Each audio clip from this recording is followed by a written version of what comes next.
shadow knows.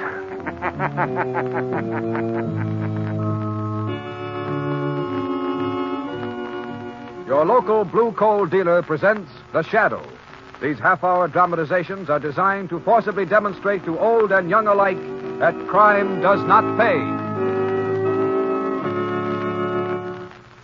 Before The Shadow's adventure begins, a reminder to all homeowners. There's one sure way to get extra quality, extra value, and complete heating comfort. And that's by ordering blue coal by name. Blue coal's harmless blue coloring is the trademark of the world's largest hard coal producer. But even more, it assures you that each ton of blue coal has been laboratory tested for quality and sized and prepared to give you better heat with less furnace attention. So don't gamble with ordinary fuel. Ensure your family perfect heating comfort and satisfaction by ordering blue coal by name. Call your nearest blue coal dealer tomorrow. At the close of this afternoon's program, we have a most distinguished guest, one of the special assistants to the Attorney General of the United States, the Honorable Francis H. Horan.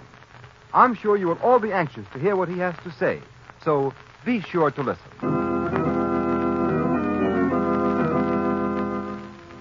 The Shadow, mysterious character who aids those in distress and helps the forces of law and order, is in reality Lamont Cranston, wealthy young man about town. Cranston's friend and companion, the lovely Margot Lane, is the only person who knows to whom the unseen voice belongs. The only one who knows the true identity of that master of other people's minds, the Shadow. Today's story, Ghosts Can Kill.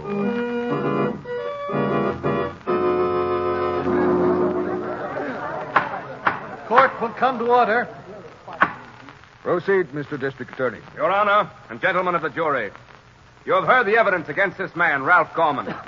3 eyewitnesses of unimpeachable character saw him commit the murder. He was caught at the scene of the murder with a gun in his hand.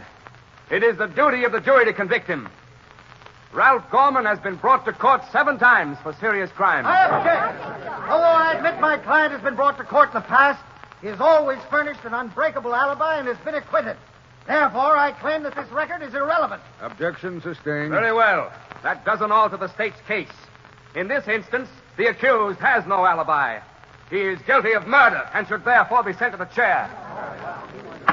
Order in the court. I think the question before the jury is a clean-cut issue. The defendant, Ralph Gorman, committed a peculiarly cold-blooded murder. There are no halfway measures. He is either guilty or not guilty. I therefore instruct the jury to return a verdict of acquittal or first-degree murder. The jury will retire to consider the verdict.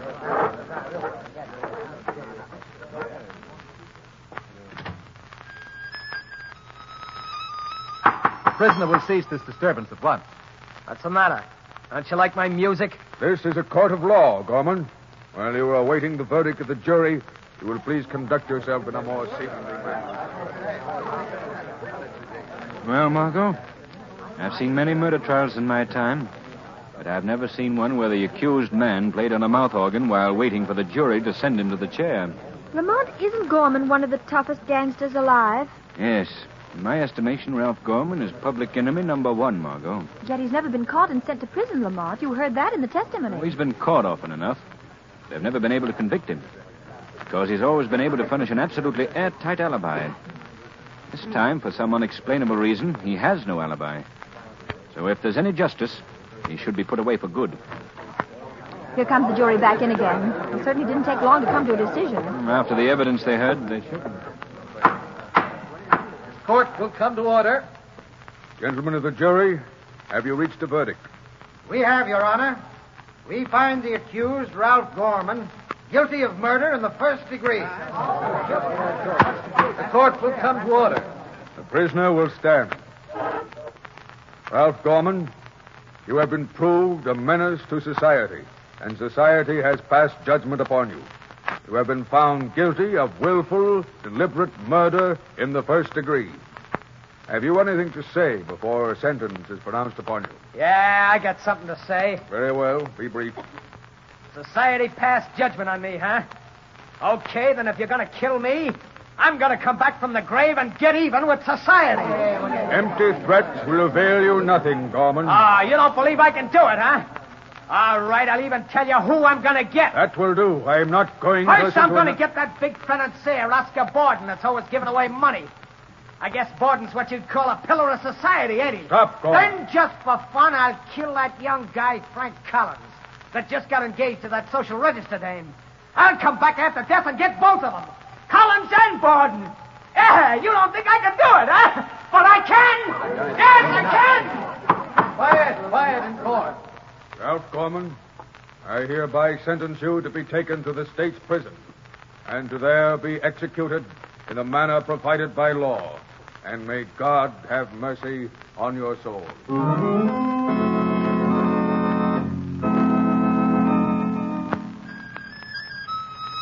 Hey, get it, will you, Gorman? Bad enough being in prison without having to listen to that. Lay off the music, will ya? Come on, shut up. Shut up. Hey, what's going on here? Hey, listen, guys, make that guy Gorman stop playing that mouth organ. He's driving us all nuts in here. What's he think this is, Carnegie Hall? No, I don't think this is Carnegie Hall. It's the death house. And you guys are in it just like me. Stop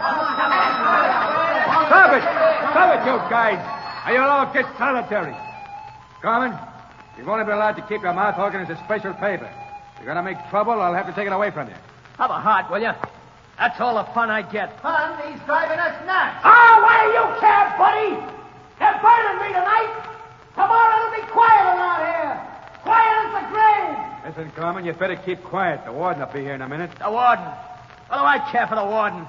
He can't do any more than give me the hot seat, and he's doing that anyhow. Here comes the warden now. What's all the disturbance in here, guard? It's Gorman, warden. Hey, did you hear from the governor, warden? Yes. I'm afraid I've got bad news for you, Gorman. Governor Roberts has refused to do anything about your case. And they're going to burn me tonight, huh? I'm afraid so.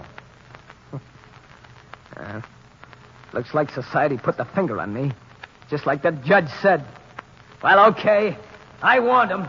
Like I said in court, within a week, the millionaire Oscar Borden and Frank Collins are going to be dead. Don't talk like that, Gorman. You'll see. And I think I'll get Governor Roberts, too, while I'm about it. That makes a nice trio, don't you think? Oscar Borden, Frank Collins, and Governor Roberts. I'm going to come back from the grave and kill them. All three of them, yeah. Society passed judgment on me, huh? Okay, I ain't kicking. We'll see who laughs last. Making stupid threats won't do you any good, Gorman. Stupid, huh? Listen, in a week, those guys are all going to be dead. Lots deader than me. Come along, guard. You better warn them. Tell them their time is up when they hear me playing on my mouth organ like this.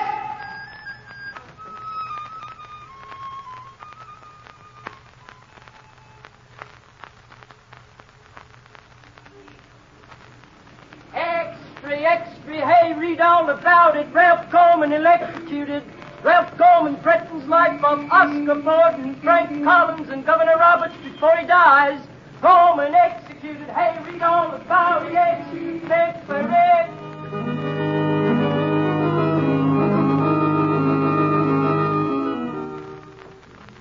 Is there anything else you want me to do tonight, Mr. Borden? Before you go, draw the curtains and turn off the overhead lights, Taylor. Yes. Will you stay here in my study for a while? It's quiet. There's some things I want to look over. Yes, Mr. Borden. You won't be disturbed, sir. I think everyone else has gone to bed. There's a newspaper here. I haven't had a chance to look at one all day. Right on your desk, sir. Oh, yes. Well, good night, Taylor. Good night, Mr. Borden. Well, I'll glance at the headlines before getting down to work. Let's see. Rebels push into province. Merging relief agencies. Gangster executed amid great intrigue. Dramatic scene in the death house last night. Ralph Gorman threatens to come back after death and murder. The philanthropist, Oscar Borden, Frank Collins, millionaire sportsman, and Governor Roberts. Now, let's see.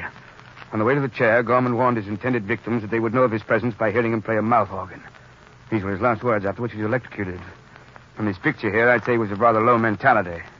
The mouth organ, well, that's a bizarre note. Oh, I wonder. Wait a moment. I can hear a mouth organ now. No, it must be my imagination. That's odd. I could swear I hear it again. Seems to come from the other room. Who opened that door? Why, you're Ralph Gorman. You see me, Mr. Borden? This is impossible. I've come back from the dead to keep my promise to society. You're mad. Ghosts ain't never mad, Mr. Borden. Ghosts? Preposterous. We'll see about Don't this. touch that bell, because it ain't going to do you no good. Oh. Well, that's one of them. 2 more to go.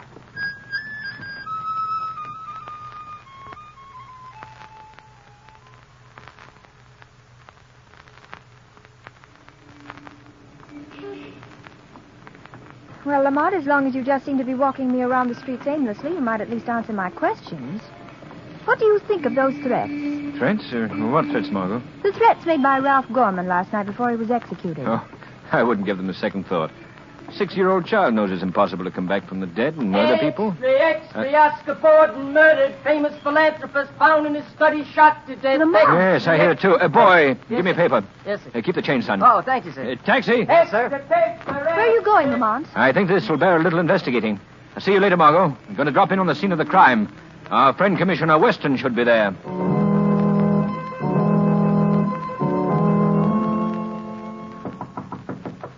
Cardona, see who that is. Whoever it is, don't let him in this study of Mr. Borden's until I get through questioning these people. Okay, Commissioner Weston. Bunny was found here, but... Mr. Lamont Cranston, sir. He says you know him. Oh, yes, I know him. Tell him... Oh, wait a minute. He tries to be an amateur criminologist. Let him come in. I'll show him how the police department really works. Yes. All right, you can come in, Mr. Cranston. Thank you. Ah, Commissioner Weston. How do you do? I just happened to be passing by the Borden house, and I thought you might be here. Well, Cranston, you want to test some of your amateur theories on crime, I suppose. Always willing to try, Commissioner? Well, you're liable to beat your brains out over this one. About 3 hours ago, Oscar Borden was found at his desk here with a nice round bullet hole in his head, and not a clue. Well, how distressing.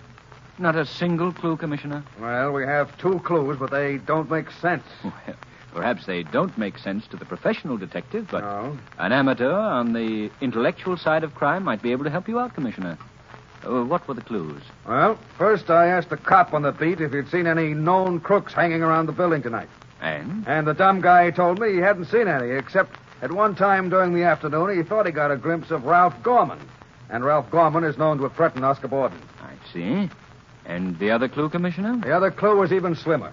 One of the maids says she heard a mouth organ being played in Mr. Borden's study about the time the murder must have been committed. Why, it all hinges together perfectly, Commissioner, don't you see?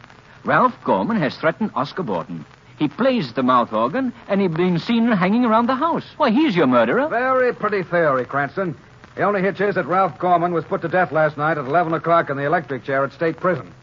Oh, he was? Yeah, you should read the papers. You see, as an amateur criminologist, you're not so hot after all, Cranston. Well, have you solved Oscar Borden's murder? No, not yet. Well, you're no better than I am, then. Commissioner Weston, if I were you, I'd put a guard of large, solid policemen around anyone Ralph Gorman might have had a motive to kill. Oh, yeah? And then what? Then I'd look for the ghost of Ralph Gorman. It's lucky you're not police commissioner. Now, you'd better get out of here, Cranston. I've got important work to do.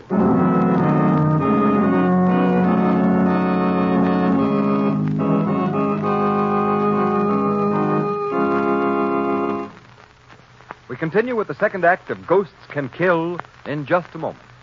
Homeowners, would you like to stop those tiresome trips to the cellar and keep furnace attention down to a minimum? Well, then, here's what you do. Get in touch with your nearest Blue Coal dealer and ask him about Blue Coal's automatic heat regulator. It's a thermostat which is attached to the wall of your living or dining room that controls your furnace dampers automatically. Just set the thermostat control at the exact temperature you wish, and your Blue Coal heat regulator will maintain that temperature day or night. You know yourselves how costly and dangerous to health overheating the house can be. But a heat regulator will ensure you steady, even warmth, which is most beneficial to the health of all. What's more, by stopping this overheating of the house, a heat regulator will save you fuel. And saving fuel means saving money. You can own one of these Blue Coal heat regulators for only $18.95 plus a small installation charge. And believe me, it will pay for itself in the time and trouble of constant draft adjustment it saves you. So, call your nearest Blue Coal dealer tomorrow. His name is listed in the Where to Buy It section of your classified telephone directory under the words Blue Coal.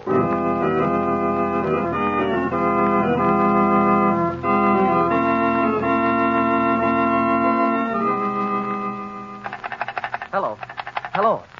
Oh, I thought we were cut off, darling, but now I tell you, I'm all right. Oh, but Frank, I'm so worried. If only I were in town so I could be with you. But what is there to worry about, darling? Why, those threats that awful man Gorman made against you. Oh, that was just nonsense. I never even knew him, and besides, he's dead. Yes, but Oscar Borden was threatened, too, and he's dead. Oh, now, Ruth, darling, please stop worrying for my sake. Nothing's going to happen to me. I'm in my own apartment, and I have no intention of going out, so nothing can happen. Now, you go to sleep and get your beauty rest. You know, you've got to look your prettiest for our wedding Tuesday. Oh, all right, dearest. At least I'll be with you by tomorrow. I'll be down on the 11 o'clock train in the morning. Oh, that's wonderful. And I'll meet you at the station. Good night, darling. Good night. Poor Ruth. I don't know why women get so nervous about... Oh, I wonder who that could be. Hello? Is this Frank Collins? Yes, who's this? This is the Shadow. Oh, the Shadow. Yes, I've heard of you. What do you want? I want to warn you, Collins. Warn you against a death. Whose death? Yours. And why should you be warning me? Because if you're not very careful, you'll meet the same fate as Oscar Borden, and for the same reason. Oh, nonsense. Furthermore, I would suggest that if you value your life, you will apply without delay for police protection. Look, I don't know who you are, Shadow, or what your game is. But I'm not afraid of you or anybody else. Have it your own way, Mr. Collins. Have it your own way. Wait a minute. Wait, listen. He hung up. I wonder what that was all about. Certainly wasn't a very cheerful person to talk to. Maybe I'd better get... See, now, what's Commissioner Weston's home number? See, I think I've got it in here someplace. Oh, yeah, here it is. Main 999.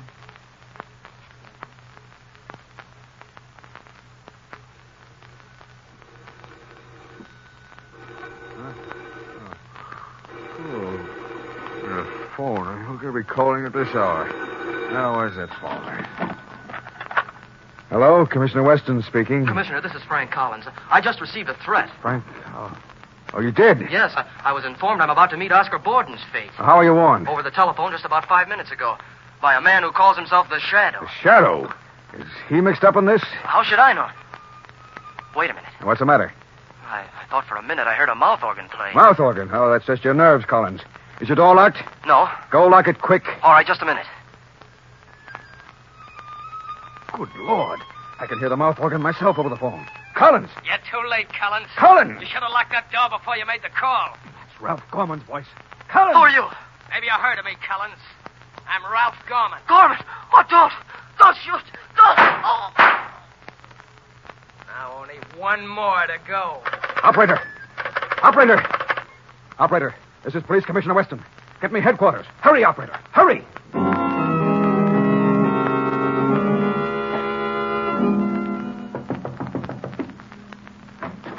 Lamont? Come in, Margot.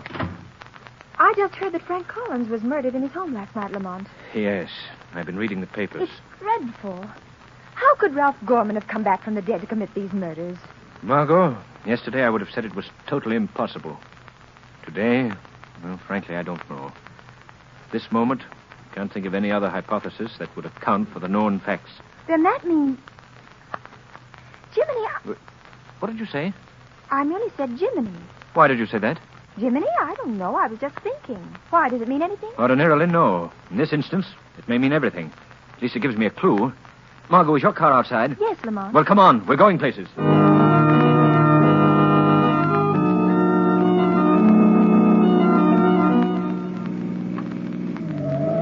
Hey, be careful, Margot. Watch how you're driving. You told me to step on it. I thought you wanted to get to the Regal Hotel in a hurry. Well, I do, but I'd like to get there all in one piece. Well, this is a fine time to tell me that.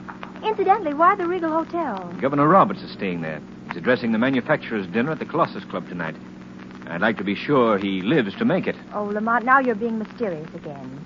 Why shouldn't Governor Roberts live to make his speech? Because I have reason to believe he's next on the list, marked for murder. I have an idea that if any attempt is made on the governor's life tonight, it'll probably be tonight. Here's the hotel.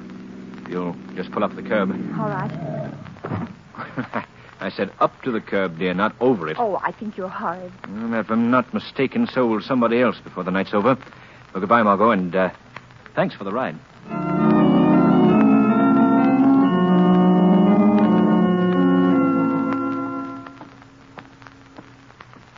This is the service entrance, Governor. Go right through that door there. You'll be on Marine Street. Good, thank you. That's where I told my car to wait. Governor Roberts, do you think this is wise? Wise, Latham? Of course it's wise. What danger can there be? I'm going straight to the dinner at the Colossus Club alone in my own car with my own chauffeur. Well, just as you say, sir. Through this door to the street, you said, Porter. Yes, sir. Thank you. Now, where's my car? I told Henry to wait. Oh, there he is. To the Colossus Club, Henry.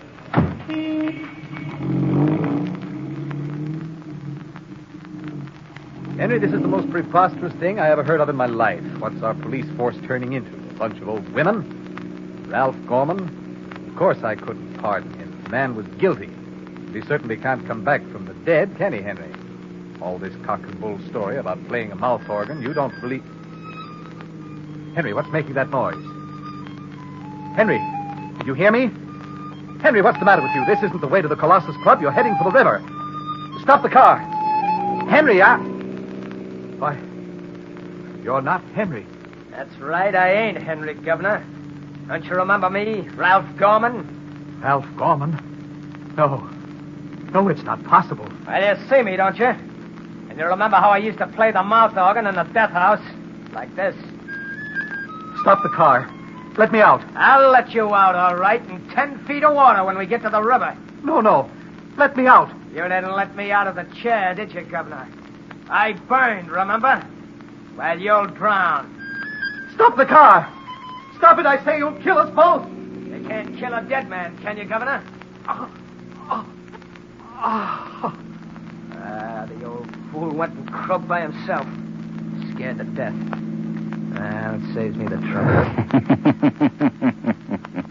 I wouldn't be too sure of that, Gorman. Hey, what's that? Governor Roberts is unharmed. He's only fainted. He has a weak heart. Who's that? Where are you? You didn't know you had the Shadow as a passenger. The Shadow, huh? Well, you can't hurt me. Even a shadow can't harm a ghost. But you're not a ghost, Gorman. Yeah, that's what you think. Don't you know that Ralph Gorman is dead? Certainly. But you're not Ralph Gorman. You're his twin brother, Arthur. That's a lie. No, it isn't, Arthur. I went down to the city records office and checked up on the birth certificate. A very pretty little story. Your mother had twin boys and concealed the fact from everyone. She brought you two up deliberately for a life of crime. Very convenient, wasn't it, Arthur? No matter what crime one of you committed, the other was always seen somewhere else at the same time to furnish a complete alibi. Yeah, I'm Arthur Gorman, Ralph Gorman's twin brother. But if we hadn't got the hour mixed up, they'd never have convicted Ralph that last time. Too bad, wasn't it? After all the trouble your mother had taken for years to conceal the fact you were twins. How did you get onto it? Why, a friend of mine used the expression Jiminy, and I naturally connected that with Gemini. I don't get it. You wouldn't. Gemini is the sign of the zodiac, which means the twins. Well, Arthur, this is a very interesting discussion, but I think now you'd better stop the car. Oh, yeah? What do you think I am, crazy? They're never gonna burn me. That's a matter of opinion. All right, you got me, but I got you, Shadow. Got you where I want you. There's the river right ahead of us. I'm gonna drive over the embankment. I'll drown, but so will you. I'll drive right over the edge. None of this emergency brake works, you won't?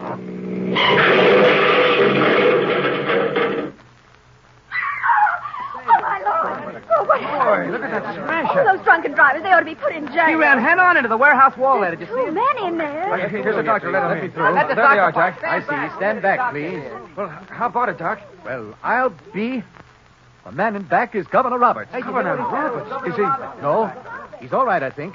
Just fainted. Shocked, probably. Hey, Doc, how about the other guy? The chauffeur here is dead. Dead? That's too bad.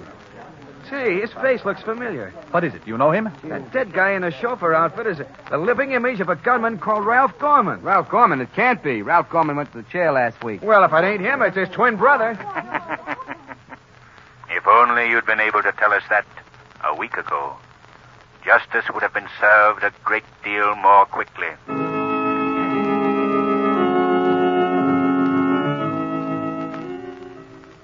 In a moment, we shall introduce our distinguished guest, one of the special assistants to the Attorney General of the United States, the Honorable Francis H. Horan. But first, here's John Barclay, Blue Coal's heating expert, with some money-saving hints on furnace care and attention. Thank you, Ken Roberts, and good afternoon, friends. Last week I discussed the three factors which cause heat to be lost up the chimney and how they can be corrected. This afternoon I want to tell you about another common cause of wasted coal and heating inefficiency, namely ash pit loss.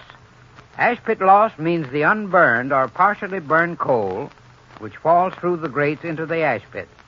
This loss is due simply to shaking the grates too often and too vigorously. Don't shake the fire every time you throw on fresh coal. Let that depend on the weather outside. And when you shake the grates, stop immediately when you see the first red glow in the ash pit. If you think you're not getting full value for your heating dollars, here's what you do. Call your neighborhood blue coal dealer. He'll be glad to have a trained John Barclay heating expert inspect your furnace. Remember, there's no charge or obligation on your part. So feel free to call on your blue coal dealer. I thank you.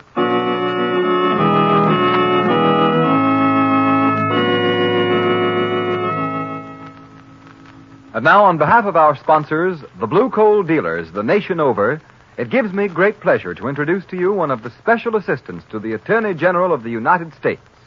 Ladies and gentlemen, the Honorable Francis H. Horan. Thank you, Mr. Roberts.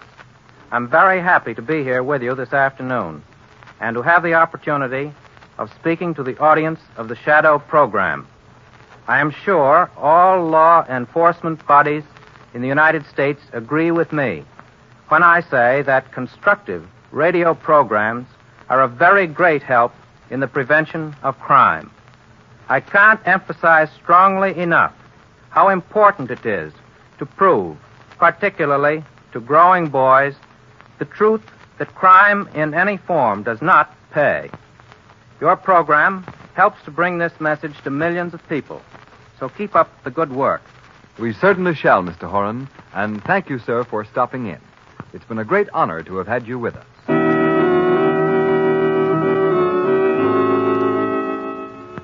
Today's program is based on a story copyrighted by the Shadow magazine. All the characters and all the places named are fictitious. Any similarity to persons living or dead is purely coincidental. The Shadow magazine is now on sale at your local newsstand.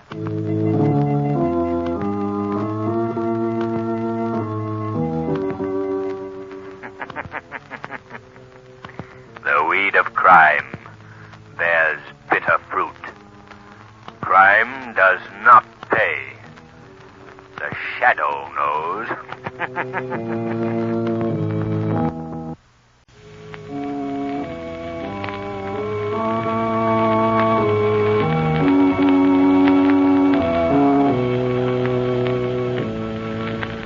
Who knows what evil lurks in the hearts of men? The Shadow knows.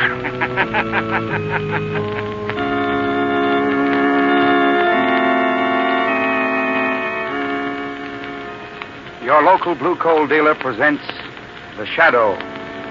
These half-hour dramatizations are designed to forcibly demonstrate to old and young alike that crime does not pay. Today, at the close of our Shadow adventure, we have a distinguished guest whom we are very anxious to present to our audience. Our guest is a very charming young lady who spends her time preventing crime. I know you will all be interested to hear what she has to say, so be sure to listen. Before today's exciting adventure with the Shadow, a word with you homeowners. Wouldn't you welcome steadier, more healthful heat throughout your home this winter? Wouldn't you like to put a stop to colds in your family brought on by on and off variations of heat? Then be sure to order Blue Coal next time you need a supply of fuel. It's America's finest anthracite. Your family will enjoy Blue Coal's dependable, even warmth. You will welcome its greater health protection and all-around economy. Ask for Blue Coal by name. It's the solid fuel for solid comfort.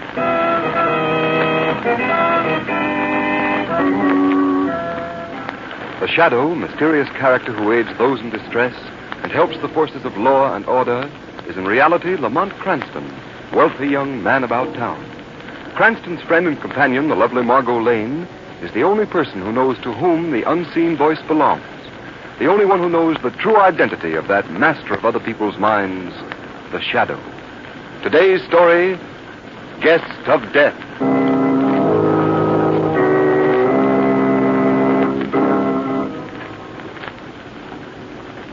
Guard, this is certainly a tremendous prison, isn't it? I had no idea it was so big. And this is your first visit here? Yes, Mr. Kesey. I'm in town on a convention. Here, one of the boys gave me the pass to the prison. I was afraid he might be playing a joke on me that might be a fake. Oh, the pass is quite good, quite good. Entitled you to a complete tour of the prison. Boy, will this be something to tell the folks back home. Oh, excuse me, guard. Do you mind if I ask you a question? Not at all. What is it? That little gray building down there across the courtyard. What is that? That's the death house. Oh. Well, I don't suppose you take visitors in there, too, do you? Oh, yes, certainly. You want to see it, of course. Well, Mr. Kesey, well, I guess it would be a thrill. Thrill? Yes, it would be the greatest thrill you've ever experienced.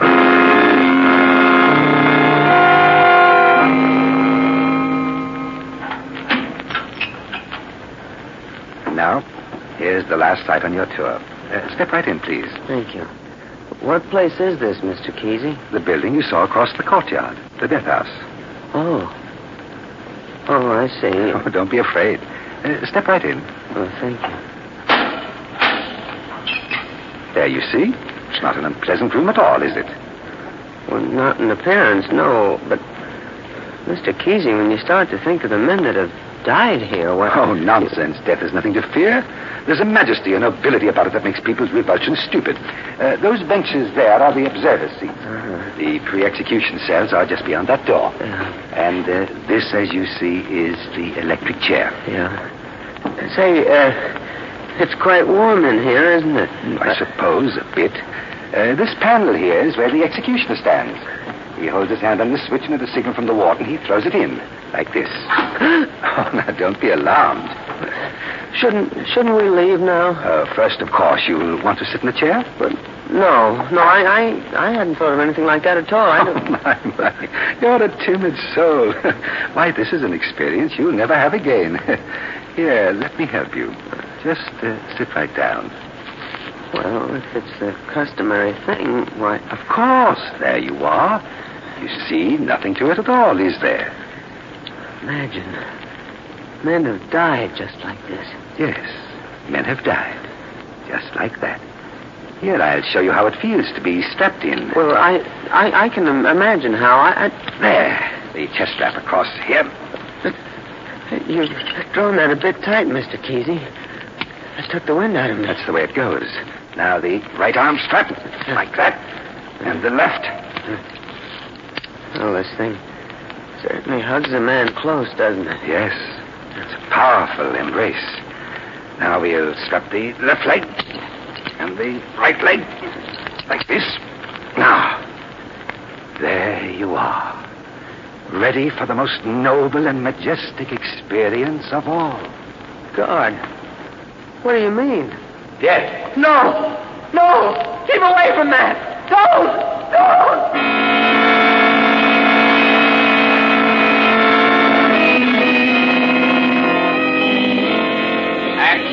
Extra, visitor dies in death house. Read all about it. Visitor dies in death house. Extra. Visitor dies in death house. Read all about it.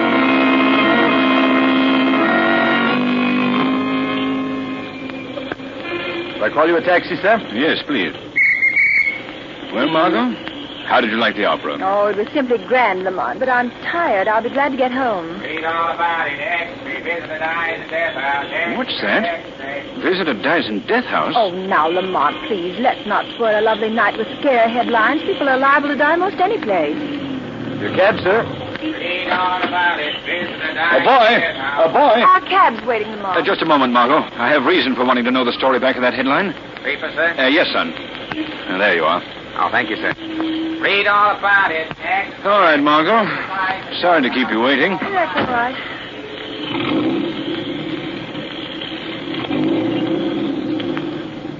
I know you're just dying to get to your story, so go right ahead, Lamont. Go ahead, read it. Here, I'll switch on the light. Well, thank you, Margot. Well, there isn't much to it. The newspaper's strangely brief. Merely the headlines and a 7-line box on the first page. What does it say? Well, simply that a visitor died in the death house on a tour of inspection. There doesn't seem much in that to excite the imagination of the shadow. I'm not so sure about that, Margot. Surely you don't see anything sinister in such a bare announcement, Lamont? That's just the point, Margot. The account is too bare. What do you mean? Well, the newspapers don't seem to know anything. And it says here that the prison officials are saying nothing. Oh, perhaps there's nothing more to say. There's an old proverb, Margot, to the effect that virtue rarely lies behind a tight lip. Well, I noticed that ferret gleam in your eye, so I might as well accustom myself to the idea that you're off on another adventure in crime. Yes, Margot. Off on an adventure that promises to be one of the most exciting I've ever had.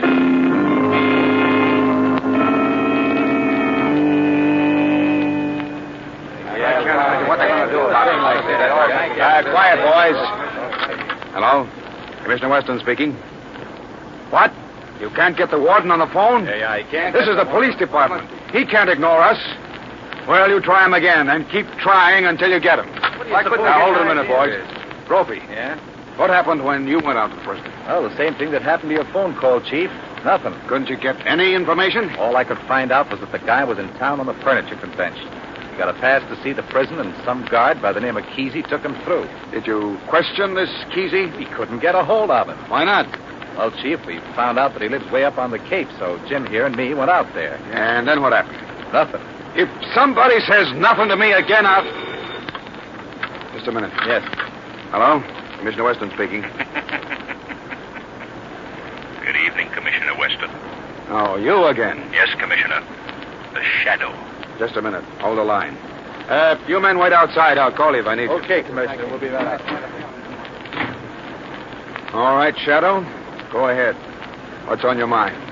I called to find out what you know about the death of that visitor out of the prison. I don't know a thing, and I can't find out anything. The prison officials don't seem inclined to cooperate at all. Did you know, Commissioner, that a short time ago another visitor died in the death house? What? Another visitor? Yes. The first visitor's death passed almost unnoticed. But now, Commissioner, another. Say, this puts a new light on the whole matter. Calls for immediate action. No, Commissioner. Hold everything until you hear from me.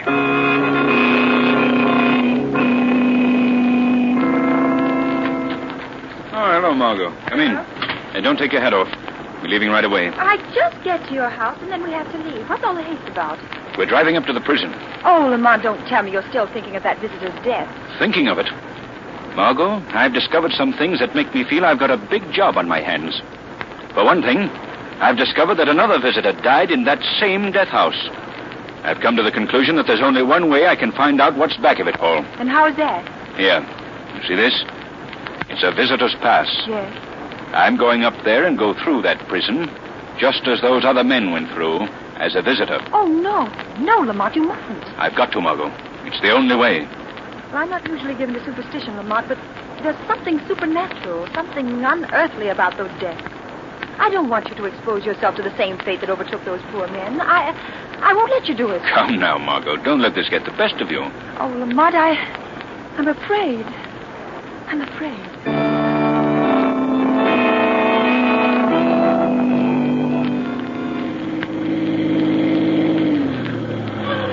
This is all right, Margot.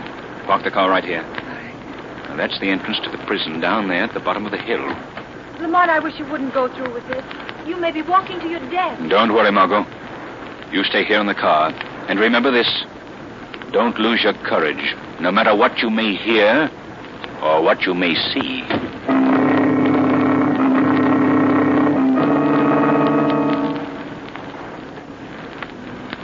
Hello, Kesey.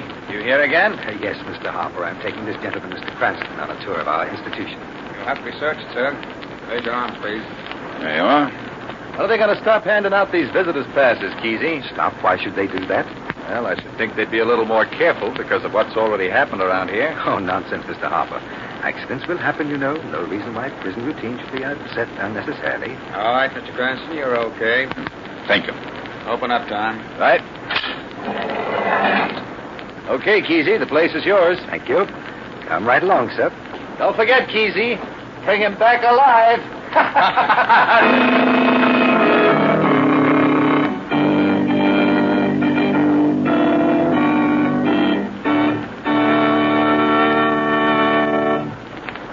We return you to the second half of the Shadow's exciting adventure in just a moment. In the meantime, homeowners, let me remind you that there's one sure way to save yourselves time, trouble, and money in heating your homes this winter. And that's by insisting on blue coal when you order your next supply of anthracite. With blue coal, you'll get steadier, more dependable heat at far less heating cost. For blue coal is mined from the heart of the northern Pennsylvania fields, the richest hard coal deposits in the United States. Each carload, as it comes from the mines, is washed with 12 1/2 tons of water for every ton of coal to remove any existing impurities. Then the coal is carefully sized and finally submitted to a thorough laboratory test by inspectors. Only the coal which meets the high standard of quality is accepted for shipment to blue coal dealers. Blue coal's harmless blue coloring guarantees you that you're getting a coal that has been quality tested, a coal you can be sure is superior in every way. You'll find that blue coal banks more easily and gives you longer firing periods. And it saves you money by burning itself down to a fine ash. Blue coal will heat your home with a minimum of attention and a maximum of heating comfort and efficiency. So call your nearest blue coal dealer for better heat at less cost this winter. You'll find his name listed in the Where to Buy It section of your classified telephone directory under the words Blue Coal.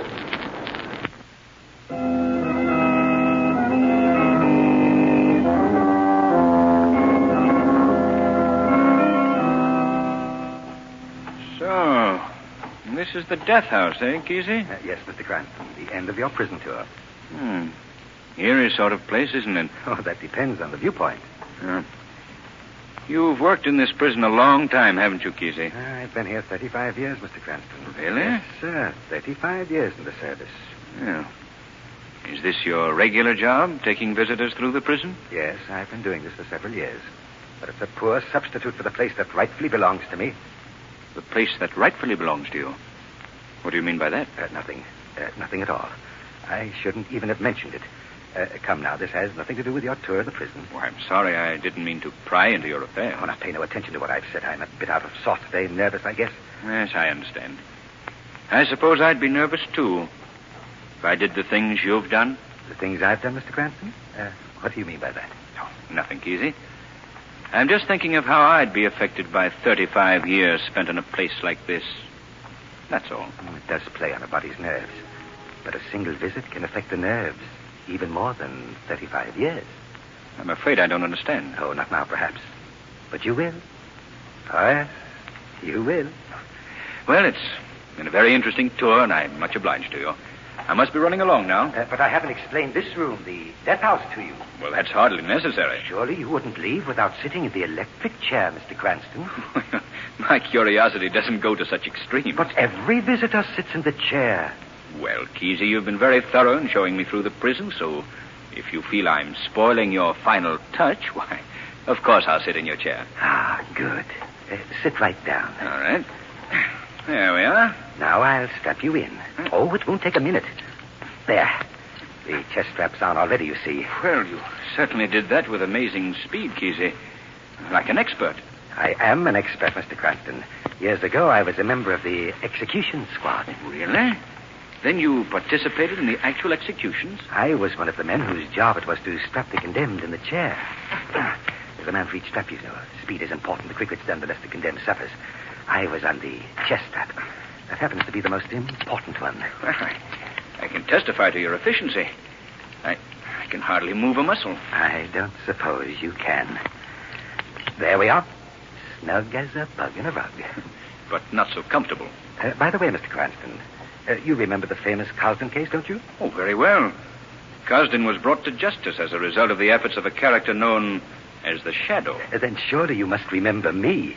My picture was in all the newspapers at the time. Oh, really? I suppose you helped to strap Cosden in the chair. Oh, no. I executed him. You what? Oh, it was a very unusual case. You see, we had a new executioner. At the last moment, the poor fellow's nerve gave away. Oh, there was quite a to-do. Gosden was already strapped in the chair. The warden was beside himself. Somebody had to bring matters to a conclusion.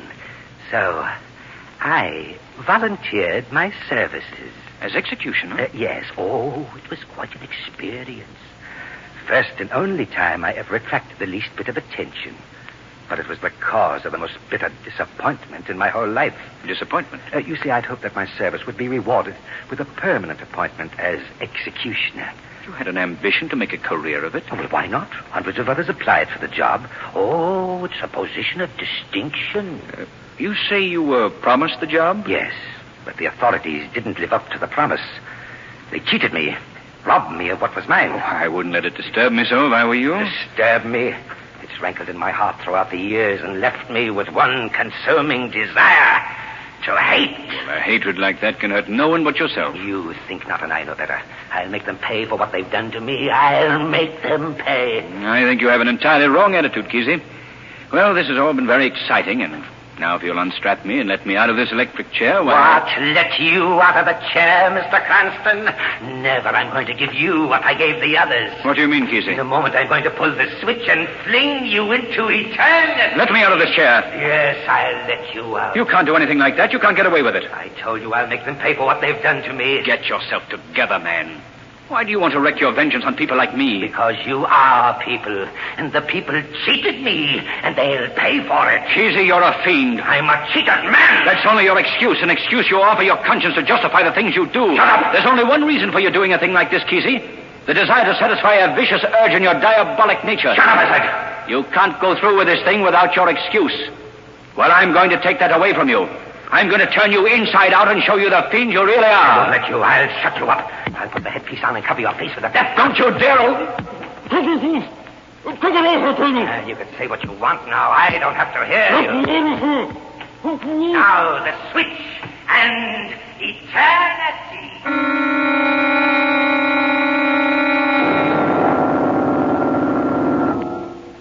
You wanted to get out of the chair. Very well. I'll take you out now, Mr. Cranston. I've killed him. He's dead.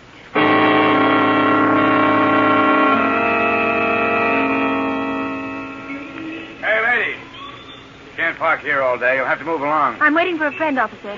Don't you know you're not allowed to park within 500 feet of a prison? But my friend should be along any minute now. Where is he? He's in the prison. He's a visitor. Visitor. Did you say he's a visitor? Yes. What's the matter, officer? Why do you stand there like that? Tell me what's the matter. Officer! Oh, Lamont. Lamont.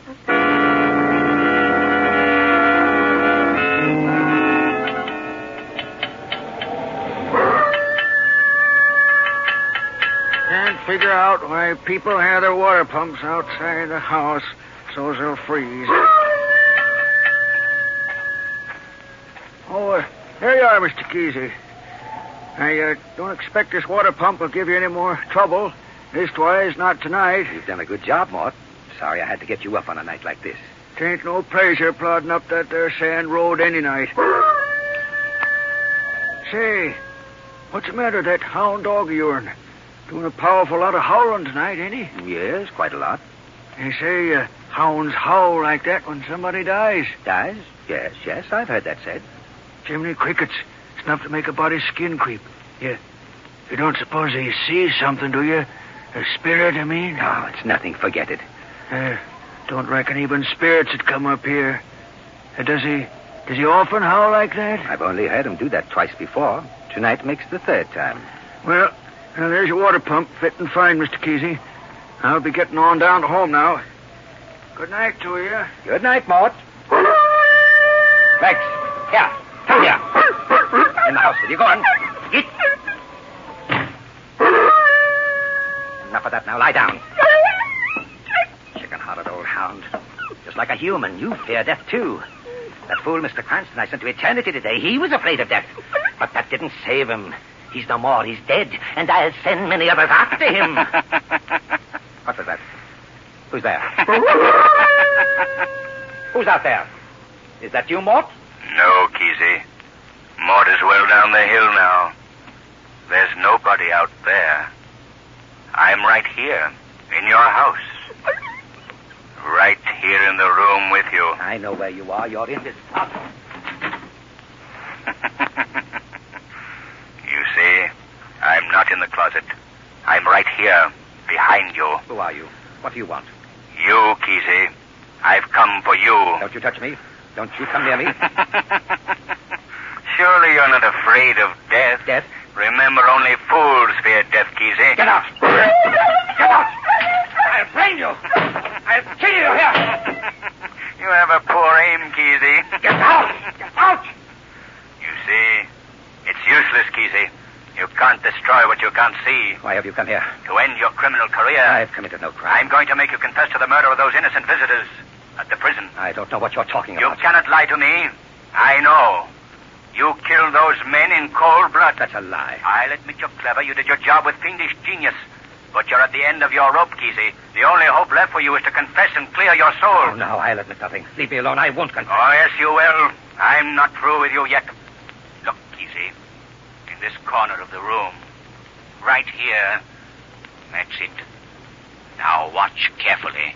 And you'll see someone you met not many hours ago. Look, Kesey. Look. Cranston. There. Now you see standing before you the man you strapped in the chair a few hours ago. Go away. Go away. You're dead. You're dead. Confess, Kesey. I killed you. You're dead. Confess. I won't. Go away. Confess. Wait. Confess. All right. I did it. I killed him. But I'll never be taken alive. Never.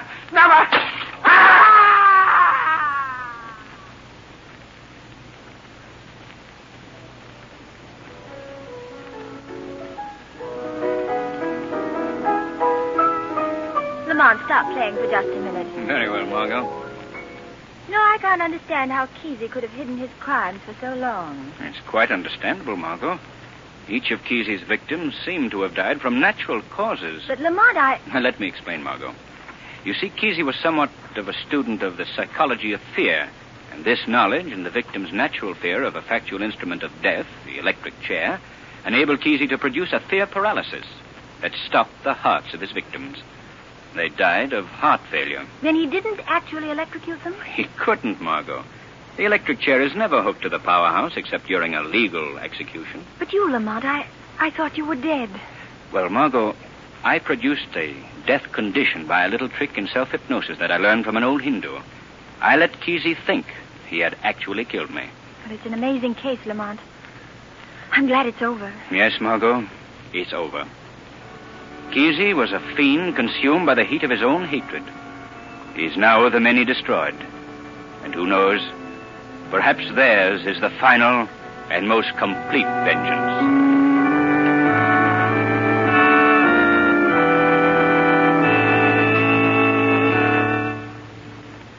In a moment, we shall present to you our charming guest of the afternoon. But first, here's John Barclay, Blue Coal's heating expert, with an important message. Thanks, Ken Roberts. Friends, I'm not going to do the usual thing and remind you just how many days are left before Christmas. But I do want you to know that a Blue Coal heat regulator is one present a man can give that he and everyone in his family will certainly appreciate this year and in the years to come. A Blue Coal heat regulator is a thermostat which automatically controls your furnace dampers. It enables your family to keep the entire house at just the temperature they wish, day and night, by simply raising or lowering the thermostat control. And a Blue Coal heat regulator is one present which will pay for itself in the long run. It will save coal, eliminate constant trips to the cellar, and cut down much of the time and trouble of constant furnace attention. So, homeowners, be sure to get in touch with your nearest Blue Coal dealer. Ask him about a Blue Coal heat regulator. It's one Christmas gift that will be long appreciated by every member of your family. I thank you.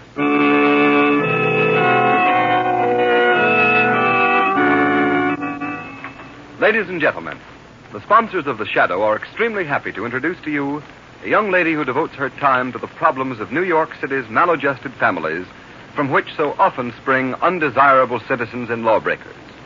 It is with great pleasure that I introduce to you Miss Anne Halperin, probation officer of the Family Division of the Domestic Relations Court of the City of New York. Well, that sounds like a big job for such a little lady. Trying to help other people adjust their difficulties is always a big job, Mr. Roberts. But knowing that we are helping parents and children make the most of their lives makes it intensely satisfying work. And a mighty fine piece of work you're doing, too, Miss Halpern. Thank you, Mr. Roberts. I certainly hope so. I feel that I cannot stress too strongly the part that an unhappy or broken home can play in the formation of criminal habits. The Domestic Relations Court attempts to check the problem at one of its roots, just as you attempt to meet it in another way, by showing your listeners so dramatically and convincingly the folly and complete futility of crime. Thank you, Miss Halpern. It makes all of us feel we're doing something really worthwhile, especially so knowing that you and your associates in the business of crime prevention believe our efforts are not in vain. It's been a real privilege to have you as our guest this afternoon, and we thank you very much, Miss Halpern. Today's program is based on a story copyrighted by the Shadow magazine. All the characters and all the places named are fictitious. Any similarity to persons living or dead is purely coincidental. The Shadow magazine is now on sale at your local newsstand.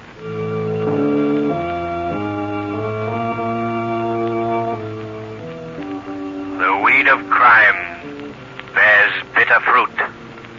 Crime does not pay. The Shadow knows.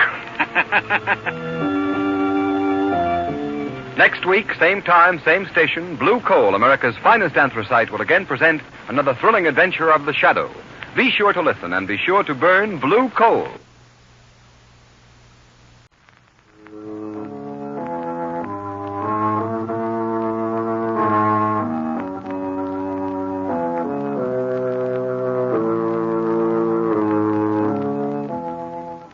Who knows what evil lurks in the hearts of men? The Shadow knows.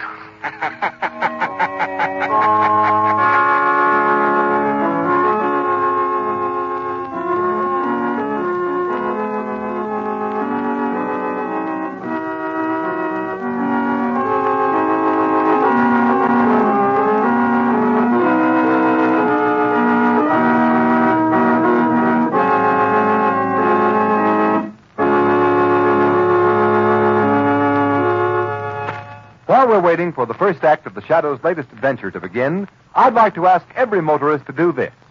Take a ride on the new Goodrich Safety Silvertown tire.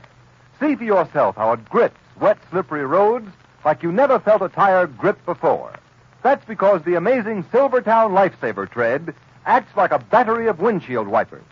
Sweeps wet roads so dry you can light a match on its track. For the quickest non-skid stops you've ever had, equip your car with Goodrich Silvertown tires.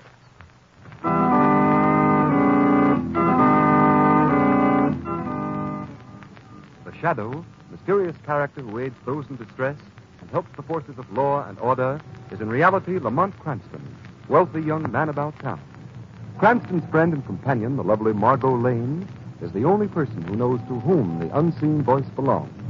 The only one who knows the true identity of that master of other people's minds, the Shadow. Today's story, The Man Who Murdered Time.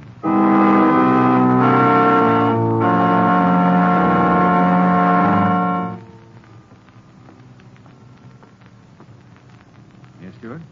Mr. Cranston, on behalf of all the employees of the club, I wish to thank you for your generous New Year's gift to the personnel. It's quite all right, Stewart. Happy New Year. The same to you, sir. And may I thank you, too, Mr. Hughes, for your gift. You're very welcome, Stuart. Happy New Year. Happy New Year, too. I wish I could have made it more, Cranston, but it hasn't been a terribly good year for me. Well, I'm sorry to hear it, Hughes. Oh, by the way, how is Mrs. Hughes feeling these days? Poorly. Well, the doctors at the sanitarium say she may pull out of it next year. That's why I'm looking forward to the new year so eagerly. Well, Hughes, if there's anything I can do in the way of financial assistance... Thanks, old man, but it won't be necessary. I expect to be out of debt very shortly. Business improving? No, a trust fund is coming due in 2 weeks.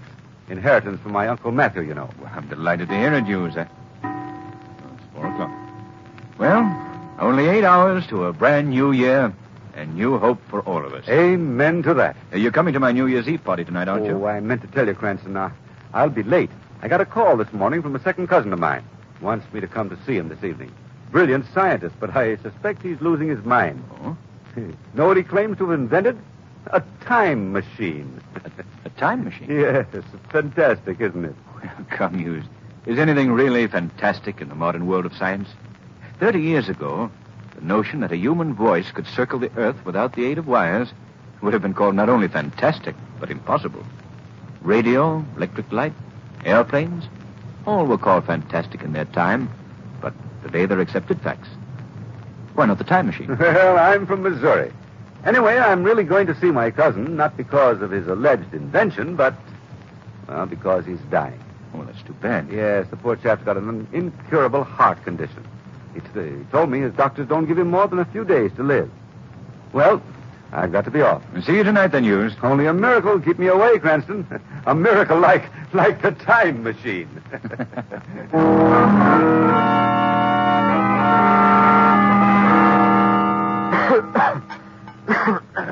Oh, here, Willard. Drink this water. There. Feel better now? Yes, better Hughes. Perhaps you'd better get into bed, Willard.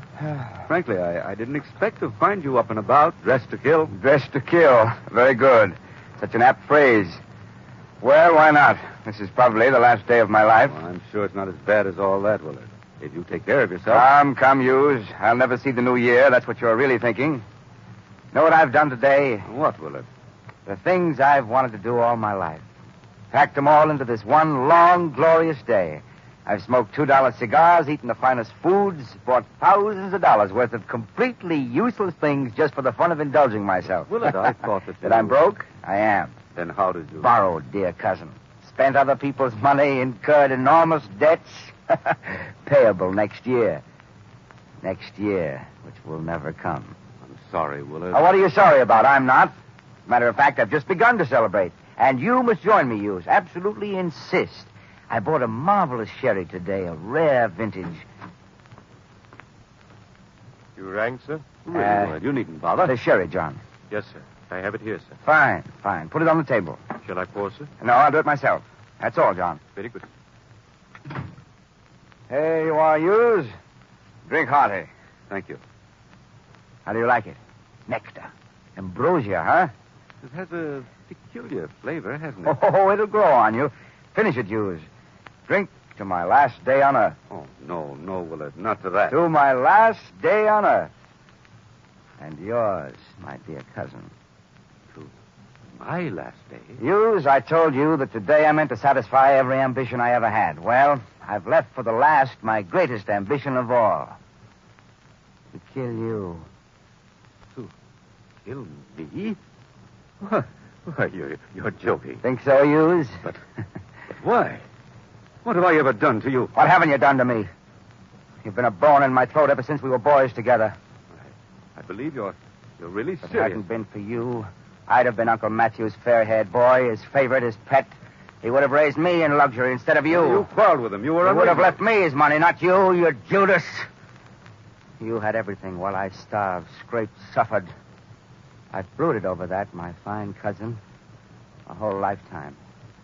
And now, this wonderful day, this last day of the year, I'm going to kill you. I'm going to kill you not once, but 1,000 times. You see that machine in the corner? I see, Willard. Calm down. That's my time machine. Your time machine, yes. I remember your saying. Do you know what this machine can do? It can prevent the future from happening. The future from happening? Oh, now, look, Willard, look. Let me call your physician. Don't be a fool. I'm as sane as you are. That's a scientific machine, not a madman's toy. Do you know how it works? Of course not. I'll explain it in simple terms. Hughes, what is time? Why, time is... Time is like a railroad track. A straight railroad track, Hughes. And the world is a train running along that track. On the track behind us lies yesterday, December 30th. Today, we're traveling along that section of track we call December 31st. And at midnight tonight, the train, you, I, the whole universe, is scheduled to plunge straight ahead into January 1st of the new year. You follow me so far, Hughes? Yes. What has this to do with your so-called time machine? Just this. By using a revolutionary principle of physics, my own discovery, my machine bends the straight track of time, curves it, so that the time track forms a perfect circle. Incredible. You fool, it's a scientific fact. I've done it. Oh, mad, I say, mad. Listen to me, Hughes. At midnight tonight, when I turn on the switch, time will instantly be curved back on itself. So that instead of continuing into January 1st, we'll go back 24 hours. We'll live December 31st over again and again and again like a phonograph needle caught in a groove. You expect me to believe that this day will never end, that you can make December 31st repeat itself forever? Laugh, you fool. You won't laugh long. Today I've been especially careful to make it the fullest, happiest day of my life because I'm going to live this wonderful day forever. I'll catch time in that groove and hold it there. The future will never come. I'll never have to pay my debts. Despite my bad heart, I'll never die. I'll have to be as insane as you to believe that. Would you like a demonstration? Playing the farce out to the end, are you? Well, go ahead. Demonstrate. That's the proper scientific spirit, Hughes. I'll set the machine to affect merely this house and ourselves. What incident of the last half hour do you want me to make repeat itself? Choose. Oh, the butler and the sheriff. John and the sherry, eh? Very good. And I want you to bear in mind that just as time will be repeated here in this room for the next few moments, so can I repeat time throughout the whole world, not once, but again and again. Now, let me adjust my machine. There. Now to close the circuit.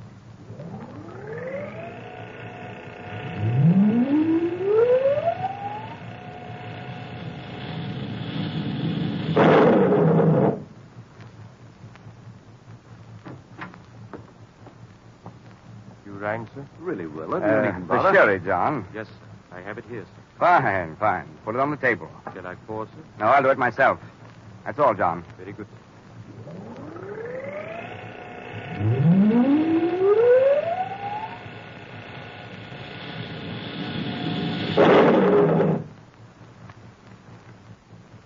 There. The automatic circuit cut us off, and we're back in ordinary time again. Convinced, Hughes? It can't be. It's impossible. It's a trick, a dream, a nightmare. You'll be saying that for all eternity. I'm getting out of here. Are you, cousin? Try it if you can. I can't. I'm paralyzed. I can't get out of this chair. You feel pain now, don't you, Hughes? Yes, horrible pain. You shouldn't have drunk the sherry, Hughes. Your glass contained a slow poison, you see. No, help! There's an antidote on the table. You see that little green bottle, Hughes, just beyond the reach of your fingers? Isn't it ironic? If you could only move your arm 5 inches. Try. Oh, you can't. Dear me, how very, very sad. All you can do is look at the antidote while you die in agony. Please, Willard, help me. Help me. I don't want to die. Just a little while now, cousin, a little while. It's almost midnight. You'll die just before midnight. And then I'll turn on my machine.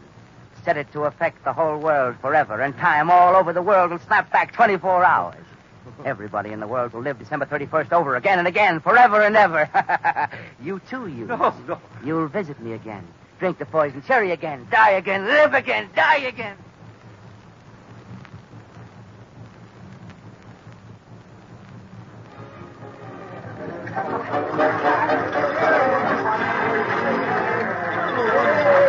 Oh, Lamont, this party of yours is the loveliest New Year's Eve party I ever attended. Margot, you danced beautifully. Thanks, Lamont. I wonder what's happened to yours. He said he'd be late, but I didn't think... Hold it, everybody. Here comes the new year.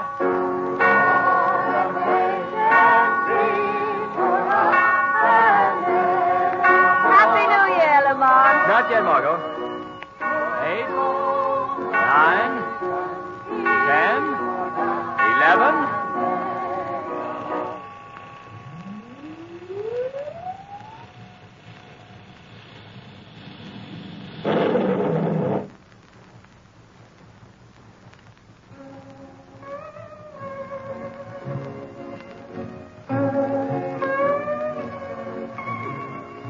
Why, Lamont, where are we?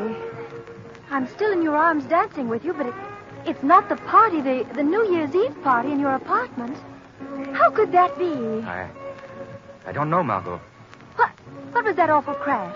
I don't know. But look around you, Margot. We're dancing in the Honolulu Club. But we were dancing in the Honolulu Club right here last night. Last night at midnight. I mean, 24 hours ago. Oh, I don't know what I mean. Keep dancing with me, Margot. I've got to figure this out. It seems like a dream, and yet... That's it, Lamont. It's a dream. I dreamed through the whole day, December 31st, right up to midnight. Then that crash, and I woke up here in the Honolulu Club. Margot, it wasn't a dream, I tell you. Then what was it, Lamont? I don't know. But something's gone wrong, Margot. Something's gone wrong with the whole world. But everything seems all right, Lamont. Margot, hold on to me. Don't let go. Let's walk back to our table. Well, all right, but I don't understand. Keep holding on to me. Margot, do you remember last night, just about this time, as we were dancing, a waiter accidentally dropped a whole tray full of dishes? Why, yes, that's so, Lamont. Lamont, it's happened. He dropped it just as he did last night. Yes. I see it all now, Margot. We actually lived through December 31st. We, everybody, the whole world. But just as the last stroke of midnight came, something happened to time. Time? Yes. Time snapped back 24 hours. Instead of going on to January 1st, the world went back to the first moment of December 31st. But nobody else seems to realize what's happened. Yes, that is strange. Apparently everybody's forgotten that they lived through the last day of the year. Why do we remember? Margot, I believe that the same power that makes me invisible to others has something to do with this. What do you mean, Lamont? Years ago in India, I was studying with the yogi priests. I developed my powers of concentration, my power of will, to such an extent that apparently this accident of time doesn't affect me. How long I'll be able to fight against it, I don't know. But I haven't your power, Lamont. Why do I remember, too? Margot, because at the instant time flashed back, you happened to be dancing with me. You were in my arms, within the aura of my will, my influence. No. Just so long as you're touching me, you'll remember, too. Oh, Lamont, I can't believe it. I can't. Well, then try it. Let go of me. Go on, let go, Margot. Well, all right. You're right, Lamont. You remember the Higgins, don't you? Margot. Yes, that's the family. Margot, stop. Well, they're very Margot, anxious listen to that me. you and I go south Margot. with them this year. What am I saying? What happened? Oh, Lamont, you're holding me again. Margot, the instant you let go of me, you said exactly what you said 24 hours before. When I grabbed you, you snapped back, free of the new time spell. Then it's true. Oh, Lamont, I'm afraid. Don't let go of me. Steady, Margot. Oh, but it's horrible. People will go on living through December 31st to eternity, never knowing, never realizing. Lamont, there'll never be a new year. You're absolutely right. Unless this can be stopped. But how can anyone stop it? Nothing human could have caused a thing like this to happen. I'm not so sure, Margot. Hughes told me that a cousin of his, a brilliant scientist, claimed to have invented a time machine. That cousin of Hughes may be responsible for what's happened to time. But who is this man? Where does he live? Hughes didn't say. I'll have to find him some way. And when I do, Margot, it'll be as the Shadow. Perhaps the Shadow will be able to switch time back to normal. Bring the new year to a world doomed to live a day which never ends.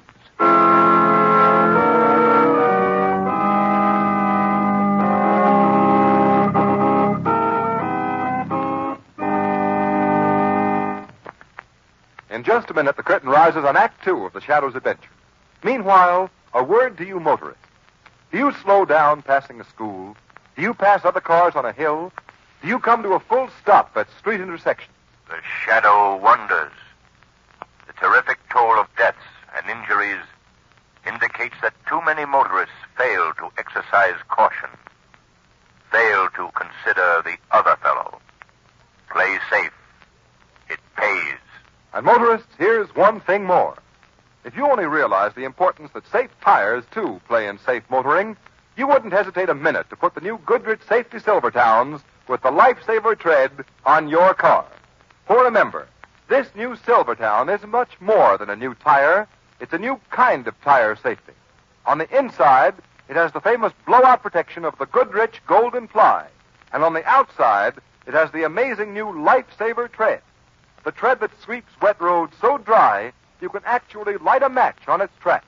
Yes, sir, that's plenty dry. So it's hardly surprising that Silvertowns will give you the quickest non-skid stops you've ever had.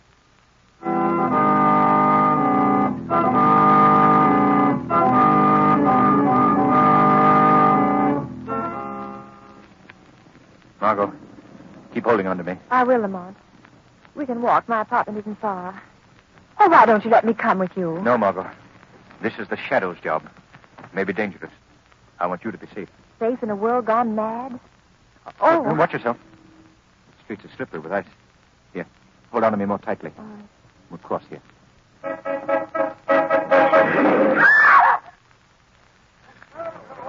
What happened? Hit by a cab. Hey, here comes a cop. Somebody call an ambulance. That woman's hurt. Oh, how awful. Come on. Do you remember, Margot? Last night? On this very spot?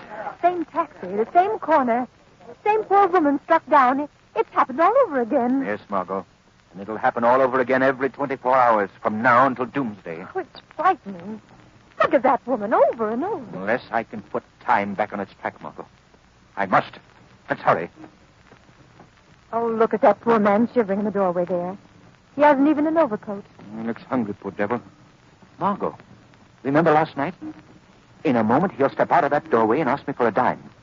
Excuse me, mister. Could you give me a dime for a cup of coffee? I'm so cold, I'm freezing. Oh, thanks. Thanks, mister. There's one thing I'm glad of, Lamont. He doesn't know. He doesn't know he's doomed to shiver and freeze and starve like that forever. And millions like him. Millions of unfortunates shivering and starving all over the world tonight. That machine. I must find that machine.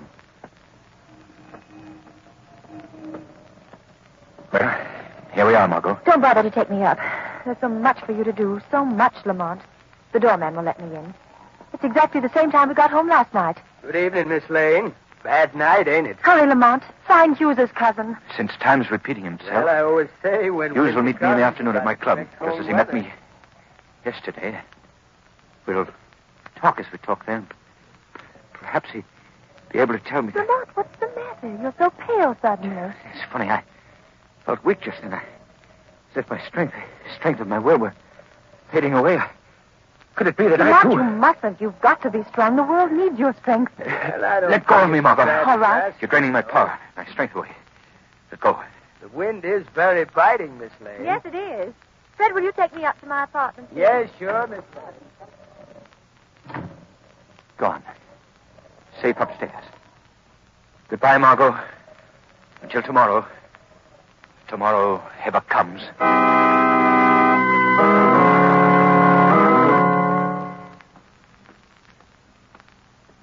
Mr. Cranston, on behalf of all the employees of the club, I wish to thank you for your generous Stuart, New Year's gift to the listen personnel. to me. Can't you hear? Don't you understand what I'm saying to you?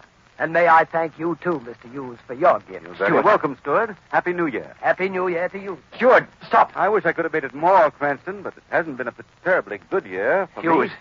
let me take your hand. You're merely repeating what you said 24 hours ago. Fully, though Now the listen to doctors me. say she may pull out of it. Who is your next year. cousin? That's why Who I'm is he? looking Where does forward he to live? the New Year so eagerly. Oh, hopeless. He's not attuned to my will. I'll have to follow him. Make him lead me to this cousin of his, Expect to the to be time out machine. of debt very shortly. I must concentrate. My willpower seems to be failing. I must hold on until Hughes visits his cousin.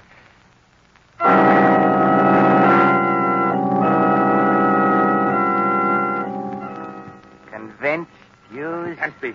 It's impossible, Willard. It's a trick, a dream, a nightmare. You'll be saying that for all eternity. I'm getting out of here. Are you, cousin? Try to if you can. I can't. I'm paralyzed.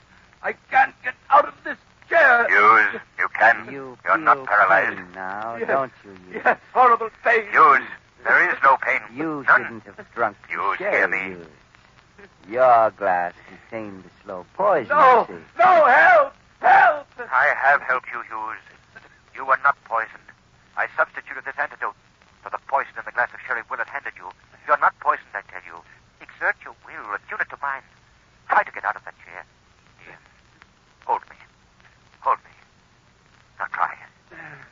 I've broken the grip of the time spell a little. I made something happen that didn't happen yesterday. You did something just now you didn't do then. You drank the antidote instead of the poison.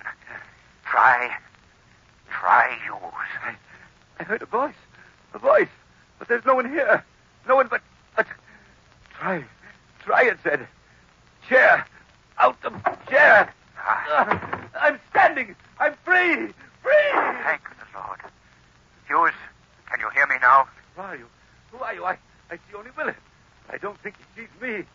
I feel someone holding me. Who are you? Never mind who I am, Hughes. Get out of this house at once. Go to the home of your friend, Lamont Cranston. Yes. You are to attend the New Year's Eve party there. Remember? Yes. I seem to remember. Go now, Hughes. You don't need me to hold you now. I will you to go. Yes. A little while now, cousin. A little while. It's almost midnight. You'll die just before midnight. Where am I? Who is that? You feel my power now, Willett. I'm holding you fast. Fast, do you hear? My will. Submit to my will. It dominates you. It snatches you from the field of that evil time spell you cast over the world. I'm powerless in the grip of some invisible force. And it speaks. Who are you? Who? I am the Shadow. The Shadow. Dr. Willett, you are guilty of the greatest crime ever perpetrated against mankind. You thought to condemn the rest of the world to an eternity of cold and darkness and suffering. No, I didn't mean to do that. You wanted an eternal life of pleasure, of evil. You tried to stave off forever the death that hung over you like a sword. I don't want to die. To satisfy your selfishness, you tried to, you did. Break the laws of nature. And so you must be punished, Dr. Willett. Punished? How? In a moment, I shall smash your devilish time machine. Reduce it to splinters and scrap. And the instant the machine is smashed, time will snap back to normal. Instantaneously, time will take up where it left off when you put the machine into operation. And so will come what you thought to destroy forever. The new year. The blessed new year. That means new hope and happiness for the good and the innocent people of the world. While for you, it will bring what God decreed for you. Death. No, don't smash the machine. Give me one more day of life, just one. Then I'll smash it myself. Not 1 hour, not 1 minute, not 1 second. Don't more. let me die. Stop.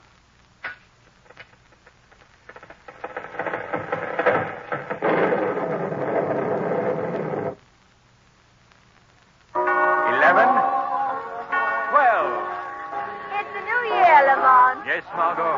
The new year. At last. Why, Hughes. Oh, I'm sorry to be late, Cranston. I don't know what happened to me. I feel as if I just woke up from a bad dream. I found myself running up here. Mr. Hughes, you're ill. No, he's all right, Margot. You are all right, aren't you, Hughes? I guess I am. What time is it? It's just past 12 o'clock, Mr. Hughes. Happy New Year. New Year? Yes. Happy New Year, everybody. Happy New Year, Hughes. Happy New Year. As a matter of fact, Lamont, it seems to me I had a dream, too. The strangest sort of dream. Perhaps you did, Margot.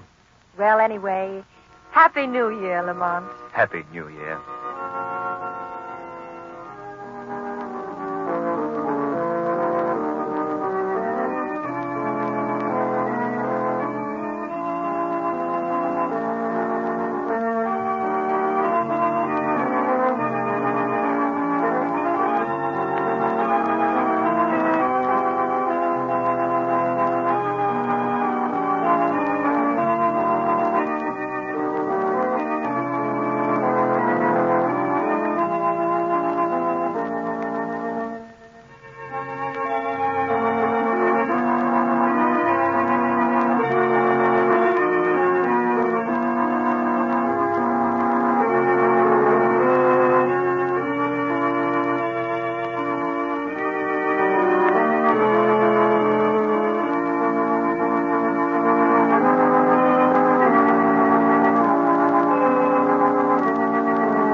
Today's program is based on a story copyrighted by the Shadow magazine. All the characters and all the places named are fictitious. Any similarity to persons living or dead is purely coincidental. The Shadow magazine is now on sale at your local newsstand. The weed of crime bears bitter fruit. Crime does not pay. The Shadow knows.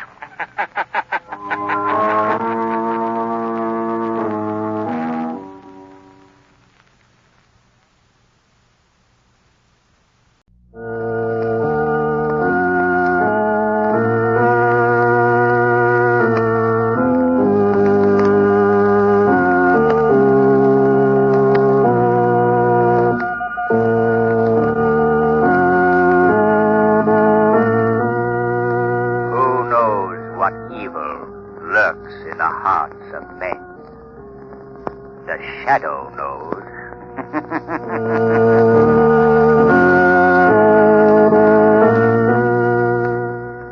Blue Coal presents The Shadow. With today's thrilling adventure, your Blue Coal dealers commence a new season and a sensational new series of The Shadow, your favorite mystery drama. These programs have been made possible by your friendly cooperation and support of our product, Blue Coal. And on behalf of our sponsors and our cast, may I express appreciation to you, our listeners, for bringing us all together again this year. In just a moment, The Shadow's first exciting adventure begins. Meanwhile, homeowners, attention. Don't be deceived by the balmy days of Indian summer. All signs point to chilly fall weather and a long, cold winter. So don't take chances. Decide now to order a supply of Blue Coal. It's Pennsylvania's finest anthracite, trademarked blue as your guarantee of even, dependable, healthful heat no matter what the weather. Your nearest Blue Coal dealer stocks Blue Coal in all household sizes. Phone him tomorrow.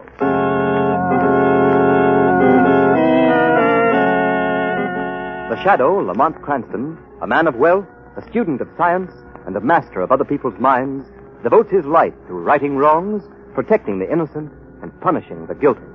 Using advanced methods that may ultimately become available to all law enforcement agencies, Cranston is known to the underworld as the Shadow. Never seen, only heard, as haunting to superstitious minds as a ghost, as inevitable as a guilty conscience. Today's story, Traffic in Death.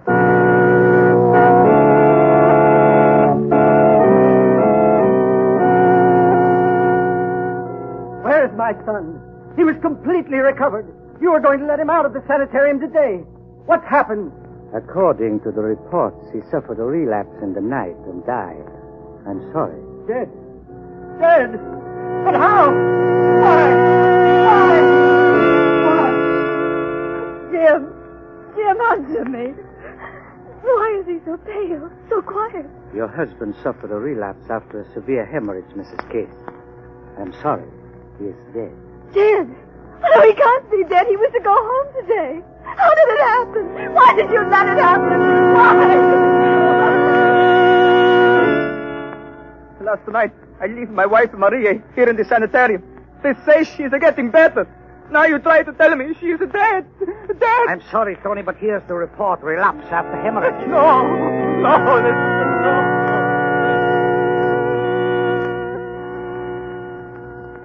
You sent for me, Dr. Lee? Yes. As chief laboratory scientist, what do you know about these hemorrhage cases? 6 dead in 6 days. No more than you, Dr. Lee. They're unfortunate. I believe there's far more to it than that. I believe it's murder. Murder? Have you any proof? No. Not positive proof. And I don't want to notify the police and involve the sanitarium in a scandal until I'm sure. What are you going to do about it, Dr. Lee? Do? I've already telegraphed an old friend of mine, Lamont Cranston. He's flying down from Maine, and he'll get to the bottom of this. I'll stake my life on it. Yes, Dr. Lee. I believe you would stake even your life for the honor of this sanitarium you have made so great. Even your life.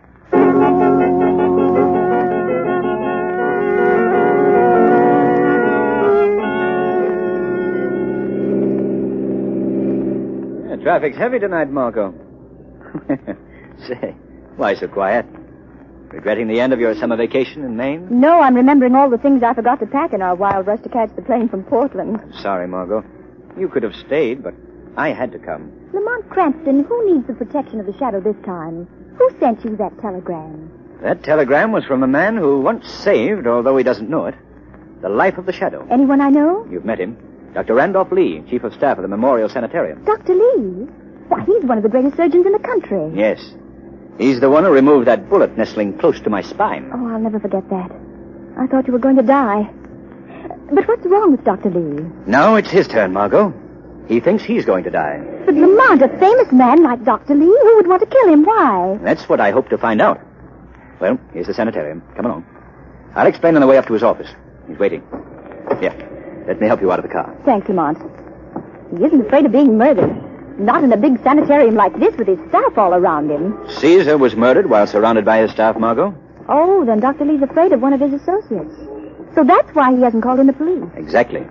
He hasn't enough proof to arrest the man. And he doesn't want the sanitarium involved in a public scandal. But there's more to it than that. This way, Margot. What else is there? Murder. Wholesale murder. Wait a minute, Margot. Oh, nurse. Yes, sir. I'd like to see Dr. Lee. He's expecting me. Oh, you're Mr. Cranston. Yes. Dr. Lee left orders that you were to go right up to his office in his private elevator. Will you step in here, please? Thank you, nurse. After you, Margot. My, a private elevator. Just press the button marked Dr. Lee, Mr. Cranston. It will take you directly to his office. Thank you, nurse. We'll manage. Lamont, you say Dr. Lee suspects someone of wholesale murder, but there hasn't been a word in the papers. Death's not an unusual occurrence in a big sanitarium, Margot. And there are many more ways of killing than with a gun or a club. Well, were these people killed in some unusual way? They died of anemia, acute anemia, because every ounce of their blood was drained from their bodies. Oh, I never heard of such a thing. Does Dr. Lee suspect someone in the sanitarium? He didn't want to say over the phone. That's why he begged me to hurry here when I called him from the airport. I'm afraid Lee's in danger if the killer suspects he's onto him. Here we are, Lamont. All right, Margaret. Well, hello, Dr. Lee. I came as quickly as I could. Lamont! Dr. Lee? Well, what is it, man? Are you ill? Lamont, look. Look at his face. Margot, get a glass of water. That decanter there. No, wait a minute. Never mind. It's no use. He's... Dead? Are you sure? Positive. But there's no sign of violence. Yes, there is, Margot. Look here. He's been stabbed in the back with a surgical knife. Oh, Lamont, how ghastly. A great man like Dr. Lee murdered. I was afraid of something like this. Margot, we've got to be careful. This killer is desperate. He'll stop at nothing to cover up his crimes. He's murdered one of the greatest men of medicine, Lamont, and I've got... The automatic elevator is going down. Let it go. Someone else has called it down, and they may be coming up here. Let's wait and see. The man who murdered him knows we're here, and he may do something that will make our jobs easier. The elevator stopped. Lamont, the police will have to be notified. Yes, but I have a hunch that Commissioner Weston and his homicide squad are going to need help to crack this case. The elevator's coming back up. Get away from them, Stand behind the curtains there. Keep out of sight. What are you going to do, Lamont? That depends on who steps out of that elevator. Margot, get behind those curtains, please. The elevator's almost here. Be careful, Lamont. Keep out of sight, Margot. It's just possible Lee's killer may be returning to cover up his crime. Dr. Lee. Oh, I beg your pardon, Doctor. I thought you were alone. Did Dr. Lee send for you? Yes, I'm Hardwick, in charge of the laboratory. Why? What's wrong? Dr. Lee. Dr. Lee? He's dead. Who are you? What are you doing here? How did this happen? How did what happen? I beg your pardon, sir. I only meant...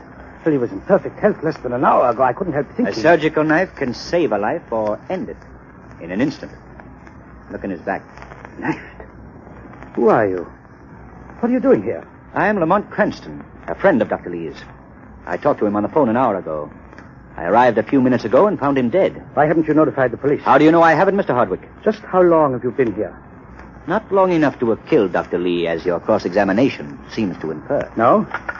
We'll see what the police think. Hello? Hello, operator. Get me police headquarters. Quick. Cranston, Dr. Lee has been dead less than 5 minutes. And I find you here alone with him. Not quite alone, Mr. Hardwick. Who is this woman? Why was she hiding? This young lady is Miss Lane, Mr. Hardwick. Hello. Hello. Hurry up that call, operator. Police headquarters? This is Mr. Hardwick of the Memorial Sanitarium. Dr. Randolph Lee, Chief of Staff, has been murdered in his private office.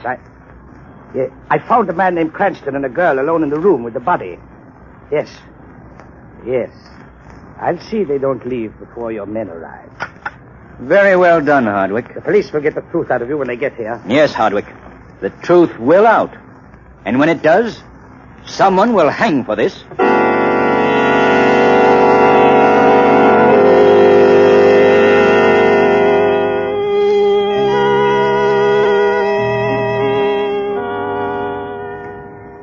Wait outside, Sergeant.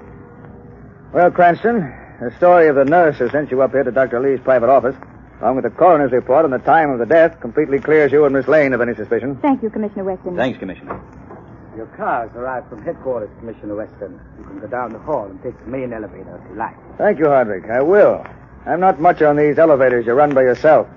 Hey, Cranston, drop into headquarters tomorrow, will you? I'd like to get a transcript of what Dr. Lee told you when you called him from the airport. It might give us a lead. I'll be glad to, Commissioner. Good. Goodbye, Miss Lane. I'm sorry we had to change. I didn't mind. Goodbye, Commissioner. Well, Hardwick, are you convinced of our innocence? I'm terribly sorry to have been so hasty in my accusations, Cranston. And you, Miss Lane. Think nothing of it. By the way, Cranston, just what did Dr. Lee tell you over the phone? If there are any clues, I might be able to help. That's just what I've been thinking, Hardwick. You're in charge of the sanitarium lab, I understand. Why, yes. Yes, I am. Do you conduct any experiments in line of duty or on your own? Oh, no. My duties are routine. Then I don't suppose you know that at least 6 patients have died in the sanitarium within the past month. Yes. But what has this to do with Dr. Lee's death? That's what I'm hoping you'll tell me, Mr. Hardwick. What do you mean? Hardwick, you know and I know that 6 patients have died in the sanitarium because every ounce of blood had been drained from their bodies. Yet in all cases, their deaths were ascribed to natural causes. Oh. So you know. You've known all along. Yes. Dr. Lee told me over the phone. Why didn't you tell Commissioner Weston? Because there are 2 pieces of the puzzle still missing. The criminal and the motive. I see. Well, if you will wait here, I may have something in my laboratory that will complete the picture for you. I'll take Lee's private elevator and be back in a moment. We'll wait here. Lamont, you act as if you suspect Mr. Hardwick. I do, Margot. Then why did you let him leave? If he's guilty, he'll run away. No, Margot. If he's guilty, he'll come back and try to kill us for the same reason Dr. Lee was murdered. We know too much. What are you going to do? Call Commissioner Weston? No, Margot. Weston is only concerned with Dr. Lee's death. I want to know how those 6 helpless patients died and why. I think the time has come for the shadow to take a hand. Can I help, Lamont? Yes. If you're game to stay here and wait till Hardwick comes back. Of course I will. Tell Hardwick I had to leave. Tell him I'll be back in 10 minutes. What will I say to Hardwick? Lead him on, Margot. Make him think we have proof of his guilt. If he is guilty, he'll hang himself with a rope of words. Where are you going, Lamont? Nowhere, Margot. Nowhere. Just into the shadows. In the shadows.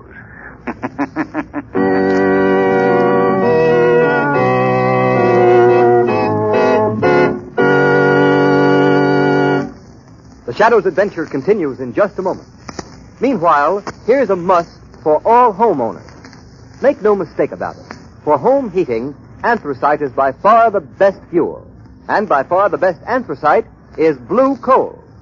Blue coal is mined by the Glen Alden Coal Company, and its harmless blue coloring is your guarantee of better heat at less cost. Steady, uniform, healthful heat that prevents colds and cuts down doctor's bills for your entire family. With this finest of Pennsylvania anthracite, there is no quick chilling of the house such as you often get with fuels of the on and off type that flare up and die out. And bear in mind the fact that heating plants in this part of the country were especially designed to burn anthracite. So before fall's uncertain weather catches you unprepared, call your nearest blue coal dealer tomorrow. Ask him for blue coal in any of its 4 popular domestic sizes: egg, pea, chestnut, or stove. You'll find your nearest blue coal dealer's name listed in the Where to Buy It section of your classified telephone directory under the name Blue Coal. Remember, for even, dependable heat at all times, always insist on America's finest anthracite, Blue Coal.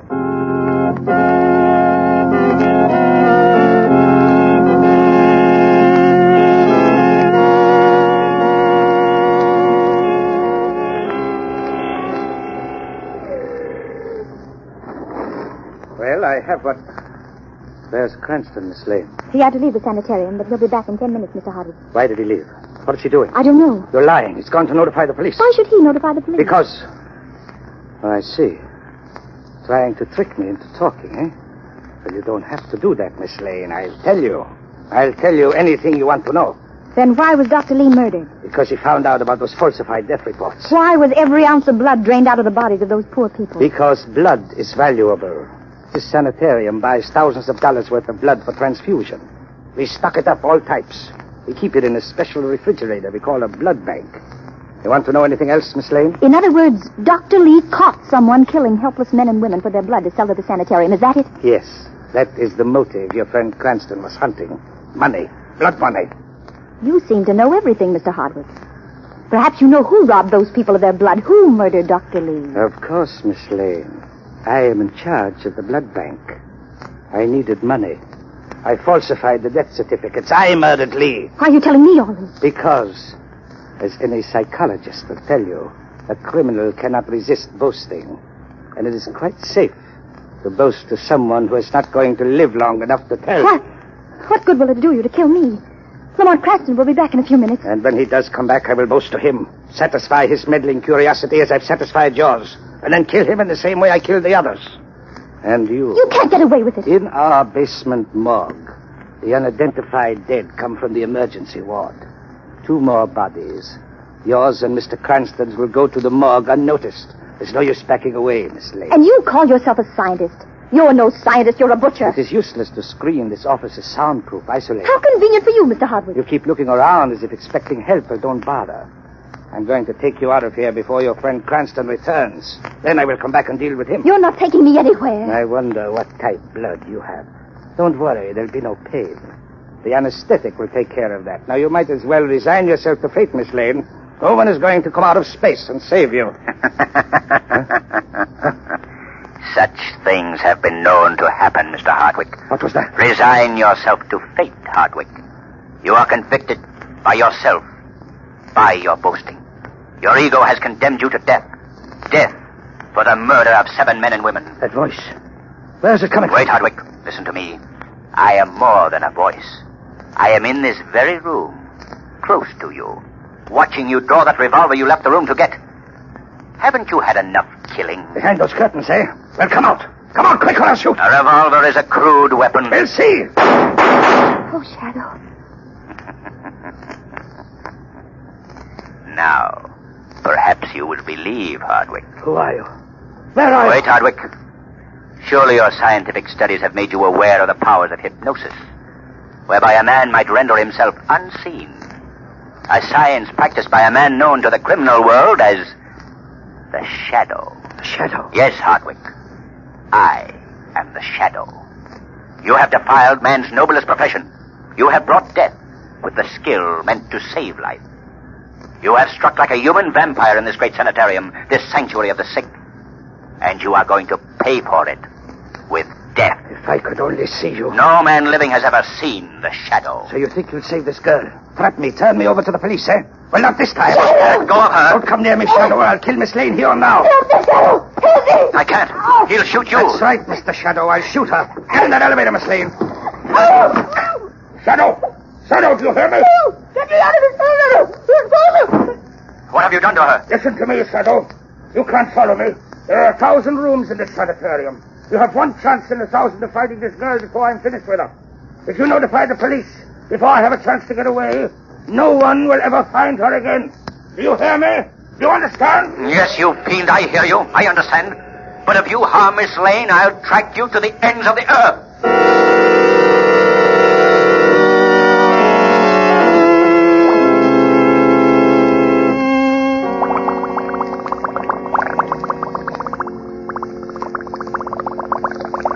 Now, Miss Lane, I am ready. Do not let the bubbling sound unnerve you. It's just my special blood transfusion machine. Lamont. Lamont. It will do you no good to struggle against the anesthetic. That only brings unconsciousness quicker. Lamont. Breathe deep, Miss Lane. Deep. You can dream that your friend Lamont Cranston has come to help you. And the Shadow, you can dream of him, too. But neither of them will ever find this laboratory here in the cellar so close to the morgue. And I'll get them both before I'm through, and then no one will know, and I can go on and on. Come on. You are a benefactor to humanity, Miss Lane. A blood donor. Some poor fool. 1,000 rooms. One chance in 1,000. Hardwick means to kill Margot, whether I search for her or not. 1,000 rooms. He went down. But the whole sanitarium is down. Wards, labs, operating rooms, corridors. Down. I must find her. I must. How are you today, Mary? Oh, just fine, Jack. The nurse says they're going to let me leave the sanitarium to... Jack, look! What is it, Mary? Oh, that door. It just opened and closed, but there was no one there. Oh, now, Mary, control yourself. You've had a bad time. You just imagined it, Oh, dear. no, I saw it open and close. I tell you, I saw the door handle turn, but there was no one there. It's no use. One chance in 1,000. I've got to try something else. Something else. How about another game before we go on duty, Bill? No, I gotta be gone. Operation and surgery. Everybody's on edge since Lee was murdered.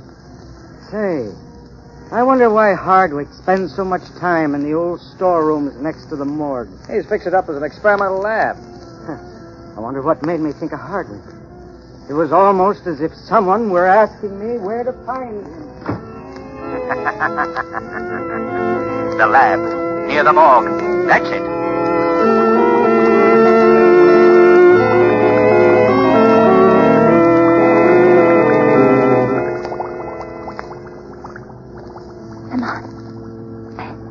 Lamont. The anesthetic is taking effect, Miss Lane. In a moment, everything will be ready. Lamont. You would do me a favor bringing Cranston here. It would save me the trouble of going up after him. I don't relish that, but it's his life or mine. Lee told him too much. And the shadow. What I would give to have him here on the operating table. I wonder if he could keep in the shadows if I drained his lifeblood away. You'll never know, Hardwick. You? So you found me. I warned you. I warned you not to follow me. I'll kill Miss Lane. That's what you're trying to do. Lamont. You are real. Flesh and blood. Unfortunately for you, yes.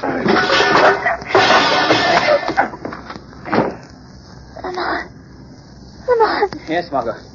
Thank heavens I found you in time. Hardwick. Where is he? I knocked him out. Lie still. I'll get help. But the shadow. They'll put two and two together. Whitson will guess you're the shadow. Hardwick will tell them about the shadow. We must risk it. You've got to have medical attention. No, I'll be all right. It's just anesthetic. Come on, look out. Hardwick's getting up. So you're the shadow, are you, Cranston? Well, here's where I killed two birds with one shot. Gone. I missed you. Gone back into the shadows again, have you? Yes. And this time you won't escape. Yes, I will, Shadow. They'll never take me. No one can do what I tell you. You're insane, Hardwick. Oh, no, Shadow. I know what's in store for me. You won't get me. They'll never hang me. Never!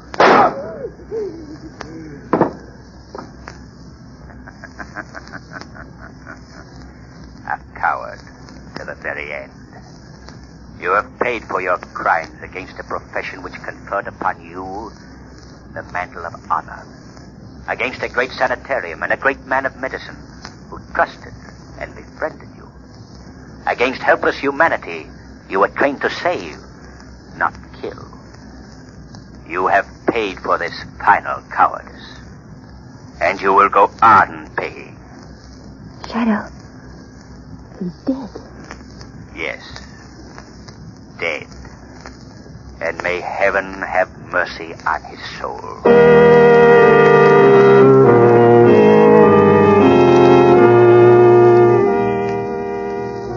Well, Cranston, I hope this will teach you and Miss Lane not to keep things from the police. If you'd told me about your phone conversation with Dr. Lee, this wouldn't have happened. But Commissioner Weston, Hardwick might have escaped before you could find proof enough to arrest him. Nonsense, Miss Lane. I suspected him all the time. Well, Commissioner, this is one case where you didn't need the help of the shadow. The shadow? He wouldn't have cracked this case in a month of Sundays. He's just another amateur criminologist like you, Cranston. I shouldn't be at all surprised.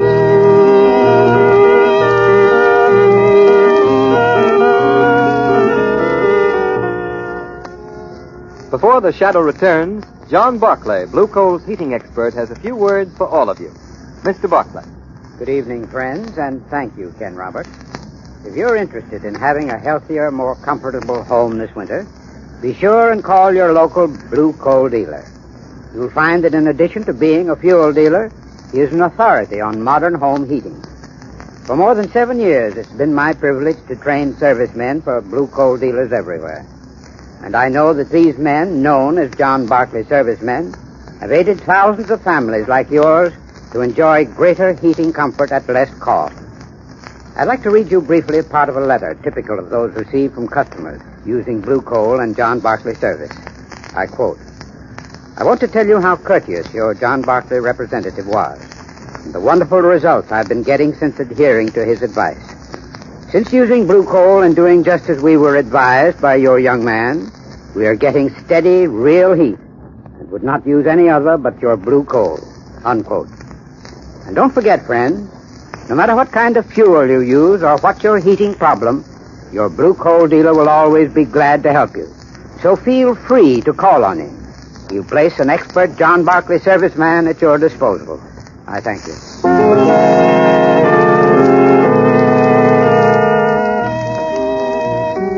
Friends, tonight's drama, a radio version of one of the many copyrighted stories which appear in the Shadow magazine, now on sale at your local newsstand, was not intended as a reflection on any of the thousands of splendid sanitariums throughout the country.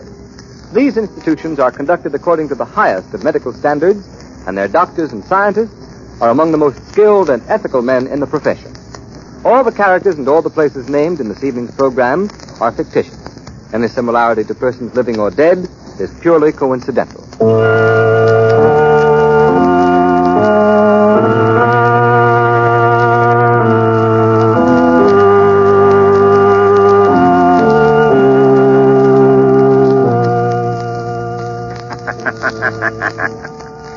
The weed of crime bears bitter fruit. Crime does not pay.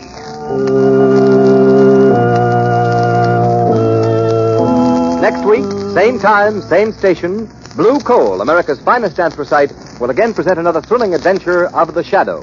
Be sure to listen, and be sure to burn Blue Coal, the solid fuel for...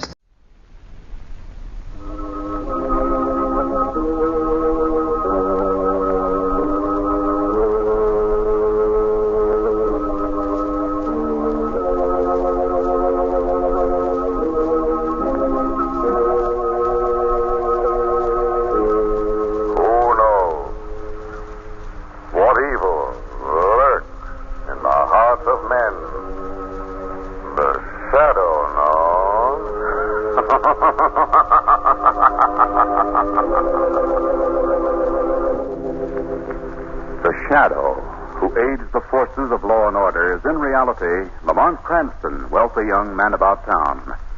Years ago in the Orient, Cranston learned a strange and mysterious secret. The hypnotic power to cloud men's minds so they cannot see him. Cranston's friend and companion, the lovely Margot Lane, is the only person who knows to whom the voice of the invisible shadow belongs. Today's story, The Black Abbot. How does this carving look, Mike? Okay. Say, what time is it? That's a little after midnight. You know, I don't like this much. Working in a church in the nighttime. It just don't seem right. Well, it's got to be done. The whole inside of this place has to be restored by the end of next month. Yeah, but I hate working nights to do it. I get a creepy feeling. It's so quiet here. Huh. What are you expecting? Ghosts? Nah, it's just... Hey, Joe. What's that? What? Somebody coming down the aisle of the church. Oh, stop it, will you? It's probably one of... Look at him. He's all dressed in black, like a monk. That's one of the ministers, I Look tell at you. him. He's coming right at us. That ain't no minister. Yeah, I guess it ain't. Look at that face. Hey, let's get away from here. Come on, come on.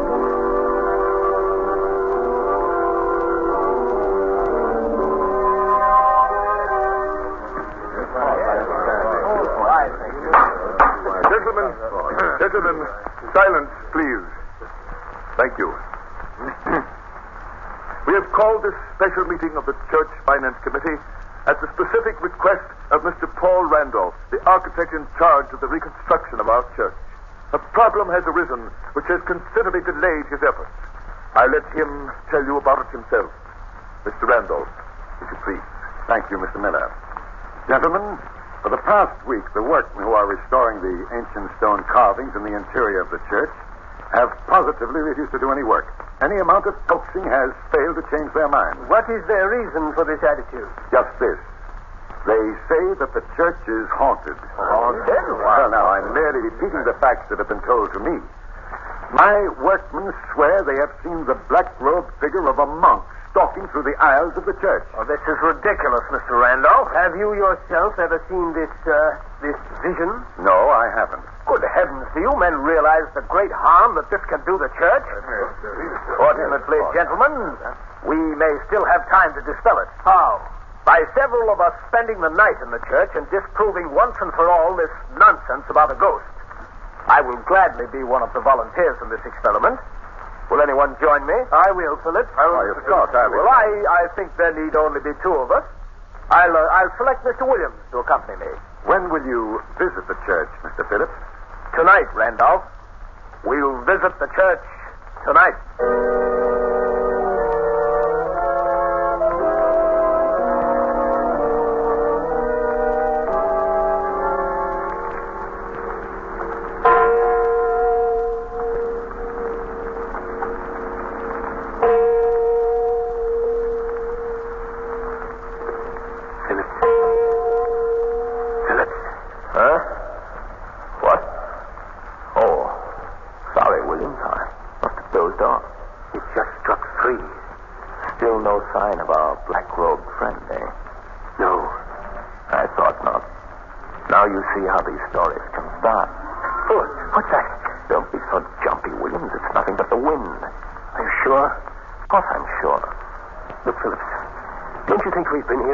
Long enough to prove that the whole story is untrue. We're staying here until morning. Now brace up, Williams. There's nothing to fear. Listen.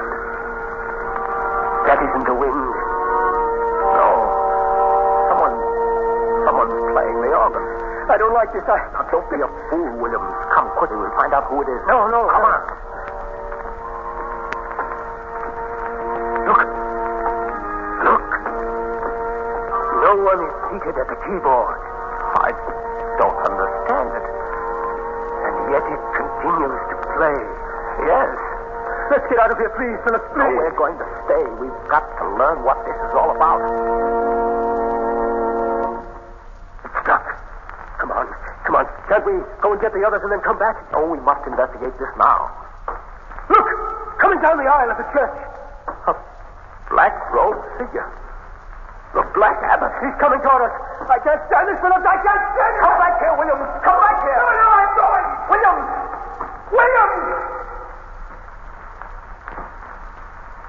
You have been left alone, John Phillips. You can't frighten me. Who are you? I am the true abbot of this church. Keep away from me. You have desecrated my church, John Phillips. And by so doing, you must pay for your sin. No, keep away, I say. Hey, do you hear? No!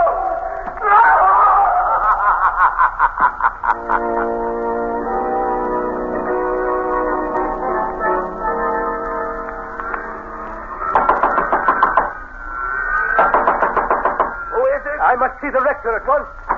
Why, Mr. Williams. Yes, Mr. Miller, please. What's the trouble down there? It's me, Williams, Mr. Miller. Will you come down quickly, please? What happened, Williams? The abbot. The Black Abbot. We just saw him in the church. I came as fast as I could. No, calm yourself. Where is Mr. Phillips? He's still in the church. We must go to him at once. He's alone with the abbot. The bells at the church. That's strange. Phillips must be ringing for help. We'll go to him at once.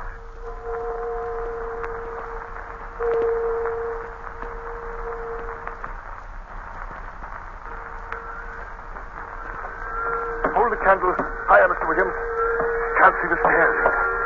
Why should Phillips come up here to the bell position? Why didn't he just leave the church? We'll find that out in a moment.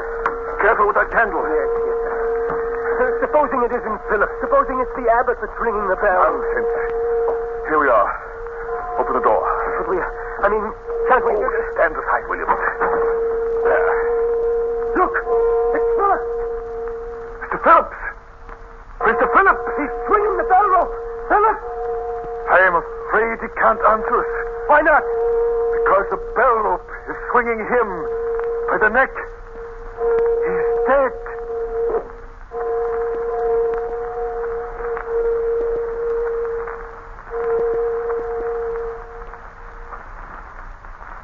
You say, Mr. Miller, that since the death of Phillips, 3 other members of your church committee have mysteriously disappeared? That's right, Mr. Cranston. And I believe that somewhere at the bottom of all this is this ghost called the Black Abbot. Knowing of your reputation, I've come to you. How long is it since the body of Phillips was found? About a month, Miss Lane. These 3 disappearances. Was there any clue as to where the men were last seen? Yes. In each case, they were somewhere in the vicinity of the church. I see. And how long have they been missing? Different periods, Mr. Cranston. The last one was less than a week ago. Lamont, do you suppose that they've met the same fate as Phillips? Do you suppose they met the Black Abbot? I don't know, Margot. So far, we've been able to keep the true facts of this mystery from the newspapers. But we can't do it much longer. I realize that. Mr. Cranston, the work on the church is at a standstill, and it will never be completed unless these disappearances and Philip's death are explained. You must help us. Please. Well, I don't know how much I can find out for you, Mr. Miller. I should be glad to do what I can. Thank you. Thank you very much. Now, if you want any further information or assistance, you can call on me at the rectory. Very well, I shall do that. Good day. Good day, Miss Lane. Goodbye, Mr. Miller. Goodbye. What do you make of all this, Lamont? I don't know yet, Margot. But there's only one way to find out. How? By spending a night in the church. There is a so-called Black Abbot. I believe there's a way to deal with him. How? I can't tell you just now. You see, that will be a job for me as the Shadow.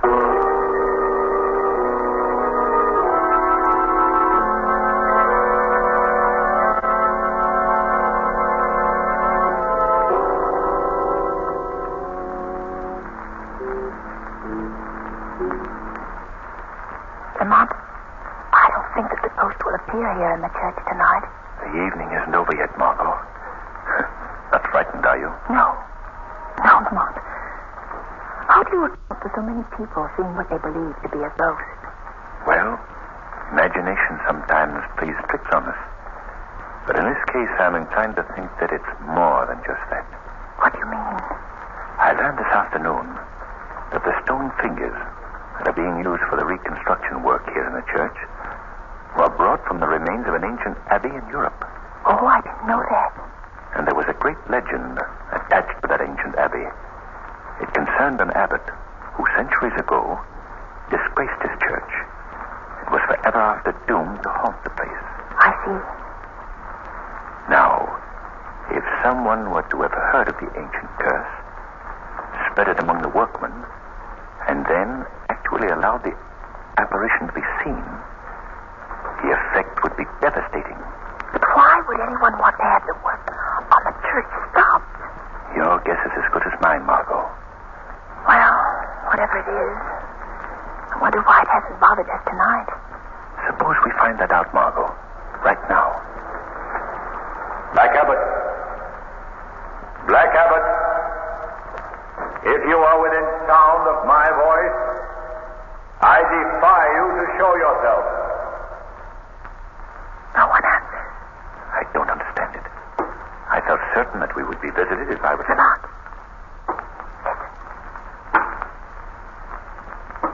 That did it, Margot. He's coming. Where? We can't see him yet. It sounds as if he were descending the belfry stairs. What shall we do? Just follow my instructions.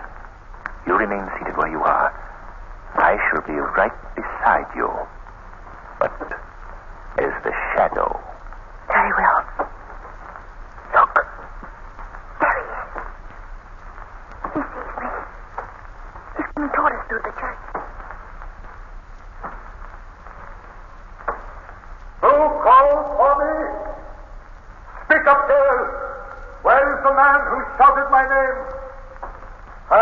warn you. Your silence will bring destruction upon you. Where is he? Don't come any closer. Where is he, I say? Get away. Stay where you are, Black Abbott. What? Who speaks? I am he who defied you to show yourself. Where are you? I can't see you. I am right here, beside you, in the shadows. Where? Where? Strange that a ghost should react in such a human fashion. What kind of trickery is this? Black Abbott, you're no supernatural being. You are a creature of blood and flesh, masquerading behind the ancient legend of the church. No, no. I accuse you of the murder of John Phillips and the disappearance of his companion. It's a lie. Unmask yourself, Abbott. Reveal your true identity. Look out, he's running away. Come back here. He went over there by the side of the church. He's disappeared. Listen to me, the both of you. Lamont, he must have gone through a secret panel. You have defiled and desecrated the abbey. Pay for it.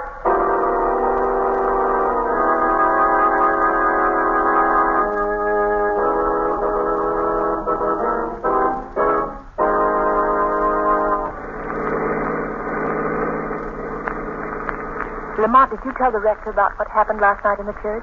No, Margot. I thought it best not to mention it to anyone for the present. One thing is certain after last evening's encounter, however. What's that? Our elusive Black Abbott proved himself to be a very human ghost. Yes. But who he is and what his motive might be still remains to be discovered. And how he got away. Yes. That's the first thing to find out. Well, here we are. We'll leave the car right here. Come along, Margot. Church looks altogether different in the daytime, doesn't it? Yes, quite. Oh, I believe this door is open. Yes, there it is. Shall we go in? Yes. What shall we examine first, Lamont? The belfry? No. I'd rather have a look at the wall. I have an idea that there's some secret doorway in the paneling through which the abbot made his getaway. That would be here, wouldn't it? Yes. I'll look down by the altar, Margot. If you find anything suspicious, call me. Yes, I will, Lamont. This panel is solid. No false projections. Good afternoon. Oh! Oh, so sorry. Did I frighten you? Well, it's quite all right. I just didn't hear you coming. Please accept my apology. I'm Paul Randolph, the architect in charge here. Oh, how do you do? I'm Margot Lane. Oh, Miss Lane. Oh, Lamont, will you come here? Yes, coming. Mr. Cranston, this is Mr. Randolph, the architect of the church. Yes, it's a pleasure to meet you, Mr. Randolph. Thank you. May I be of any assistance to you? Well, I don't suppose so. You see, we've just been testing our curiosity. Oh, how's that? Well, we'd heard something of the so-called ghost that's supposed to be here, and we believe that ghosts always use secret passageways and such, and we were just looking for one. Oh, I see. Of course, this has all been done with the rector's permission. Naturally. Oh, Mr. Randolph, as architect, you no doubt have the original plans of this church, haven't you? Of course. Do you suppose they might indicate any secret passages? I've never noticed. But I'd be glad to have you look at them. Well, splendid. Well, you may see them tonight if you wish. I'll bring them to you. Thank you. Suppose we meet tonight, here, in the church.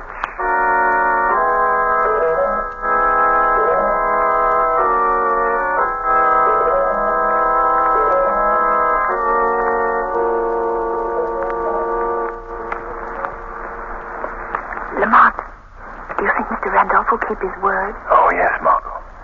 He'll be here. I shouldn't like to spend many more nights here, Lamont, even though I know that the abbot is not a ghost. It's so frightening being alone in this great church. Well, if all goes as I expected. Lamont, listen. Hear those footsteps? Yes. Can it be the abbot again? We'll soon find out. Oh, it's Mr. Randolph. Hello there. Sorry to be late. That's all right, Randolph. You gave us quite a scare. That seems to be a habit with me, doesn't it? Did you bring the plans? Yes, 2 copies. Here's one for you. Oh, thanks. Well, let's get to work. We can each start at one end of the wall, Randolph. Very well. Oh, Margot, you come with me. Yes. Well, Mr. Cranston, I wonder if Miss Lane would mind accompanying me instead. Well, you see, my eyesight is rather poor, and in this darkness, Well, all right, I'll go with you, Mr. Randolph. Good. Here are the plans. And here's my flashlight, Miss Lane. Thanks. Call out to me if you find anything. Oh, yes, surely, Mr. Cranston. We can start right here, Miss Lane. All right. Do the plans indicate anything for this section? Well, there does seem to be one thing here that might mean something. It would be at about this point on the wall. Where? This little cornerstone. Look, Mr. Randolph, it moves. Why, so it does. I'll turn it down all the way. The panel is opening. We must call them on. Shut up! Let me go! Shut up, I say. You found the secret, now you must share it with me. No! Come on, come on. No!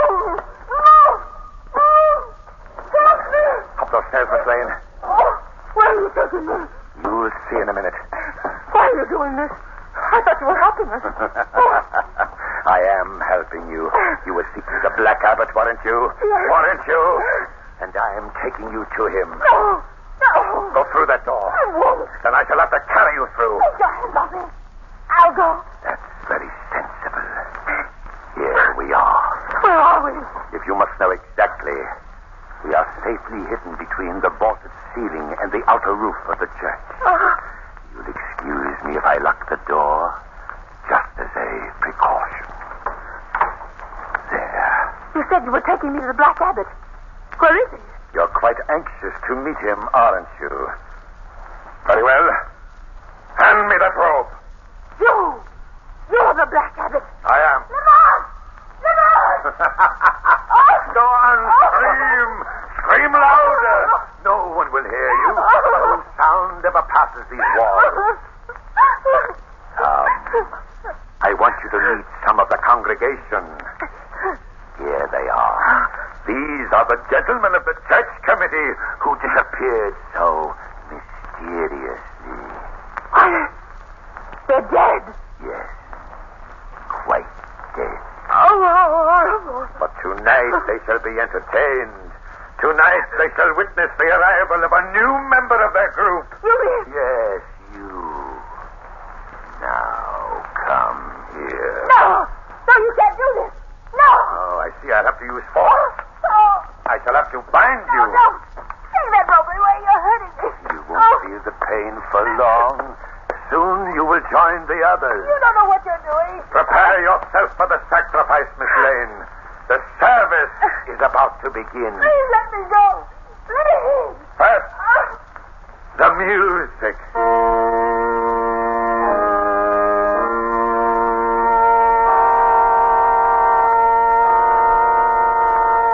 Margot Lane, you're about to receive the greatest of all honors. Make yourself ready for the beauties of the death that is about to befall you. But she isn't going to die, Black Abbot. You? Where are you? I am right here beside you. Unbind that girl. How did you get here? Just as you did. But the door, it's still locked. I came in with you. In the shadows. So that's who you are. The Shadow. Yes. You're very clever, Shadow. But not clever enough to outwit me. We shall see. But first unbind that girl. No.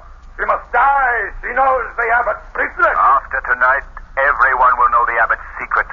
Paul Randolph. You are Paul Randolph. Yes, that's who I am. I don't care if you do know it, because neither of you will ever live to tell it. You're wrong, Randolph. We both shall live. And you will be turned over to the police for the murders of the church committeemen. And how do you propose to do that? You shall see. Why did you murder these men? Why? I'll tell you. Buried within these walls are many priceless relics. No one knows of them but me. And when I have disposed of all who stand in my way, they'll be mine. Mine, do you hear? And no one shall take them from me. That's why I've killed those men. I hung Phillips as a warning to keep them away. But they were fools. They learned my secret. That's why you both must die, too. You heard his confession, Margot? Yes. You'll never live to repeat it. There's a knife. Drop that, Randolph. Oh, no. If you attempt to come near me, Shadow, I'll plunge this into a heart. No, you won't. Let go of my arm. Drop that knife. No, let go of me. She must die. The knife is almost stuck touching me. I'm afraid I'll have to break your arm, Randolph.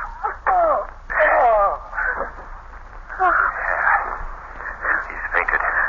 Here. I'll untie your bonds, Margot. Oh, thank heaven you arrived in time. There's a knot under my shoulder. Yes, I've got it. There we are. Look! Randolph, come to. He's running for the door. Come back here, Randolph. You'll never get me. You'll never get me. Come quickly, Margot. He mustn't get away. There he is.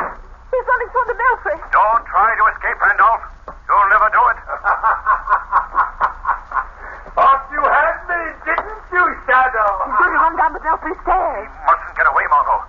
Randolph, you'll never get out through the belfry. Oh, no? No.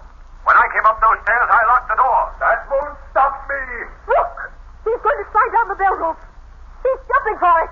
Goodbye, Shadow. Oh, Lamont! He's slipped up. He's falling. Oh, look. He's fallen the whole way. Hundreds of feet. Perhaps it's best.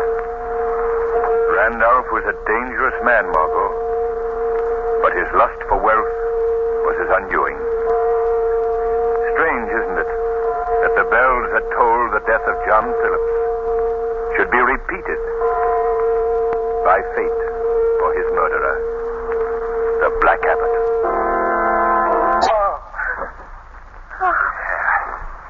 He's fainted. Here. I'll untie your bonds, Margot. Oh, thank heaven you arrived in time.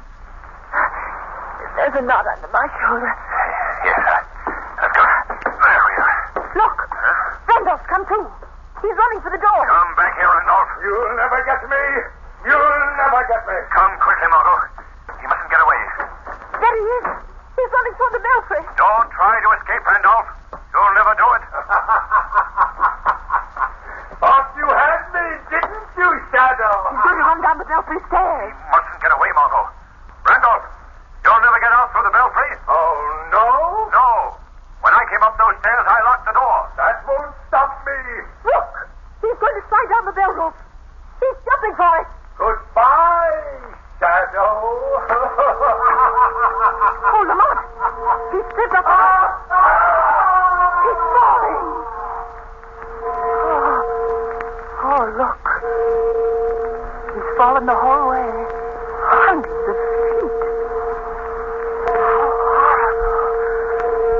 Perhaps it's best. Randolph was a dangerous man, Margot. But his lust for wealth was his undoing. Strange, isn't it, that the bells that tolled the death of John Phillips should be repeated by fate for his murderer, the Black Abbot.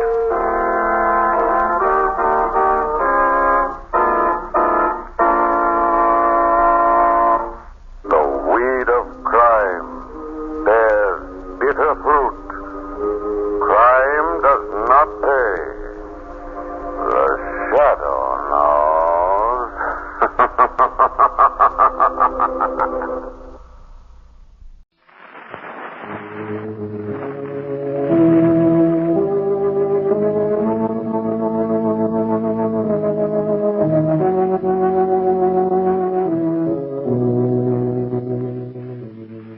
Who knows what evil lurks in the hearts of men?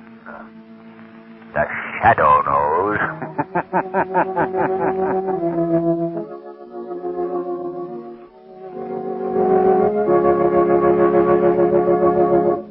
In just a moment, the Shadow starts his first adventure of the new season. But first, let me tell you about this master of men's minds. The Shadow, mysterious character who furthers the forces of law and order, is in reality Lamont Cranston, wealthy young man about town. Cranston devotes his spare time to his favorite hobby, criminology. As the Shadow, he is the sworn enemy of criminals, lawbreakers, and sharpsters. An invaluable help to the Shadow is his hypnotic power, by which he clouds men's minds so that they cannot see him. This he accomplishes by means of a mystic trick acquired during the years he spent in the Orient. Cranston's friend and companion, the lovely Margot Lane, is the only person who knows to whom the unseen voice of the shadow belongs. Today's story, Dead Men Talk.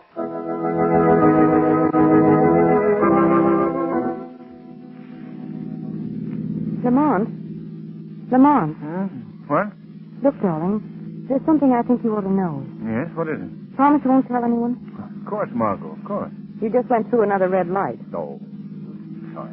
You know, there's nothing duller or harder to be with than a crime detective when there's no crime to detect. Well, if you'd rather not be with me... I know. You'd be very glad to take me home.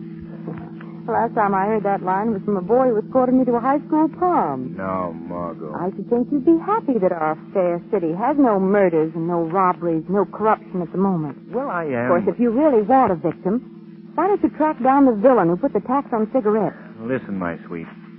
You can go to your psychology teacher and get your money back because you haven't helped my mood one bit. Okay, then. Go ahead and sulk. Would you mind telling me where we're headed for? The morgue. You mean the... I mean the morgue. I see. Of course, if you'd rather not come with me. No. In fact, after spending this day with you, the morgue will be a pleasant relief.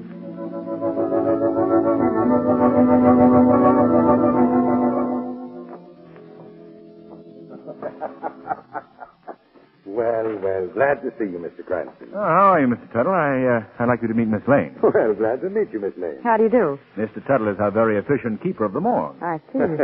Yes, Miss Lane. And we're open for business here 24 hours a day.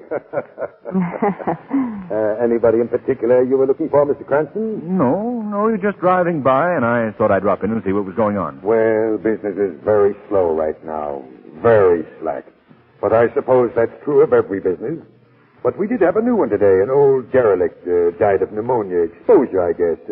There he is over there. Oh, yes. Poor chap. Rather nice-looking old boy, isn't he? Is he the only new one? Yes, up to now. But stick around. You know the old saying, you never know what's going to turn up, eh, Miss Lane? Yes. Lamont, let's get out of here.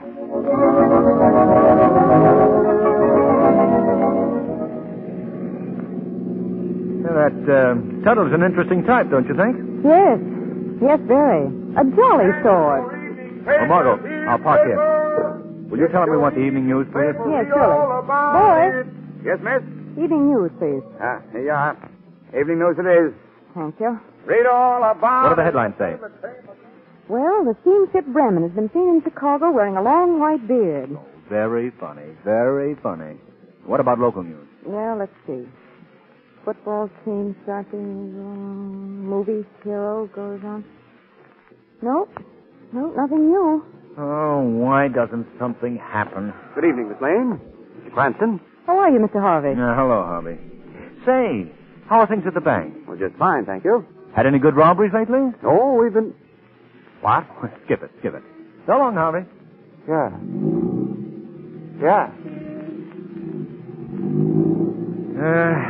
I feel like Sherlock Holmes must have felt when Conan Doyle stopped writing him. Where to now? We're going to dinner. Oh, no. Why not?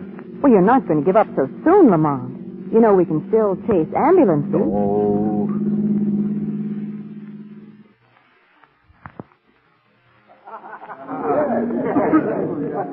Margot, may I see that newspaper, please? Now, you finish your salad first, Lamont. Okay, darling. Whatever you say. Hey, you've gotten yourself an idea, haven't you? Uh-huh. What is it? Well, I've just been thinking. You know the old saying that if there's no news, then make news? Yes. Well, how about a rewrite on that? If there's no crime... Then make crime? Exactly. Just a minute. You're not going out and commit a murder. Hardly. I have a different approach. What? Our well-known civic leader, Mr. Grant Flynn. Oh. Mr. Flynn, the poor man's friend, benefactor of little kiddies. And the worst murdering thief this community has ever known. But, Lamont, they've been trying for years to hang something on Flynn. Granted. But just look at this newspaper. See this story here. Whereabouts of John Gordon, racket king, still a mystery.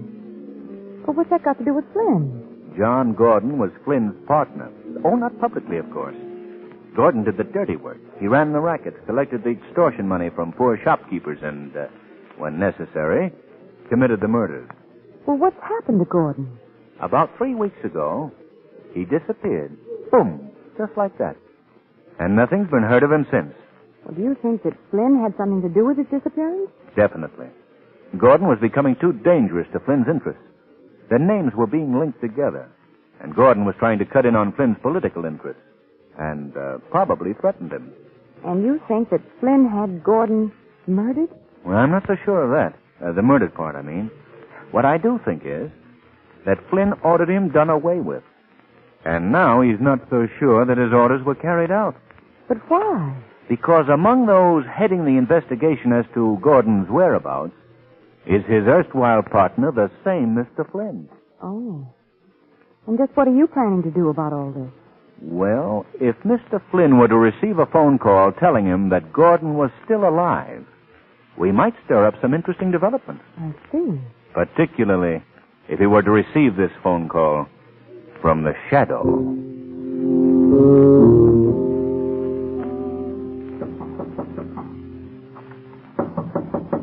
Come in. Well, what do you want? Phone call for you, Mr. Flynn. Well, who is it? He wouldn't give no name. You know I don't talk to people unless... Says he's got a message for you. Oh, yes? Yeah, from Johnny Gordon. What? Should I tell him your name? No, I'll take it. Now, you wait in here. Whatever you say, boss. Whatever you say. Hello. Hello, Mr. Grant Flynn. Yes? This is the Shadow. The Shadow? Hey, I've heard of you. Thank you, Mr. Flynn. I have a message for you that might be of some importance. Oh, yes? A message from John Gordon. What do you mean from Gordon? Gordon is coming to get you. Gordon's dead. How do you know? Because I ordered him rubbed out. That's all I wanted to know, Mr. No, I didn't mean that. You hear me? I didn't mean that. Perhaps you can explain yourself more clearly in the morning at the district attorney's office. If Gordon doesn't get you first. No, wait a minute. Wait. Good night, Mr. Flynn.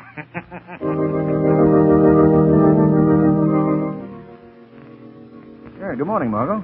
Lamont, have you seen the newspapers? No. Well, look at this. Civic leader dies suddenly. Grant Flynn, pneumonia victim. Pneumonia? Expired at 9 p.m. last night at his wait a home. minute. I spoke to Flynn at 8:45. That means he contracted pneumonia, reached a crisis, and died in 15 minutes flat. Remarkable age we're living in, isn't it? Yes, to say the least. To say the least, there's something very phony about the whole thing. Let me see that paper. Here you are. Yeah. At his family's request, the funeral services will be strictly private. The body will be removed to Conrad's undertaking parlors this evening. Well, you can be certain of one thing, Margot. What's that? The services won't be strictly private. Because we're paying our respects to the late Mr. Flynn at the funeral parlor ourselves tonight.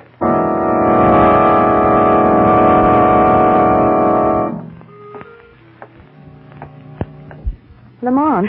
Not so loud, Margot. Is this better? Yeah. If I'm not too curious, why are we prowling up this back alley? This is the rear of the funeral parlor. And as we aren't among the invited mourners, I thought this was the best way in. Do you mind? No, it's fun. Haven't done this since Prohibition. Well, here's the door. Now we'll see if I have a key to fit it.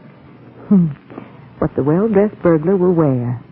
How you fix for brass knuckles. Margot, could you stop being a bright girl for just a minute, please? All right. Well, thanks. Now, we'll try this one. No, this one. Ah, there we are. Come on. Quiet now. All right. Give me that flashlight. Well, this seems to be the storeroom for the coffins. Yes, I gather that from the way they're stacked up around here. You're not nervous, are you? No. I was just wishing we were back in that jolly old morgue. Come on. Let's try this door over here. Stay close to me. Don't worry about that. Ah, this must be the funeral room. Now to find Mr. Flynn. What's the matter? Over there in the corner. Something's moving. Where? Here. That's a curtain blowing. Stop being so nervous. Nothing can possibly... What was that? I don't know. Someone's coming down the stairs. Quick, duck behind this coffin. Hurry up, let's get out of here. There is really no need of hiding. Come out from behind that coffin. Why, yes, sir. Yes, sir. Thank you. That's better. We're very close friends of Mr. Flynn's, and, I know it may seem very unusual to you, our being here at this hour, but... It was the late Mr. Flynn you want to see. Yes. Follow me. Stay beside me, Lamont. All right. Sorry I haven't time to show you all around. You'd like it here. Yes, I'm sure we would. Mr. Flynn, wasn't it? Yes. I haven't gotten to know him very well yet. He's new here. Ah, here he is. Now, would you help me with this coffin lid? Surely. There he is. Ah, the piece. The piece they find. Are you sure this is Mr. Grant Flynn? Yes. See the engraving on the coffin? His family just left here a short time ago. Thank you. Come on, Margot. Leaving so soon? Yes, good night. Hope you weren't frightened. What's the matter, Lamont? That body in the coffin. Yes. That isn't Grant Flynn. No? No. It's the body of that poor old derelict we saw yesterday in the morgue.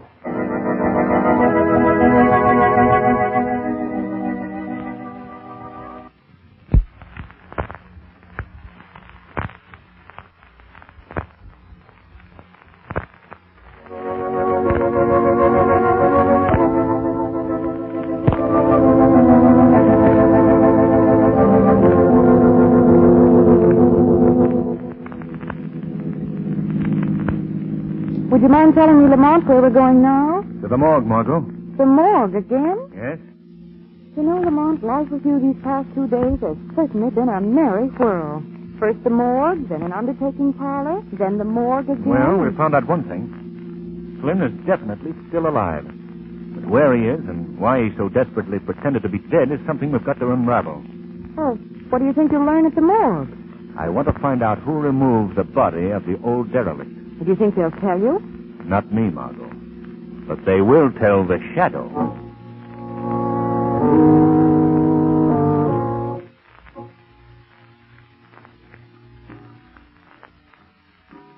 Long night.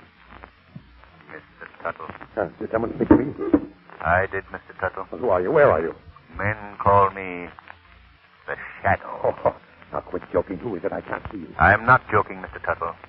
And you can't see me because I cloud men's minds by the power of hypnosis.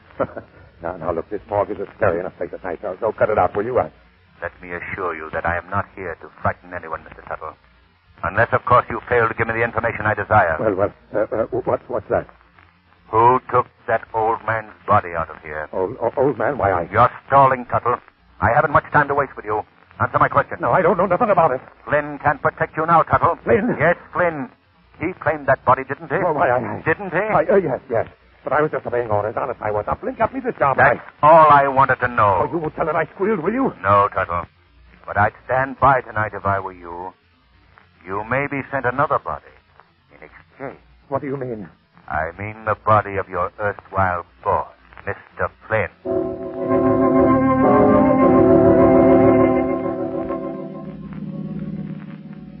You didn't read this evening's paper, did you, Lamont? No. Why, Margot? Well, here's an item that might interest you. Sometime last night, the private vault of the late Grant Flynn in the First Security Bank was rifled and the entire contents removed. I might have known it. Remember that chap Harvey I spoke to last night when we bought the paper? Yes. He's been a trusted Flynn employee for years. Although he works for the First National Bank, he undoubtedly did the rifling. Oh, well, the plot thickens, huh? Sleepy? Not exactly bright at 2:30 in the morning. Oh, remember those good old days when nothing was happening? Remotely. What's up now, Chief? Another fire? I can take you home if you want. Not a chance. Where to now? A visit to Mr. Harvey. Harvey? Yes, chap at the bank. If we were to find out where he delivered the contents of the vault, it might lead us to Flynn.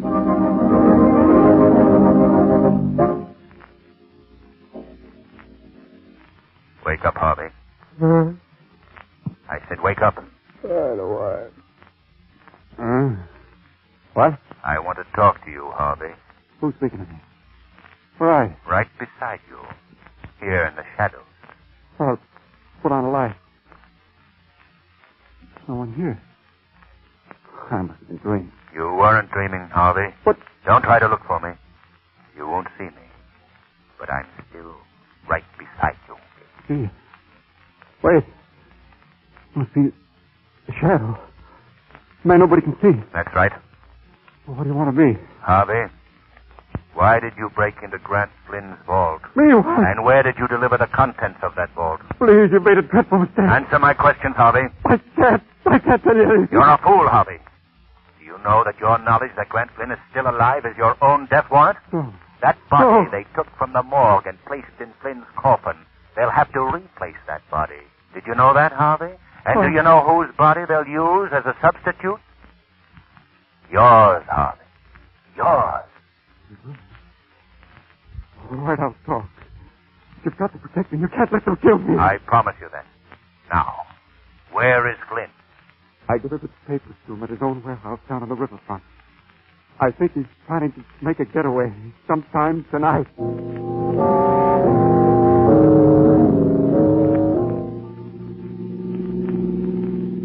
There's the warehouse right ahead of us. Careful looking place. Lamont, what's that boarded structure beside it? That, my dear, is what is affectionately known to the taxpayers of our community as Flynn's Folly. Flynn's Folly. Seems to me I vaguely recall that name. It's the title that was bestowed on the vehicular tunnel that was built under the river by Flynn with public funds, and then never used. You must have made something on that little deal. Mm-hmm. Millions. Yeah, I think it's best that we leave the car here, Margot. We'll look for a door in the rear of the building.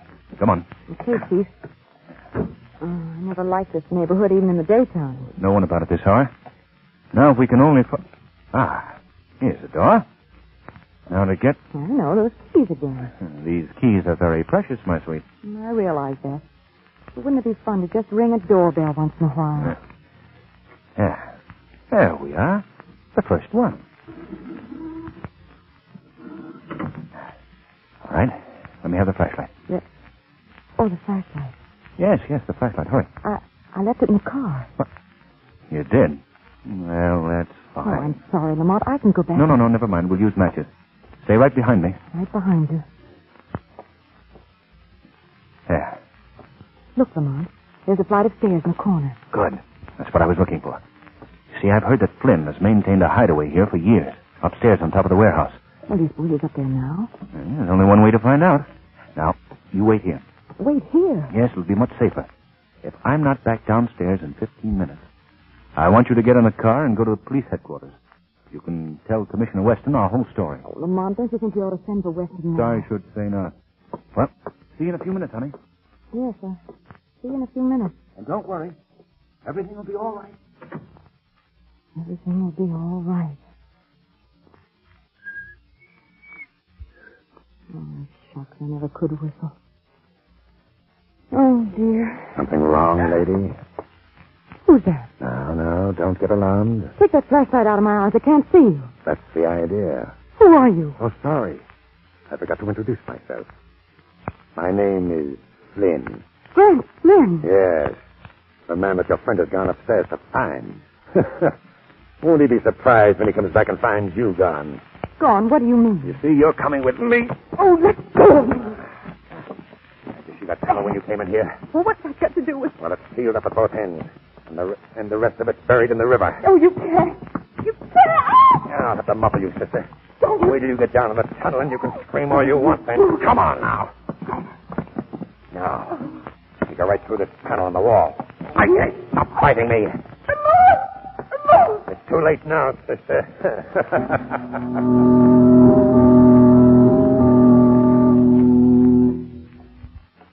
You haven't told me how you liked it down here in the tunnel yet, lady. Oh, it's awful. Oh, now you'll get used to it. After you're here a while, the water dripping from the walls and the cats running around. Why, you won't want anything else. You can't keep me down here. Oh, no. This will be a lesson to you and your inquisitive friend to keep out of other people's business. Well, I hate to be leaving you, but... I don't think you are leaving, Mr. Flynn. Who was that? I believe we've talked before. I am Shadow. Shadow? How did you get here? I followed you down here, and I've come for you. I believe that Police Commissioner Weston will be very interested in the phenomena of a dead man Listen. come to life. Listen, even if I can't see you, you aren't scaring me. Scaring seems to be your specialty, Flynn. No one's turning me in. I'm dead, see? Legally dead. Come on, Flynn. Oh, no, you don't. This is the one case the Shadow failed on. We saw him flash right away. Can you see anything? No. It sounds like he's running down the tunnel toward the river. We must follow him quickly. Just ahead there, Margot. A shaft of light. Come on. Be careful, Margot. Shaft of light. Come on. Be careful, Margot. The floor of the tunnel here is covered with slime. Oh, Lamont, this is... I thought you'd be fools enough to follow me here. We have you trapped this time, Flynn. Oh, yes? That's what you think. You see this lever right by my hand? That's a valve, see? A valve that'll let water roll into this tunnel at hundreds of tons a minute. Now, you may be just a voice, Shadow, but you can die like the rest of us. And that goes for your girlfriend, too. Well, don't you think you're being stupid, Mr. Flynn? Remember, you're trapped, too. Oh, yes, I'm dead.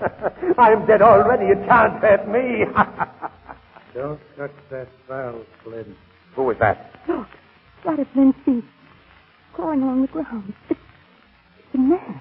3 weeks ago, I was a man, lady.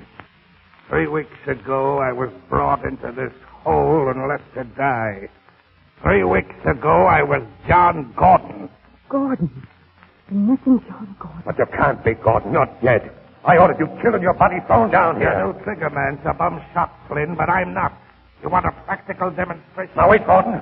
Put down that gun or I'll pull this valve. You haven't got guts enough. Keep away from me. Put that gun away. Do something. I'm the one that'll do something, lady. Come and get it, Flynn. My friend, I think that... Oh, Lamont. Lamont. Steady, Margot. Shall I see what... Why, they're both dead. Gordon, too. Yes. He should have died days ago down here. The only thing that kept him alive was the hope of getting Flynn. Oh, horrible. And I suppose the next thing to do is to notify Commissioner Weston. Yes, he get... Margot, look. What? Water. Water coming in through that valve. Oh, Lamont. Flynn must have turned it on. Come on, Margot, quickly, quickly.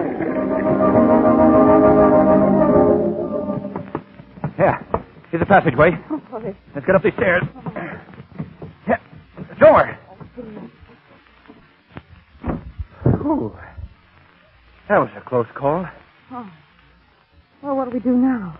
Well, we'll notify the city department that the tunnel is flooded. But after telling Commissioner Weston about Flynn and Gordon, well, perhaps it's just as well that he never knows. Are you tired? Well, it has been a busy day. You like to go home? Mm-hmm. But stop off at the bookstore first, will you? A bookstore? Yes, darling. I want to rest my nerves by curling up in bed with a very gory mystery story.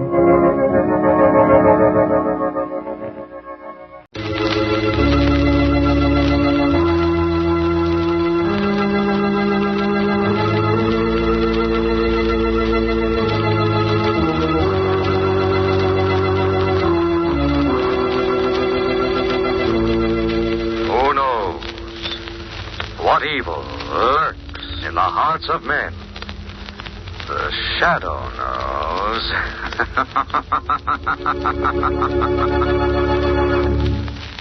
Once again, your neighborhood blue coal dealer brings you the thrilling adventures of the Shadow, the hard and relentless fight of one man against the forces of evil. These dramatizations are designed to demonstrate forcefully to old and young alike that crime does not pay.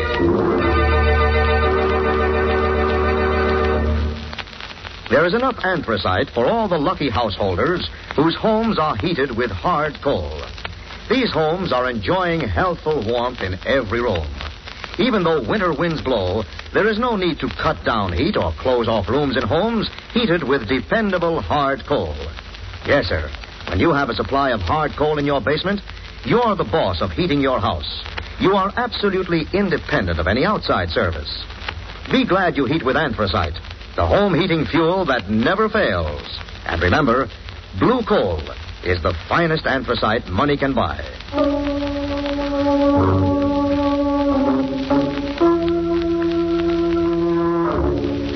The Shadow who aids the forces of law and order, is in reality Lamont Cranston, wealthy young man about town. Years ago in the Orient, Cranston learned a strange and mysterious secret. The hypnotic power to cloud men's minds so they cannot see him. Cranston's friend and companion, the lovely Margot Lane, is the only person who knows to whom the voice of the invisible shadow belongs. Today's story, Night Without End.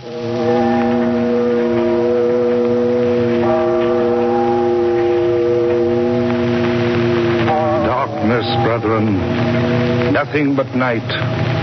Night without end. For 3 days there's been no sun, no light, nothing but this terrible darkness. Because the world is evil, wicked, sinful. Let us pray, brethren. This is the end of the world.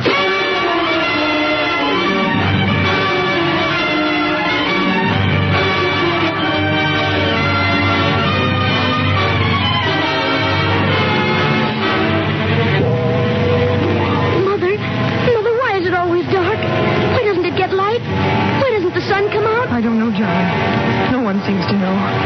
Don't go out of the house, Johnny. I'm afraid. Afraid. Don't be afraid, Mother. Nothing will hurt you. I won't let it. I won't let it.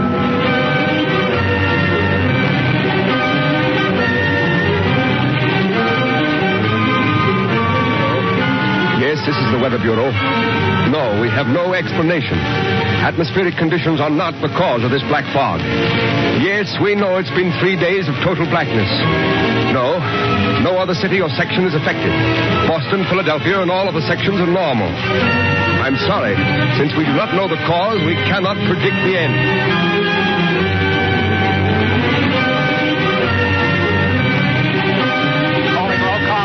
Calling all cars. Riot and panic at 5th and Main. Riot and panic at 5th and Main. Calling all cars.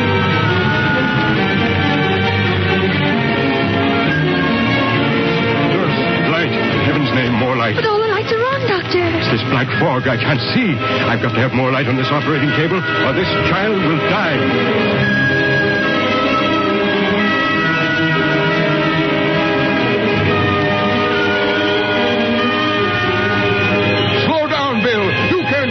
In this black fog. If we hit anything... 10th alarm in the last 4 hours. Couldn't even find 3 of the fires. Slow down! Look out for that building!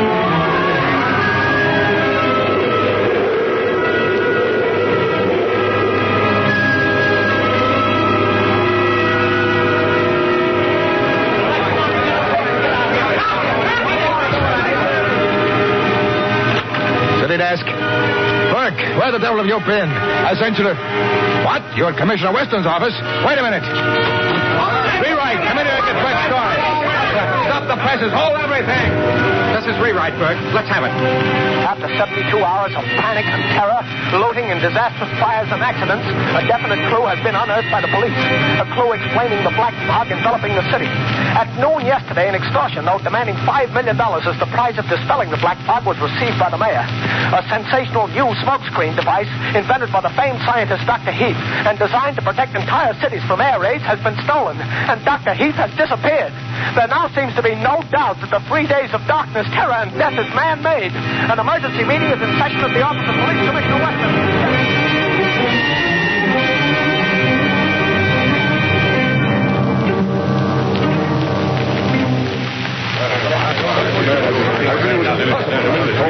We've got to have more protection, Commissioner Weston. We've got to have it. Our warehouses are being systematically looted. Hundreds have been killed in fires and accidents. 50 dead in that subway crash alone. Gentlemen, the police are doing everything in their power to preserve order, to stop looting and rioting. Why doesn't the governor call out the National Guard? We've got to have martial law. That's what it is. Martial law.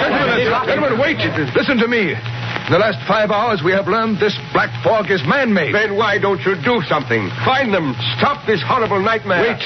We have definite proof that some man or group of men has stolen a smokescreen device invented by Dr. Heath. Where is this Dr. Heath? We don't know.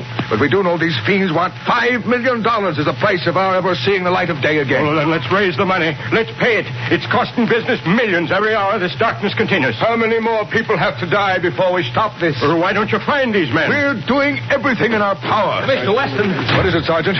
Commissioner, Dr. Heath is outside. Dr. Heath? Yes, sir. Sorry, gentlemen. You'll have to excuse me. Wait here, and I may have news for you in a few minutes. He's in your private office alone. Close the door, Sergeant. See that we're not disturbed. Yes, Commissioner.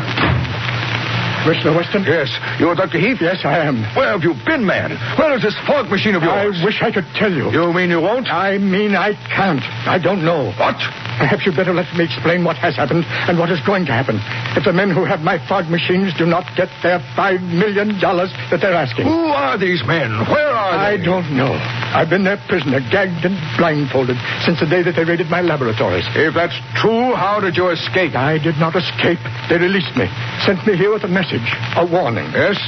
And why did they send you, Dr. Heath? Because they felt that I could convince you that if the $5 million is not paid, a horrible fate awaits this entire city.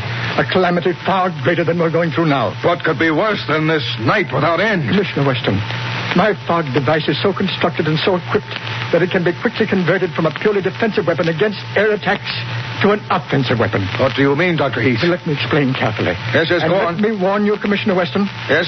If one word of what I'm going to tell you gets in the newspapers, there'll be a panic, the like of which no city in the world has ever known. A panic? Even now we have a panic on our hands with this cursed black fog of yours. What could possibly be worse? Just this. Pumping into the black fog a deadly new gas. Gas? A deadly gas mixed in that fog? Yes, a deadly gas which, may heaven forgive me, I also perfected. And if the $5 million is not paid within the next 6 hours... 6 hours? Yes. If it's not paid, these men who have my fog machines and the gas will blanket this city with a creeping death that will not spare a living soul. Special radio bulletin. Shortly after noon today, Commissioner Weston left an emergency conference with leaders of the city. And for 4 hours, he's remained in his private office with a mysterious visitor. This visitor, according to rumor, is Dr. Heath, inventor of the black fog smokescreen, which has plunged this city into more than 72 hours of darkness, panic, and a death list running into thousands and mounting hourly.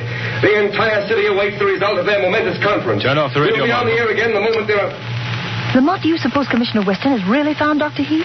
Most likely, Dr. Heath has been released by his abductors, Margot. Sent to Weston with an ultimatum. Then you really believe that fantastic note asking $5 million is authentic, Lamont? Yes, I do, Margot. And this is what I've been waiting for. What are you going to do, Lamont? I believe the time has come, Margot, when our friend Commissioner Weston will welcome the help of the Shadow.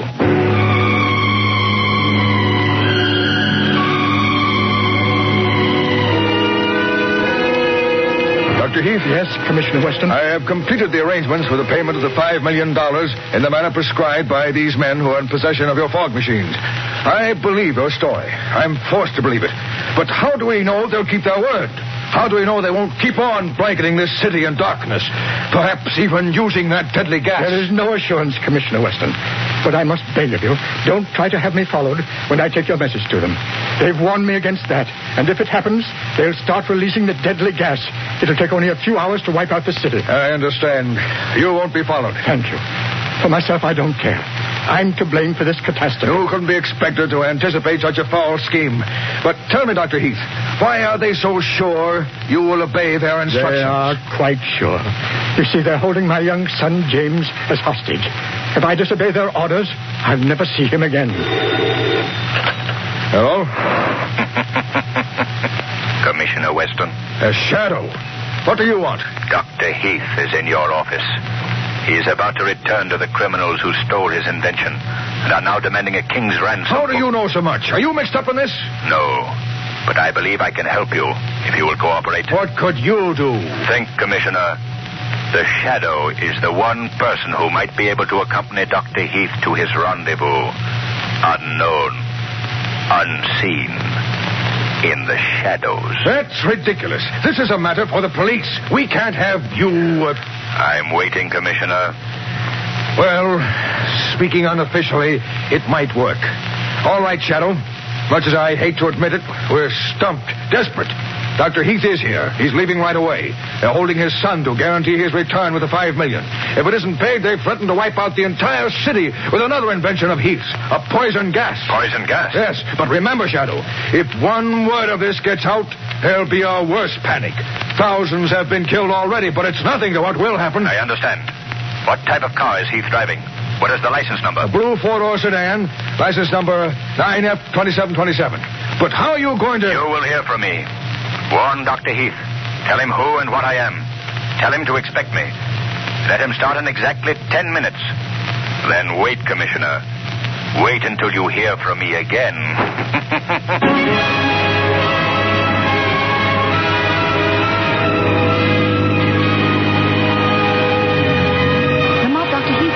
Straight up First Avenue. Can you see to follow him, Margot? Yes, but I wouldn't dare go any faster. Now listen, Margot. I want you to drive in front of him. Force him to the curb just long enough for me to leave this car as Lamont Cranston and step into his car as the Shadow. Then what, Lamont? What am I to do? Just wait? Yes. Don't follow him no matter what happens. Drive to the Midtown section, and Margot, keep the car radio tuned in on the shortwave band the Shadow always uses. Well, all right, Lamont, but I wish I could go along. Now, remember, they also serve who only stand and wait, Margot. Now, Margot, cut in ahead of him, force him to the curb. Apologize as if it were an accident, then drive on. I hate to give an imitation of a rotten driver, but here goes. Oh, I beg your pardon, I didn't see you. I'm sorry. I wanted to turn. That's quite all right, miss. Who's that? Drive on, Dr. Heath. The Shadow. Yes, Doctor. I see Commissioner Weston warned you to expect me. Yes, but I told him it might prove fatal to millions of persons if this trick were discovered. You're afraid you'll be seen with me? Well, I can't see you. I hear your voice. It sounds close, and yet... I am here, in the back seat. Behind you, Doctor. Weston told me that you seem to fade into darkness. But it's amazing. Dr. Heath, where have you been instructed to turn over the $5 million? They told me to drive up First Avenue until I was stopped. I thought for a moment that car with the girl driving... I can just make out a big black sedan following us now. But that may be the car. If it is, do as they say. Act as if you were alone. Give no sign by word or action that I am with you. Where's the money? In this big suitcase beside me, but... Yes, Dr. Heath? Oh, I know you'll do all you can. I know that the lives of the millions of people in this city are far more important than any personal consideration. But if it's humanly possible, will you try to save my son, James? I don't care what happens to me. It doesn't matter. I'm to blame for all this, but he is innocent. He's only a boy with his whole life. I will do what I can, Doctor, but I make no promises. It may be your life, his life, and the life of the Shadow, against millions of helpless and defenseless lives in this darkened and panic-stricken city. Yes, I know. They're driving alongside Shadow. Do as you're told, Dr. Heath. Hold over there, Heath. All right, Heath. Bring that suitcase and get out of your car. All right. Heath, get in my car. Yes. I've taken you to the chief. And just to make sure the cops didn't plant somebody in the back of your car to tail us... What's that you have in your hand? What are you going to do? A hand grenade, Dr. Heath. Watch it rip your car to pieces. And anybody in it.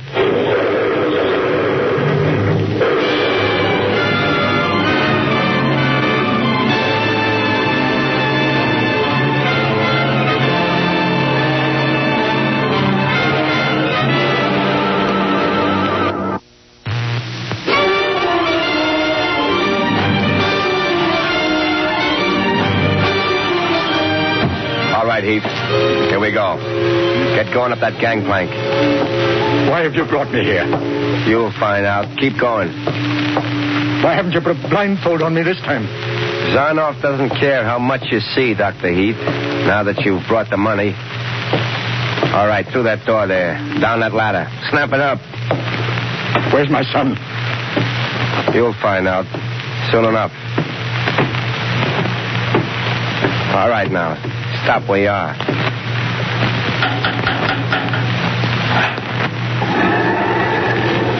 Here he is, Zaroff.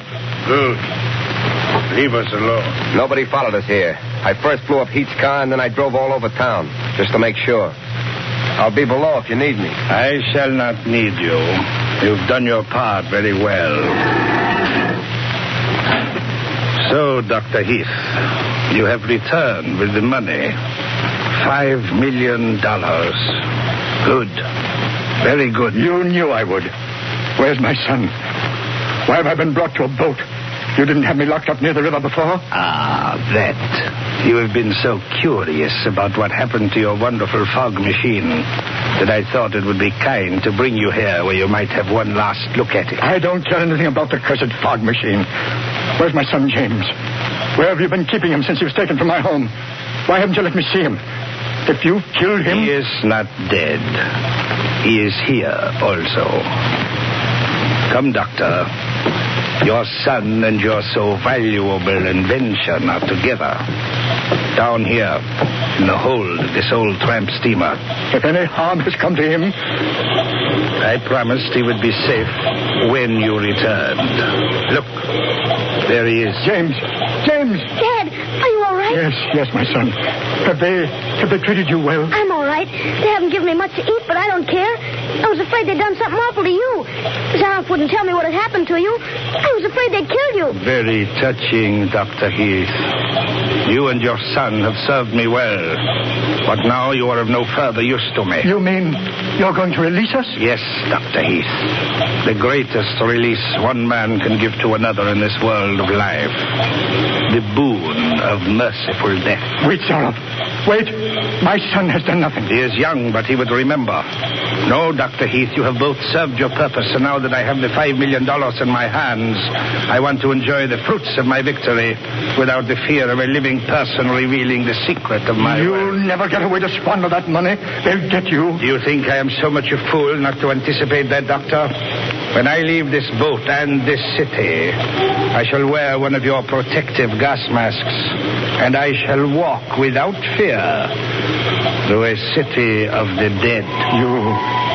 You're going to release the gas, even though the money's been paid? How else can I be sure of escape? Well, you must be mad, insane. No, merely strong, because I do not let pity make a weakling and a coward of me. And this is only the beginning. When I am finished here, Doctor, I shall move on. With your black fog and gas, I can exact tribute from other cities. All cities. The world shall be at my mercy. But you and your son must be the first to die. You're a fiend, Zaroff. A fiend. I shall go into that steel cabinet there which houses your wonderful machines. Now don't move. Don't waste your last moments in futile efforts. Make your peace. Dad! Steady, son, steady. Don't give up hope. I'm not afraid. It is too bad, but... Look behind you, Zaroff. What? Who? Look, Zaroff. In the shadows. What do you see? Nothing. No one. But that voice. I am more than a voice, Zaroff. I am here, close to you, watching you. No, don't shoot, Zaroff. Don't waste your bullets. Listen to me. What is this trick? Listen, Zaroff. In your career of crime, surely you have heard of the Shadow. The Shadow? You? Here on this boat? Yes, Zaroff. You have called upon the darkness and the shadows to further your monstrous schemes. But there was one shadow you overlooked. And I am here to put an end to your scheme. I know you, Shadow. I've heard all about you. You're flesh and blood. I can't see you.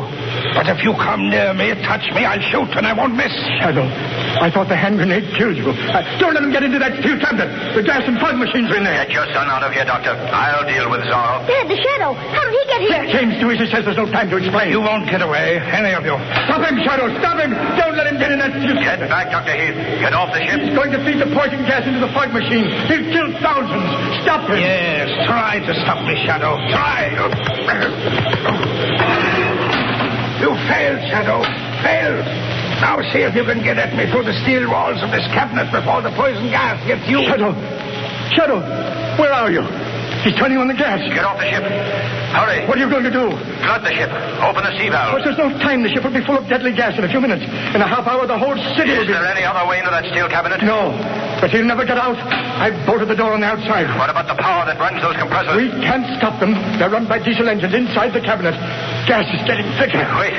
Dr. Heath, what are those tanks behind the cabinet? Compressed gas. The deadly gas.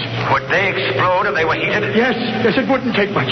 They'd tear this ship to pieces. How much fire? Just a little under one of them. But it would be dangerous. It might take a minute. It might take 5. We must risk it. It's our lives against thousands. Quick, find something that will burn. Anything. Dad, there's a bunch of oil-soaked rags back here. Bring them here, Jimmy. Hurry. That's it. Put them under the bottom tank. Quick, Jimmy. Here's a match.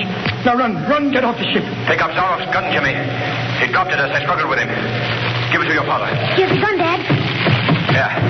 The ladder leads to the deck. Zarov's men try to shoot you. Shoot them. Shoot without hesitation, Dr. Heath.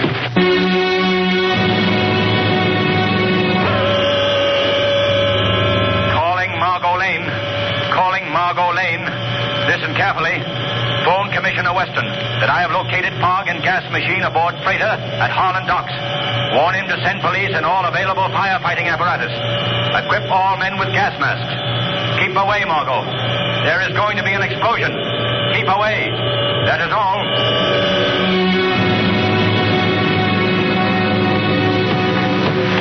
There's nobody on deck, Dad. The men who brought me here went below, Jimmy. They're all down in the hold of the ship. Hurry, Jimmy. Before it's too late. Those tanks will blow this ship out of the water. They'll kill everybody on it. There's a gangplank to the wharf, Dad. Shadow, it takes only a few degrees rise in temperature to explode those compressed gas tanks. I'll set them off any instant. If we reach the wharf, we may survive. Dad, I can't breathe. Jimmy, here. Come on. I'll try, Dad. Steady, Jimmy. Dad. Steady, we're almost on the wharf. Get as far away as you can. Hurry, Dr. Heath. Shadow, why don't those tanks explode? If the fire went out, Zarov would gas the whole city to death. It's steady.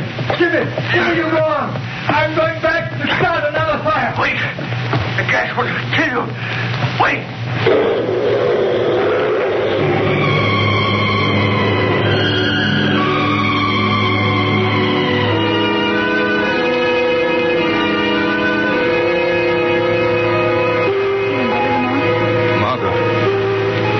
Did I get in the car? Where's Dr. Heath and his son? I don't remember anything after the explosion. You were unconscious when I found you on the wharf. So was Dr. Heath and the boy. Oh, Margot, you didn't leave them there. No, I saw them being taken to a hospital. What happened, Lamont? Zarov, the leader of the extortionists, got away from us. Dr. Heath locked him in with the fog and gas machines. We had to set fire to the gas compression tanks and blow up the ship, keep him from killing everyone in the city. And nearly killed yourselves doing it. Yes, but... Margot, look. The black fog is thinning. Oh, there's the sun, Lamont.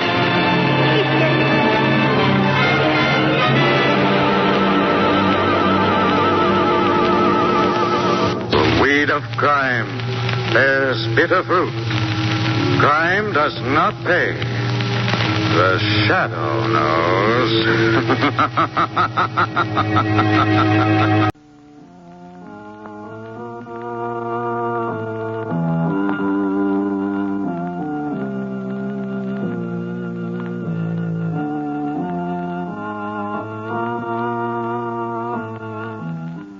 Who knows what evil lurks in the hearts of men?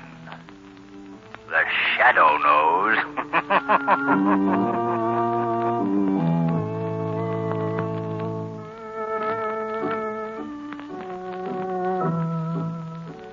Your local blue coal dealer presents The Shadow. These half-hour dramatizations are designed to forcibly demonstrate to old and young alike that crime does not pay.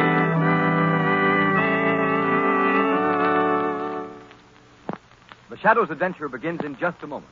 But first, do you know exactly what the blue coloring on blue coal means? Well, that's the trademark of the Glen Alden Coal Company, the world's largest hard coal producer. And it's placed on their product, blue coal, to guarantee that you're getting a superior quality anthracite. So insist on blue coal when you order anthracite for the coming winter. Your entire family will appreciate blue coal's greater heating comfort. You'll appreciate blue coal's greater heating economy. Call your dealer for your supply of blue coal tomorrow.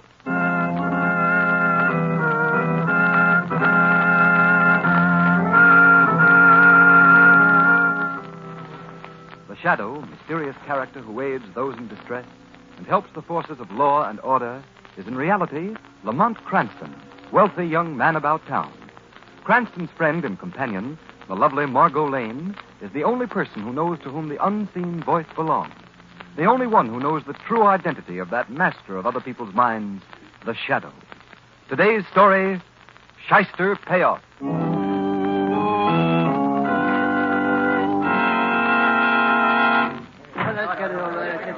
Commissioner Weston, my paper wants to know what you're doing about this wave of holdup. I hear you're resigning, Commissioner. What about the mayor's statement, Weston? Yes, come on, let's have your story. Wait a minute, boys. I'll give you a statement. Okay, Commissioner, thanks. Sure, we're having a crime wave. But the police department is as good as you'll find in any city. We make arrests. The trouble is the district attorney's office can't get convictions.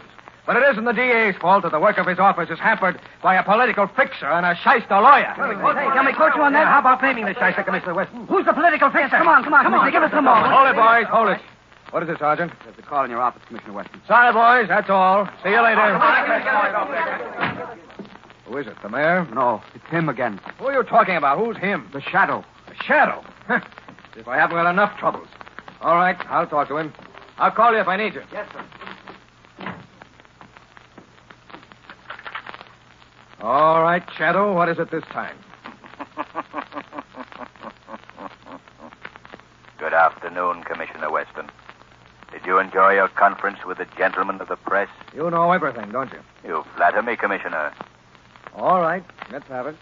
Commissioner, do my ears deceive me, or did I really detect a note of, shall we say, welcome in your voice? Listen, Shadow, I'll admit you have helped the police department at times, and I'm willing to accept tips or help from you just as I would from any other citizen. I take it you are a citizen and are interested in law enforcement? Yes, Commissioner Weston. I am a citizen, and I am interested in law enforcement. I wish there were more like that. But you didn't call me to exchange compliments. What do you want? I called, Commissioner, to make a deal. A deal? For yourself, Shadow? No. Merely a deal whereby you will be ready to round up a criminal syndicate headed by Taggart, the notorious shyster lawyer, Grogan, the political fixer, and Red Doyle, the gangster. You're crazy, Shadow. We know they're all crooks, but we can't prove it. Suppose I could produce proof. I wouldn't arrest a combination like that without an ironclad case. I wouldn't last 24 hours if the rap didn't stick. They'd have my job. You'll have your ironclad case, Commissioner Weston. Wait until you hear from me.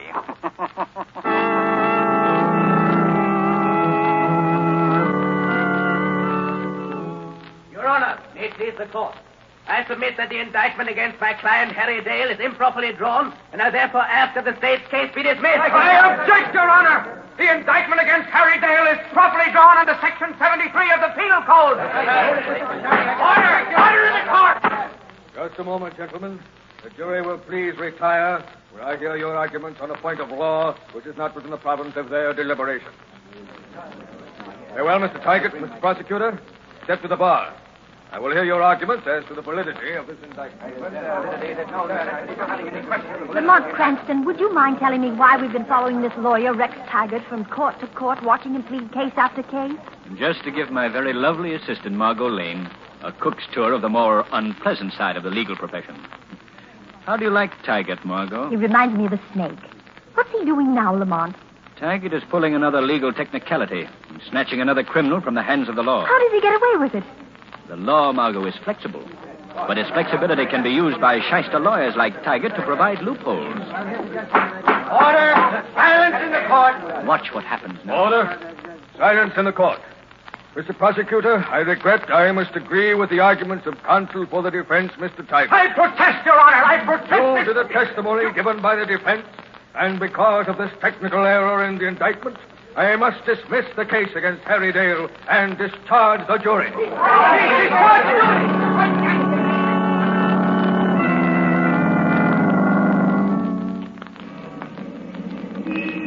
Lamont, Taggart just went into that apartment building.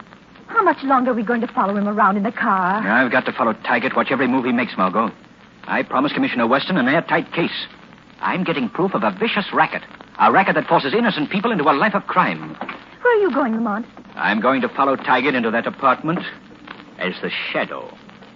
I have an idea Taggart is about to collect his fee for defending a recent client. Stay here, Margot. Wait till I return.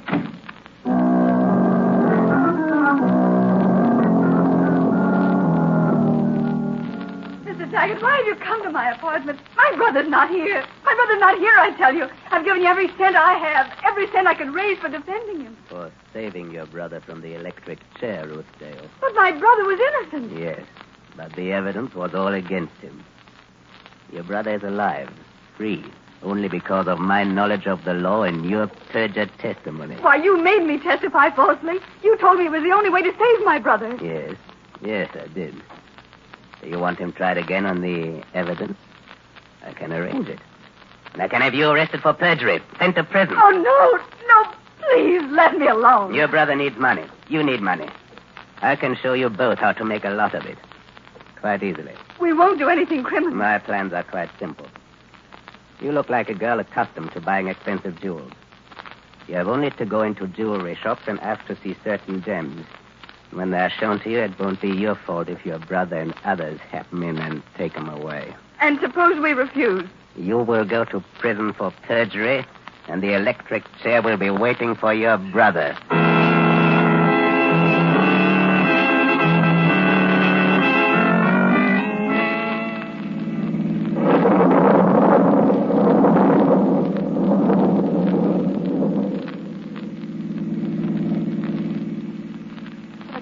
Night to be driving, Lamont.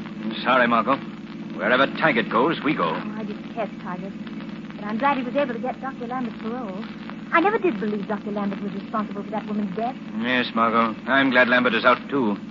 But I'm sorry for anyone Taggart helps. Lamont, do you think Taggart means to force him into his crime syndicate, too? Yes, Margot. The way he's done to Ruth Dale and her brother and many others. Oh, but those poor people he's forcing into crime must be helped.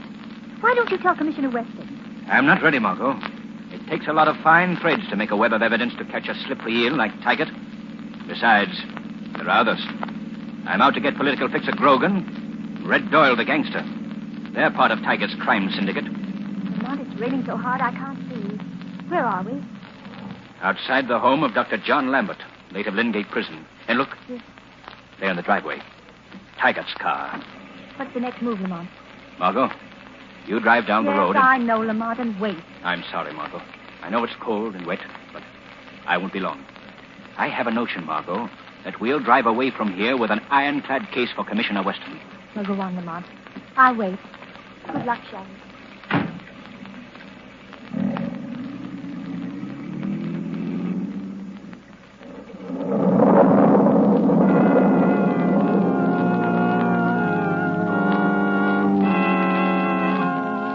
Oh, why did you get me out, Taggart? What good am I to myself or to anybody?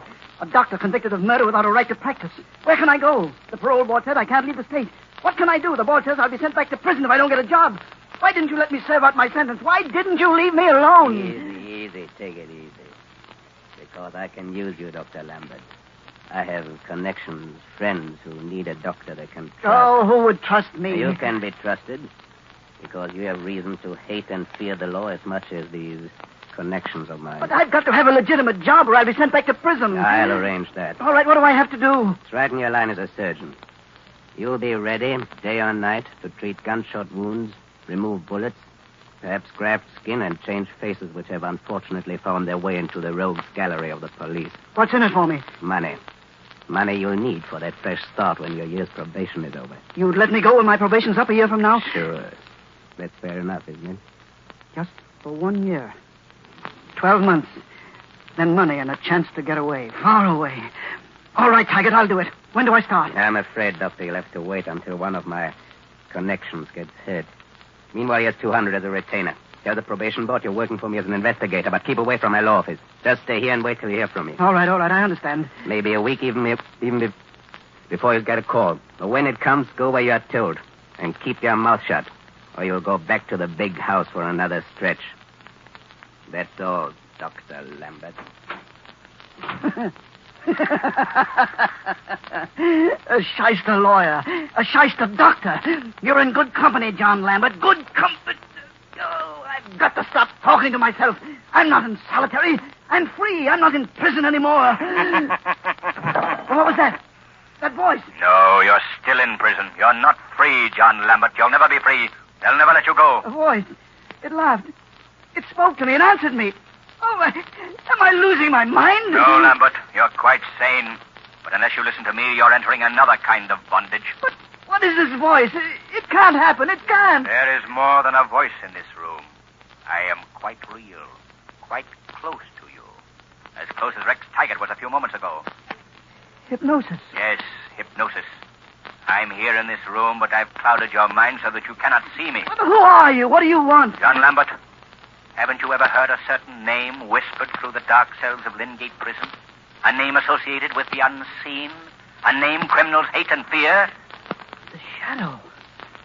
You are the Shadow? Yes, but you have no reason to fear me. I believe you're an innocent man, unjustly convicted. The newspaper said I was innocent, too. But I went to prison just the same for 7 long years. Now, Taggart has offered me money, then freedom after a year. What can you offer, Shadow? A chance to be true to your profession, to yourself. I have no profession. They took that away from me, and they took my self-respect, too. I'm not Dr. John Lambert, the surgeon. I'm ex-con number 2847, convicted murderer, out on parole because of a shyster, dirty shyster lawyer. There is no more Dr. John Lambert. You're wrong. That was John Lambert speaking just now, crying out against this bargain you've made with Taggart, a swine who never kept a bargain in his life. Oh, yes. You're right, Shadow. I can't go through with it. And yet if I don't, Taggart will send me back. You know, he can. He has influence. I, too, have influence and power, Dr. Lambert. Dr. Lambert. It's been 7 years, and anybody calls me doctor? Without a sneer or a laugh. What would you give to regain your professional honor? To escape Taggart's bondage? Oh, don't, Shadow, please. The law can make amends. The law? It needs your help. Why should I help the law? It destroyed me. You can help put an end to criminal slavery such as Taggart offers you and countless others. You can help wipe out a vicious racket that enslaves poor unfortunates more than the prison from which they were released. Prison. Bondage. Yes, that's it. It's bondage. Not freedom, not hope. You'll never be free. You'll never have hope. Unless... Unless what, Shadow? Unless you help me put Taggart and his kind behind bars. All right, Shadow. I will. I'll do it. I'll do anything you say, because I know I can trust you. Even the men you sent to Lingate, the men who hate and fear you, swear you never break your word. I'll keep my word, Dr. Lambert. Tell me what you want me to do. Do nothing until Taggart's associates call you. Then go where they tell you. But before you go, I want you to phone a certain number. What number, Shadow? It's written on the old prescription pad on your desk. On the old prescription pad? Yes, Dr. Lambert. On the prescription pad. See it there? Old. 7 years yellowed with age. But that number will bring the Shadow to you, wherever you go. And it will mark the beginning of the road back for you and many others, if you do not fail me. If you do not fail the Shadow.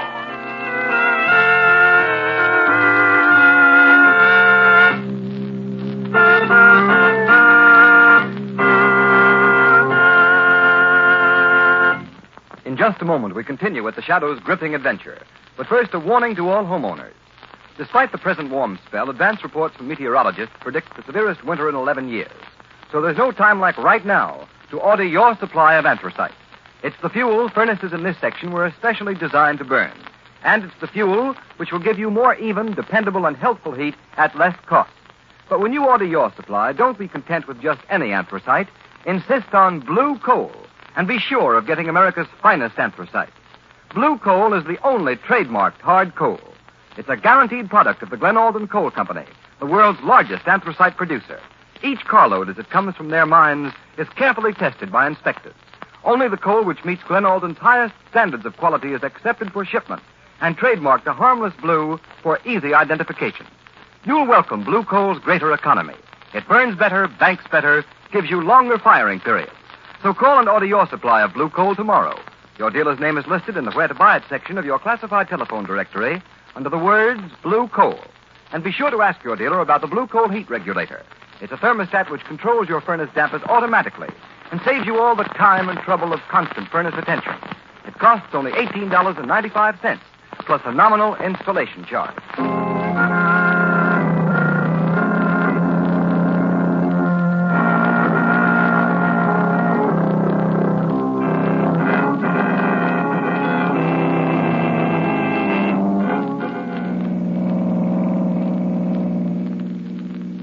I believe this is the end of the trail, Margot. I hope so, Lamont. When did Dr. Lambert phone you? About an hour ago.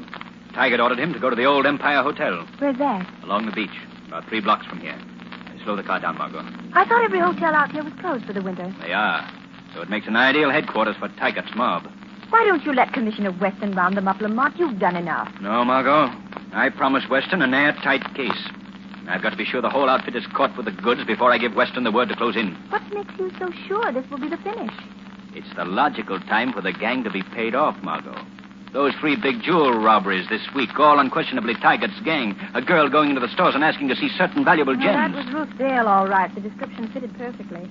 But why did they call for Dr. Lambert? The driver of the getaway car was shot, Margot. I'll lay 2 to 1 Lambert is treating him right now. Be careful he doesn't have to take a bullet out of the shadow. Let's stop right here, Margot.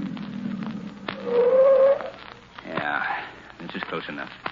Now, Margot, wait and keep the short wave tuned in on the band the shadow always uses. Phone Weston the minute I give the word. Then go straight back to town and wait for me. Lamont, if I don't hear from you in an hour... You'll still stay away from the Empire Hotel, Margot Lane. That's an order. Lamont Cranston, there are times when I wish I'd never heard of the shadow. Well, go on, Lamont, and get this over with.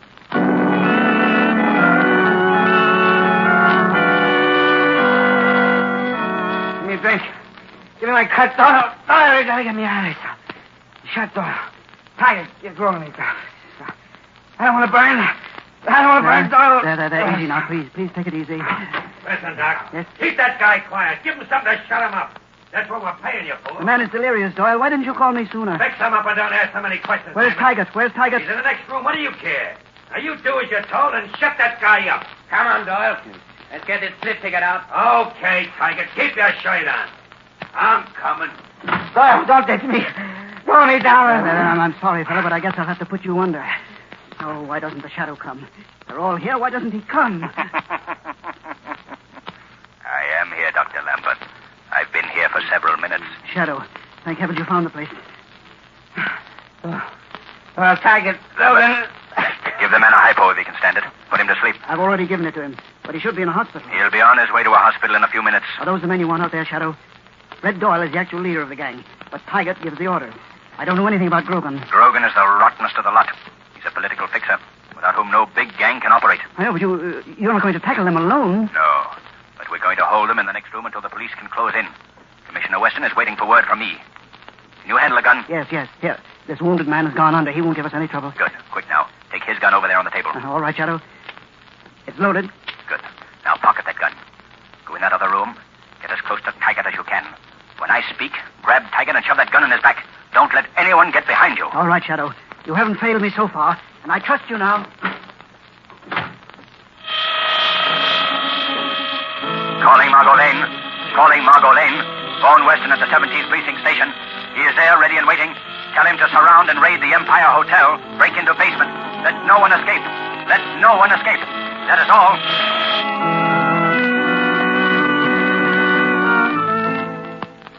All right, Tiger. The split is all figured out. Now, here's the payoff sheet. All right, Doyle. Pay off the punks first and get them out of here. Okay. Come here, Rootdale. Now, here's your cut. $50. I don't want it. I won't take it. $50. $50 for turning criminal, helping rob 3 jewelry stores. You got $50,000 worth of gems. The newspaper said so. Quit reading the papers.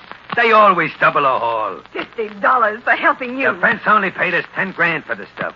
There was 5 of my regular boys who did the dirty work. $1,000 for Tiger, the Springers, if things went haywire. $1,000 to Grogan for a fix just in case and the getaway car. You better take it, Ruth. There's no other way. Take it or leave it. Only remember what I told you.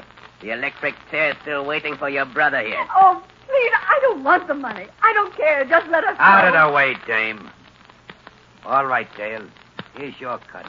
$100. Don't take it, Harry. Don't. Better take your share, Dale. Next time I may not be able to spring you. No, my sister's right. I didn't want to get mixed up in this. You made me, Tigers. I'm getting out with Ruth. Don't try it. Nobody quits. All right, now beat it, punks. Go on upstairs. Doyle and Grogan and I have got some things to talk over. Well, what about me, Tiger? Oh, I almost forgot you, Lambert. Didn't see you standing behind me. Give the doc 200, Doyle. How's the patient? As well as could be expected. Don't worry if you lose him. He's a dumbbell anyhow. Come on, Doyle. Let you, Tiger, and me get down to business. Okay, Grogan. Come on, Dale. You and your sister and Lambert beat it. Not so fast, gentlemen. Hey, what's that? Who was that? Just an unseen guest at the Division of the Spoils of Crime. Tiger, there's only one guy that laughs like that. A guy nobody's even seen. The Shadow. Yes, Tiger. The Shadow. Boss, he's come for a cut. Give it to him. He's poisoned. He'll get a cut. Stand still, Tiger. Don't move. Lambert! What are you doing? Let go of me. Take that gun out of my back, you fool. Doyle, Grogan, help me. They move, I'll shoot, Tiger. Well done, Dr. Lambert. Careful, Tiger. Lambert, you double-crossing... Shut up, Tiger. Doyle, throw your gun on the table. Throw it. Now you, Grogan. I don't carry a gun. Harry Dale, search Grogan. Right. Miss Dale, you search Tiger. All right. Grogan hasn't got a gun, Shadow. Tiger hasn't either. Don't move. Those sirens mean Commissioner Weston and the police are coming to the feast of the unholy three. Shadow, I don't want to get mixed up with this gang. Tiger arranged my parole and forced me into it. Will you tell that to a grand jury, Dale? Yes.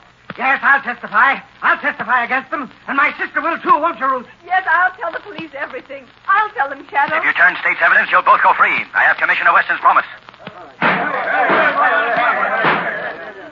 So you're working with Commissioner Weston, eh, Shadow? I've always worked for law and order.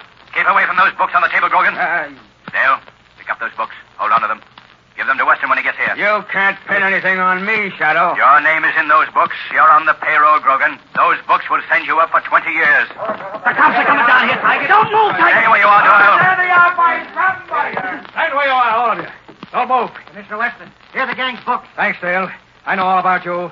All right, Dr. Lambert. You can take that gun out of Tiger's back. I know all about you, too. You sweat for this, Weston. Well, if it isn't my old pain in the neck, Grogan, a political fixer. He's part of the gang. He's on the payroll. You The ain't proof got is in nothing on these me. books. What about this girl here, Commissioner? He's all right, too. Don't put the cuffs on her.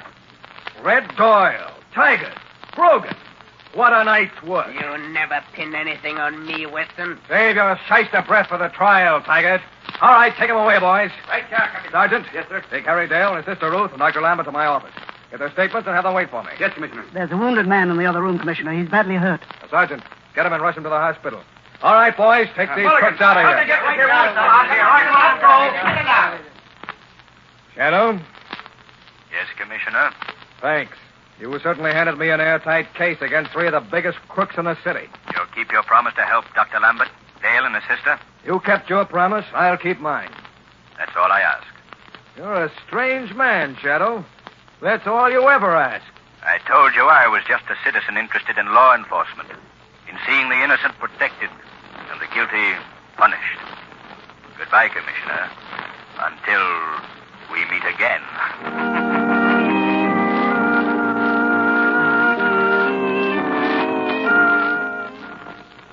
In just a moment, we have a surprise for you. A preview of next week's exciting Shadow adventure. But first, here's John Barclay, Blue Coal's heating expert, with some more helpful information to all householders. Mr. Barclay. Thank you, Ken Roberts, and good evening, friends. Many people write in to tell me that they don't get the best heating results from the amount of coal they put on the fire. Well, that may be caused by losing heat up the chimney. Chimney loss is a common source of trouble and unnecessary waste of coal. However, it's an easy matter to remedy.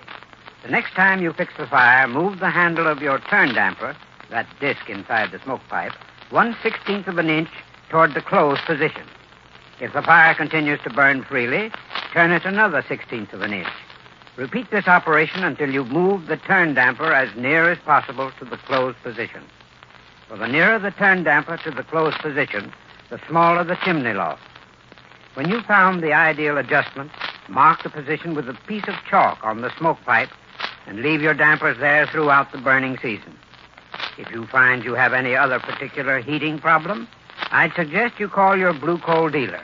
He'll place a trained John Barclay heating serviceman at your disposal. You'll find him fully qualified to check over your furnace and show you how to get better heat at less cost. I thank you.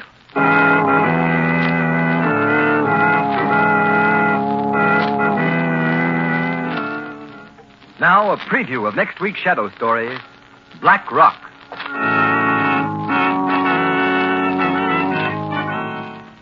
Martin, and you too, Ward. You're working for me now. What I say goes. Okay, Burkett, we get it. What's the gag? A big business executive like you turning crook. Shut up, you two, and listen to me. Now, here's the setup. I'm going to steal, or shall I say acquire, the entire profits, $2 million, of my company. Oh, boy, I get it, and then leave all the poor stockholders holding the bag. You'd take candy from a baby, wouldn't you? Don't worry. You two guys, you'll get your cut. Will innocent stockholders be robbed by an unscrupulous profiteer, or will the Shadow be able to protect them? Find out next week when you hear the Shadow's newest adventure, Black Rock.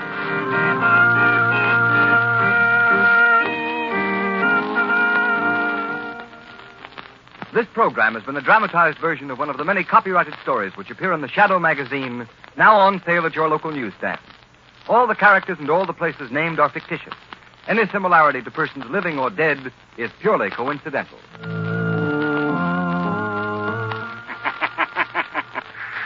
weed of crime bears bitter fruit. Crime does not pay. The Shadow knows.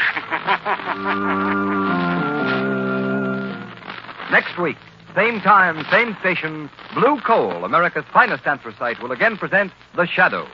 Be sure to listen and be sure to burn Blue Coal, the solid fuel for solid comfort.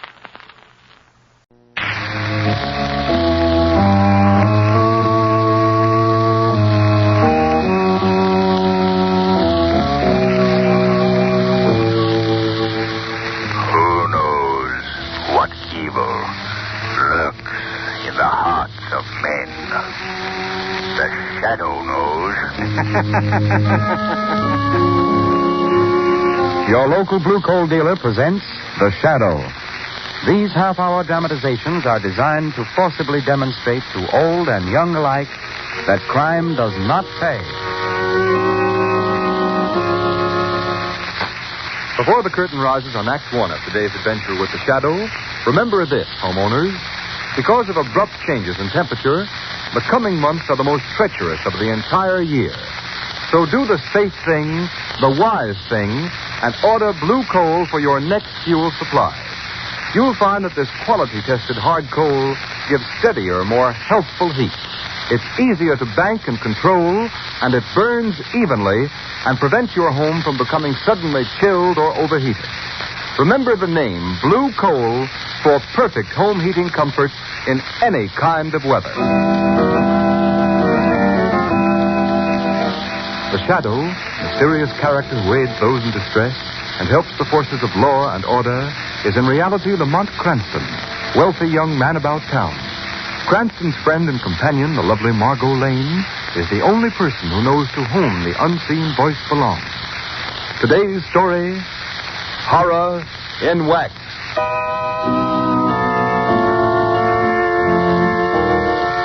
Lieutenant Carter, I want you to check that new list of stolen cars with a 4 o'clock detail before the men go on duty. All right.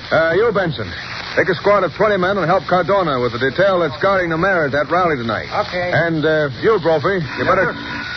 just a minute. Hello, Commissioner Weston speaking. What's that? I wanted this happen. All right. Give me the address. Yeah, 22 Prince Street. I got that. Yeah, I'll send a man out right away. Brophy. Yes, Commissioner Weston. This is a job for you. Rest of you men can go now. Get out on the job and keep awake. Here you are, Brophy. Take this address. It's a rooming house out in the south side. Woman's been found dead in one of the rooms. Ah, now the poor thing. Murdered by some blackguard, I suppose. Never mind shedding any tears about it. Get out there and find out what happened.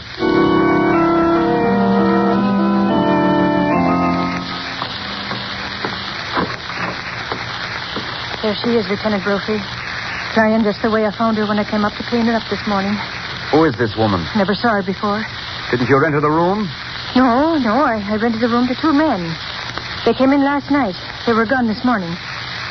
She must have come in during the night. Did they leave baggage or anything? Oh, they brought nothing with them and took nothing, I guess. Well, I'll look her over and see what they've killed her with, if they killed her. Well, she certainly is a finder. The saints above, what do you call this? You found something? Hard enough to curl me tongue so I can't say a word. Here, feel that hand there. You want me to touch her? Oh, no, you don't. The hand is as stiff and hard as a rock, and so is the arms and her face. Why, sure, this is no woman at all. It's a wax figure. Wax figure? Certainly. The lads that rented the room and left us here were likely as not a couple of dress salesmen. Nothing more. Then she's not really dead? No, deader than she's ever been. It's the devil's own things they send a police officer out on nowadays. Well, what'll I do with this wax figure? You leave it where it is. We'll send the wagon for it. Maybe the wives of one of the men can cut her clothes on it.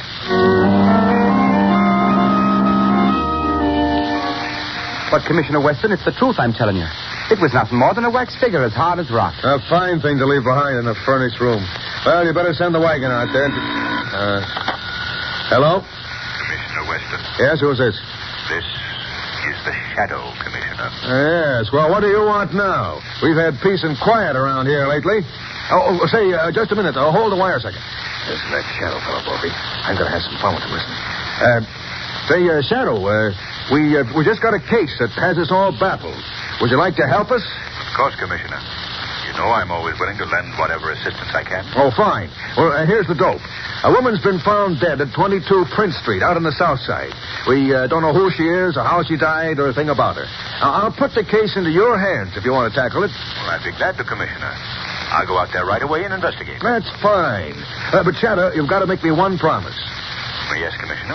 What is it? Well, the medical examiner hasn't cleared the case yet. So I'd appreciate it if you wouldn't touch the body or disturb it in any way. All right, Commissioner. I hardly think it'll be necessary. Well, good luck then, Shadow. I'll see you later. Oh, no, Commissioner.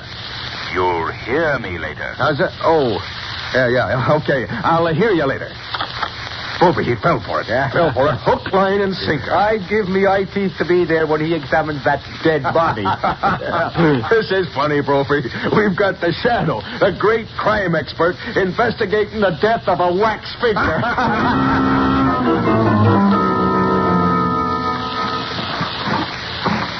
Well, Lamont, you searched every inch of this room, but there's not a single thing that would identify this woman's body. No, Margot. I didn't expect there would be. Perhaps I'd better search the clothing. No, Margot. Don't touch the body.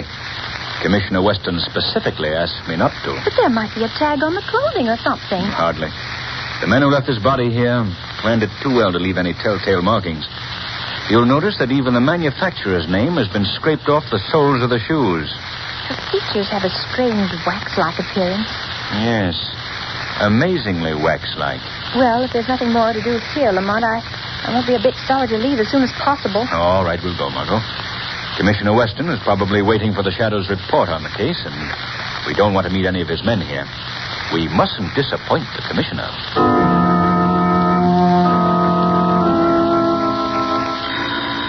Wait a minute, Brophy, till I see who this is. Hello, Commissioner Weston speaking. Hello, Commissioner. This is the Shadow. Oh, yes. Well, Shadow, how did you make out? Have you made any progress on that case I gave you? Yes, Commissioner. A little, I think. The case is fairly obvious. You don't say. The woman did not meet her death in that room. What's this? You're sure about that, I suppose? Positive.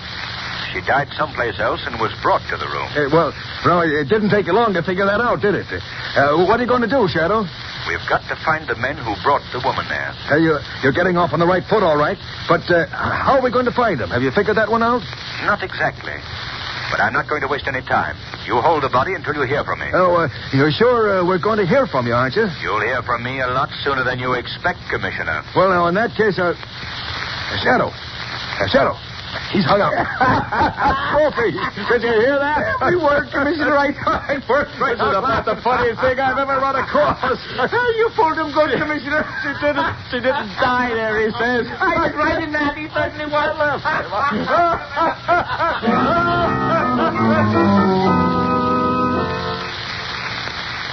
You're regarded, Professor Whitehead, as an outstanding authority in these matters, and I want you to know that I trust your judgment implicitly. Thank you, Cranston.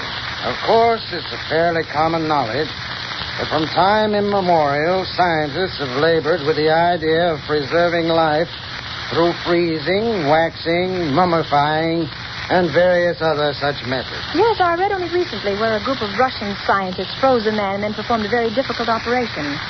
I believe the man survived. It's very possible, Miss Lane. But this waxing process, Professor, preserving the human form by turning it to wax, have you had any personal contact with such cases? I haven't actually participated in such experiments, but I've followed them quite closely. In fact, here's a book right here on my shelf. Yes, this is it. This is an account of the experiments of Dr. Jean Fernot, famous French scientist. He invented a chemical which he injected into the arm. Within a few hours, the subject assumed not only a wax-like appearance, but all organs were stilled, and a state of suspended animation attained. Well, what happened to Furneaux? Did he continue these experiments? No, he never got the chance.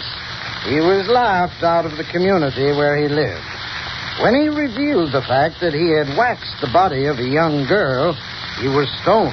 So what happened to the girl? Oh, Furneaux revived her right enough. The experiment was entirely successful. Then he not only had a waxing process, but also an antidote to revive the subject. Yes, a restorative, he called it. By the way, here's a picture of Furneaux in this book. Oh? Well, rather an interesting-looking face, don't you think so, Margot? Yes, very interesting. But one I wouldn't care to meet on a dark road. Well, do you think Dr. Furneaux is still alive, Professor? That I am not prepared to say, Mr. Cranston. It was reported he came to America 10 years ago. In any case, he dropped from sight about that time. I see. Well, I'm very much obliged to you, Professor. We must leave now. This talk has been most interesting. And I promise you, it will result in something even more interesting.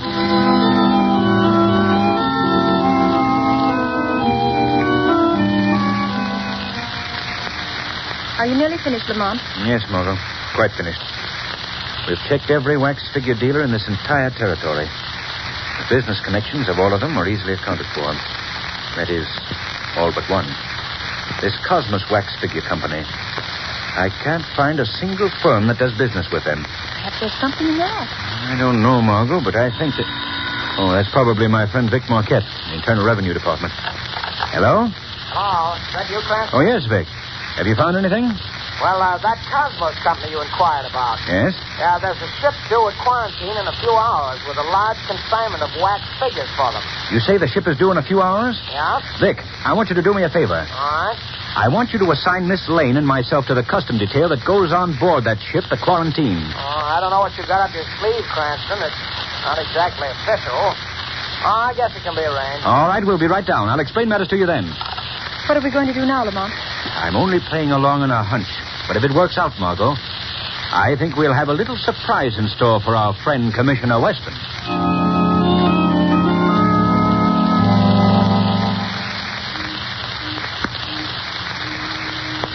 You're the man in charge of this shipment of wax figures? Oui, monsieur. Do you always store them in staterooms? Wouldn't it be less expensive to ship them in the hold with other freight? Oh, but, monsieur, these figures are not freight. They're works of art, as you can see. Yes, they're really amazing. I don't believe I've ever seen such lifelike figures. Yes. The attention to detail is astounding. Even to birthmarks and scars. Well, we're very much obliged to you for letting us see these figures, sir. And good night. Good night, monsieur. Good night, madame. Good night. Don't say anything for a moment, Margot. Let's get down to the companionway. Here, Margot. Now tell me, did you notice anything unusual about those figures? I thought they were simply astounding reproductions of the human features. No, I don't mean that. Did you notice on the left arm of each, there was the tiniest puncture, such as might have been made by a hypodermic needle? No, Lamont, I hadn't noticed. What do you think it means? I don't know exactly, Margot. But we're following that shipment of wax figures to its destination.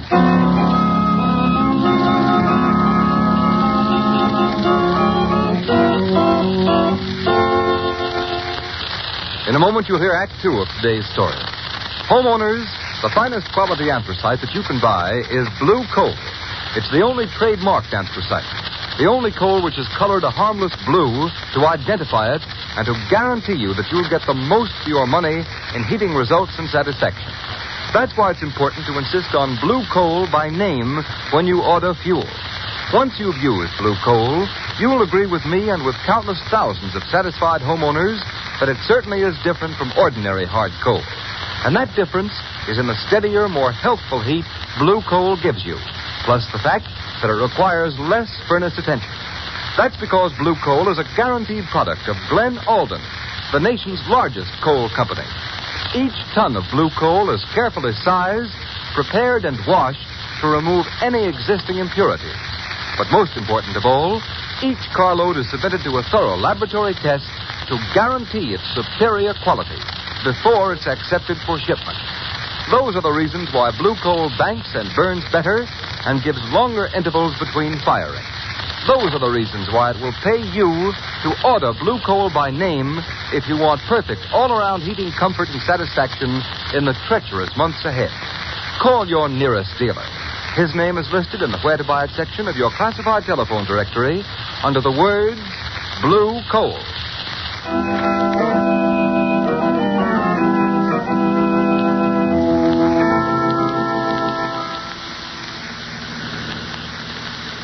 Stop the car right here, Margot. Sorry. That's the Cosmos building, just ahead there. Dingy-looking place, Lamont. Doesn't appear as though there's anybody inside. Yes, there is, though, Margot. Look down at the back there. You can just see a bar of light filtering through that shuttered window. Oh, yes. What do you suppose they could be doing in there at this hour of the night? They've already gotten a shipment of wax figures from that freighter. That's probably what occupies them now. Better turn off your headlights. All right. We'll sit here and wait a while. Look, Lamont. That side door is opening. Someone's coming out. Sit tight, Margot, and watch. It's a man. He's coming this way. Yes. Quiet. Margot. What? Look at this man. Look at his face. Why? Well, Lamont, this is amazing. It just can't be possible. Quite possible, Margot. That man who had just walked past was one of the wax figures we saw in the freighter tonight. Why, it's like seeing someone step out of the grave. It may be little less than just that, Margot. Men stepping out of the grave. Lamont, you don't actually... I don't know what it is, Margot. I've only got a hunch. I'm going to see if I can't get a glance through that window back there. I'll come along, Lamont. No, you better stay here. I'd feel more comfortable with you. All right, Margot. If you'd feel better, come along. We'll have to be very careful, Margot. The rest of the building seems to be deserted. All but that one room. Yeah, they're all probably busy in the back. Let me take your hand, Margot. It's pretty steep here. Quiet now, Margot. This window may be open. They might hear us. I'll see if I can take a peek through this crack here. See anything? Margot. Look. Why, the room is fixed up like a laboratory. Yes. There's some more of the figures we saw on board ship. That man with his back to us. He's dressed like a doctor. Yes. I hope he turns around so we get a good look. Margot. Over there in the corner. Recognize that face? Why, yes. It's the man that was in the ship cabin. The one who took care of the wax figures. Right. There, Lamont, the other man's turned around. Look at him. Yes. Isn't that the man whose picture Professor Whitehead showed us? Yes, Margot. It's Dr. Furneaux. What do you suppose they're doing? I can't see. They're working at the other end of the room, mostly. Margot, you go back to the car. What are you going to do? Look around here and see if there isn't any way of getting into this place. But there's a gang of men in there, Lamont. I've got to take the chance, Margot. Now go, Margot, quickly, quickly. This is a matter for the shadow. All right, Lamont, but do be careful. Even the shadow might be shot.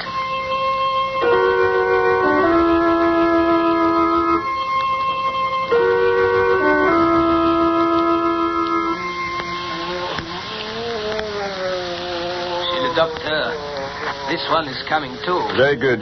Give the wax figure another injection of the restorative. Half quantity this time. Say, Doc, that guy's groaning like he was in awful pain. That is as it should be, Chip. The muscles and tissues are losing their rigidity. The process is often very painful. Gee, this sure is a great idea of yours, Doc.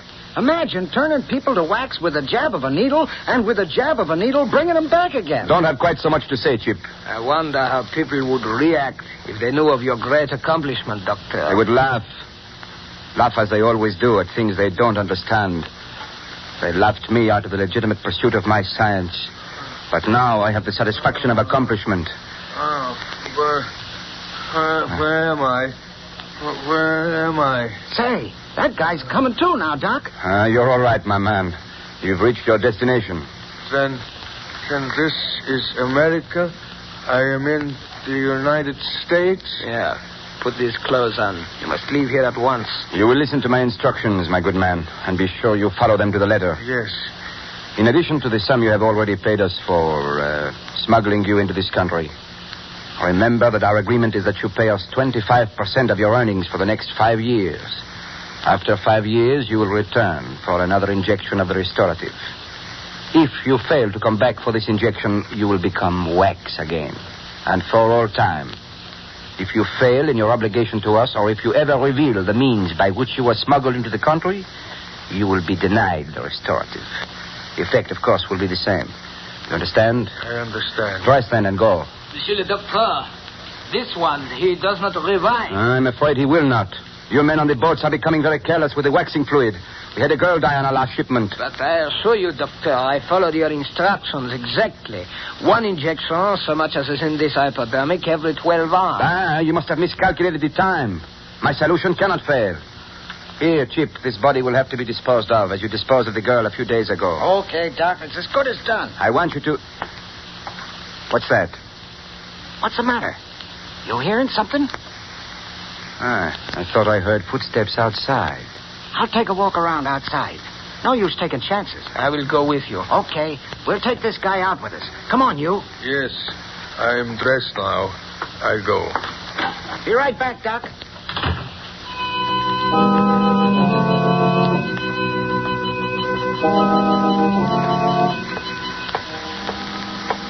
Chip. What is it, Murat? That car over there. Do you see anybody in it? Yeah, I think I see a face.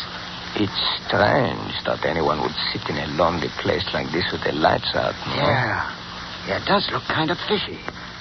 Let's find out what it's all about. Come on, Murat. Keep your gun handy. There is somebody in the car. Looks like a girl. What do you know about that? I do not like it. She won't like it either when we get through with her. What are you doing in here, lady? Waiting for the morning mail? Who are you?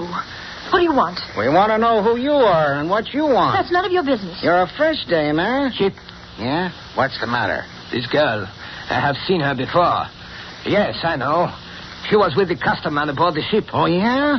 Come on, lady. Get out of that car. I'll not get out of this car. You get away from here. Grab her, Murat. Keep your hand over her mouth, Murat. We'll take her into the doctor. Come on. Lift her up. There is no question about it, Monsieur le Docteur.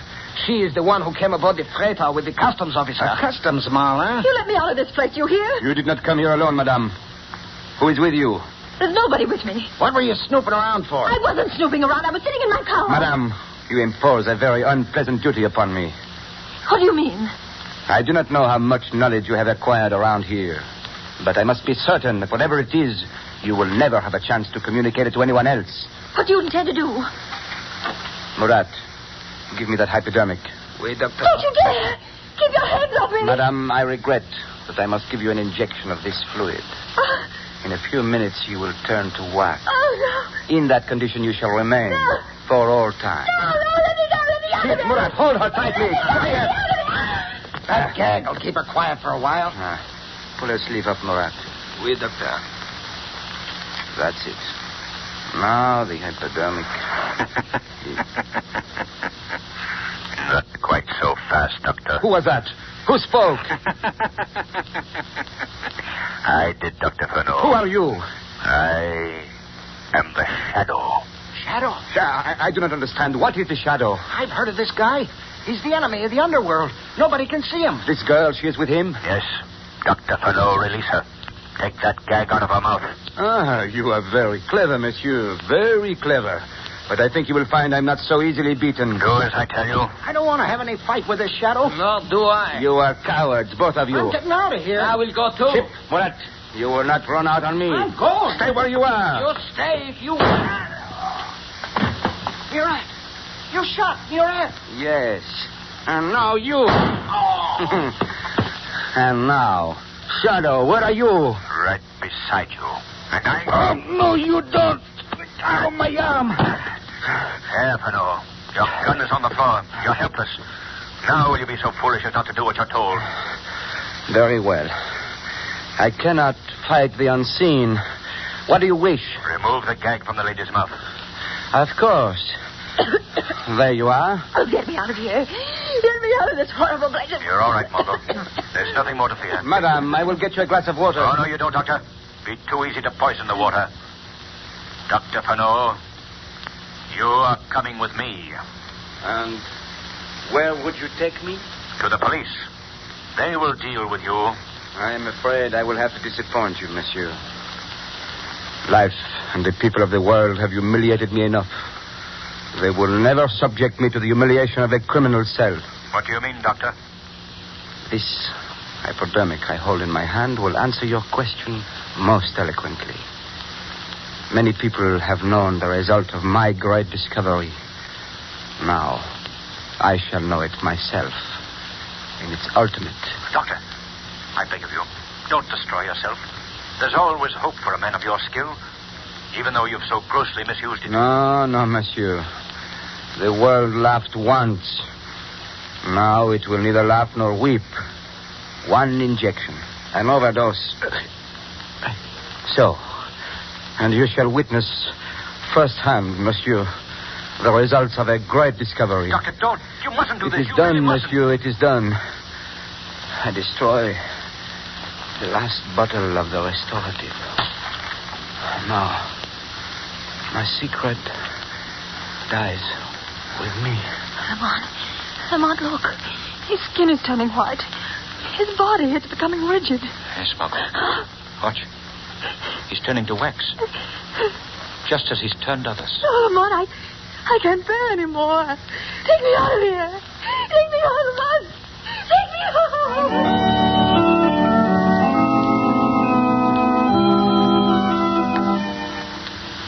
You mustn't worry anymore, Lamont. I'm quite all right now. Well, now, you've given me a couple of very anxious days, Margot, since our encounter with Dr. Fenot. I'm sure I could never stand such an experience again. Now it appears as something I've dreamed. Lamont, what of those people Fenot smuggled into the country? They'll die in 5 years if they don't receive the injection. Why, Margot, that was simply a bluff. I've checked through Fenot's notes. He used this ruse simply to hold them to their promises. They're quite safe. I'm glad. It's strange, but I suppose, in a way, Commissioner Weston has the laugh on me after all. For my part, I don't feel there's much reason for laughing. As evil as Dr. Fenot was, and as badly as he misused his great talents, I can't help but feel that his discovery might have had potentialities for good beyond belief. Perhaps it will occur again in a mind worthy of great things.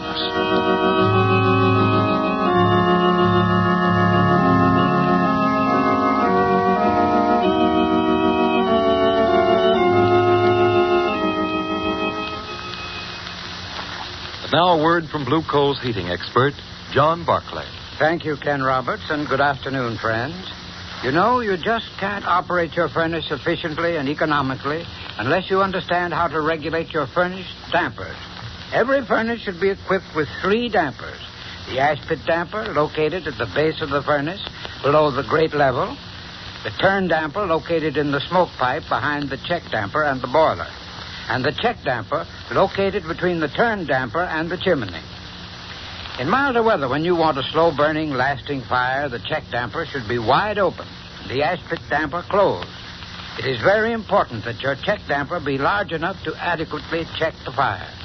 If it is not, it will certainly pay you to have an additional check damper installed by your plumber. If you're having trouble in regulating your furnace, your Blue Coal dealer will gladly send a John Barclay serviceman to give your heating plant a thorough inspection. There is no charge or obligation for this service. I thank you.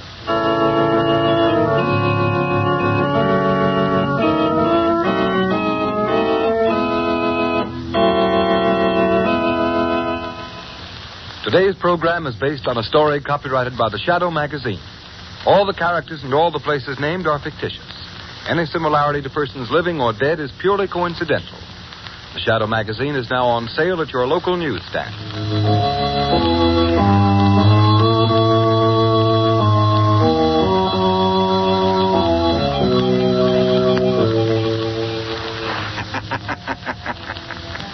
The weed of crime bears bitter fruit.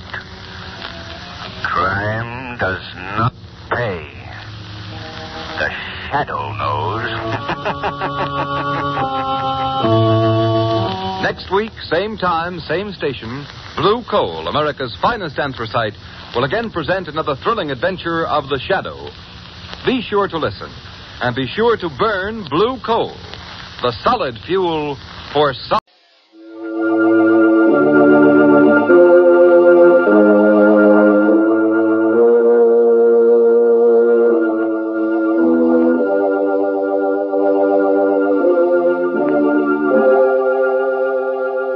Who knows what evil lurks in the hearts of men?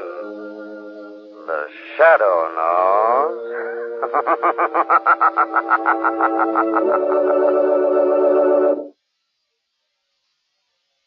And now for another thrilling adventure of The Shadow. Today's story, The Night Marauder. The Shadow, a mysterious character who furthers the forces of law and order, is in reality Lamont Cranston, wealthy young man about town. The Shadow uses his hypnotic power to cloud men's minds so they cannot see him. Cranston's friend and companion, the lovely Margot Lane, is the only person who knows to whom the unseen voice of the Shadow belongs. As the scene opens in our story, it is night. Dark, still night. And we find ourselves the unseen observers of two vague figures moving almost silently across a windowsill and into a darkened bedroom where lies asleep a beautiful girl at peace with the world. Then, out of the stillness,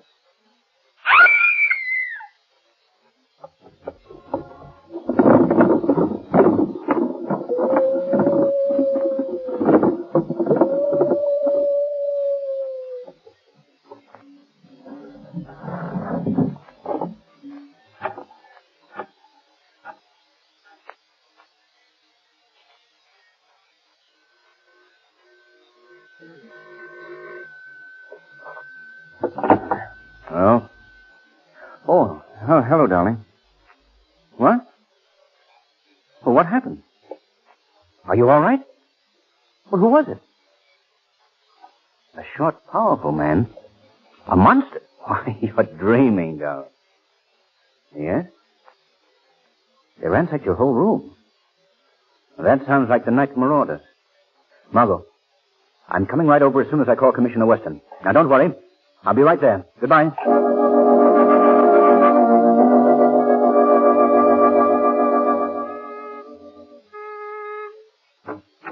Lamont. Margot, are you all right? Yes, I guess so. My throat's a little bruised. Your throat? Yes, one of them had his fingers wrapped around my neck. That's horrible. I guess that's what's known as getting fingerprints the hard way. Now, this is no joking matter, Margot. Oh, I'm aware of that every time I swallow. Did you see what they looked like? Only the one by my bed. But I could hear the other one prowling around the room. Ooh, it was creepy. What did the one by your bed look like? Well, the best description I can think of at the moment is Frankenstein's homely brother. He was quite short, with long arms and a really bestial face. That's an ugly description. It was an ugly face. That's probably Commissioner Weston. I asked him to come over. Come in, Commissioner. Thank you, Cranston. How are you, Miss Lane? All right, now, thanks. Now, where did it happen? Right in here in my bedroom. Did they take anything of value? A few years off my life. Yeah, no doubt. Now, tell me just what took place, Miss Lane. Well, I'm a little hazy as to detail. You see, I was asleep, and I was dreaming about pumpkin pies. What? Honest. Pumpkin pies. You know, the kind that Mother never makes. Yes, Miss Lane, but tell me about your waking moments. Don't you like pumpkin pies? I adore pumpkin pies, Miss Lane. But this is a police investigation, not a cooking class. I'll listen to your dream later, Margot. Thank you, darling. Do you mind... Right. Oh, sorry. Well, I was awakened by the realization that something was grasping my throat. And it incidentally wasn't pumpkin pie. Miss Lane, please. I started to scream, but the man put his other hand across my mouth. And then the other man ransacked your room, is that right? Yes, how'd you know? Well, he ought to know. These same two nocturnal Nimrods have been driving Commissioner Weston and his department slightly insane. It's not that bad, Cranston. We'll have them both under lock and key any day now. Oh, then you know who they are? Well, not exactly. Do you even vaguely know who they are? Well, not exactly, eh, Commissioner? We know how they work and, well, And you know they're burglars. Yes, we know they're... I mean, the department always catches up with crimes, Miss Lane. Well, I'd like to catch up with these criminals myself, Commissioner. If you need a running mate, I wish you'd count on me. No, thanks. But I appreciate your offer. I see. There's just one thing I think you should know before I leave, Miss Lane. Yes, Commissioner? I really do like pumpkin pie. Good night. Well, that was a nice, chummy little investigation. But I fail to see that it proved anything. It didn't. And Weston's plenty worried, too. Lamont, I don't like that glint in your eye. Are you going to get mixed up in this? Definitely. Oh, Lamont. Now, you go back to bed, Margot. I'll come over in the morning, and we'll figure out how the Shadow can track down the night marauders.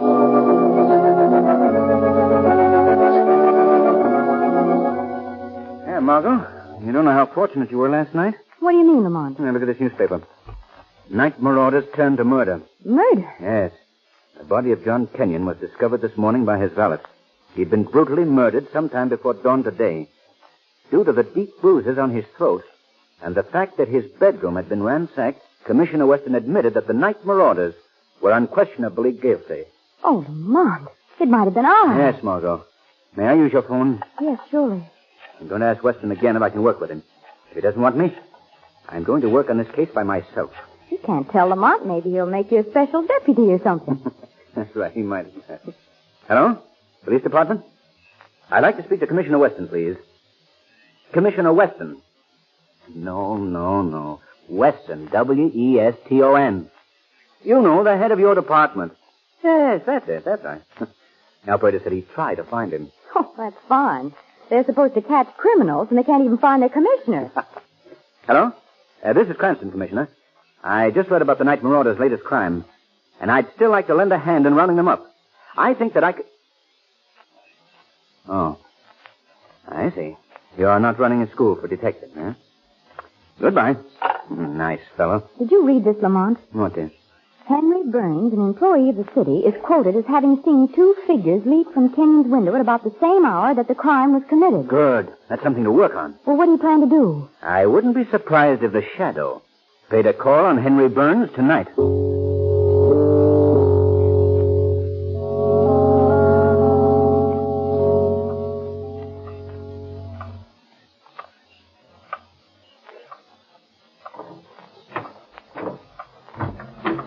Thanks for making sure I got home safely. I guess you can go now, officer. No. Not until I take a look around your apartment, Mr. Burns.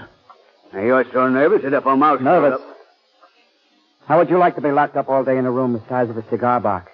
And hour after hour face the inquisition of questions hammered at your head? Now, they were only trying How would you like it? Answer me, how would you like it? Say, look, Mr. Burns, you'd better take it easy. I'll be dead before morning. Now, no one's going to kill you, Mr. Burns, not with me on the job. I'll be right downstairs. Good night. Pleasant dreams.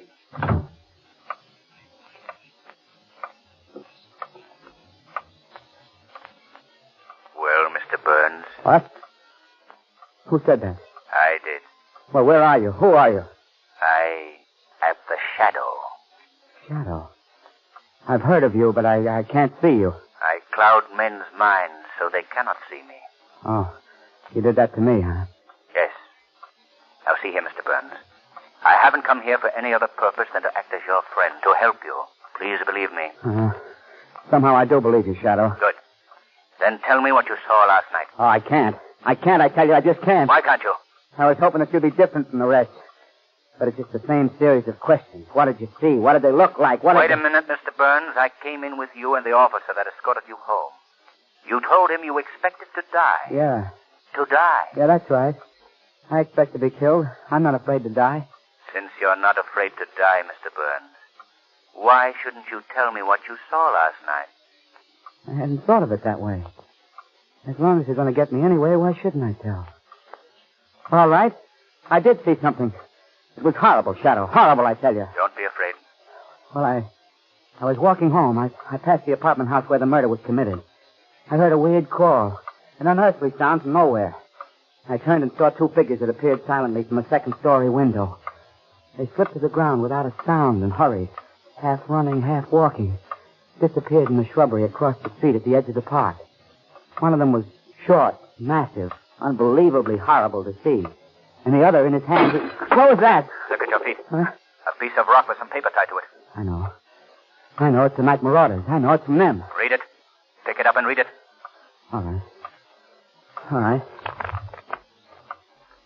Dead men and wise men say nothing.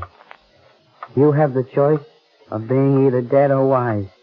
Sign the night marauders. Dead or wise. Put the note on the table. All right. It's the first clue And from that very scrap of paper, the police may be able to get fingerprints. 100 leads to the solution of these crimes. Maybe you're right.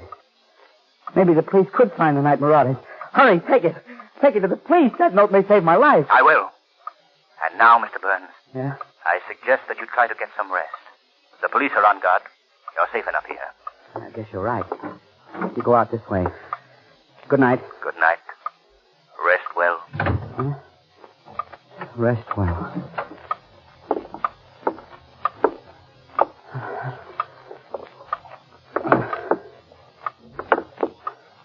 Dead men and wise men say nothing.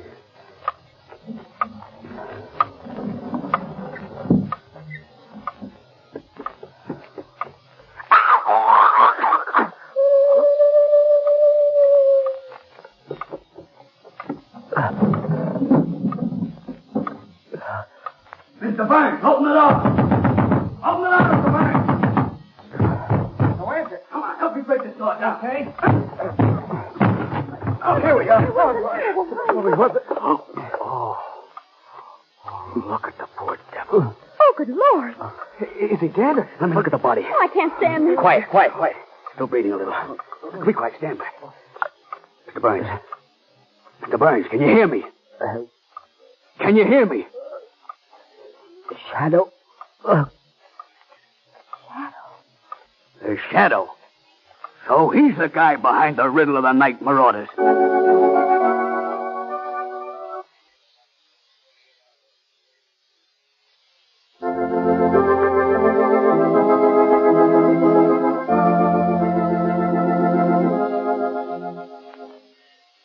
Murphy. Murphy. Yes, Commissioner Weston. I want a list of every piece of jewelry that the night marauders have stolen from their victims. Yes, sir. Has any of it turned up at the pawn shops yet? No, sir, not a piece. We've been checking every fence for months, sir. All right, then we'll... Yes? Good morning, Commissioner. I believe you're looking for me for the murder of Henry Burns. Who's this? The Shadow, Commissioner. A shadow. Yes. Murphy, have this call traced at once. Get every squad car in town in action. Right, sir. Now, what did you say, Shadow?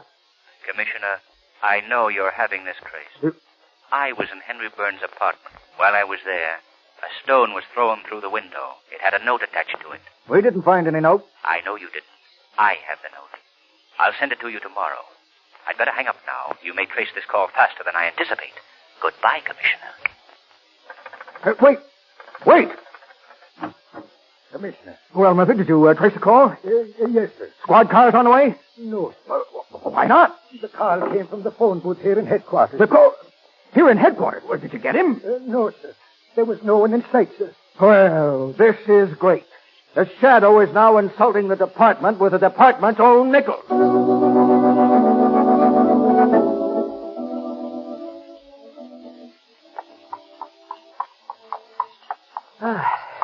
Park's beautiful tonight, isn't it? Yes, Lamont. What good does it do me? No, Margot. Oh, don't be alarmed. I'll behave. You know, Lamont, I made a dreadful mistake last night. And what was that? Well, I just remembered. It wasn't the kind of pumpkin pies that Mother made at all. What wasn't the kind of pumpkin pies that My dream. It was apple dumplings. Now, wasn't that silly of me? Whatever made me think it was pumpkin pie? Hey, driver, watch out for that car. It's cutting you off the road. I see you got it on. Whoa, steady now.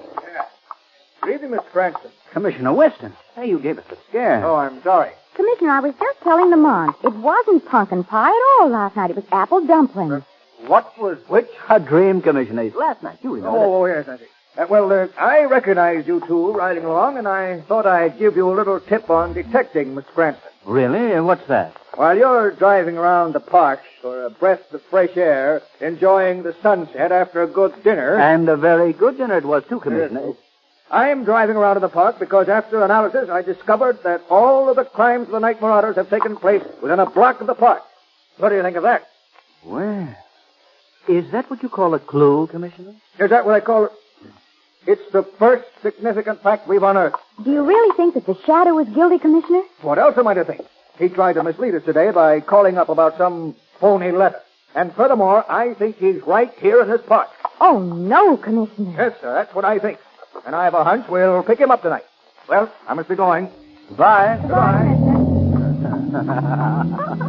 Well, maybe he's going to beat you to the punch after all. Maybe you've got something there. Lamont. What is it, Martha? You're white as a sheet.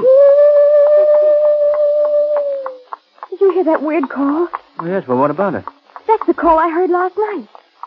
I heard it while that man still had his hand on my throat. And when he heard it, he looked up and then let go immediately. Are you sure it's the same call? Oh, Lamont, do you think I could forget one detail of that awful experience? Driver, stop here. Yes, sir. It sounded as though it came from over there by the zoo. We're going to walk a bit. We'll be back shortly. Very good, sir. All right, down you get, Margot. Margot, on second thought, I think you'd better go back and stay in the carriage. All right. Oh, but be careful, Lamont, please. I'll be as quiet as a shadow.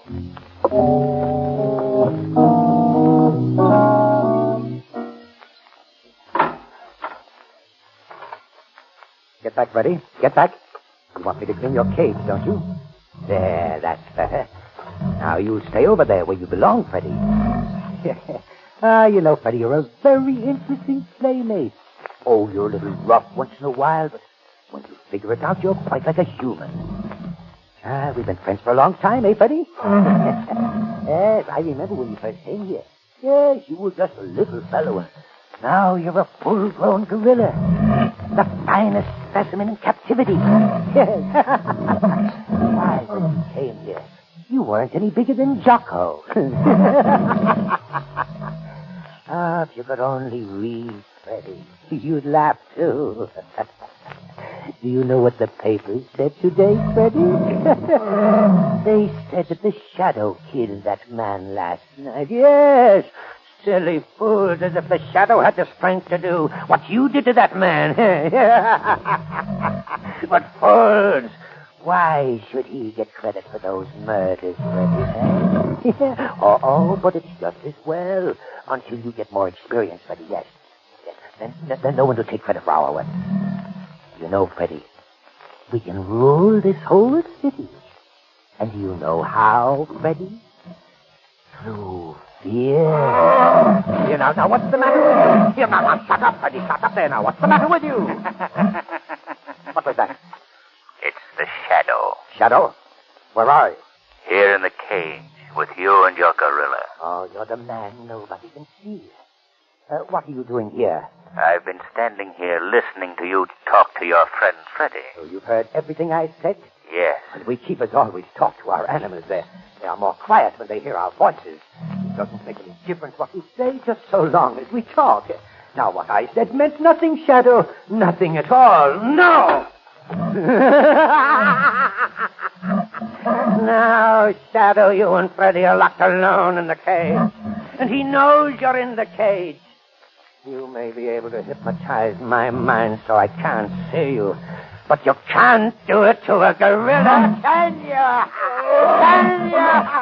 You're right. I can't. Oh, the Shadow is afraid of Freddie, is he? No. But you will be, because in a minute I'm going to tell Freddie to kill you. But first, I thought maybe you'd like to ask me about the Night Marauders. Shadow, may I present the Night Marauders? Little Jocko, the monkey who is in the cage down at the end. Freddie, the gorilla. And their trainer and brave, Joseph Shankville. Yes, it's a pleasure to at last be able to introduce us, even if it is only to a doomed man. Yes. Tell me, Shadow, will you be visible after Freddie kills you? That remains to be seen. But tell me more about your crimes, Joseph Shankro. They are not crimes. They are adventures. You're not quiet, Freddie, quiet. It's not quite the time yet. Shadow, I'm going to be a great power. Power through fear is my motto. Why did you turn to murder? Oh, I was tired of taking jewelry. I wanted a new adventure. I have all the jewelry I need right now hidden beneath you. Beneath the cage you're standing in. But now, Shadow, comes the newest of my adventures. I'm going to see you die. Yes, you know too much, and besides, I'm tired of talking to you. Oh, this is going to be fun. That's very amusing. Yeah, that's right, Freddy. Now's the time. Kill, Freddy. Kill. Freddy, do you hear me? Kill him. Blast him to death. Kill him. Well, Joseph Shankro, your power is gone. Your gorilla will no longer do what you want. Freddy, obey me. Kill him. He will not obey you anymore, Joseph Shankro. He belongs to me. I, too, know and understand animals. Freddy won't kill me. Yes, he will. Freddy, kill him. Do you hear me? I'm coming in there with this whip. I'll cut you to ribbons, Freddy. Then you'll know who your master is. You fool. Don't open the door. Stay out. Stay away from him. Then you'll learn your master's here. Don't hit him. Then you'll kill when I tell you to. Stop it. You feel that, Freddy? You're mad. Stop it, I tell you. Like this, Freddy. Now you know who's the master. You'll do what I say. Now kill, Freddy. Kill. No, Freddy. No, Freddy. Stop. Let go. No, let go, Freddy. Stay back, McLean. Stay back. Are you all right, Miss Lane? Yes. Oh, Commissioner Weston, did you fire those shots? Yes, I did. I was standing behind that tree there. Oh, just a second. Oh, what are you doing? I'm starting the cage door. A shadow's in here. It's a great moment for me. The gorilla is dead. The night marauders are no more. And I have at last caught the shadow. Not quite yet, Commissioner. Shadow, I was right here. I heard everything that went on between you and Joseph Jankro. I know you're not guilty of murder, but still there are a lot of things I want to know about you, and you won't get out of that cage until I find them out. But I am out, Commissioner. I came out when the gorilla escaped. And if you don't believe it, you'll find a bullet in the back of the gorilla that didn't come from your gun. Better luck next time, Commissioner. Miss Lane, if you were not here, I'd say a few things that no gentleman should ever say. Well, I don't mind if you do say them, but let me first say thank you for saving my life. Well, I did my bit, but I'm afraid that some of the thanks belongs to the shadow. So help me, someday I'm going to find out who he is. Margot, are you all right? Yes, Lamont. I heard shots. Good heavens, but gorilla, he didn't hurt you, did he? No, Lamont, he was dead before he got near me. The commissioner saved my life. Well, for that, Commissioner, I shall never be able to thank you enough. Well, sorry you weren't in on the kill, Lamont, in case the night marauders has been solved.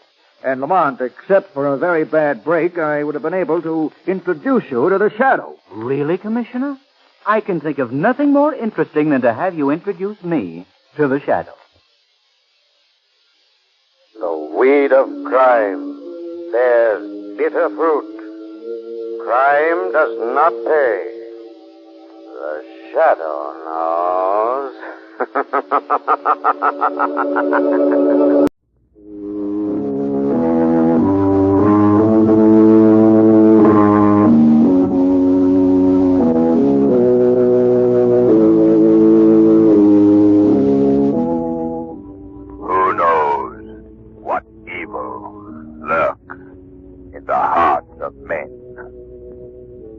Shadow knows.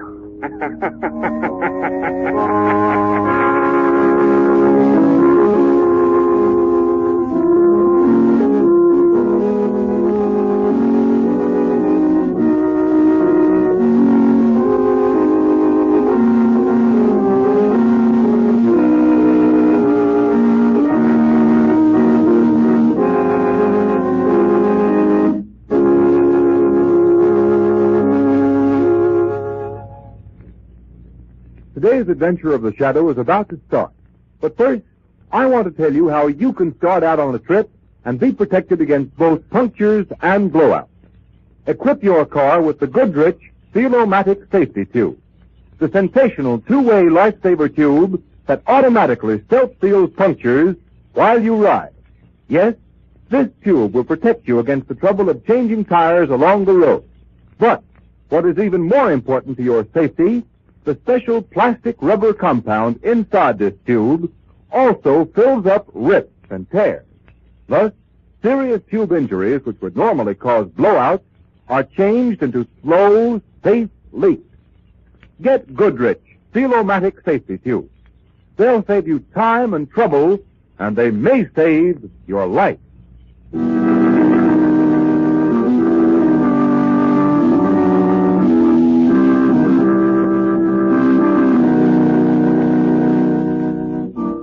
Shadow, mysterious character who devotes his life to righting wrongs, protecting the innocent, and punishing the guilty, is in reality Lamont Cranston, wealthy young man about town, student of science, and master of other people's minds.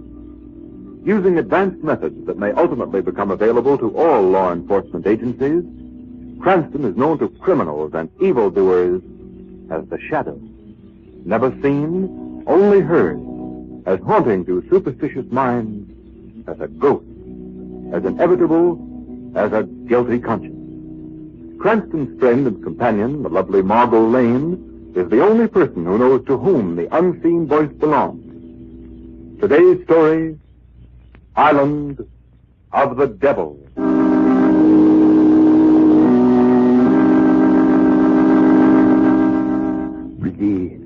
Is he really dead? Oh, dear, do you think I have eyes like an owl? Who can see down in that filthy cell? Every morning, I throw down some food, as the regulations order me, and that's all I know. Me, I do not like to go down there. They say the rats are as large as dogs. You talk all the time like an old woman. Is this work for a man? A jailer on the island Royale. You are an old woman. Come, hold up the lantern, so I can see where I'm going. Come. So cold and wet. Hold the lantern, I tell you. Such a filthy hole in the ground. A pig could not live here, let alone a man. Oh, stop talking, I tell you. If he's dead, the better for him. Watch where you stand. Oh, Dieu! Water over the floor. How could a man live in this damp and cold and dark for so long? Answer me that. I do not know answer. Just like the other bad prisoners who tried to escape, I put the bread and water on the shelf. Always, it is gone. You forget. The rats. Oh, you think... Who wants to think? Here.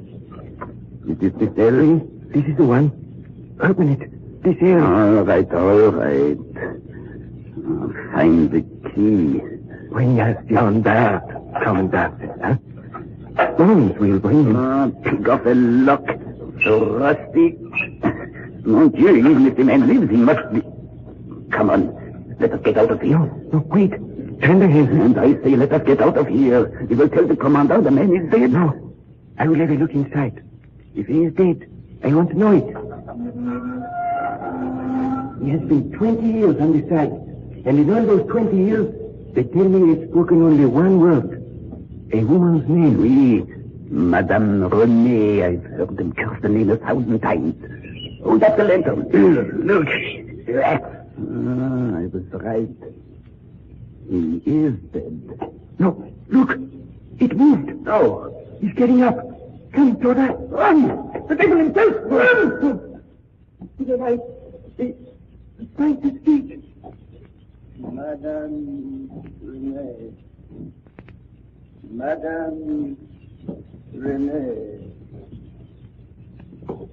Madame Renée.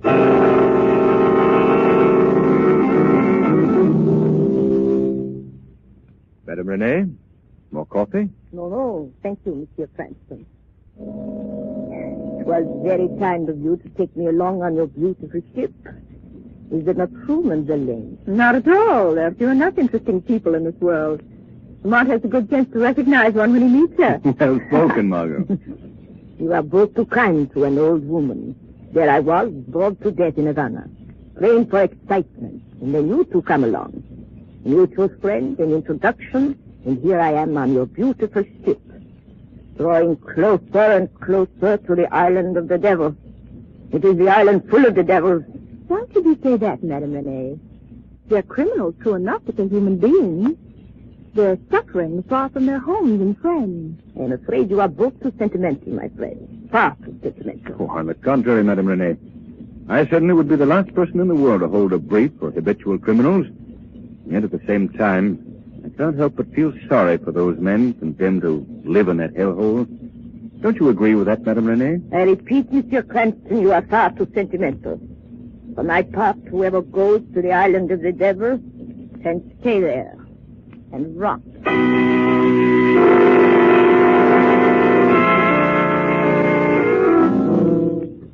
Pardonnez, Commandant. Well, what is it, jailer? Come closer. Convict number 377. You asked to see him. 300. Oh, yes, Jean-Bart. He can walk? Oui. He can walk. The devil bred a tough one. Well, don't stand there. Bring him in. Oui, Commandant. Jean-Bart, come in here. Come in. Come in, Jean-Bart. Closer. So, Jean-Bart, you're still alive, huh? You know, if it was not for your eyes, I would think I was looking at a dead man. Well, have you nothing to say? Madame Renee. Madame Renee. Madame Renee. For the 10 years I've been commandant of this hellhole, and for the 10 years my predecessor was here, all we hear from you is Madame Renee. Madame Renee. Have you no other words? Madame Renee. Madman. Him, they want to pardon. Pardon? You spoke. Pardon? You said pardon. I heard you. You said pardon. Take your hands off me. Stand back, I said. Stand back. But you said pardon. Yes, a pardon. It is on its way. On its way? Devil knows why they gave it to you. They knew the trouble you caused me. Well, I did nothing. Oh, no, certainly not. All of these islands, Royal, Saint-Joseph, they are full of innocent, persecuted men who have done nothing. My pardon. Yes, you will get your pardon. They bring it from the mainland. When you get it, what then, Jean-Bart? Madame Renee, I'm coming back for you. Madame Renee.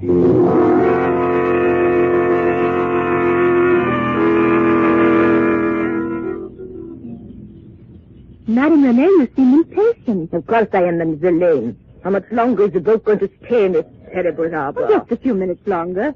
Lamont said he'd be back as soon as he... Oh, there he is now, coming up the side. That man. Who is that man with Mr. Cranston? Just a surprise. Oh, Margot. Hello. Margot, I want you to meet Mr. Randall. Miss Lane. Mr. Randall? Delighted, I'm sure. And Madame Renee, this is Mr. Randall. Mr. Cranston, what is this surprise? Miss Lane was saying... Yes, Lamont, tell Madame Renee about it. Well, Mr. Cranston?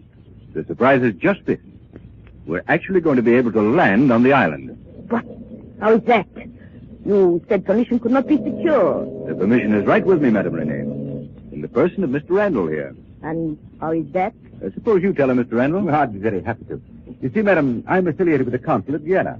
My friend Mr. Cranston wirelessed ahead that he was stopping off the mainland before going on to the island. I was very pleased to be able to tell him that since I had a fit for business on the island, if he wished to do me the service of taking me there from the mainland, I'd be would be able to make arrangements for your lad. Oh, isn't that thrilling, Madame Renee? We'll actually be able to see the prison. And I'm sure both of you will find the experience doubly thrilling when you discover Mr. Randall's official business. He's bringing a pardon to one of the prisoners, a man apparently wrongfully convicted, who's been buried alive in that place for 20 years. Oh, Lamont, how wonderful. Wait. How can that be? Madame Renee. Quick, get some water. No. Go on. That's all right. I'll take you below. No. I'm quite all right. I am a poor fellow, Monsieur Randall. Not at all. It's getting quite rough. Monsieur Randall, if you would be so kind as to escort me around the deck. I'd be delighted. We'll be back in a moment, my friend. And don't overexert yourself, madam. I think Margot and I'll go below. See you later. Right you are, Cranston. My arm, Madame Renee? You are too kind, Monsieur Randall. Shall we go aft? Yes, some place where we will be quite away from everyone. You see, I want to talk with you.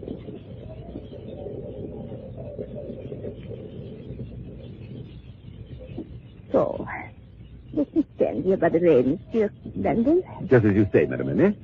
So you go with us to this island on a mission of mercy, monsieur? Yes, a very pleasant mission, I assure you. Pardon, may I ask who it is for? Yes, for a man by the name of John Bart. John Bart? I knew it. You say you know the man? Is that so strange? Yes, rather. I know the name well, monsieur. This pardon, monsieur, it is in your pocket. Yes, of course. But really, what is this all about? What is your interest in this John Bart? Come close, monsieur, and I will tell you my interest. Yes? My interest in this John Bart is so great that you die. That knife, what the hell?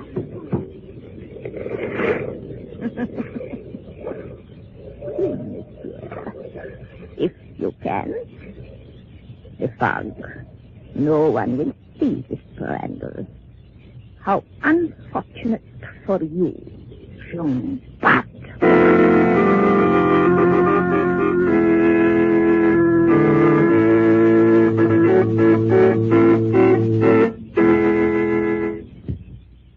The end of Act One finds all signs pointing to a thrilling climax in this latest adventure of the Shadow.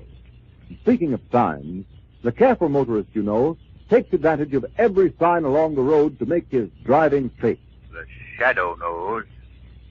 Stop street signs, railroad crossing signals, signs that warn of slippery pavements and dangerous hills are put up with one idea in mind: to save your life and the lives of everyone who drives.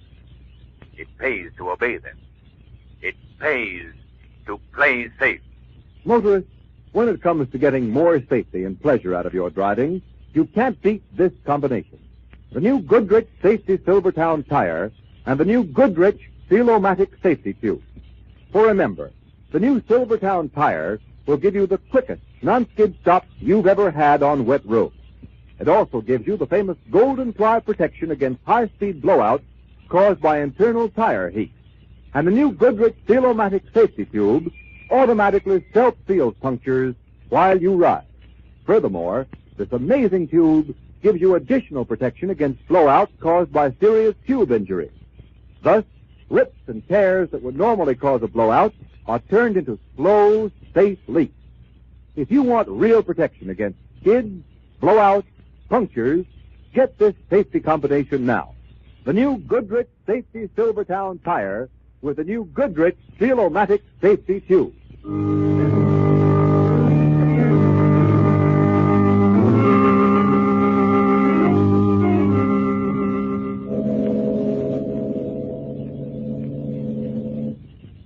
Isn't there any hope, Lamont? See for yourself, Margot. Fog throws the searchlights of our ship back in our faces. Poor Randall's in the water. Oh, no, Lamont. It can't be true. It can't. You know the truth as well as I do, Margot. We've searched this ship from stem to stern. He's not on board. But how could it have happened? That's a truth that I can't answer, Margot. But perhaps the Shadow can. But what can the Shadow do? Madame Rene is below deck, sleeping quite calmly. But what is she to do with all Perhaps this? nothing, Margot. Perhaps everything. When we discovered that Randall was missing, she alone was calm, unconcerned. Yes, even amused. I think it's time the Shadow paid a visit on Madame Rene.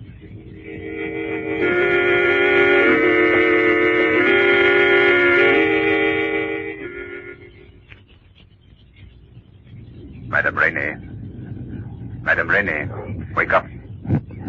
Yes, wake up. Yeah. Come, Madame Rene. Wake up. Who spoke? Someone spoke. Yes, Madame Rene. Someone in my room. Who is it? Who? I have questions to ask you, Madame Rene. How dare you come into my room? Light. I'll make a light and see. No one. No one here. I am close to you, Madame Rene. The boy. Close to me. I see no one. I will it so. You. Where are you? I am here in this room. I cloud your mind so you cannot see me. But you saw a man die, and yet you did not help him. I saw a man die. In the sea. And you did not raise your voice. You did let Randall die. But why? Why did you do it, Madame Rene? No. I won't answer you. Just a voice. Madame Rene. Stop talking to me. Tell me why. You've got to tell me why, Madame Rene. Tell me why, Madame Rene. Why did you tell Randall? He has to. He was going to let Jean Bart go free. Jean Bart, he must rot there. Rot there on the island of the devil. Wait. Where are you now? Wait! Where are you now?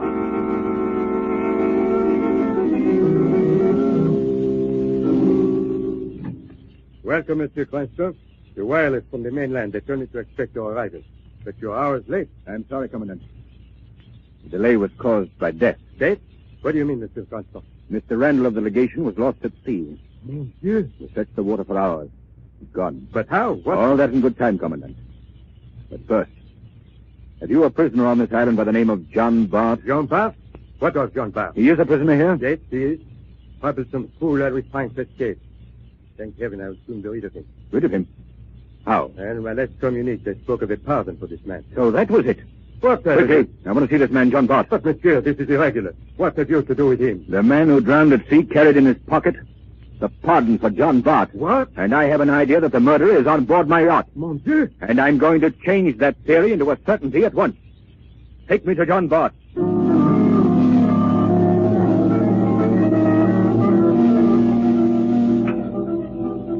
John Bart. The commandant was... Commandant! Commandant, he's gone! Come back, he's gone!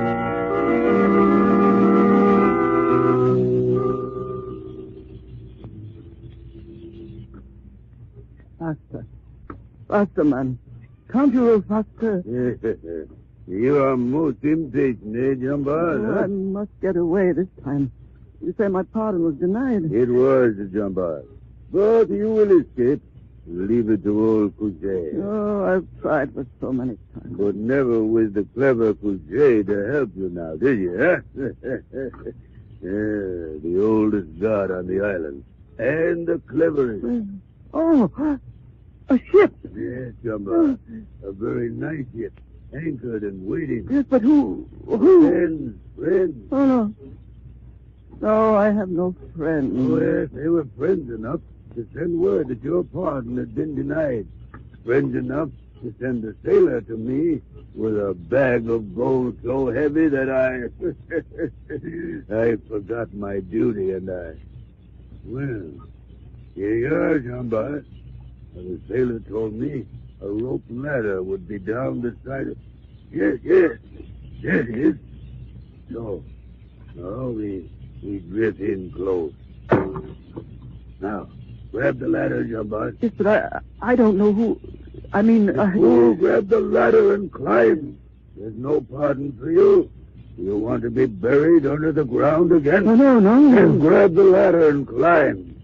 You have strength enough for that. When you get on deck, a sailor will be there to take you to your friends. Climb aboard. Oh, yes, I will. I'm a bit weary, see, but You think you're free now, John Bart, huh?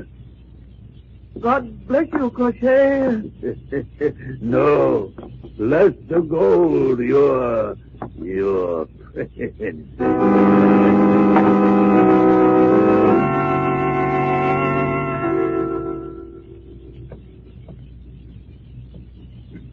Oh, dark in here. But I am free. I am free. Shut the doors, inside. Well, who spoke? So dark I can't see you. I arrange your escape. Oh, my friend.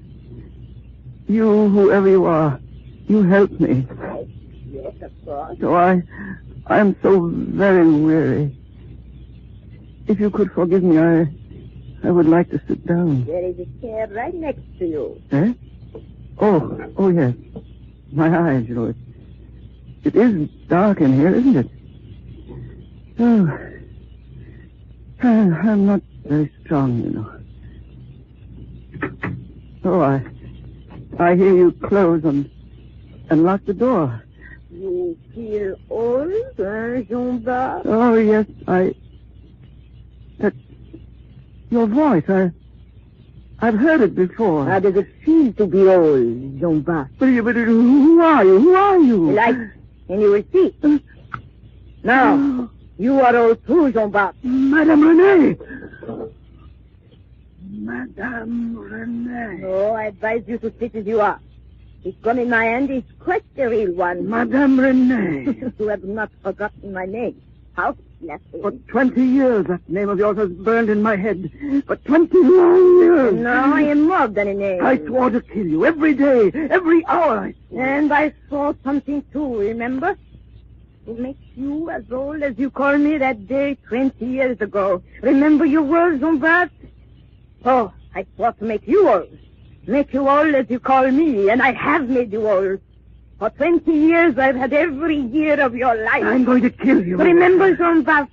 It was the war. I accused you as a spy. You didn't have a chance against my influence, did you? No. I did it, Jean-Baptiste. I did it. Now you're so weak and old, all you can do is to sit there white and tense with anger. But that won't help you, because I didn't bring you here just to talk to you. I brought you here for my final revenge.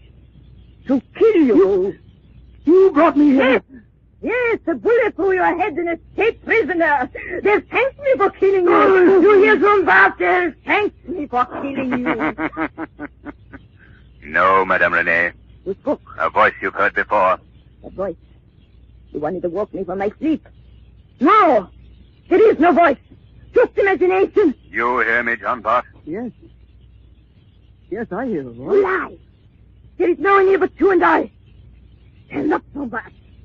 Stand up so I can see you fall when the bullet hits you. No, Madame Renee. Put out of my hand. She will not harm you, John Bart. But who are you? To her, a voice of conscience. To you, a friend. No, I have no friend. A pardon. They said it was coming to me, and they fooled me. They did not fool you, John Bart. There was a pardon. It never reached you because Madame Renee did not want it to reach you. She murdered the man who was bringing it to you. Madame Renee, you again. Yes, I killed him. And I'm going to kill you now, Jean-Baptiste. I warn you, Madame Renee, not another step closer to him. Right, so with her money, she railroaded me to a prison cell and then to that island. And now I'm old. As old as I called her. And I haven't even got the strength for my revenge. But I've got the strength for mine. Gun. In the folds of your dress. Yes, you voice in the shadows. I had a gun hid in my dress. Yes, indeed. Now it's dead. Look, dead. And I've had my revenge. I'm still alive and you're dead, Jean-Baptiste. You're dead. What are you going to do now, voice? Don't move. But he's dead. Look at him. He's dead. I failed him in life, Madame Renee, but I will not fail him in death. I'll stay close by you, talking to you until you can stand it no longer. No. Get out of here. No, I will always follow you. I'll tell you of your crime, the torture and murder of a living being. Stop. Wait for you. I will. This ship, no, the world is too small for you to escape.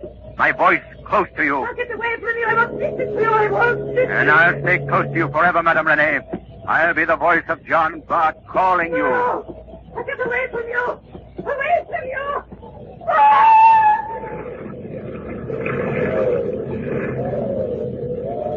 Jumped into the sea. Perhaps, John Bart, I didn't fail you. Your life and hers were both founded on hate. You both have in death what you did not have in life. Peace.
Today's program is based on a story copyrighted by the Shadow magazine.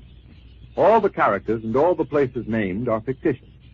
Any similarity to persons living or dead is purely coincidental. The Shadow magazine is now on sale at your local newsstand.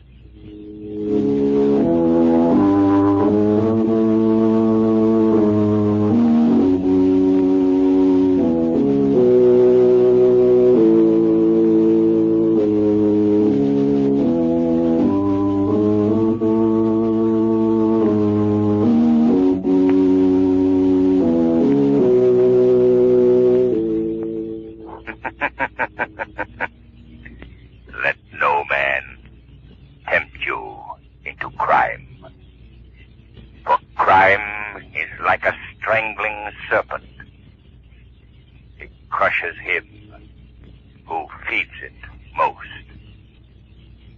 Beware lest the serpent of crime ensnare you in his fold. Remember, crime does not pay. The shadow knows.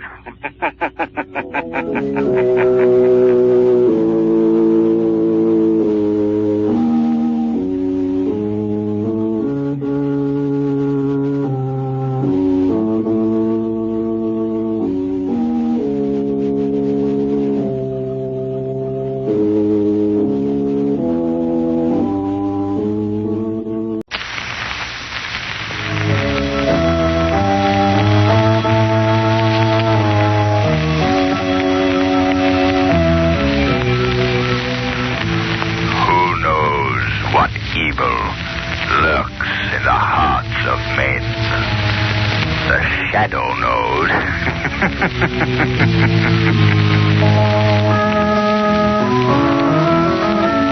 Your local blue coal dealer presents The Shadow. These half-hour dramatizations are designed to forcibly demonstrate to old and young alike that crime does not pay. Before we start the first act of today's Shadow story, attention homeowners. If you want better heat with less furnace attention, here's what you do. Get in touch with your nearest blue coal dealer. Order a supply of blue coal, the fine quality hard coal that's been mined and prepared by the most modern methods and laboratory tested for quality. You'll find that blue coal offers you by far the most for your money in heating comfort and satisfaction. Don't fail to try it. Order your supply of blue coal tomorrow. The Shadow, mysterious character who aids those in distress, is in reality Lamont Cranston, wealthy young man about town. Cranston's friend and companion, the lovely Margot Lane, is the only person who knows to whom the unseen voice belongs. Today's story, Friend of Darkness.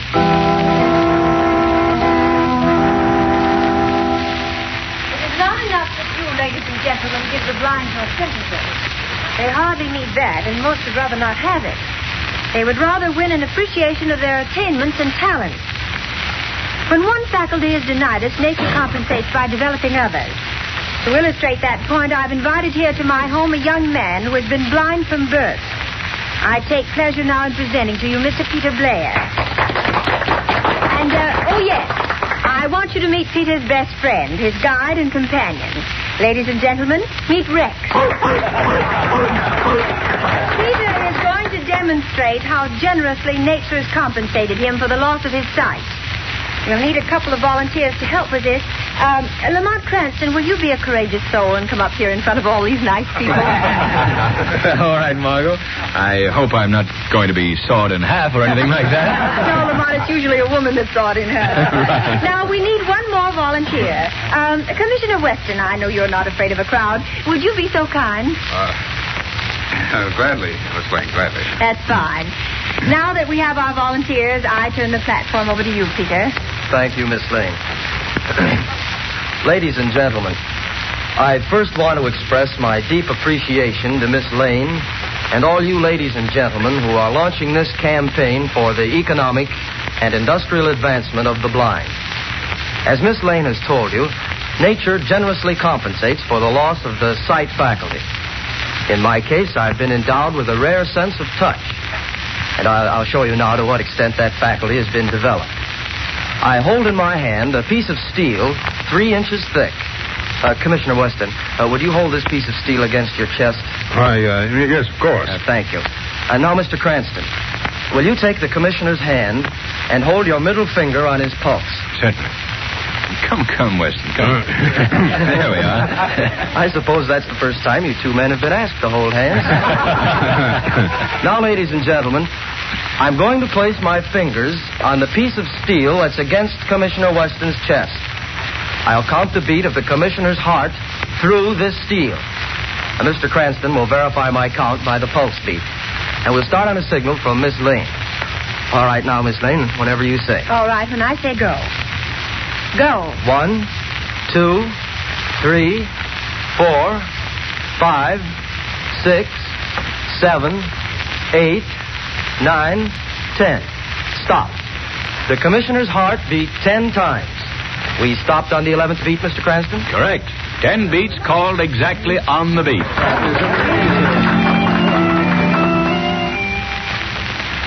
Where's the Skinner, Joe? He's out with that police dog Prince he bought, teaching him something, he says. I wonder what the Skinner has up his sleeve. He's been training that mutt for the past month. I don't get it. First he holds us up in his shack, and then he goes in for dog training. It's got me. Shut up. Here he comes. Hello, Skinner. Hi, Skinner. How'd the mutt do tonight? I did okay. He's a smart hound. I had to slap him around a bit, but he gets the idea after a while. Give me a smoke, will you? Certainly, Skinner. Hey, Well, I guess this is the night. Night for what? To pull the stunt I've been planning on for a couple of months. You mean you got something on the fire? Yeah. You're gonna make some real dough. No penny ante stuff this time. Gee, I thought we was gonna spend our lives just training that mutt. That hound is gonna be more important to the stunt I've got in mind than either of you guys. What's on the slate? You'll find out. There's a clipping I cut out of a paper about a month ago. What is it? A popular and beautiful Margot Lane launches Society for the Economic and Industrial Advancement of the Blind. Oh, that's very interesting. You ain't going into society, are you? Shut up, dope. There's a lot of stuff here about this Margot Lane, but here's what interests me. Among the demonstrations that amazed the guests was the feat performed by Peter Blair. Blind from birth, Blair registered the heartbeat of a guest through a thick piece of steel. This he did by placing the steel over the heart of one of the guests with his own fingers on the outer side. So what? So we can use that guy. Anybody that can feel a heartbeat through a piece of steel could feel the tumblers fall in a safe. That's swell, but how you going to get the guy? Kidnap him? Next. That carries a death sentence in this state. Yeah. If you take a guy by physical force, it does. But it wouldn't be kidnapping if the guy walked in here without us laying a hand on him, would it? You think the guy's nuts enough to do that? I'm going to make him do it. How? Prince here will do it for us. This guy Blair is led around by a big police dog, just like Prince here. Rex is his name. Takes his dog to the park for exercise every night. We're going to watch for him tonight. When he lets his dog off the leash, we grab him and leave Prince in his place. To lead Blair here? Right. This shack is between the park and Blair's home. Hey, that sounds all right, but wait a minute. What'll Prince do when we beat it? Prince won't move from where I put him till he hears the name Rex. And he'll go to whoever says it. Oh. That's what you've been teaching him, Nance, about names, huh? That and about everything Blair's dog does. Boy, that's thinking him up, believe me. Well, when do we go? Right now. I'll drive out of the park and wait for Blair. Come on, Prince. You're one of the gang now.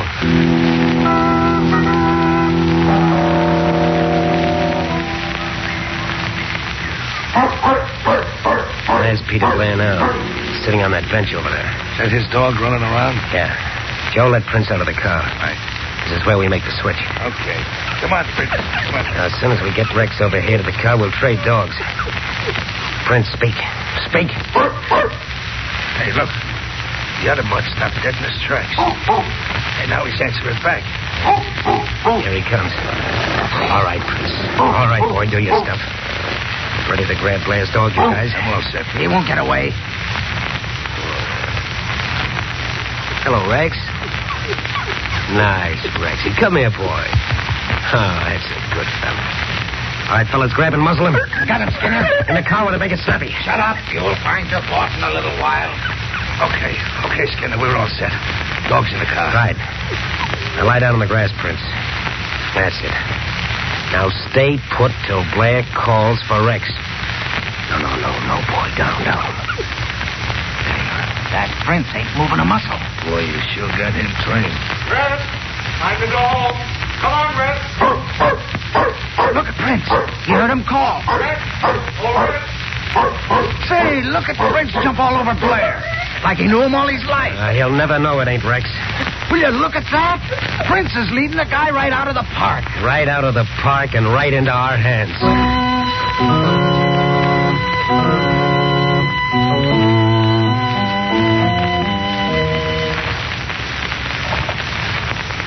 Hey, you're acting a bit strange tonight, Rex. Is something wrong? Hey, why don't you answer me? Ah, you're sulking, are you? That certainly isn't like you. I'm surprised. What are you stopping here for, Rex? We're not near home yet. Is the car coming? Well, you found your voice at last. Rex, you've taken me to somebody's door. Stop pulling like... Rex, stop! What? Where am I? What place is this?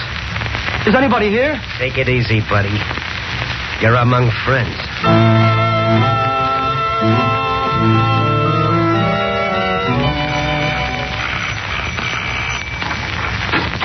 Margot, you're all excited. Something wrong? Oh, yes, Lamont. A terrible thing has happened. Sit down and tell me about it. No, Lamont, I can't sit down, and neither can you. We've got to get to work this minute. What is it, Margot? Do you remember that nice blind boy? Peter Blair? Yes, that's right. He's gone. Gone? I was just talking to his mother on the phone. No, wait, Margot. Wait, calm yourself.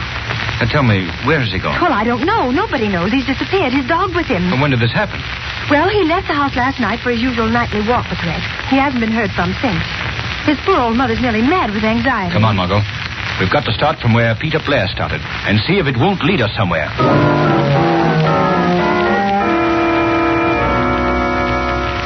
Now, take it easy, Blair. Nobody's going to hurt you. Oh, I don't care what you do with me. What have you done with my dog, Rex? He's okay for the time being. One of the boys are feeding him down in the cellar. Now, let's you and me get down to business. Oh, get it over with. I have no money if that's what you're after. No, but you can get plenty for us. At least you can help us get it. Help you? What do you mean? Here's the dope. We've got a line on how to get into the State Street Bank. There's plenty of dough in that big vault. All you've got to do is plant them educated fingers of yours against the vault door and tell us when the tumblers fall. You mean you want me to help you rob a bank? That's just what we want, and that's just what you're going to do. Oh, you must be mad to think I'd do anything like that. Look here, Blair. I tried to be nice to you. I guess it ain't the right treatment. I got another medicine. A pretty bitter dose. What do you mean? You want to keep your dog, don't you? Rex, well, of course. I'd be lost without him. He's my eyes. He sees for me. You're going to the bank with us tonight or else? Oh, you wouldn't.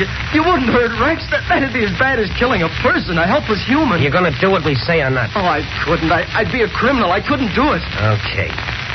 You've had your chance. Marty? Yes, what are you going to do? Go find out. Have you got your gun, Marty? Yeah. When I count 10, I want you to plug that dog a blast. Oh, no, you can't. Yeah, that's just how long you've got to make up your mind.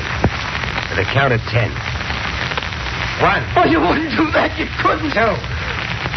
3. No, Rex. 4. No. 5. Please, for God's sake. 6. 7. 8. Wait. All right. I'll do it.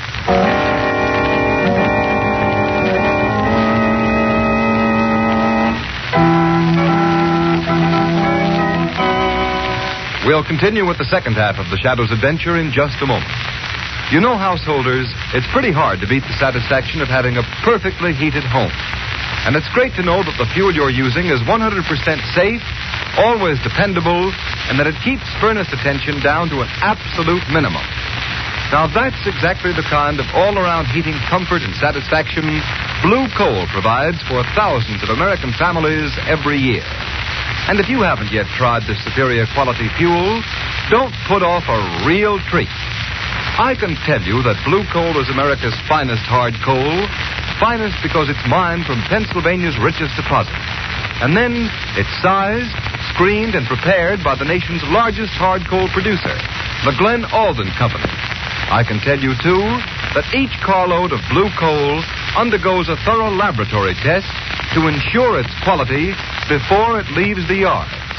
But if you'll just try blue coal and ask for it by name when you order your next fuel supply, then your heating problems will be over.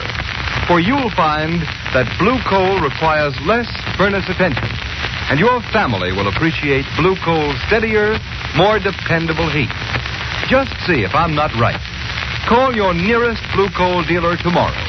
His name is listed in the Where to Buy It section of your classified phone directory under the words Blue Coal.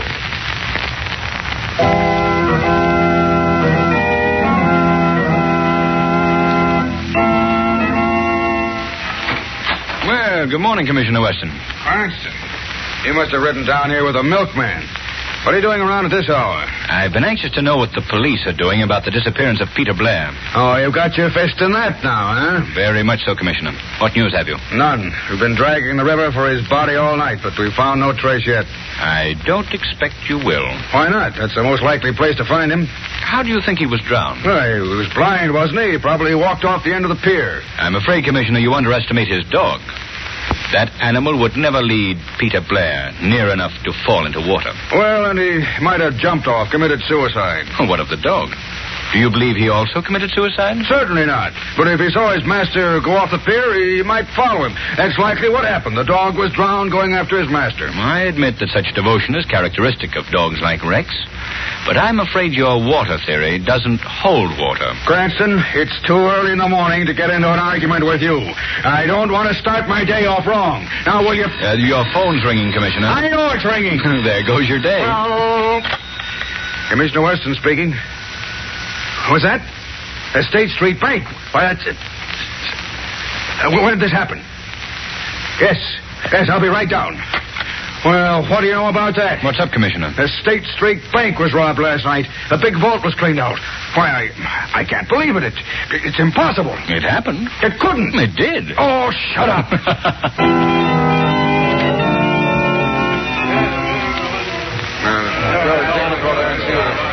Well, this vault was opened by a cracksman. He's the best one that ever lived.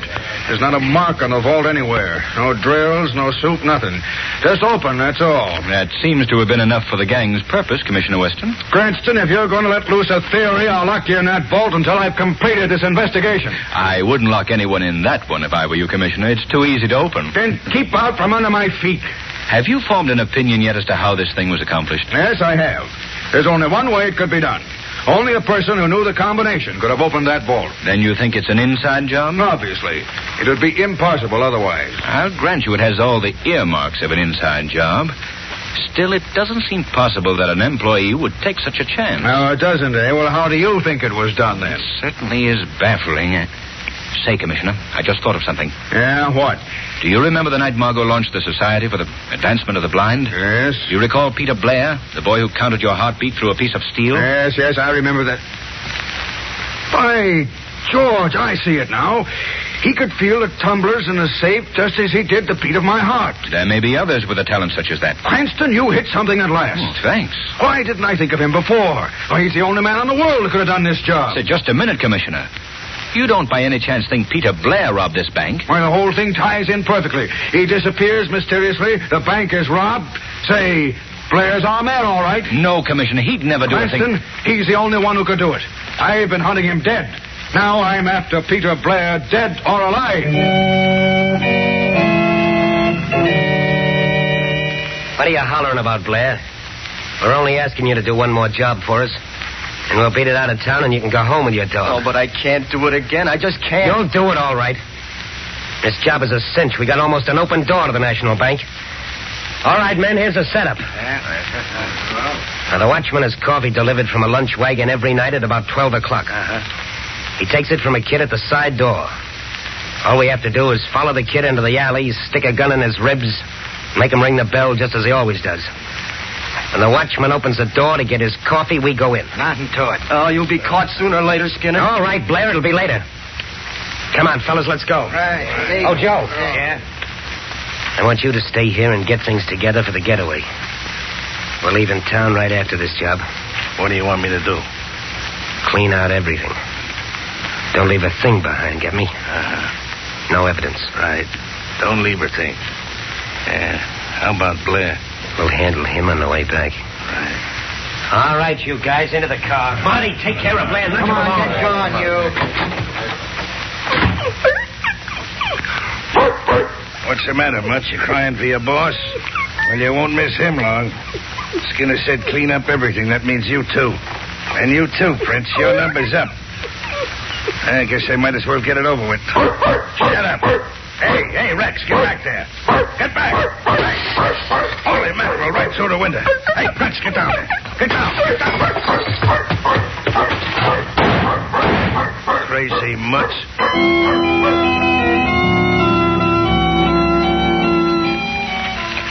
When did Rex get home, Mrs. Blair? Just a few minutes before I called you, Mr. Cranston, and he brought this other dog home with him. I see.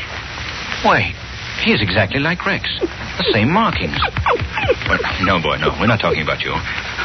So, Mrs. Blair. Yes, Mr. Cranston. Have you noticed that this other dog responds when he hears the name Rex? Yes, he acts like Rex in every way. By George, I see it now, Mrs. Blair. This dog has been used as a substitute to lure your son away. What is it, Rex? What are you trying to tell me? Mr. Cranston, Rex is pulling you toward the door. Yes. You keep the other dog here, Mrs. Blair. All right, Mr. Cranston. Margot. Yes, Lamont? Follow us in the car. All right, Rex, old boy. I think I understand. Come on.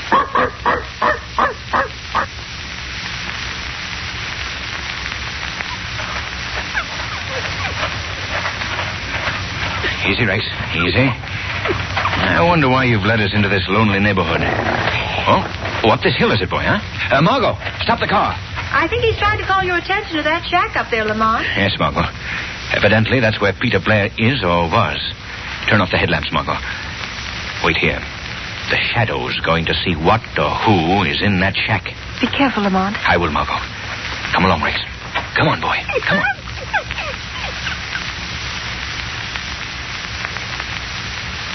Somebody's in here, all right. Let's see.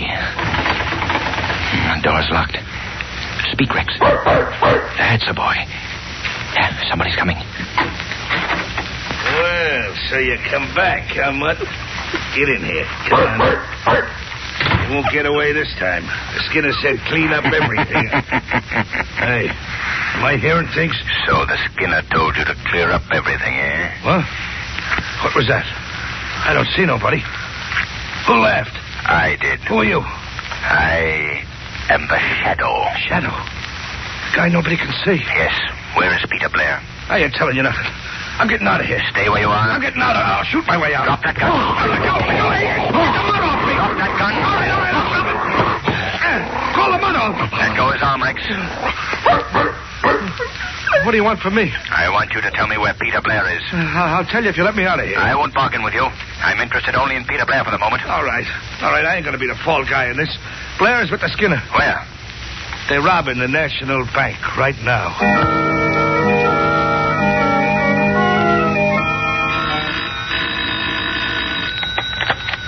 Hello, Commissioner Weston speaking. Commissioner, this is the Shadow. I've got to talk fast, so listen carefully. The National Bank is being robbed right at this moment. Robbed? By whom? Skinner Cross and his gang. They've got Peter Blair with them. Oh, so my dope was right. He's the guy who's been doing the dirty work. Don't be a fool. Blair is innocent. The gang is forcing him to do this. Yeah, so is Skinner Krause innocent. The boys are just doing this as a lark. Commissioner, you've got to believe me. That boy is not a criminal. Maybe not, but I am not taking any chances. What do you mean? That Skinner gang is a bad outfit.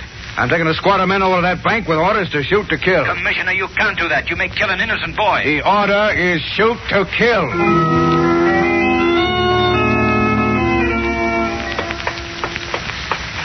Margot, we've got to get to the National Bank before Weston.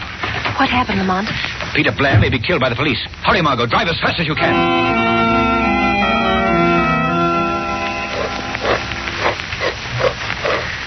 Okay, hold it. All right, Blair, what did you get on that turn? 55. Okay, spin the dial again, kid. Left this time. All right, stop. It's the last turn. We open now. What's the number, Blair? I'm not going to tell you. What? No, I'm not going to be party to robbery anymore. You tell me that number, I'll blow your head off. Go ahead, you'll do it anyway, so I can't give information to the police I'll later. give you one more chance. You going to tell us the number? No, I'm not. Why, you... What's that? outside doorbell. Who could it be? That'd be a friend of the watchman. What are we going to do, Skinner? Gotta answer it, otherwise I wonder what happened to the watchman. Come on, all of you. All right, come on. As soon as I open this up, you grab whoever it is, drag him inside. Right. All right, here we are. You guys get back there. Palm your rods. Okay. I'll open it up. What is this? Nobody out here. What? That's funny. What do you make of it, Skinner? I don't like it. Better finish this job quick and scram. You better not wait to finish the job, Skinner. Who was that? The Shadow. Shadow? Yes. I've got no time to waste, Skinner. Circumstances force me to be here alive for the moment. I've got to warn you that the police are on their way here with orders to shoot to kill. I ain't falling for that, Shadow. Maybe the guy's telling the truth, Skinner. I'd hardly warn you if it weren't necessary to save the life of an innocent man. Listen, Skinner, the cops, you hear him? Yeah, it's a straight goods. Straight, fellas, beat it. Come on. Don't leave me here. The police will shoot me. Don't be afraid, Peter. Just do as I say. Follow the sound of my voice and I'll lead you out. Skinner and his gang have run into the police. Come along, Peter. We've got to hurry. This way, Peter. Hold your gun, friend. There he is. The real brains of the gang. We've caught up with you, Blair. Just a minute, Commissioner. The Shadow. Yes, Commissioner. You certainly got here fast. Just barely fast enough to keep you from making a complete fool of yourself. Where's my dog? Where's Rex? What's happened to him? He's in a car not far from here. If you call out loud enough, he'll hear you. What? Rex? Rex! Rex! Oh, it's he! It's Rex! He's hurt me! Now, see here, Shadow. I'm not going to let this fellow off so easy. He's got a lot of explaining to do. Very well, Commissioner. It'll all be explained so even you will understand. Oh, Rex, old fellow. Oh, I thought sure you were done for. I'm so glad you're all right. Hey, George, I've never seen a dog act so happy. Cute son of a gun. Come on, Blair. I think we can talk this thing over.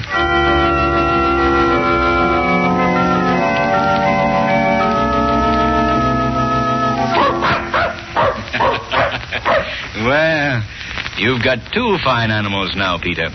You going to keep them both? No, Mr. Cranston. I'm going to give Prince to a sightless friend. You'll be a great companion for him. No doubt about it. Look at Rex and Prince gobble that ice cream. I don't know how to thank you, Mr. Cranston, and you too, Miss Lane, for everything you've done for us. Oh, don't mention it, Peter. I wish it were possible to thank our invisible friend, the Shadow, too. I'm sure he feels your gratitude, Peter. I'll wager that none of his exploits brought him more satisfaction than the apprehension of the Skinner and his gang. Men do terrible things, but the man is particularly depraved who would rob the sightless of a great and devoted friend, his dog.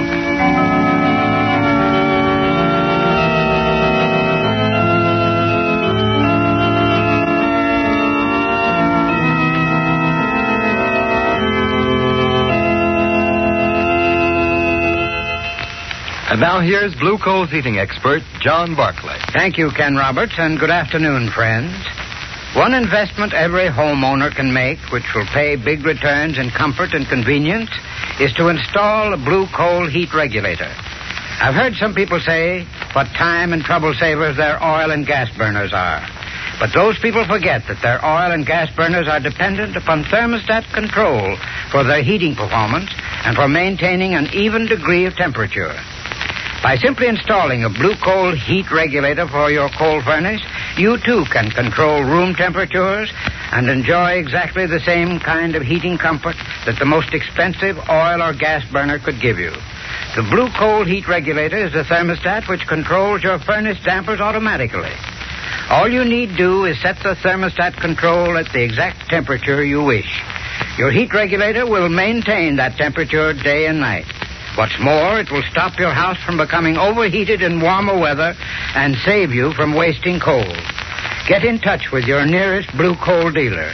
He'll be glad to show you how a Blue Coal heat regulator can pay for itself in the time, trouble, and amount of coal it saves you. I thank you.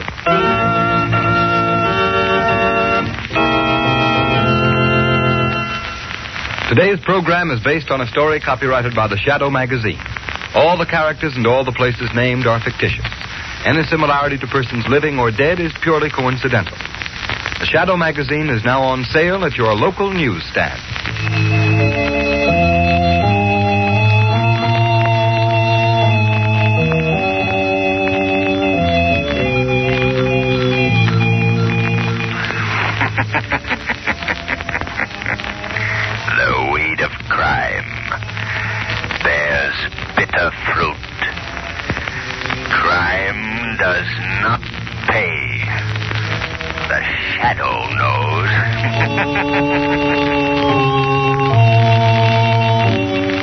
Next week, same time, same station, Blue Coal, America's finest anthracite, will again present another thrilling adventure of The Shadow. Be sure to listen.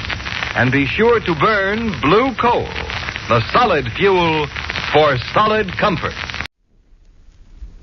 Who knows what evil lurks in the hearts of men?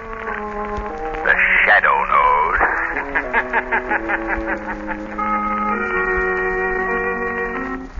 Today's story, The Ghost of Captain Balo.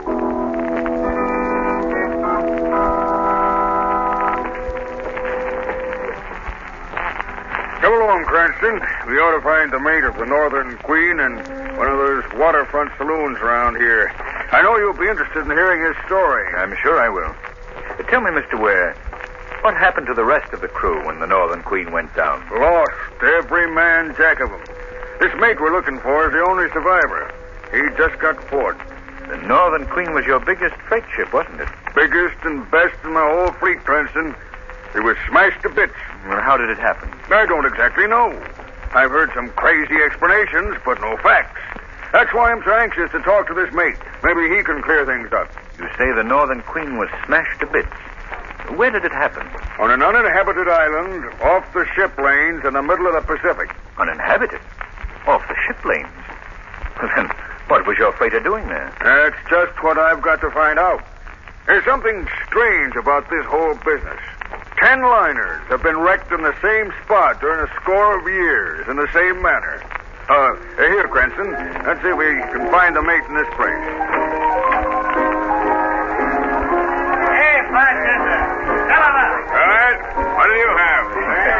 There'd be little trouble mustering your ship crew in this saloon, eh, Mr. Ware? Yeah, shouts would bring you enough men to man a boat from keel to bridge, Cranston. Here's my mate. Hi there, mate.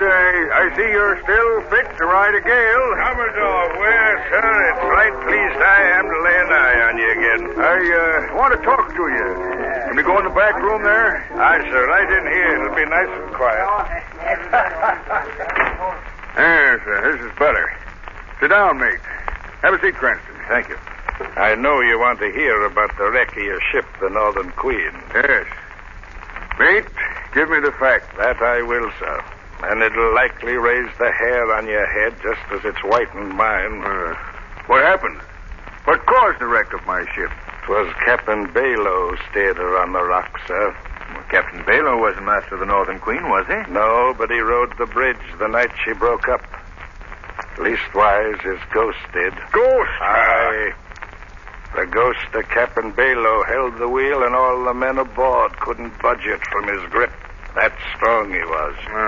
Now, what I want to know, mate, is what the Northern Queen was doing off her course. We'd sprung a leak in our freshwater tank, sir. The nearest land point was Balo Island. The skipper set the Northern Queen to the wind and steered a course for the island. The crew was again it, but it was that or die of thirst. Gentlemen, if I knew then what was before us, I'd have died 1,000 times. What happened? Nothing, sir, till we were a few miles off the island. Then, Captain Balo's ghost took command. I most forgot, Mr. Cranston. I don't suppose you know about Captain Balo. No, but I'm very much interested. Well, sir, Captain Balo's been dead these 20 years or more. He was the last of the old square rigger skippers. It was the China trade he was in. On his last voyage out of the Orient, he carried 2 precious cargoes, a shipment of silver and his beautiful young wife. Captain Balo was quitting the sea to settle in South America. A happy pair they were, sir, none happier. His crew, though, was the motliest collection of sea scum ever to sail afore the mast.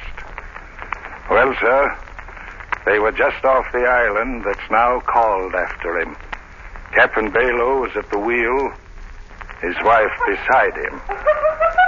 The sea spray was washing her lovely face, and she was laughing into the wind. The crew was aft. heads together. We're fools if we don't, I tell you. We could do it easy. Captain Bilo's got the silver locked in his cabin. Now, if we could make him give up the key. He'll never do it. Are we weaklings that we can't make him do it? He's only one man and we're a whole crew. There's enough silver to make us all rich for the rest of our lives. There's a much prettier cargo on the bridge beside him. His woman, eh? Aye. Silver comes from the earth. But a taste like that could only come from above. I want silver. Yeah, well, my share goes for the other cargo. We share alike. How about that?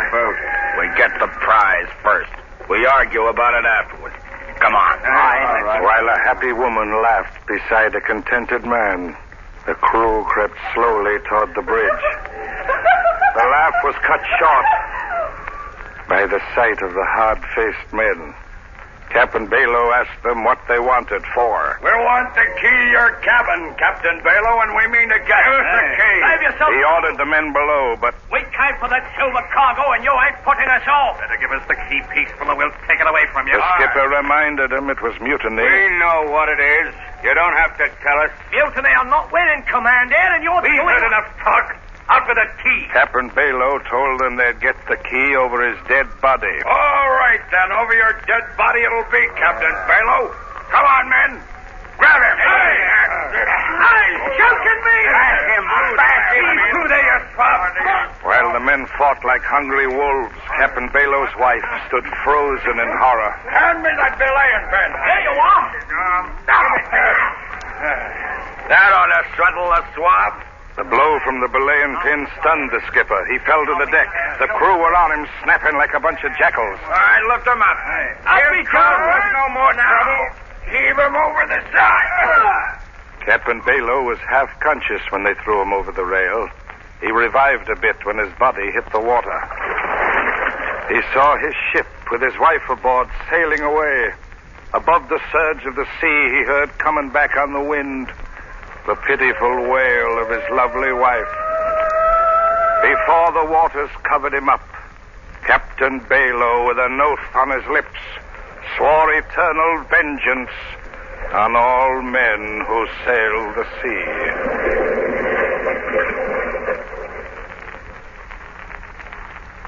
Well, gentlemen, Captain Balo's wife died soon after that. But he's had his revenge many times over. He takes the helm of any ship that ventures into the waters where he lost his life and steers it onto the rocks of Balo Island. You think that's how the Northern Queen was wrecked? I don't think, Mr. Cranston. I know. I'm not given to ghost stories, sir, but I saw the Northern Queen's propeller frozen so her big engines couldn't turn it over. There she rode, helpless on the tide, straight for the rocks. She was smashed to bits. Why are you so sure the ghost of Captain Balo took command? Because I heard the warning. Warning? Aye, sir. I was just going off watch when I heard it, plain as I hear you. What was it? The pitiful wail of Captain Balo's wife. I knew then the Northern Queen was done for. Another seaman and myself put a small boat over the side and rowed away. The other man died from exposure. I was picked up 5 days later by a liner. That's why I'm here now, gentlemen. And there's not enough money in all the world that'd get me back to Balo Island. Well, the wreck of the Northern Queen is still a mystery to me. Cranston, what do you think? What do I think? Mr. Ware, how would you and Mrs. Ware like to take a trip on my yacht with Miss Lane and myself? Trip? Where to? To Balo Island.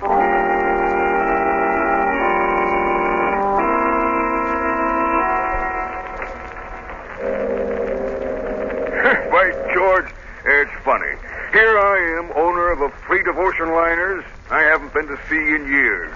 Cranston, I'm glad you suggested this voyage. Well, I'm glad you're enjoying it, Mr. Ware. Yeah. Oh, this salt air makes you sleepy. Mrs. Ware and Miss Lane have turned in long ago. Guess I'll follow suit. Coming, Cranston? Yes, I'll join you below in just a moment. All right. Oh, good evening, Captain. Good evening, Mr. Ware. Mr. Cranston. Yes, Captain. Any orders for tonight, sir? No. Oh, to do the same course. You haven't yet told me where we're heading, sir. No. What so? You're mine, sir? Not at all, Captain. We're heading for Balo Island. Balo Island? Yes. You've heard of the place, I suppose? What seaman hasn't? And why in heaven's name do you want to go to that place, sir? I want to convince myself of something. It's a dangerous voyage, sir. You think we might be wrecked, is that it? Not only that, sir, but it means trouble with the crew. When they find out we're heading for those haunted waters, well, I hate to think of what may happen. Tell me, Captain, do you believe in this legend? Do you fear the ghost of Captain Balo? Yes, sir, I certainly do.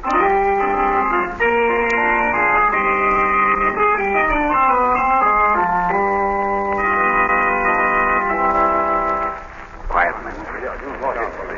Quiet. I tell you, I saw the sailing orders. The chief engineer told me. It's a fact. We're off for Balo Island. Mr. Cranston must be crazy. Well, Mr. Cranston may be crazy enough to come here, but that don't mean we have to stay. What do you mean? We can make Mr. Cranston turn the ship back. That's mutiny. You can be jailed for that. Is that any worse than what may happen? We gotta do something. The old crew's on watch tonight. Leastwise, not a man's asleep. We can't be far from that cursed Balo Island now. If it wasn't so dark, you could see it off the port bow. That close? Aye. Suppose Captain Balo took command. I've asked you, fool. Yes, but I don't want to talk about it. What's that? Hear something? Yes. Listen. You hear it? Yeah. Sounds like a woman. That's it. It's her. What do you mean? Captain Balo's wife. That's the warning. He'll come out of the sea now any minute. The ghost? Yes. We're lost. We're lost, I tell you. Avast, sir. Keep quiet. There it is again. We've got to turn back. We've got to get out of these waters. I'm going to tell the skipper. We've got to get out. Captain. Billy, there, you swab. Open the door. Quick, Captain. Here. What's going on here? I heard it, Captain. What are you talking about, man? What did you hear? Captain Balo's dead wife. You men are letting your imaginations run away with you. Now get below and stay quiet. No, I hear it as plain as a ship's belcher. We got to get out of these waters. We'll all be lost. What's going on, Captain? This man thinks he heard the wail of Captain Balo's wife, Mr. Cranston. I don't just think, sir. I heard it. The other men heard it, too. Oh, that's nothing, man. Just the wind in the rigging, that's all. No, you've got to believe me, Mr. Cranston. There's still time to save ourselves. You've got... What's that? Our engines. They've stopped. Call the engine room. Aye, sir. There, you see us. Boy, below, Smithers. Aye, sir. What's happened to the engine? We don't know, sir. They just stopped dead. The motor started smoking all of a sudden.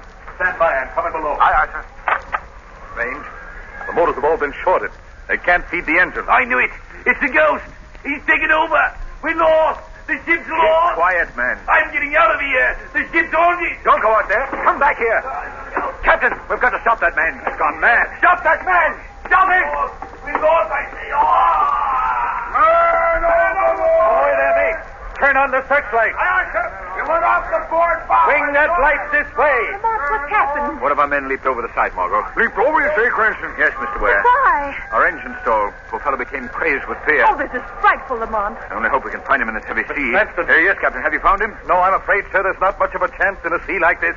There's no sight of Oh, him. we've got to find him. We must. The men will do all they can up here. I've got to go below and see what can be done upon our engine. What's our position, Cranston? We're just off the island, Mr. Ware. Is there much of a drift? Pretty heavy one. And it's toward the island. That means we may crash if the engines aren't started. Mr. Ware. Yes, Cranston? Help me lower one of our small boats. Small boat? What for? I'm going over to that island. Lamont. But what good would that do? The place is uninhabited. Nevertheless, I've got to see what's there. This is too dangerous. I don't want you to go out there alone. You and everybody else on this yacht are in great danger, Margot.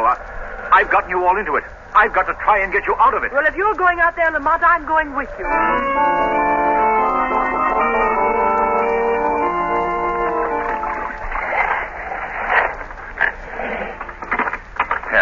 Here we are, Margot. We'll leave the boat beached here while we look around. Not much to see in this darkness. Oh, desolate place, isn't it? It's foolish of you to come, Margot. You should have taken my advice. Lamont. Huh? Look over there. Well, what is it, Margot? Something's coming out of that clump of bushes. Oh, it's coming towards us. A man. Lamont, could it be the ghost of Captain Balo? Don't be frightened, Margot. I've got my gun. Stand where you are. I'll shoot. What do you want? Do you hear me, men? Keep away, I said. Who are you? I've come from that yacht off there. And you're not one of Yandy's men. Well, who is Yandy? A devil. A monster. Do you live on this island? I die on this island. We understood it's uninhabited. Oh, there are people here, but not above the ground. What do you mean? They're buried in dark, damp dungeons. Yet they live. Who are these people? Survivors of ships wrecked on the rocks here. Anybody that ever sets foot on this island is never allowed to leave again. Go away. Go away before it's too late. I want to know about those prisoners. Their lives are spent in darkness. All day they work in the mines. Mines? At night they're locked in dungeons. Always darkness. Never fresh air. Never light. Are you a captive here? I, captive and slave. I was the skipper of the Nellie Moss. She was wrecked here some 15 years ago. I've been here ever since. But you're not confined to a dungeon. I found a secret exit. I steal out at night to watch the sea and hope. Lamont, something will have to be done for these unfortunate people. There's nothing you can do. Go away. Go away. Can you take me to the dungeons? I can, but I don't think I should. Please. I think I can help. No one can best Yandy. Perhaps I can. All right, then. Come along and see how dead men live.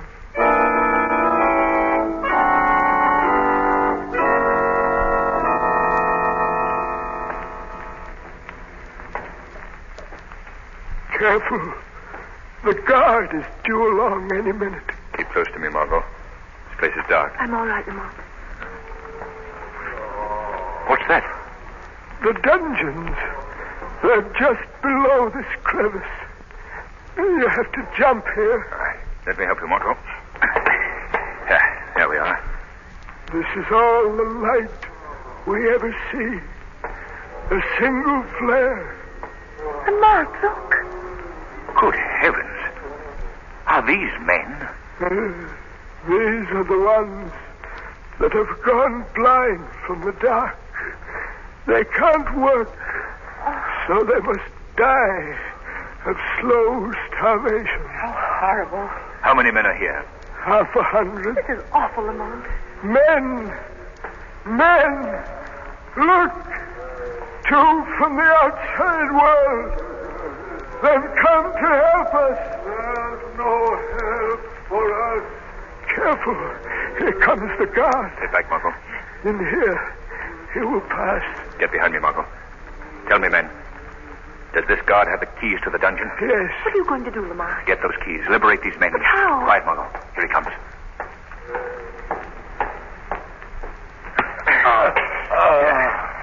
There. That's done it. Now the keys. Yeah, here they are. Open the dungeons quick, Lamont. Yes, Margot. There we are. All right, men. Come on out. Come out, you're free.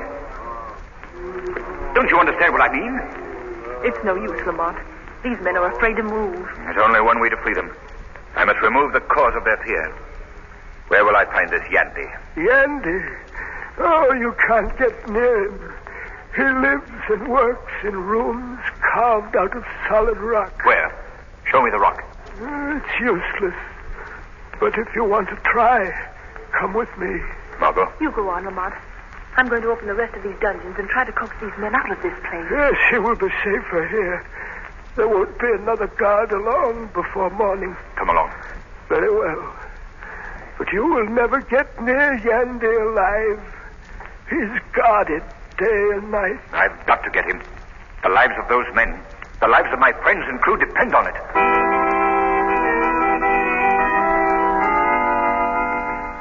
Can you make her out yet, Mr. Yandy? Yes. Yes, she's a yacht. A rich man's plaything. It'll soon be his coffin. They got the engines going again, sir. Very well. Turn on the black beam. Short the motors. Yes, sir.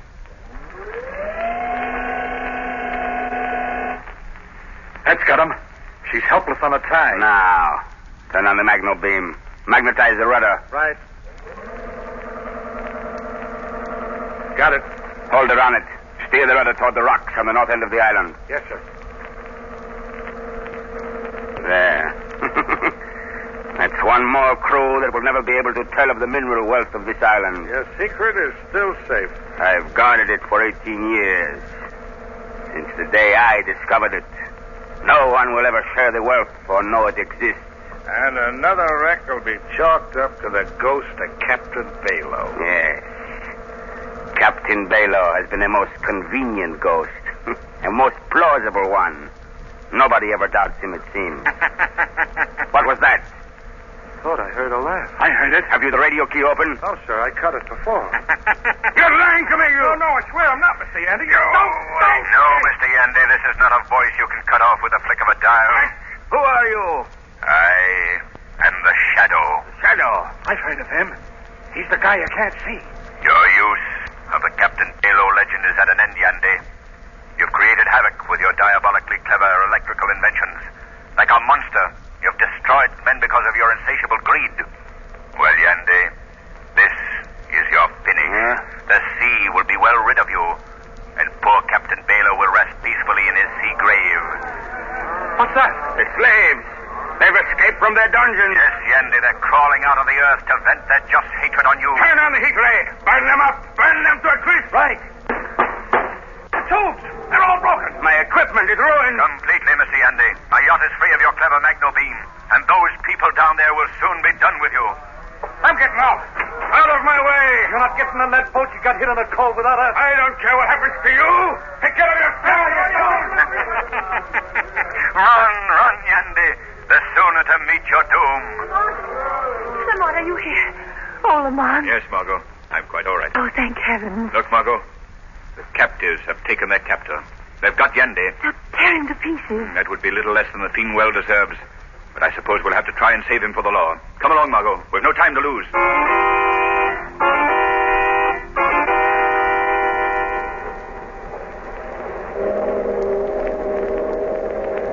Well, we've got all those men you saved from the dungeons berthed below deck, Mr. Cranston. The poor devils don't know how to thank you. Take good care of them, Captain. Aye, ma'am. Have you found out yet what happened to Yandy and his men, Lamont? Yes, Margot. One of the men just told me. But he waited until we were well out to sea first. What did they do with them? Well, they didn't pitch them into the sea, as they told us. They locked them in their own dungeons. And it's too late for us to do anything about that now. So we'll have to leave Yandy and his Confederates to suffer as long as their lives last. The terrible fate they designed for others.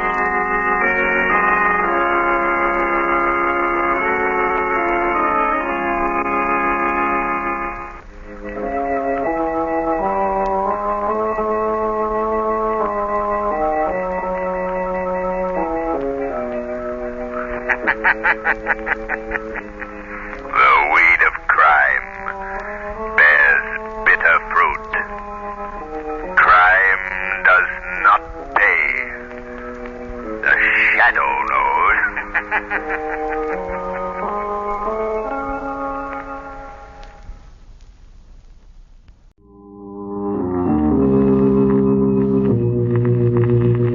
Who knows what evil lurks in the hearts of men?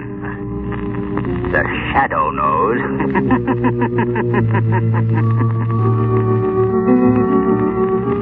Your local Blue Coal dealer presents The Shadow. These half-hour dramatizations are designed to forcibly demonstrate to old and young alike that crime does not pay. Before the final broadcast of this Shadow series begins, keep this fact in mind, homeowners. One way to be sure of maintaining steady, even temperatures throughout your home during these changeable days and nights of March and April weather is by burning blue coal. Blue coal is America's finest anthracite. It gives perfect, dependable warmth and stops overheating or quick chilling of rooms. Remember the name Blue Coal for better heat with less furnace attention in all kinds of weather. And be sure to hold on at the close of today's Shadow story, for we have an unusual treat in store for you. The Shadow, mysterious character who aids those in distress and helps the forces of law and order, is in reality Lamont Cranston, wealthy young man about town. Cranston's friend and companion, the lovely Margot Lane, is the only person who knows to whom the unseen voice belongs. Today's story, Can the Dead Talk?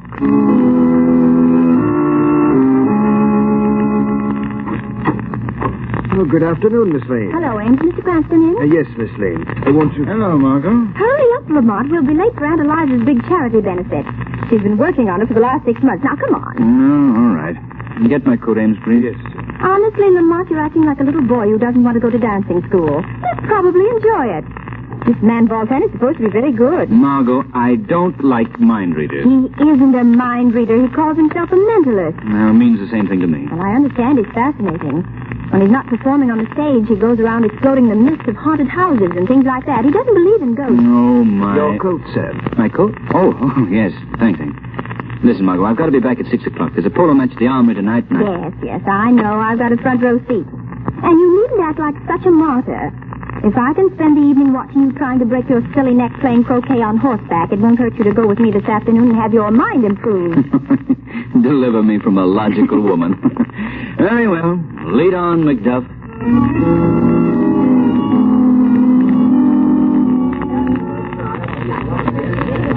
And now I will proceed with my next experiment. See, Lamont, I told you we'd be late. It started already. I'll sit back here and make this as painless as possible. Certain of you in the audience have written on the slips of paper that my assistant distributed questions you would like me to answer.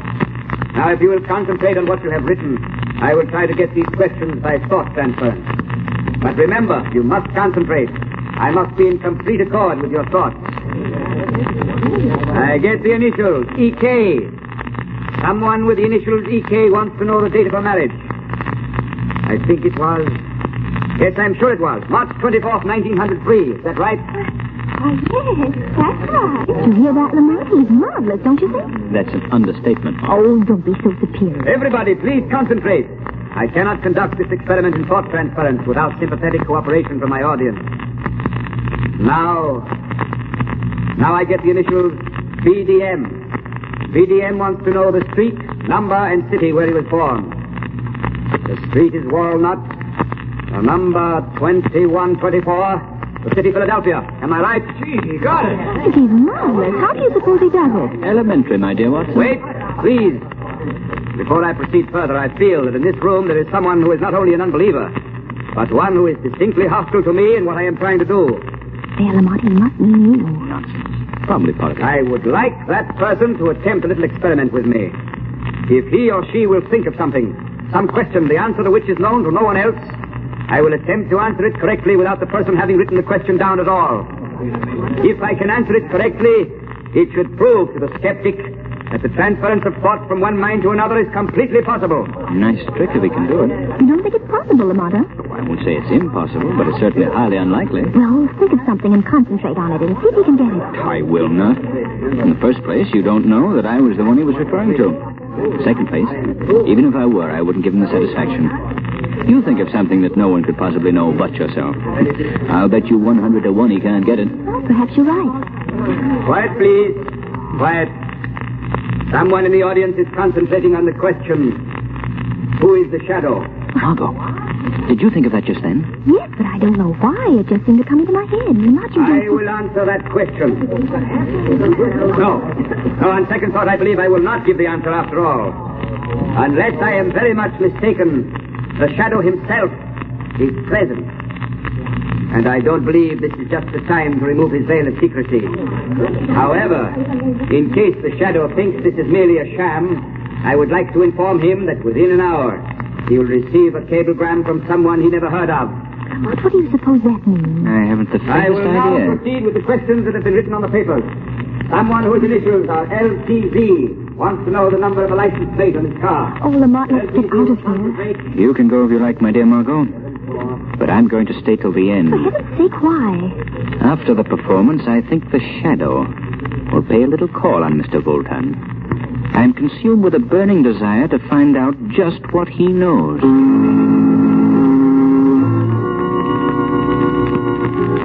Close the door, Emile. I wish to dress. Yes, master. Remove my boots. Yes, Master.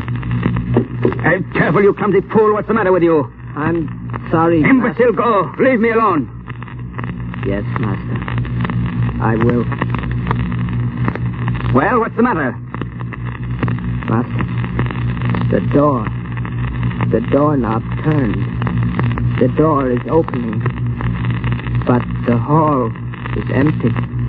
Ah, good afternoon. Won't you come in? Have you gone mad, Master? There is no one here. You are wrong, Emil. There is someone here. But I see no one. Of course not. You may leave us alone, Emil. Yes, Master. Well, Shadow. Well, Bolton? Sit down, won't you? Unfortunately, I can't stay. I have an engagement. Really? Perhaps your engagement is with that well-known clubman, Mr. Lamont Cranston. Is Lamont Cranston a friend of yours? No. Matter of fact, we've just now met. Interesting. True. Why beat about the bush, Shadow? I know perfectly well that you're Lamont Cranston. Are you sure you haven't got me confused with someone else? Quite. Of course, at the moment, I admit I'm unable to see you, owing to a trick of visual hypnotics, which it is hardly worth my while to combat. However, your charming companion this afternoon, Miss Lane, wasn't it? Let her mind dwell on the subject quite intensely. Her thought waves were unmistakable. On second thought, I find I can spare you a few minutes, Voltan. Good. My respect for your powers is increasing momentarily. Well, now that you know, what are you going to do about it? I haven't decided yet. Remember, I and I alone know that Lamont Cranston and the Shadow are one and the same, with the exception of your friend Margot Lane. Of course, you realize how much your life would be worth if the underworld should ever learn that you are the Shadow. I have a rough idea. And yet that would be a pity. To terminate so unceremoniously the brilliant capabilities of one who was the Shadow is known and feared throughout the world. Just what are you getting at? Let me tell you a little story, my friend. Did you ever hear of Anton Proskovai? Anton Proskovai? The famous anarchist who at one time or another was kicked out of every country in Europe? That's the man. Well, the last I heard of him was some 10 years ago, when he was sent into exile. He's supposed to have died there. Anton Proskovai didn't die in exile. He escaped.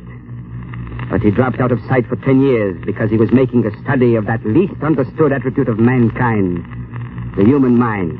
You mean you? Yes. I am Anton Proskovai. You, Anton Proskovai? The man without a country? I do not need a country. What do you mean? Shadow, when I started my studies of the brain, I quickly found that people mentally are like sheep. They can be influenced, swayed in any direction by a mentality stronger and superior than their own. Of course. That's nothing particularly new. Wait. After I had made my escape for years, I wandered, living in ditches, eating in pigsties, hounded from country to country by government agents. But all the time, I was collecting subjects. Subjects? Yes, Shadow. Among the submerged, ill-used, half-starved rabble of every nation, there are potential leaders. Leaders who, given the opportunity, could be the dictators of tomorrow.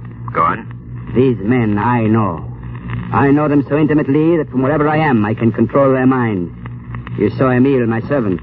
He is completely subjugated to my will. But that's hypnotism. Relatively simple. Not at all. It is not hypnotism. Although I dominate Emil's mind whenever I wish, to all appearances, he is a normal human being. He can be released only if I feel fear.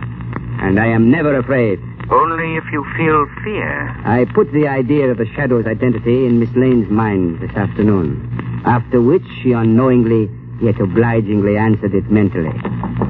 Come in. Excuse me, Master. I have a cablegram here. It is addressed to someone called the Shadow in your care. Yes. I will take it and see that it's delivered.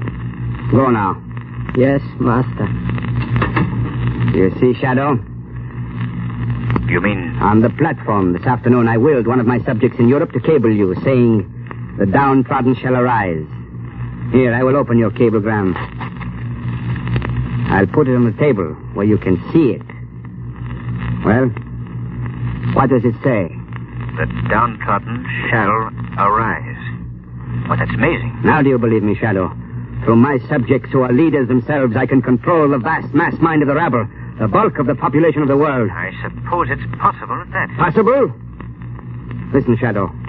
I have decided that in exactly 1 week, A vast uprising which I had so carefully planned for years will take place. Governments will be overthrown. Nations will exist no more. Chaos will reign. Yes, it could be done. It will be done. Why are you telling me this? Because on the threshold of releasing this world-shattering force, I hesitate. Why, Voltan? Because I and I alone can bring this chaos about. But after it's accomplished, then what? How can I control what I have created? Somewhat of a problem, I should think. Yes. I need another mind to share the responsibility.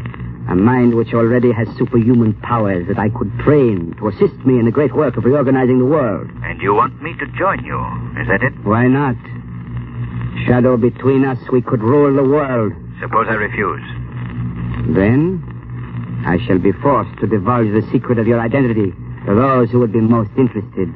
After which I shall proceed with my plans alone. I see. But you won't refuse.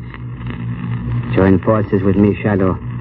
Next week we will plunge the world into chaos such as it has not known since the dawn of creation. A chaos over which you and I will reign supreme. Well, your answer? Give me 24 hours. Can you not answer me now? 24 hours. I will give you 7 hours. That is time enough. Come to me at midnight tonight. Where will I find you? You know the old Murray mansion in the slums over by the river? Of course. It's been boarded up for years. Supposed to be haunted, I believe. Haunted? Yes.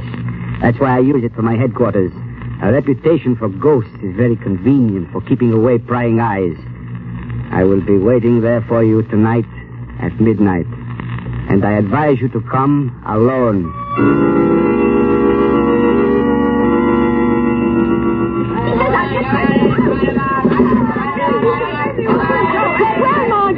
Lamont is really distinguishing himself tonight. I never thought that's right. I wish he wouldn't take such chances.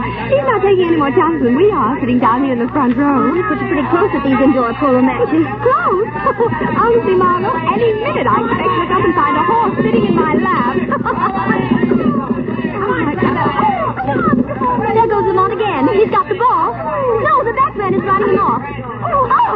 What happened? Oh, Evelyn, what happened? No. I think Lamont's pony must have stumbled. Lamont's fallen off. The pony's running loose. Lamont's still on the ground. Here, help me over this barrier. I'm going to. Oh, my goodness.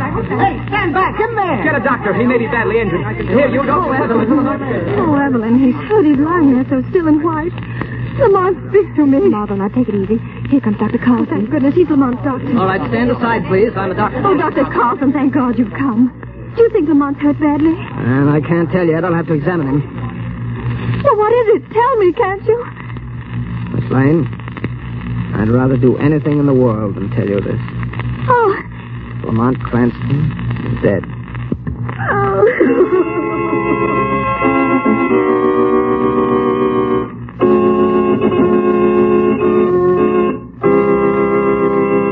Act 2 of today's story commences in just a moment. But first, here's advice homeowners everywhere will certainly profit by following.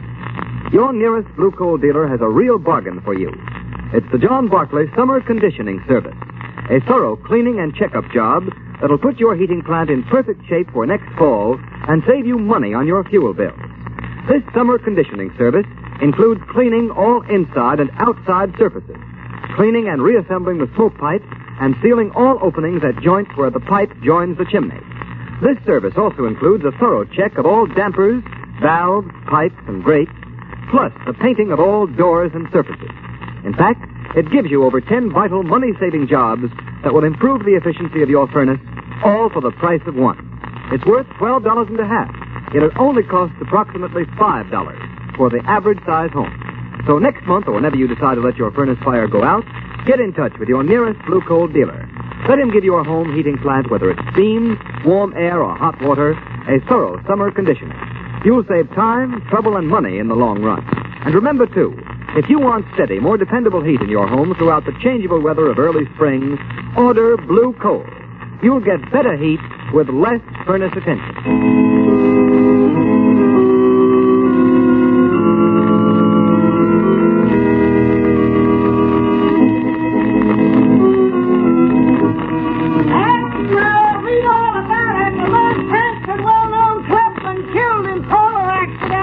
Lamont Cranston killed. Read all about it.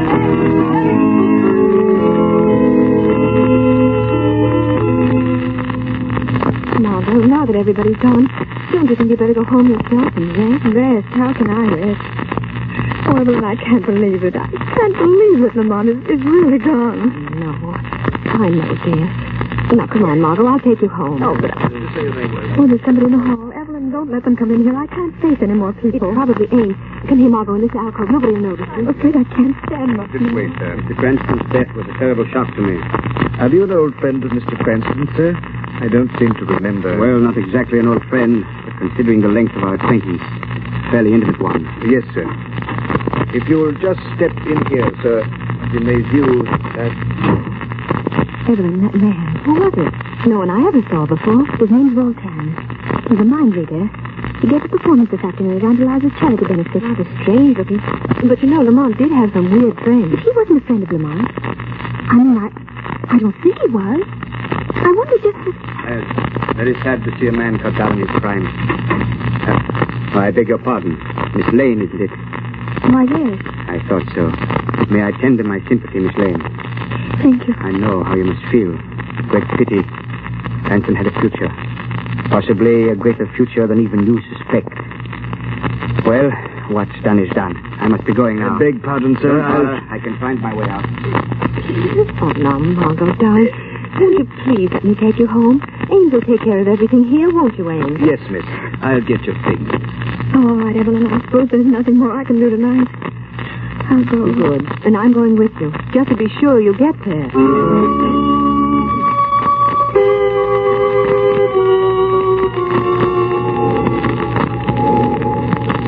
It's almost midnight, Emile. You may leave me now.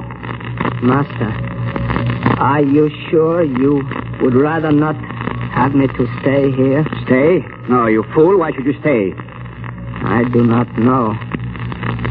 I do not see how you can remain here alone, Master. Night after night. There is something about this old ruined house. It is evil. Nonsense. What's evil about it? In the neighborhood, they say it is haunted. They say the ghost... Talk. That is all. There's no such thing as a ghost. To a trained mind, a ghost is an impossibility. Therefore, it does not exist. You understand? Yes, Master. I shall be quite all right. What's that?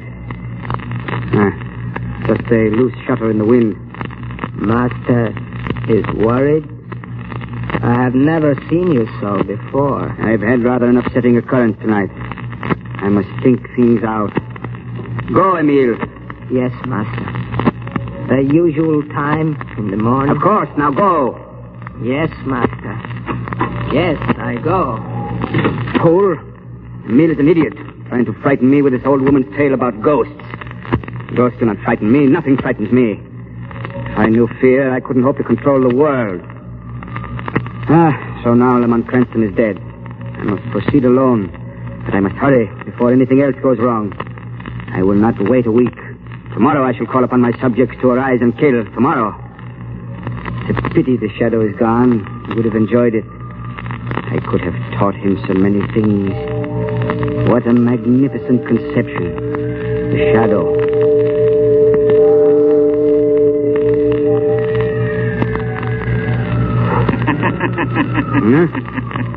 What was that? I could have sworn I heard someone laugh.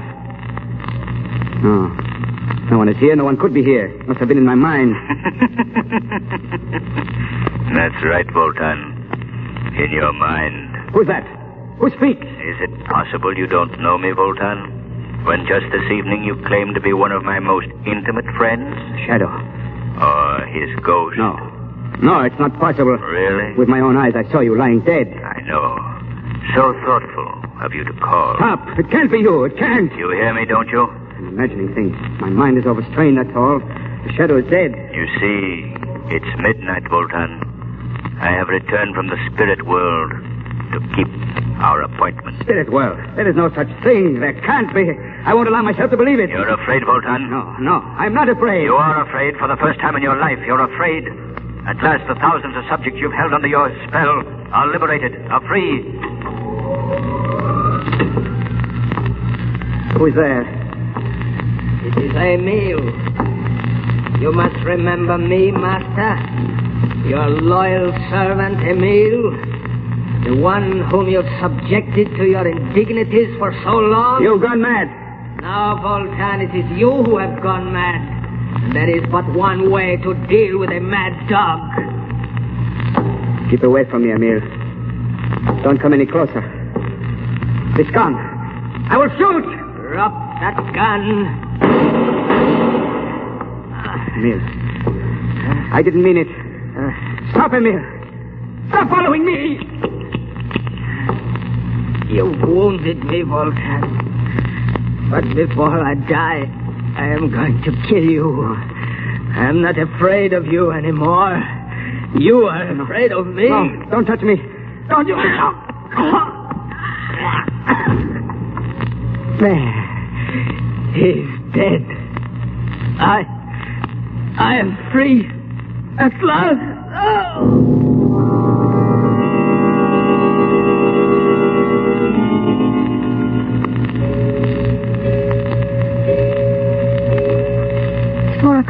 It'll be dawn soon, Margot. I'm all right now, Evelyn. Why don't you go home yourself? You don't need to stay with me anymore. Well, if you're sure you're all right. Oh, of course I'm all right. I'll take a sedative and go to bed. Good, and get some rest. I could use some rest myself. Oh, you could. Well, if you want anything, don't hesitate to call me, Margot. If I don't hear from you, I'll drop over in the afternoon. All right, and thanks, Evelyn, for sticking by me. You've been a great help. Oh, nonsense. Get some sleep, dear. I thought you'd never go. Oh, Margot. Don't you know me? Well, Lamont, I must be dreaming. No, you're not dreaming. I'm here. But, you were killed. No, I wasn't killed, Margot. Oh, Lamont. But I don't understand. I saw you lying there so cold and still. It was a trick, dearest. A matter of suspended animation. I wasn't even hurt. Well, then how... It's quite a common trick in India, and it's been done in this country on several occasions. I've never had need to use it before. Voltan forced me to. Well, how does it work? Well, I can best explain it by saying I threw myself into a cataleptic trance. My heart stopped. Everything stopped for a short time. Why, it even fooled Dr. Carlson. It'll be an awful shock to him when he sees me alive and well. You mean you did it on purpose? Of course, I had to. And you didn't tell me? I could tell no one, Margot. Oh, Lamont, how could you? I know what a shock it must have been for you, darling, but believe me, there was no other way. It was vitally necessary that Lamont Cranston should be thought dead, so that Voltan would keep his knowledge of the Shadow's identity to himself until I had time to figure a way out. But, Lamont, why didn't you tell me and spare me the suffering? I wouldn't have given you away. I didn't take the chance. Voltan might have read your thoughts. A sinister man, Margot, with some rather extraordinary mental capabilities. Would it surprise you to know that he had perfected plans for a world revolt? He had? You mean he... Yes. Voltan is dead. As the ghost of the Shadow, I faced him tonight in a haunted house. When he thought his mental powers were going back on him, he shot his servant, who very conveniently strangled Voltan before he died, too. Oh, terrible. Oh, I don't think so, Margot. There's quite enough unrest among nations today without the machinations of an insane mental genius. Yes, I think the world will be a great deal better off without Mr. Voltan. It's a pity that others with a like capacity for stirring up trouble can't meet the same fate.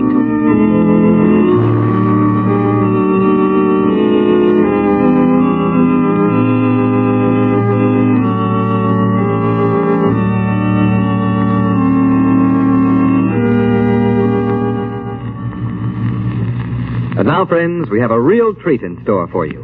I want you to meet two grand actors. Our stars, Margot Lane, who in reality is the charming Agnes Moorehead, and Lamont Cranston, who is known in real life as Bill Johnstone. Thanks, Ken. Well, Margot, I should say Agnes, I know you'll agree with me that it's been a great privilege for you and me to have played the roles of Margot Lane and the Shadow for the past 6 months. Yes, it has, Bill, and it's been a lot of fun besides. I can't begin to tell you how much I've appreciated being with the Shadow during his exciting adventures.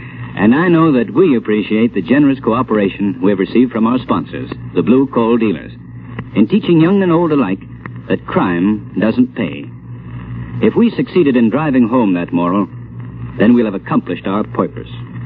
As Ken Roberts has told you, ladies and gentlemen, this is our final broadcast of the winter season. But we sincerely hope to be back with another series in the fall. Whether or not the Shadow program returns is up to you, our listeners. In the theater, you know, we actors can tell by the applause if the audience enjoys our efforts to entertain them. But in radio, the only way to know whether or not the audience enjoys the entertainment is by their purchases of the product that makes the program possible, or by their personal approval to the sponsors. So, friends, if you've liked this Shadow series and want to hear the show again next fall, won't you phone or write your nearest blue coal dealer and let him know? Your purchases of blue coal and your phone calls to the blue coal dealers will indicate to them whether or not they should bring you the Shadow program again in September. And now, on behalf of our entire cast, hearty thanks to you again for your loyalty to our show and your support of Blue Coal. Goodbye, Bill and Agnes, and we hope you'll be back again in the fall. And friends, remember that you can continue to thrill to the adventures of the Shadow during the summer months by getting the Shadow magazine at your local newsstand. This is Ken Roberts saying goodbye for Blue Coal. Who knows what evil lurks in the hearts of men? The Shadow knows.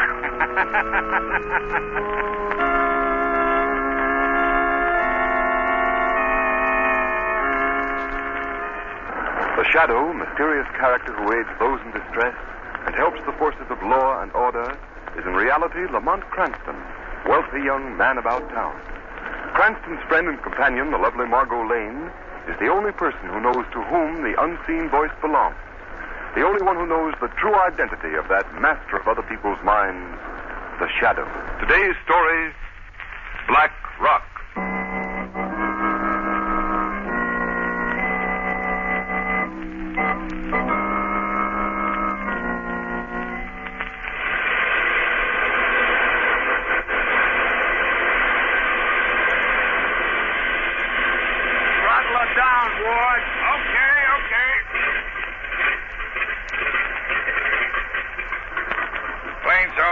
Takeoff, Martin.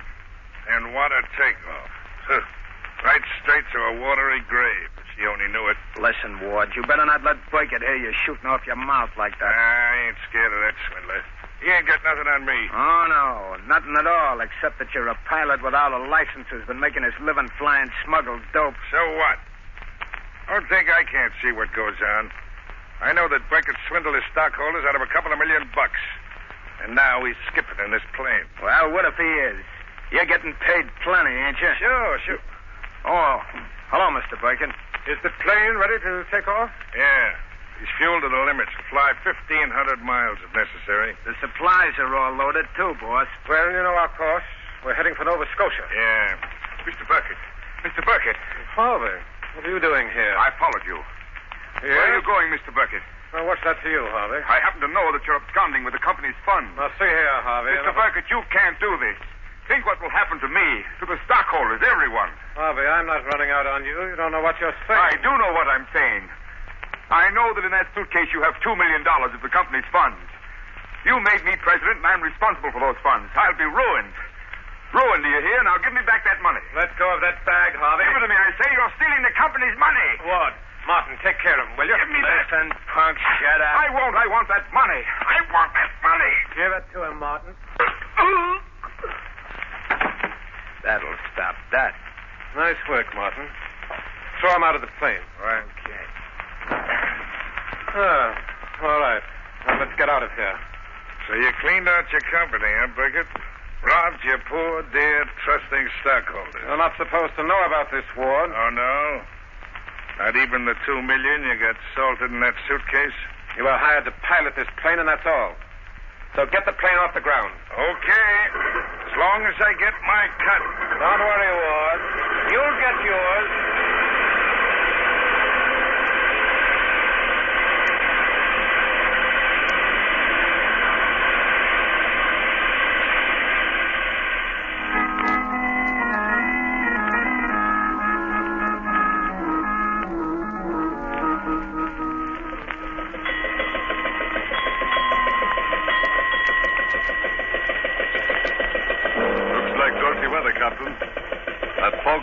Thicker every minute. Aye. What do you expect on the Grand Banks, mate? Hey, where do you reckon our position? About 200 miles due east of Cape Race, Captain. Wreckage off the port bow, Captain! Wreckage off the port bow! Wreckage off the port bow? Cut the engine, mate. Aye, sir. What do you make it, lookout? She's all vessel, Captain. Looks like the wing of an airplane. An airplane? Do you suppose it could be that plane that flew to sea 4 days ago, sir? Might be. There she is. Ease her off a bit. We'll drift down on it. Aye, Captain. Look, there's the plane's number on the wing, sir. Can you make it out? X1752. X1752. That's the plane, Captain. I remember the number. I heard a radio broadcast about her last night. So that's what happened to the poor devils. Lost their course and dropped into the sea. Look lively there, lads. Lend a hand and we'll haul that wing aboard. Aye, sir. Get the line ready, lads. Shall I get the dories over, Captain? Not in this fog. We'll cruise about. I've a notion we'll find no trace of the 3 poor devils that were aboard her. Poor devils? Rich devils, you mean, sir? Right. Burkett stole $2 million from the poor stockholders of the company. Aye. All the money in the world will do them no good in Davy Jones' locker. Aye. The rest of the plane is on the bottom of the banks, and them rascals in it. Aye, mate. Lost. Take my life on it. Lost forever. And $2 million of poor people's money lost with them.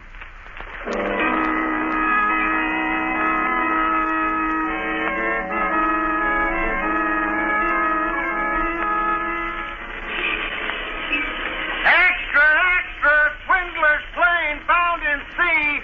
Burkett and companions believed drowned. Paper, paper! Police seek Frank Harvey, missing company president for questioning. Extra, extra!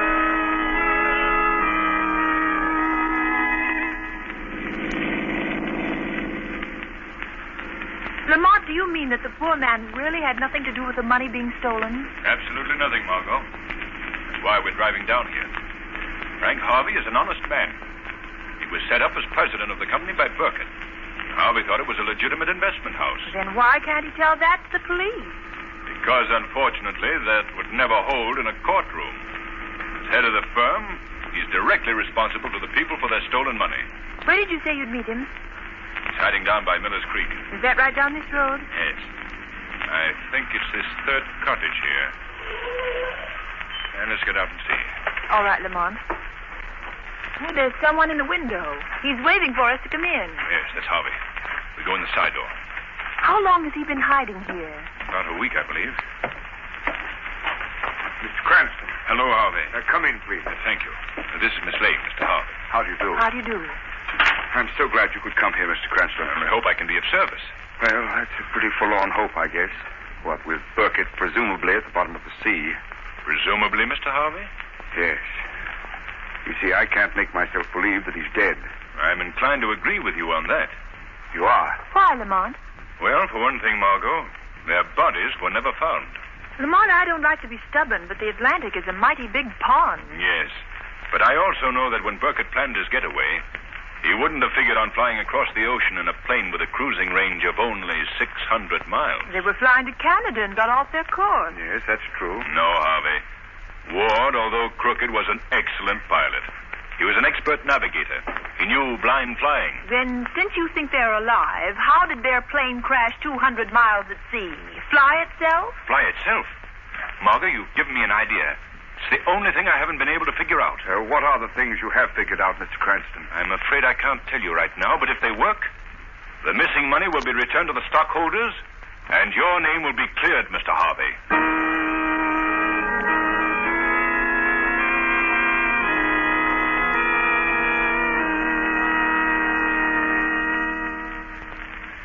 What do you expect to find at the airport at this time of night, Lamont? I'd like to take a look around the hangar where Burkett kept his plane, Margot. Well, what can you learn there? I'm going to stake everything on a shot in the dark. There's no one in that hangar but the watchman. He doesn't know anything, or if he does, the police and the G-men didn't get it out of him. So how can you hope... I'm going to ask him one question, Margot. How could a ghost airplane fly 200 miles and crash into the sea? And do you expect an answer from him? Not I, but the shadow does. Look. Look through those windows. Yes. There's the watchman. He's asleep. I won't wake him, Margot. It'll be easier for the hypnotic powers of the shadow to force his subconscious mind to answer the question. I'll wait out here, Lamont. In a few minutes, we'll know if Burkett really went to his death in the wrecked plane.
Getting near Black Rock, Lamont. Yes, Margot. I hope we reach it before it gets too dark to land the plane. We've come a long way since we left New York this morning. It's exactly 1,000 miles to Black Rock. And how far off the coast of Labrador? About 25 miles. Burkett certainly picked a secluded spot. Just the dot of an island on this map. Margot, hand me the glasses. I think I see land. Where, Lamont? Straight ahead. Yes, that's it, Margot. A loaf-shaped Black Rock. There's supposed to be a small cove to the landward side. How can this seaplane land with all this ice in the water? I've got to hope for enough open water, Margot. But Lamont, if Burkett and his gang are on Black Rock, they'll hear the plane. Can't be helped. If it's possible to land, I'm going ashore tonight. You want me to stay in the plane? Yes. You'd better keep this rifle, in case they try to board the plane while I'm ashore. Rock gets larger as we get nearer. How will you find them? They may hide until we go. The shadow will find them, Margot. There can't be many places to hide. I don't see a sign of life, not even a hut or a tent. According to explorers' reports, there are several large sea caves. They may be using one of those. There's the inlet on the landward side, Lamont. It's easily free of ice. Yes, I see it. Hold on, Margot. I'm going to try to land in that open water. Heaven help us if we hit any pack ice. Get out the life preservers, just in case.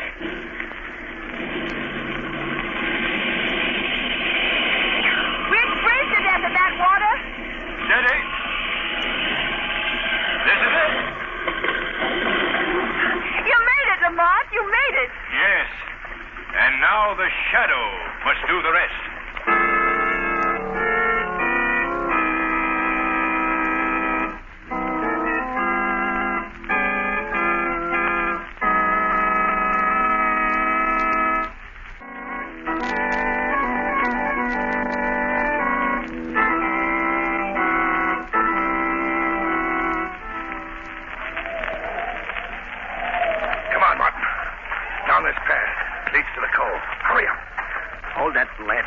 Will you? I can't see. All right. That's better. Hey, you sure you know where Burkett hit that boat? Yeah. It's in that little cave, right by the edge of the water. Keep that lantern up, will you? Want me to break my neck? Oh, if I hold it any higher, Bucket will see it. Well, let him see it. I'll kill him if he tries to keep us from getting off this blasted rock this time.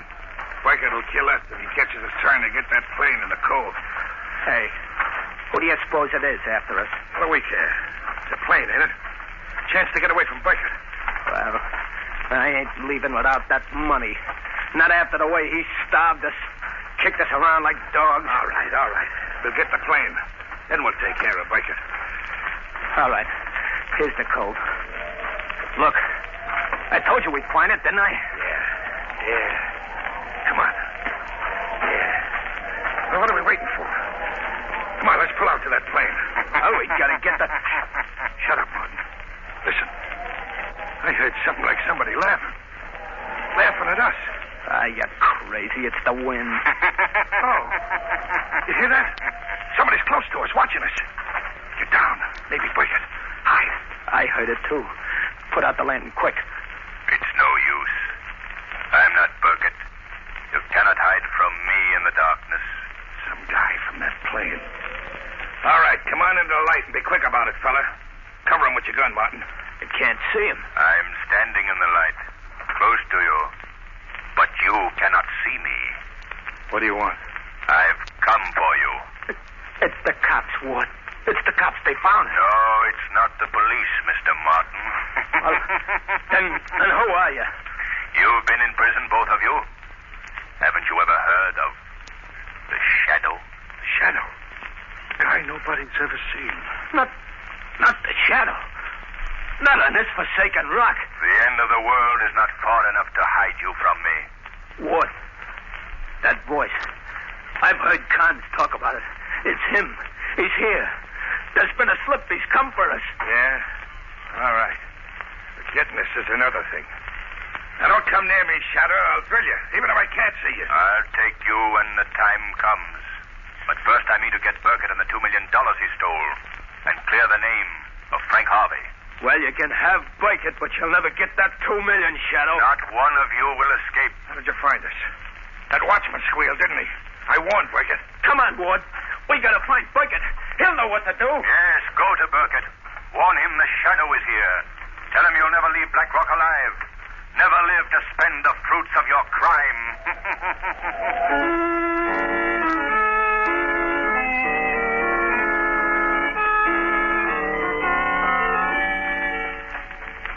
Burkett! Hey, Burkett! Burkett! Are you here in the cave? What is the matter with you, Martin? Where have you been? Been around at the cove, watching that plane. Do you know who was in it? Yes, of course I know. Just a girl. And she won't give us any trouble. I've seen to that. A girl? And he didn't come alone. I don't know what you fools are talking about. Who didn't come alone? The Shadow. The Shadow is on Black Rock. The Shadow? Why, you're crazy. No, he's here. He said we'd never leave the island alive. Oh, how did the Shadow know that we didn't perish for the plane? That watchman at the airport must have squealed. So the Shadow trailed us 1,000 miles to this forsaken hideaway and played right into our hands. What's so funny? What do you mean? Look over there. See who's gagged and tied to that cut. What? Look, he's got the girl. How did you do it? How did you get her out of the plane? I went out in the boat and I merely gave her the choice of coming ashore or having the plane's pontoons riddled with bullets. But the Shadow was on the rock here, looking for us. Well, let him find us. We'll give him the choice of giving himself up or seeing his girlfriend put in one of the lower sea caves until the tide comes in. That'd be murder. Oh. Well, that shouldn't bother you.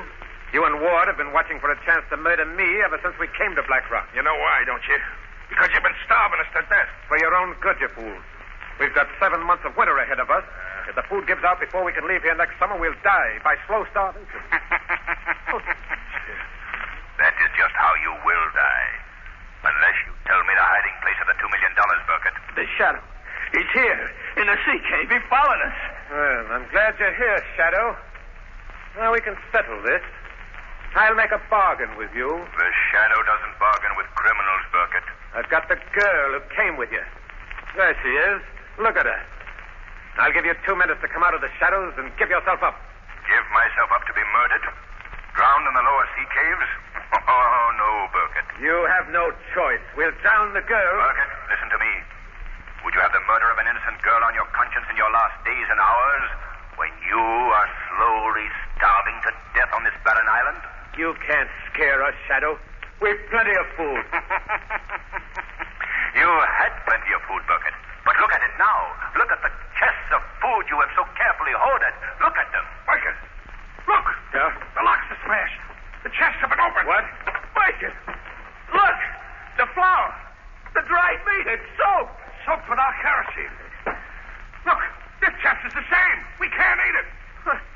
But what about the canned stuff? The canned stuff. You couldn't spoil that. Get away from those cases, Martin. No, you don't. You're not going to keep what's left for yourself. I'm taking the rest of this food, and I'm going to the mainland now. Put down that case, Martin. Put it down, I tell you. You ain't gonna starve me to death, you crooked rat. All right, Martin. You won't starve to death. No, you won't starve. Oh! Burkett, you didn't even give him a chance. You shot him in cold blood. You'll do the same to me if I let you. Don't be a fool, Ward. Put down that gun. Now, listen, there's enough food for us, and I need you. I couldn't stay here alone. I'd go crazy. There's only food enough for one man, Burkett. And I'm going to be that man. No, you don't. What? You wing me. Wing me, you devil. Go on, finish the job. Finish me. Better than starving to death. I had enough of that. Ward! Ward! I only meant to scare you. Ward is not dead, Burkett. Your bullet's in his shoulder. Shock. Hunger. That's all. Now, what kind of a bargain will you make? I make no bargains with you, Shadow. Remember, I've still got the girl. No, Burkett. She's gone. Look on the cot. Her ropes are cut. She's gone. Gone? You cut her loose. Yes. While you fought each other. If I could only see you. You'll never live to see another human face if you don't give yourself up. No. No, I've sacrificed everything for that $2 million, and I'll never give it up. You've got to give it up, Burkett. Do you want to stay here starving, freezing to death for nothing? Now, tell me, where have you hidden the money? No. Tell me, I say. Where's the money you stole from the thousands of poor and trusting people you betrayed? Oh, you'll never get it. They'll never get it. Burkett, warn you, Martin you, but you don't seem to realize I have the power to make you obey me. Don't move, Burkett. That's it. Stare into space. Keep staring into the shadows. No. Drop that gun, Burkett. Drop that gun. Your fingers can't hold it. Can't hold it. Drop that gun. Drop it. Now, where have you hidden the money? Under the chest. You're a fool, Burkett. Like all criminals. You've told me what I want to know. Margot. Yes? Margot, take the ropes from the cot. Tie Burkett's hands behind him. He can't move. All right, Shadow. Hurry, Margot, hurry. Draw his hands behind his back. Tie them. Tight. Tight. Now, Margot, get out. Get back to the plane. Hurry. No, Shadow. Shadow, don't leave me here to die. I'll give up the money. I'll go back and stand trial. Yes, Burkett, you'll give up the money that was never yours. You'll go back and stand trial, both you and Ward. I've wrecked your boats. You can't escape. And tomorrow, a Coast Guard cutter of the North Atlantic Ice Patrol will pick you up. They'll take you back to pay for your crimes.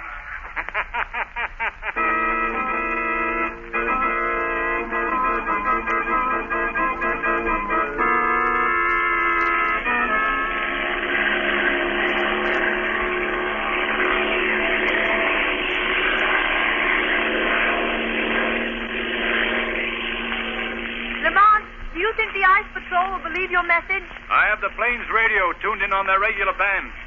They'll notify their shore base they're proceeding to Black Rock. Ice Patrol cutter calling. There it is now. Hello. Ice Patrol cutter proceeding to Black Rock under forced draft. Proceeding to Black Rock under forced draft. They believe you, Lamont. They believe the Shadow. Set your course homeward, Margot. Our job is finished. Oh, Lamont, think what it means. All those poor people will get their money back. They won't suffer. They won't lose their homes. And Mr. Harvey's name will be cleared. Yes, Margot. And this will be a warning to others that even the best laid plans of the smartest criminals can fail. There is no perfect crime.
Evil lurks in the hearts of men. The shadow knows.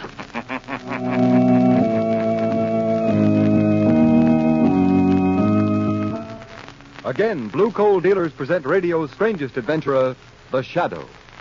The curtain rises on The Shadow's thrilling adventure in just a moment.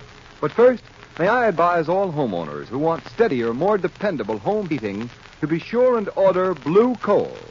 It's America's finest anthracite, the coal that will ensure you and your family greater heating comfort at less cost. Blue Coal is mined from Pennsylvania's richest anthracite deposits. It's carefully sized, prepared, laboratory tested, and trademarked a harmless blue as your guarantee of its superior quality. Remember, insist on Blue Coal. Order your supply from your nearest Blue Coal dealer tomorrow.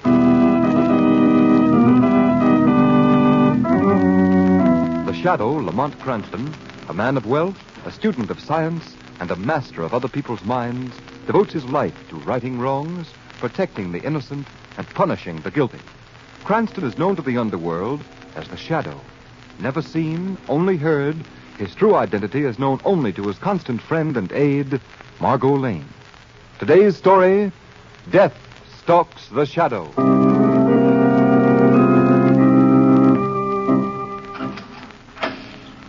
Mally's in the end cell, Mr. Murdoch. Just talk to him through the bars. You're the last visitor, you'll see. End cell, right. Hello, Mally. Huh? It's me, kid. Peter Murdoch. Murdoch. Gee, I thought you'd never get here. Come on, pull yourself together, Mally. It's easy enough for you to talk. You ain't been sitting here waiting. Every day the chair getting closer. Now, Mally. They're testing the current. Listen. Hear that big dynamo turnover? Coming. They're testing it for me. For me. Shut up. Murdoch. Did you see the governor? Yeah, I saw him, yes. Well? Oh, say something. There won't be any reprieve, kid. We're licked. We're licked? That's funny, Murdoch. You ain't in here. You ain't going to sit in that chair. I didn't kill anybody, Mally. Why, you dirty double-crossing rat. Who planned that killing? Who promised I'd never even do time for it? You did. Well, I didn't figure on the Shadow, Mally. Yeah, I know. The Shadow. He caught me. He didn't know I was only doing your dirty work for you. I should have told him. Yeah, but you didn't. I trusted you. Peter Murdoch, the great lawyer. You said you'd get me off. I can't win all my cases. You didn't even try. Throw me to the wolves. So the Shadow wouldn't learn the truth about you. Well, it worked, didn't it? Yeah. If I could get through these bars, I'd fix you, Murdoch. Anyhow, I can tell the truth about you. I'll sing so loud. Sing your head off. My reputation is too good. Nobody will believe you. The Shadow might believe me, Murdoch. Suppose I told the Shadow who turned Dan Malley from a decent kid into a killer. Stop dreaming, Mally. This is the death house. Tonight you're walking right through that door down there, and you're not coming back. Why, you... Oh, you'd better forget all about the Shadow. So long, Mally. Come back here! Come back here! So long, sucker. Hey, Mally. Mally, any news for you? Yeah. Bad news. Gee, tough luck, kid. Yeah, but I ain't through yet. Before they burn me, there's something I gotta do. Guard! Hey, guard! Where's that tin cup? Guard! Guard!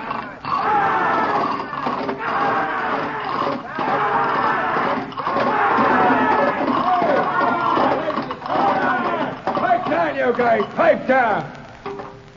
What's the matter, Mally? I want to talk to Commissioner Weston. I got to see him right away. What for? He's got to locate somebody for me. Somebody I want to talk to. Well, don't stand there. Get me Commissioner Weston!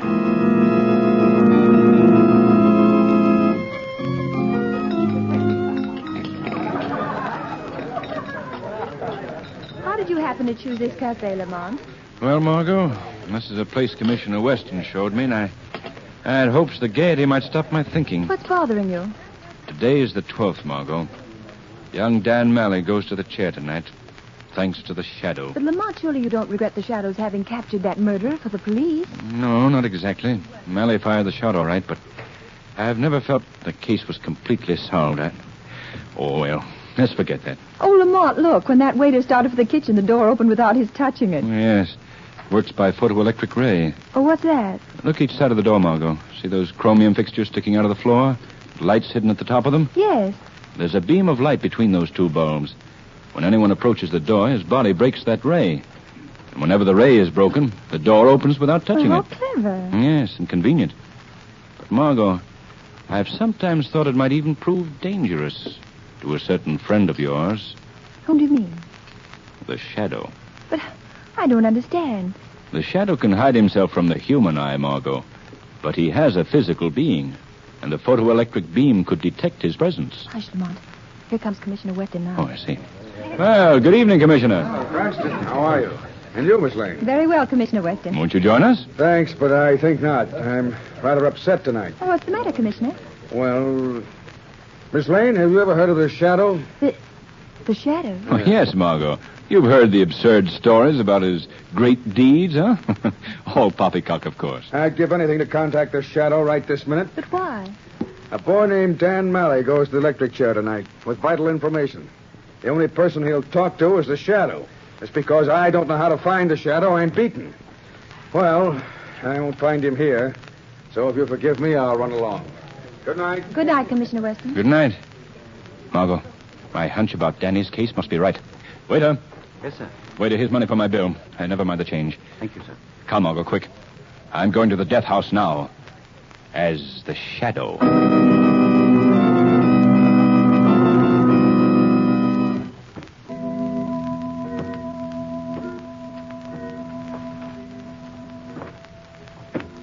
Why doesn't he come? Why doesn't he come? Were you waiting for me, Dan Malley? Who's that? Who spoke? The Shadow. The Shadow. There isn't much time, Malley. They're coming after you to take you to the chair. Speak quickly. What have you to say? Plenty. I can't save you, you know. You killed a man, Malley. Yeah, I know. But it wasn't my idea, Shadow. Honest, it wasn't. There was no evidence against anyone else. Yeah, don't I know it. He's too clever for that. Who is too clever? The bird that got me into this. The smart fellow that sold a dumb kid on crime being a good business. His name? Peter Murdoch. Do you know what you're saying, Dan? Murdoch's a famous criminal lawyer. His reputation... His reps are blind. Listen, Pete Murdoch's the biggest crook in this section. He's got a piece of everything. Well, right now he's planning a slum fire that'll kill thousands and net him $1 million from insurance companies. You're telling the truth? A man doesn't lie when he's only got a few minutes to live, Mr. Shadow. The job's going to be pulled late this week. I'll investigate it, Dan. If it's true, Peter Murdoch will pay for his crimes.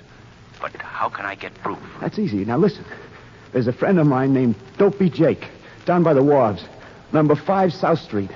Jake knows enough about Murdoch's latest plan to prove what I said. I'll see him. Yeah, listen. If you can get to the filing cabinet in Murdoch's house, there's records and things, enough to finish him. The Shadow promises justice, Dan Malley. That's all I want. They're coming, Dan. Okay. I can take it. Thanks, Shadow. Thanks for coming. Well, Dan, it's time.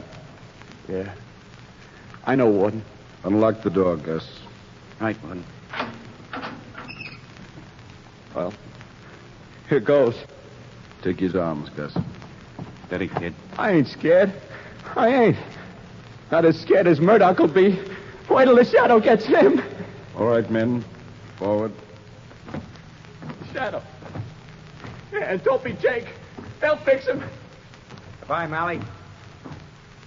Come on, kid. Keep your chin up. So long, Mally. Dan, the other prisoners are saying goodbye. So long, boys. We'll be seeing you, Mally. Murdoch. Jake. The shadow. The shadow.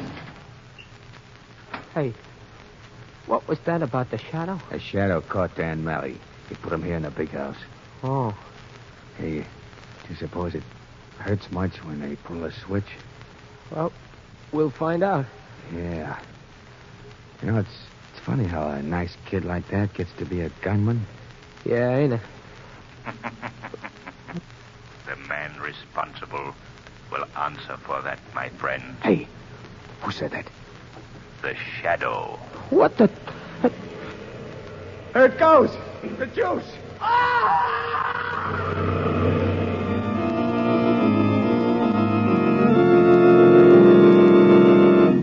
Well, Murdoch, like you planned, I got the job of getting Dan Mally out of the hot spot, and he went raving. Yeah, Gus, they usually do. That's right, All right, cut it, Chick.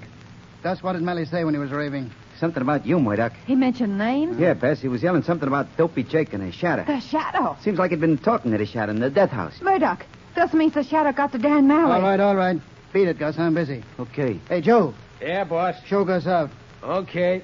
All right, come on, Gus. This way out. Okay. What? The shadow. The shadow. Mally Bland. Shut up, all of you. Gus didn't see a soul get near to Mally. You fool. The shadow hides from human eyes. Yeah, that's right. And he knows about Dopey Jake now. If he should get Dopey to talk... Listen, you half-wits. We've got to beat the shadow or lose the juiciest setup a gang ever had in this country. A fire that'll net us $1 million. But, Murdoch, you can't lay hands on a shadow. But that's just what I'm going to do. But the shadow ain't real. He's kind of a spook. No, he's real enough. He's a man, all right. He can die like any other man. Wait till you see the trap I'm building. But how can you find the shadow? You know, and I know where he can always be found. Where a crime has been committed. Yeah, but there ain't any crime, Murdoch. There's going to be one. A crime that'll set the shadow on my trail. Well, I won't meddle with him. Yeah, leave me out of this, Murdoch. And me. Now, you listen to me, Bess. Chick, and you too, Joe. You're in this, all of you. If anyone tries to rat, I'll put you on the same spot with Dan Mally. I mean it. Well, what do you say? You going to be good? All right, you win. Well, what's this wonderful crime going to be, Murdoch? A little job down on the waterfront at number 5 South Street. I want you and Joe to go down there tonight and kill our good friend, Dopey Jake.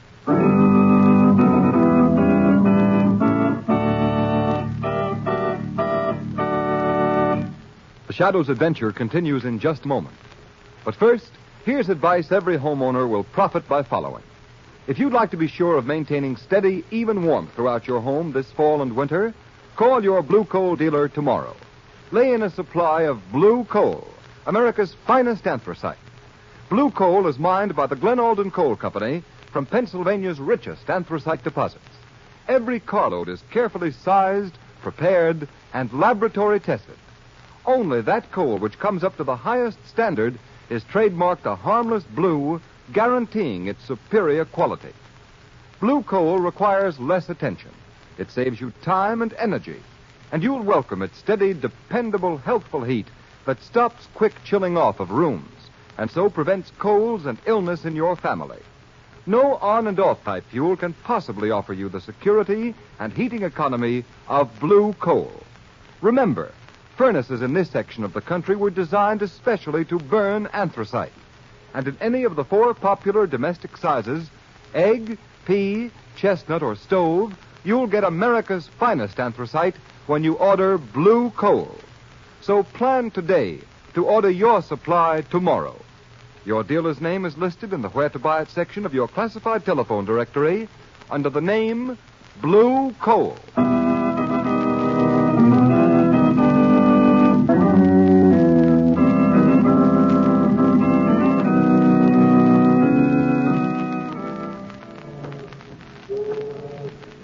Let me have that flashlight, Margot. Here we are. 5 South Street. Here's where Dopey Jake lives. Lamont, do you hear that water? Yes. These old empty tenements are built on piles over the river. It's the tide rushing out to sea. This place gives me the creeps. Here. Take my arm, Margot. We've got to go down a dark passageway to the door. Margot, after we enter the passageway, we mustn't speak. Just go up to the door, and I'll knock. Yes, Lamont. I'm ready. Come.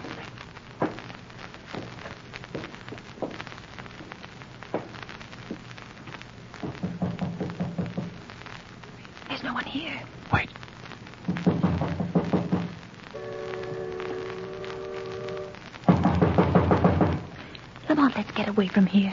No, wait. Margot, the door's not locked. I'm going in. I'm going with you. I won't be left behind. Now. Let me get my flashlight out. There. Come on, then. Lamont! What is it? Turn your light that way on the floor. There's a man lying there. Yes. Let me get a look at him. Oh, poor old fellow. He lies so still. Yes. There's a knife through his heart. Oh, no. It's pinning a note to his breast. A note, Lamont? What does it say? Let me see. It says, "This is our pal, Dopey Jake. Get him to talk to you now, Shadow." Margot, this is Murdoch's challenge to the Shadow, and it must be accepted. I'm going directly to Murdoch as the Shadow.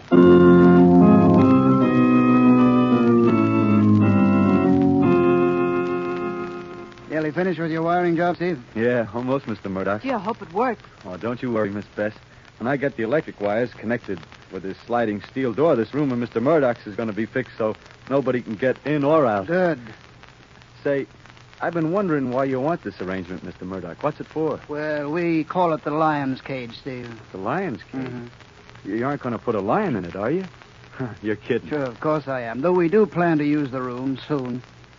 By the way, you haven't mentioned this job to anyone, have you? Well, no, sir. You said not to, so... Well, I didn't. Hey, how does this steel door work, anyway? I'll show you, miss. Ready? Yeah. Now, Mr. Murdoch, if you'll have your man outside throw the switch... Bess, step out in the hall and tell Chick to switch on the current. He's in the room next to this. Okay. Chick, turn on the tube. Oh, Steve. Yeah? Won't that photoelectric ray be visible to anyone coming down the hall toward the door? Oh, no, not a chance. The ray is infrared. Invisible. Look for yourself. Yeah, you're right. You can't see the lights. Yeah, you understand, the ray goes from one door jamb across to the other. And anyone crossing the threshold breaks the ray? Yeah, that's right. Uh-huh. And when the ray's broken, the steel door slams shut. Watch. Miss Bess, would you mind stepping back into the room for a minute? Sure. What happens after you... Good night. What happened? When you came in, you broke the ray and the steel door slammed shut. Yeah, and it locks automatically. Say, I don't like being locked in. I'm going Hey, out. look out. Don't touch that door. What's the matter? Well, that door is charged with electricity, man. And if you touched it, you'd been electrocuted. You see, Bess, I figure even our clever friend, the Shadow, will do the first natural thing after we trap him in here. He'll try the door to see if it's locked. I get it. And when he does... When he does, it's goodbye, Shadow. You're sure he'll come? When he finds Dopey Jake, he'll be here. Say, Mr. Murdoch, you don't want to fool around with this door, you know. It's dangerous. I don't know who this guy Shadow is, but Young man, you talk too much. Yes, doesn't he? Bess, go over to that panel in the wall. It's open. Yell at Chick in the next room to shut off the current. Okay, man. I don't get the idea of the panel in the wall with a steel screen over it, Mr. Murdoch. Don't worry about it. Chick, shut her off and come in here. Chick's coming. Good. That door's heavy. If you hadn't turned off the current, you couldn't have moved it. Chick, pay off this man like we agreed. Okay. Oh, thanks. Buddy, your bill's gonna be civil. In full. Hey, put that gun down. What are you doing? This is the payoff, mister. No, you can't. Mr. Murdoch! Mr. Murdoch! Good hunting, Chick. You know where to hide the body.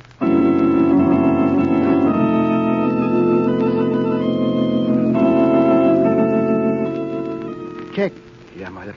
Stand by the front door, ready to open it for the Shadow. I'm supposed to let him in? Yes, you are, you fool. And if he speaks to you, you know what to do. Pretend to be scared and answer his questions. Yeah, I don't have to pretend. I'm scared, all right.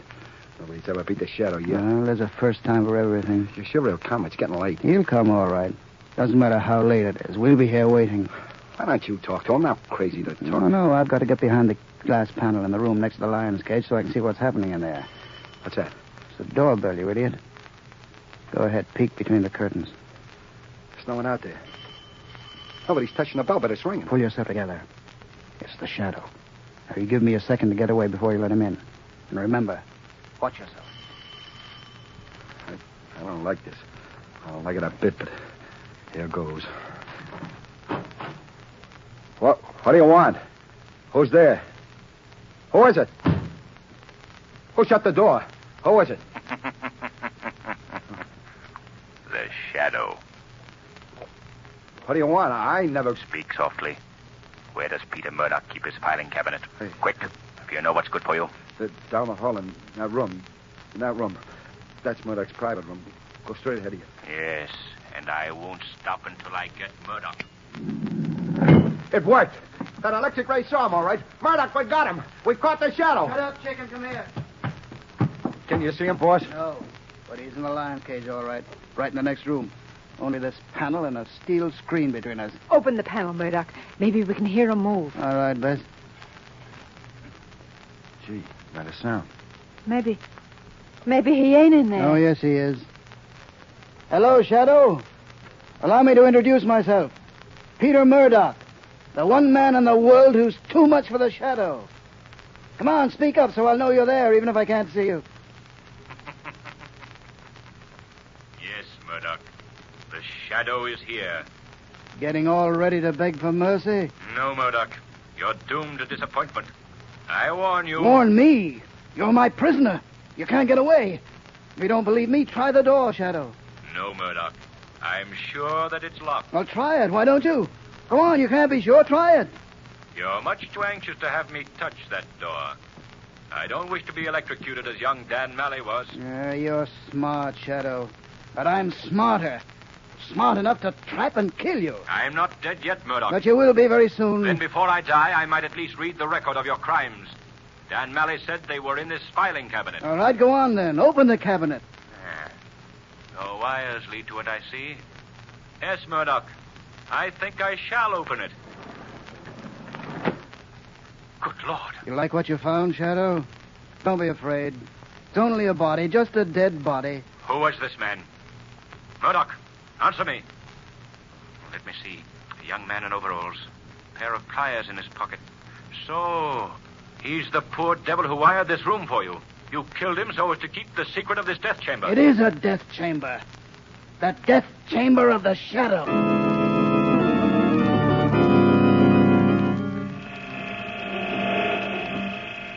Margot Lane.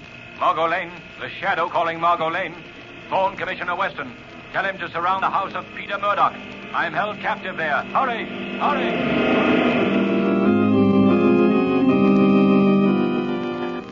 Gee, Murdoch. This looking into an empty room gives me the jitters. You're sure he's still there? Sure, Bess. Wait. I'll raise the panel and speak to him. Shadow, does the time drag? Don't you admire my room? Don't put too much hope in this room of yours, Murdoch. The Shadow has escaped from worse places than this. You talk a lot, Shadow. Yeah, I wish we could see him, Murdoch. We'll see him soon enough. We'll see him dead. We'll be able to see you when you're a stiff, Shadow. What are you planning? You can't shoot what you can't see. No, but we can smoke him out. You ready with that gas line, chick? Joe? All set, boss. Anytime you say. This is your finish, Shadow. We're slipping a tube through this panel and feeding you a nice little smoke screen of poison gas.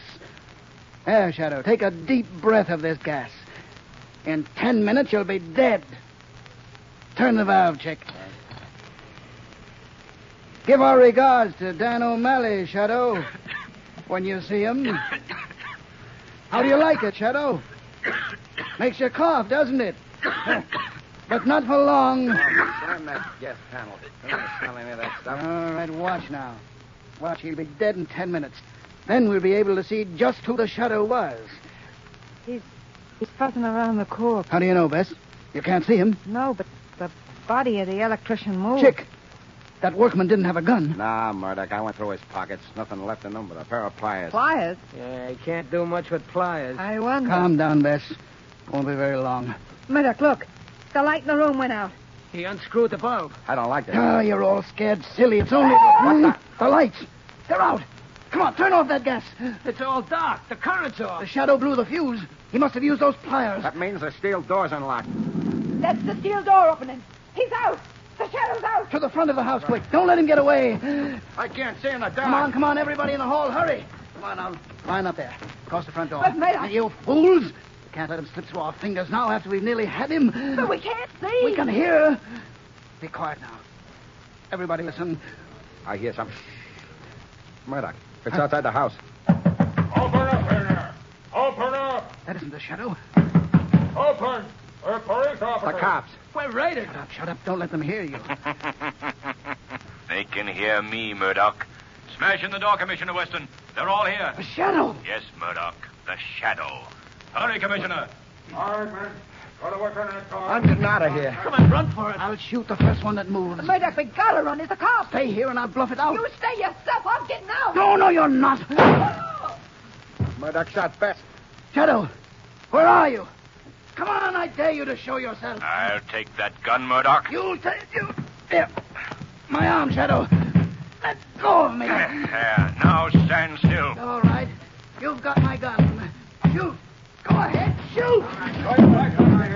Grab those men. Commissioner Weston, these men are criminals. Peter Murdoch, the leader, just murdered the woman lying on the floor. And there's another body down the hall, an electrician. Peter Murdoch, eh? This is a surprise. Well, why didn't you shoot, Shadow? I tried to kill you. Were you afraid to fight back like a man? No, Murdoch. I saved you for the same death that you sent Dan Malley to. Death in the electric chair. You've evaded the law for the longest time, Murdoch. You had a great mind. You were a brilliant lawyer. But for wealth, you threw all that away. Piled crime upon crime. But you went too far. Now you will meet, as must all men, justice.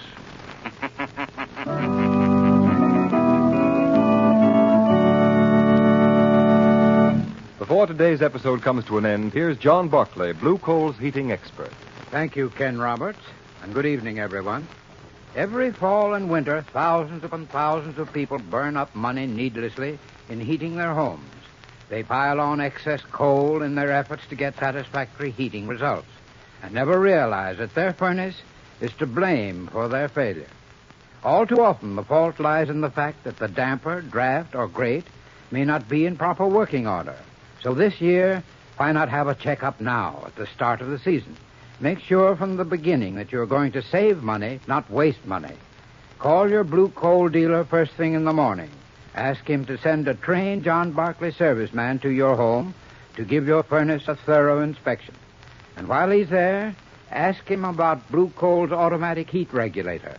It's a thermostat which opens and closes dampers automatically, maintains a constant temperature in your home, and does away with constant furnace attention. With a Blue Coal heat regulator installed in your home, you'll enjoy far more uniform, economical heat than even the most expensive oil burner could give you. Yet it costs but $18.95, plus a small installation charge. Find out for yourself how the Blue Coal heat regulator can more than pay for itself in time and fuel savings for you. Call your Blue Coal dealer tomorrow. I thank you. This has been a dramatized version of one of the many copyrighted stories which appear in the Shadow magazine, now on sale at your local newsstand.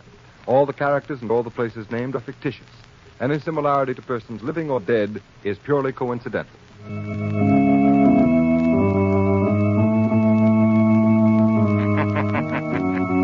The weed of crime bears bitter fruit. Crime does not pay. The shadow knows.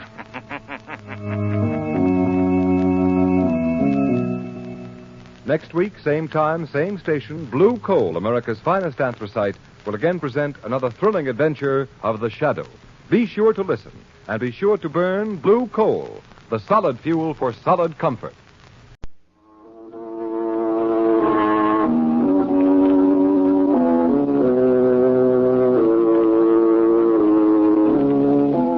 Who knows what evil lurks in the hearts of men? The shadow knows. The Shadow, the serious character who devotes his life to righting wrongs, protecting the innocent, and punishing the guilty, is in reality Lamont Cranston, wealthy young man about town, student of science, and master of other people's minds. Using advanced methods that may ultimately become available to all law enforcement agencies, Cranston is known to criminals and evildoers as the Shadow. Never seen, only heard, as haunting to superstitious minds as a ghost, as inevitable as a guilty conscience. Cranston's friend and companion, the lovely Margot Lane, is the only person who knows to whom the unseen voice belongs. Today's story, Murder in E-flat.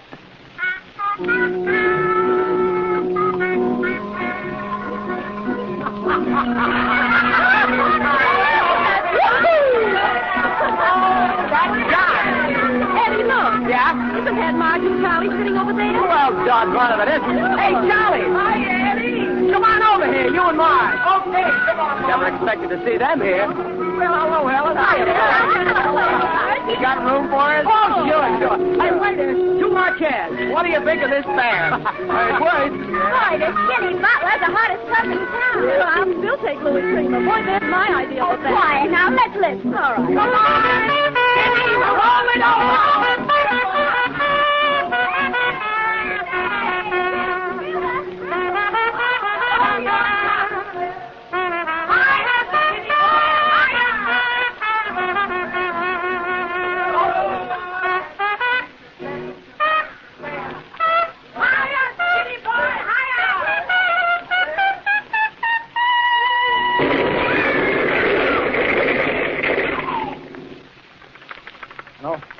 Hello?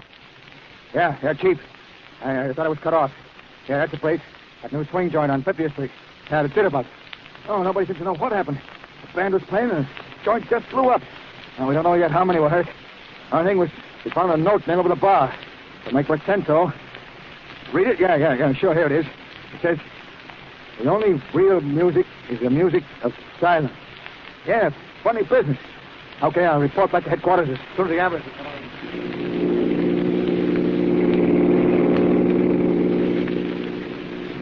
Go on, Henry. Pass that car in front. But, my dear, I can't without crossing that white line, and besides... Oh, now, then make him pull over. Oh, Henry, blow your horn. But you're not supposed to blow your horn in the city, my dear. You know that. The Anti-Noise Committee says I don't care what the Anti-Noise Committee says. Blow your horn and make that fellow get over. Just as you say, my dear.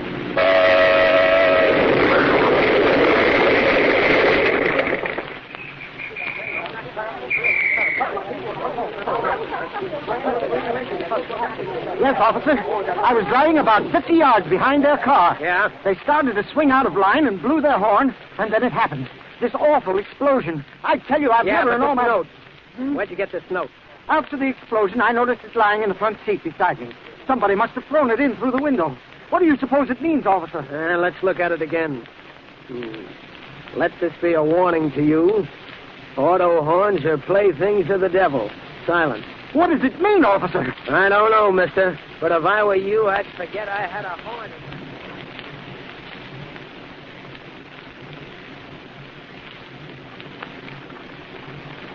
You know, Margot, there's something very peculiar about these bombings. Mysterious explosions, I believe the paper here calls them. There's another one last night. You mean that freighter that blew up in the river? Yes, Lamont, I was reading about it. And the paper says they found a note nailed to a nearby dock. Something about silence is the golden token of true peace. Odd. It sounds like some crank. Yes. Odd and sinister. Silence. That word has appeared in every note.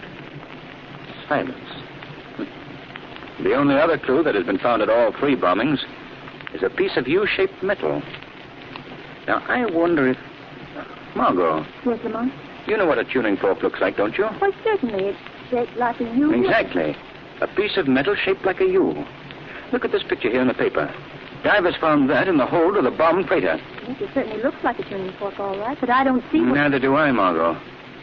Yet I feel there's a link between the word silence, these tuning forks, and the bombings. Yes? And if there is a link, Margot, I've got a hunch that this city may be in for one of the most terrifying ordeals it has ever experienced. Then you believe there'll be more of these awful bombings? I don't know what to believe, Margot. I don't know what... Non-stop plane to Chicago, now ready at gate 4. Non-stop plane to Chicago, now ready at gate 4. Goodbye, John. Don't forget to wire me. Bye, dear. See you Thursday.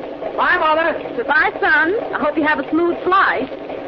Shall we go, Mary? Oh, let's wait, Mother. I love to watch them take off. John promised to wave from the plane. He's going to sit on this side. Well, just as you say, dear, but I must admit that the roar of those motors always makes me a bit nervous.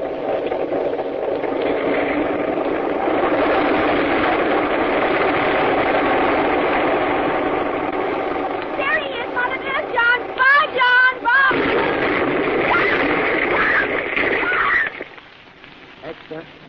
Extra. Read all about the latest mystery bombing. Note warning silence found at Central Airport. Extra, latest mystery bombing baffles police. Sergeant, who's the traffic officer O'Grady found this bomb? Yes, Commissioner Weston. It was stuck in a refuse basket. And this note here was pasted on the police phone box next to the basket. I see it. The roar of traffic is a roar of doom. Silence. Silence. Silence. That infernal word's been in every note we found. Yes, sir. What's the laboratory report, Sergeant? What explodes the bomb? The bomb's attached to a photoelectric cell. One of these here U-shaped pieces of metal like we've been finding at all the bombings. I see. Well, how's it work? Well, it's sort of like this, Commissioner. The laboratory says that this U-shaped piece of metal is a tuning fork, an E-flat tuning fork. Yes? Well, this here tuning fork is placed so that when the sound of E-flat vibrates, it breaks the light beam of the photoelectric cell that's attached to the bomb. And when the light beam is broken, the circuit's closed, the bomb goes off. I think I see what you mean. Just like your body breaks a light beam and opens the doors of some of these new hotels. Yes, sir, yes. That's the idea. There were sounds reported just before each of those bombings. The sound of that trumpet, that auto horn, and that foghorn on that freighter, and the noise of those airplane motors. Yes, sir. They could have done it all right. Whoever thought that one up is dumb, like Einstein. But I still don't get these notes, these warnings about silence. There must be some reason why... Hello, Commissioner Weston speaking. Hello, Commissioner. A shadow. Right you are, Commissioner. Well, what do you want? I'm busy, very busy, and I'm afraid I haven't any time for... I know, Commissioner. These bombings are getting a bit out of hand, aren't they? I suppose you know all about them. No, not all. These pieces of U-shaped metal you've been finding. Tuning forks, aren't they? How did you know that? Never mind. Aren't they? Yes. At least that's what our laboratory calls them. E-flat tuning forks, hooked up to a photoelectric cell attached to the bomb. When the sound vibrates the fork, it passes in front of the cell's light beam, and that closes the circuit and explodes the bomb. Very neat, eh, Commissioner? Very. Anything else I can do for you? Just one thing more, Commissioner. Yes? Do you realize what all this means? Why, Each of the notes has contained the word silence. You must broadcast a general warning to the city at once. Use the radio, use the newspapers. Use any means at your command. But warn the people immediately that there must be absolute silence until the murderer is caught. They must not play any musical instruments, blow their auto horns. In fact, they must not do anything to make a loud noise of any kind that might set off another of these tuning fork bombs. For the penalty may be death.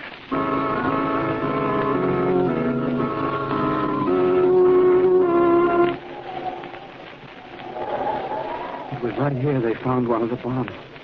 Hidden in one of these trash baskets. Yeah. Imagine it right here at one of the busiest corners in the city. I tell you, it's enough to give you the creeps. Certainly is. Look up the avenue there. Here it is the middle of the day and not a car in sight. Boy, I haven't had my car out of the garage since the police commissioner broadcast that warning. Think of it. He said even a squeaking brake might send you to Kingdom Come. Well, I can tell you Kingdom Come would be better than this. They don't find the guy that's planting these bombs soon. The whole town's going off its nut. You're telling me. I haven't slept in 4 nights. Awful silence. Like a wet blanket over your face. Day after day and not a sound. Stop pacing that floor, Robert. You're making me so nervous I could scream. You nervous? That's good. How about me? I tell you, I can't stand the silence much longer. I tell you, I can't stand... Quiet, Robert. Remember Commissioner Weston's warning. No one knows where the bombs are planted. Even a shout might... I know. Even a shout might be an E-flat. A note of death. That's what they're calling it now. It's silly, isn't it? But what do they call this awful tomb we're living in? Quiet, Robert, please. Come on. We're going to get out of this town. Start packing. We're leaving on the first train. I don't know where we're going, but we're going anyway. Any luck, Margot? No, Lamont. You? None. Commissioner Weston has already checked all the music stores, but I still feel he might have overlooked one. Several of the stores I checked had sold tuning forks recently, but only one was an E-flat. And that was purchased by the Board of Education. Beginning to look hopeless, isn't it, Lamont? Not yet, Margot. Not until we've checked every music store in the city. Now, here's the list of stores. We'll separate again. You take these I've marked in the list now. Visit the others. Yes, Lamont. We must hurry, Margot. Every minute moves us closer to the next explosion. Ghastly, isn't it? All morning as I walked these deserted streets, I felt like I was moving through some city of the dead. Yes, it's like a plague. A plague of silence. But we must be on our way, Margot. It's not a moment to lose. I'll meet you at the Andrews Music Store.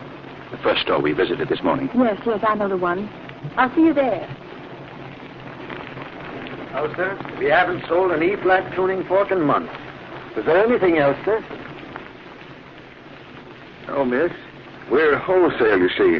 We only sell to music schools and such. Even they don't buy tuning forks very often. What's that, mister? Tuning forks? No, we just handle sheet music, radios, and records. Maybe you'd like some sheet music. And what can I do for you, miss? Nothing, thank you. I'm just waiting for someone, if you don't mind. Oh, no, not at all. By the way, weren't you in here this morning? Yes, I was. Yes, I remember you now. You were with a gentleman who wanted to know if we'd sold any tuning forks lately. Yes, that's right. You said you hadn't. Yes, and after you left, I did remember one sale, but that was to one of our regular customers, and it was a long time ago. That wouldn't be what you... No. No, I suppose not. No. Dr. Badeau is a very fine man. Fine musician, too. He's bought a number of musical instruments from us. Of course, it did strike me a bit odd. Odd? What was odd? Well, Dr. Badeau wanting all of those tuning forks for the same pitch. E-flat, I believe it was. E-flat? Yes, but you know how musicians are. Surely you don't. Oh, no, of course not, but I suppose I should see this Dr. Badeau, just for the record, you know. Would you like his address, then? Yes, if you'd be so kind. Yes, sure, I'll write it down for you. Dr. Andre Badeau, 2218 West 9th Street. 9th Street. Well, thank you. And if the gentleman I'm waiting for should arrive while I'm gone, tell him to wait. Yes. His name is Lamont Cranston. If I'm delayed, tell him to meet me at Dr. Badeau's. 2218, yes.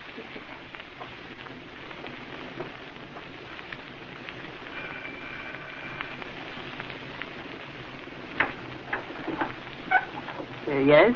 Dr. Badeau? Yes, that is right. Dr. Badeau. Doctor of Music. Bachelor of Arts. And you, my dear? My name is Margot Lane, Doctor. I'm a voice student. Oh, musician. And so beautiful. Do come in. Thank you. This is my studio. Oh, it's charming. You teach here? No. I seldom teach, my dear. I'm composer. Great composer. Though I'm afraid that is still my own little secret. But then you wouldn't have time for a simple student like myself. No. On the contrary, my dear. It has always been my special pleasure to encourage real talent. Especially beautiful talent. Yes. Mm-hmm. Yes, well, that's very nice, but I'm not awfully talented, Monsieur Badeau. I don't really believe you'd be interested. Oh, no, but I have already decided I would be interested. Most interested. But first, you are just in time for a treat. A rare treat. Well, I'm afraid I must go now. I just remembered an appointment. You should remember that before you interrupted my work. Now that you are here, you shall remain on until it is my pleasure to dismiss you. But you can't do that. Quiet. Sit down. There. I did not ask you to disturb me. But now that you are here, you shall share a secret with me. You like secrets, no? Most young women like secrets, but can't keep them. I rather think you shall keep this one, my dear. Shadow. Yeah, what is that? What did you say? What? Oh, you are wasting your breath, my dear. Really you are. The studio is soundproof. Completely soundproof. And now for my secret. You see this beautiful electric organ? Yes. Yes, of course, this but electric organ shall reveal my secret. My greatest composition. I shall play it for you now on this beautiful organ. Oh, pardon me just a moment, my dear. The door seems to have blown open. Yeah. Turn of the lock will guard us against such interruption. Don't lock that door. You hear me? Let me out of here. Quiet. Really, you don't seem to realize what a great honor I am to bestow on you. For you shall be my first and the last to hear my greatest composition. My Symphony of Silence in E-flat. No. Do I frighten you, my child? I'm so sorry. But you are my uninvited guest, aren't you? My only guest. The lighting is quite poor for shadows, my dear. There are no shadows in my studio. Oh, one thing more. Before I play my symphony for you, you see the black box on that pedestal there? Answer me, do you? Yes, I see it. That box is my invention. It is a bomb, the same as others I have placed about the city. And it shall permit you and me to die. You see, my dear, into the final climax of my symphony, I have written the final climax of life itself. Yeah. Yeah, but enough of this program notes. Yeah, let us begin the performance. Yeah. Listen, my dear. Listen to the pale beauty of the whole tone. Truly a feast, isn't it? A feast for just the two of us. 3, Dr. Bedeau. 3 of us. Shadow, they told you where I was. 3. Yes, I remember now. Very clever of us, wasn't it, Bedeau? Yeah. And another we planted behind the Timer's Bell in the Sports Armory. Oh, but of course. How stupid of me to forget. And the third, in the Grand Terminal. 3 noisy places, without a doubt. Yeah, but noisy no longer. The city is as silent as a tomb. And so long as it remains silent, so too will the bombs. Yeah, but now my symphony reaches its climax. My work is finished. Listen to the compelling beauty of the finale. Hear those whole tones marching up. Yes. It is the work of a master. I, Bedeau, the greatest of them all. And now the final suspension. And the final retribution. The finality of my symphony in silence. In E flat.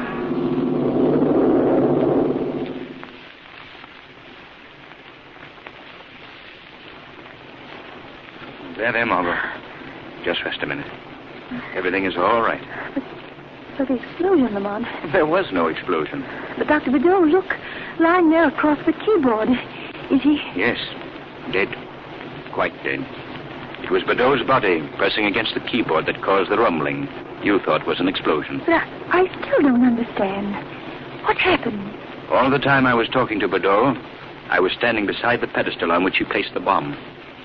When he started to play the organ, I disconnected the photoelectric cell from the bomb, making it harmless. But Bedeau is dead. Heart failure, my dear Margot. A victim of his own hypnosis. He was so sure that the explosion would occur. Free! Yo, who speaks? I am the Shadow. The Shadow? Oh, yes, of course, my inner voice, my shadow. The shadow of my poor, weak conscience. Yeah, of course, Shadow, the 3 of us. Yes, that's right. We've had an exciting time lately, haven't we, Bedeau? You, the master. I, your shadow. Quite exciting, my shadow. And it has led us to victory. Yes, we have at last won our war on noise. The silent city pays tribute to our cause. But why, Bedeau? Why have we waged this war on the city? Why these bombings? Why this terror? You forget so soon. What a poor conscience you are, Shadow. Yeah. But once more, I will tell you. We have been waging the war of wars, the war for peace. For only the true peace is a simple peace of silence. Yes, Bedeau, but... Quiet, my conscience. Silence is the only way to fight the unhappiness in the world today. This world of ours with its war, its chaos, its noise. Yes, above all, its noise. How many of our bombs are still unexploded, Bedeau? How many? 3 throughout the city, my forgetful shadow. And 1 here on the pedestal, waiting to play its part in my symphony of silence. Waiting for me to play E flat. But the 3 in the city, Bedeau, where did we leave them? Oh, what a poor conscience you are, Shadow. One's conscience should not forget so often. Yeah, but I will forgive you. Don't you remember the one we left in the elevator shaft of the State Building? Yes. That it did. In his distorted mind. Oh, thank heaven it's all over. Yes, the symphony of silence is over. The terror is ended.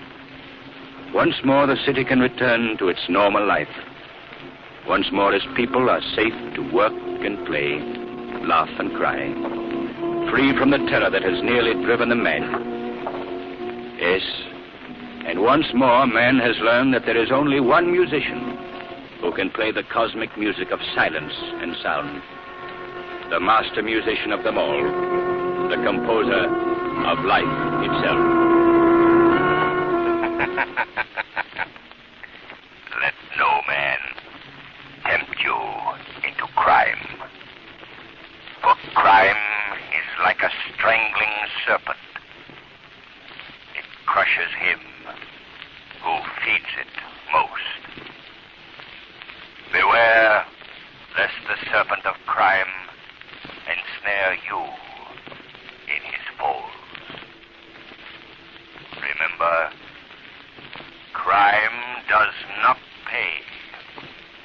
shadow knows.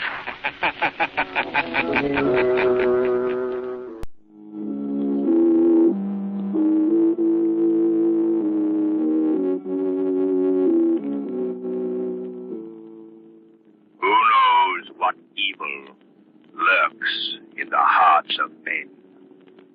The shadow knows.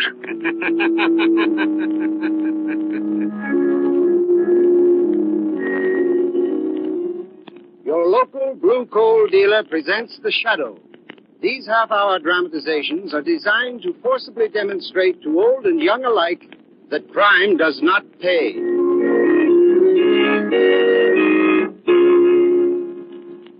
Before the Shadow's adventure begins, here's news that no homeowner can afford to miss. When you order fuel, remember that there's a tremendous difference between various kinds of anthracite. And remember that there's only one trademarked anthracite, blue coal. Blue coal is a superior quality fuel, a guaranteed product of the world's largest hard coal producer. So when you call and ask for blue coal by name, you're assuring yourself of better heat at less cost. Why not order your supply from your nearest blue coal dealer tomorrow?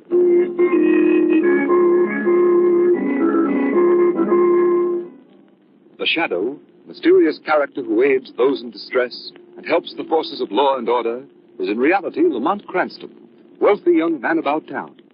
His friend and companion, Margot Lane, is the only person who knows to whom the unseen voice belongs, the only one who knows the true identity of that master of other people's minds, the Shadow. Today's story, Death is Blind. Ladies and gentlemen, just seen our free outside. Come on, Lamont. If I have to inspect another blue ribbon pig or prize pumpkin pie, I think I'll faint. Nonsense, Margot. We've hardly seen anything yet. Who'd have thought the dignified Lamont Cranston would go crazy about a county fair? Now, Margot, you don't begrudge me a little relaxation, do you? Relaxation? Isn't it enough you're leaving tonight for a week's hunting trip by yourself? I should think that would be enough relaxation for anybody. Well, maybe you're right at that. Wait a minute. Oh, now, Lamont, that's just a shooting gallery. You've seen shooting galleries before. Come on, Margot. You can just walk by it anyhow. Oh, Lamont, you're incorrigible. All right, I'm with you. Hey, watch him shoot. That guy's a sharpshooter. Hey! Did you see that shot? He had his back to the target, and he shot over his shoulder, looked in the mirror. Boy, that's some shooting, huh? What's going on? I can't see over these people. Beginning to get interested, eh, Margot? Come on. Let's try to get closer. Heavens, what a crowd. Squeeze in here now. Yeah, that's right. Now, can you see? Yes, perfectly. Good. It must be the boy standing by the counter there who's been doing this miraculous shooting. Look, he's going to shoot again. The man behind the counter is handing him another gun. Hey, Arthur, wouldn't you like to try another shot? Oh, gee, I don't believe so. I'm sorry, but... Walter, do not go. Oh, Dr. Layden, I didn't know you were here. I've been in the crowd watching. I'm proud of you, Walter. What I've just seen you do is a credit to my teaching. Oh, thank you, Dr. Layden. Lamont, that old man with a hunchback, the one the boy calls Dr. Layden. Yes, what about it? Oh, I don't know. There's something I think it's his eyes. Well, you know who he is, don't you? Should I? Who is he? There's pictures in the papers occasionally. That's Dr. Franz Layden, head of the research laboratories of the Jordan Process Company. They're plants in this town. I don't care who he is. That face, it's evil, Lamont. He gives me the shivers. Let's go. Go quiet. I want to hear this. Yes, but Dr. Layden, I ought to go home. You see, my mother didn't... Not yet, Walter. Did I understand you to say, sir, that you're responsible for this boy's remarkable skill with a pistol? Yes, I think I can say I am in a way. He had the natural instincts himself, of course, but I helped him develop them. You see, Walter has not only the perfect eye, but the perfect ear. It is a rare gift. Ear? What's the ear got to do with marksmanship? I will demonstrate. Walter? No, please, Dr. Walter, Layden. you will do as I say. Yes, Dr. Layden. Now I take this handkerchief, sir. Lamont, he's blindfolding the boy. Yeah, wouldn't it just... Now he is completely blindfolded. He can see nothing. Can you, Walter? No, Dr. Layden. The boy will now give you a demonstration of marksmanship that I bet you have never seen before nor will see again. Give him the loaded pistol. Hey. Here, now, wait a minute. We have conducted this experiment safely many times before. Well, all right. Here's the gun. Take it, Walter. That's right. Now, this blindfolded boy, unable to see anything at all, will shoot once and hit the bullseye of that target. Safe. I'm getting out of here. Calm yourselves, everybody. There is no danger. How's he going to know which direction to shoot in? That's where the ear comes in. You take this cane of mine, stand by the target, and when I give you the signal, strike the gong in the center of the target with the cane. The sound of the gong will give Walter his cue. His ear will give him the direction, and his shot will hit the bullseye. With me standing there, huh? Not on your life. The guy's good, but how do I know he's that good? You doubt my word? Well, mister, I don't say I doubt it, but if he's going to play William Tell, he can do it with somebody else. You are cowards. All cowards. I will strike the gong myself. Are you ready, Walter? Yes, I'm ready. Good. I will strike the gong. He hit the bullseye blindfolded. Impossible. You see, what did I tell you? He struck the bullseye blindfolded. Now, do you doubt my word? Come on, Margot. Let's go. Yes, it's about time. Margot, you realize how powerless the shadow would be against a boy like that? Yes, I know, and just as the boy was about to shoot, did you see that old man? He was trembling, and his face was white as a mask. Yes, I noticed that. Definitely not nice. I wonder what it means. I don't know. This way, Margot. Here's the car. Oh, now you're the one who's in a hurry. You've got plenty of time to get back to town and pack. The train doesn't leave till 9:30. I know. I may have something else I want to do first. Something else? What? If I knew definitely, I'd tell you, Margot. Offhand, it looks as if the shadow... The shadow? Now, Lamont, when you agreed to take this hunting trip, it was to be an absolute rest. Now, you promised me you'd forget all about the shadow, for a week at least. I know. That's just what I intend to do. But before I go... Yes? Well, before I go, I think the shadow is going to imitate our young friend Walter back there and take a shot in the dark.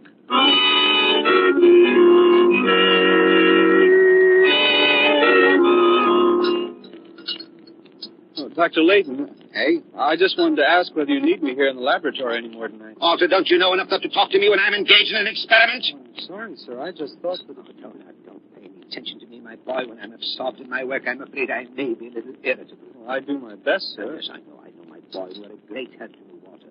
I picked you especially from over 1,000 applicants to train in research work. I'm sorry, sir, if I interrupted your experiment. That's all right, my boy. The experiment is worthless anyhow. You run along home and don't think too harshly of me for my little outbreaks. Oh, I won't, sir. You know I won't. You've been wonderful to me, giving me this opportunity to study under your direction. Gee, I only hope that Don't worry, my boy. As I just said, you're invaluable to me. And I think in the future, you're going to be more so. I appreciate that, sir. Oh, good night, Dr. Layton. Good night, my boy. You know I'd do anything in the world for you and Jordan. For me and the Jordan Company. The Jordan Company! Bah! A group of hot-blooded capitalists living off someone else's brains.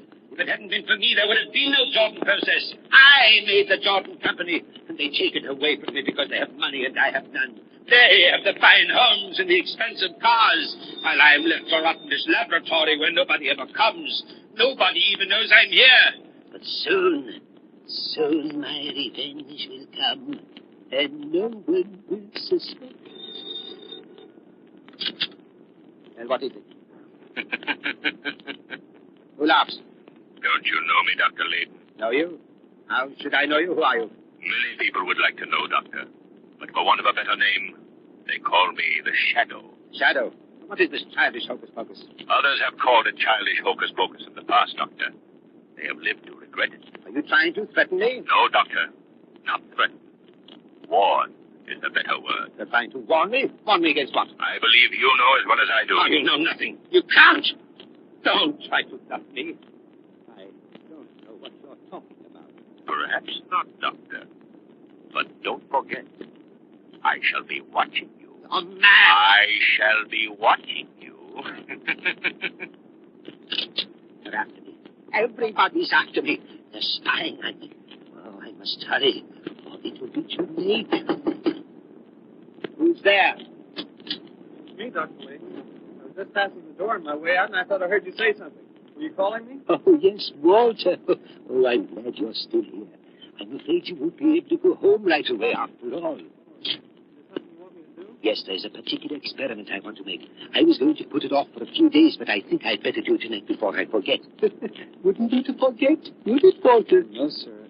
That's right. You're a good boy, Walter. A very good boy. Now, let me see. A little of this powder in the retort. Then a pinch of light the Bunsen burner, Walter. Yes, sir. There. We're almost ready. We fill the retort with this liquid. Now we put it over the flame. You watch this, Walter. When it boils, let me know. I will prepare the other ingredient. Is there anything else I can do to help, Dr. Layton? No, thank you, my boy. Just watch that liquid. I want to know as soon as it boils. Can't afford to let any of it boil away, you know. Yes, sir. I'm watching. It's boiling now, sir. Good.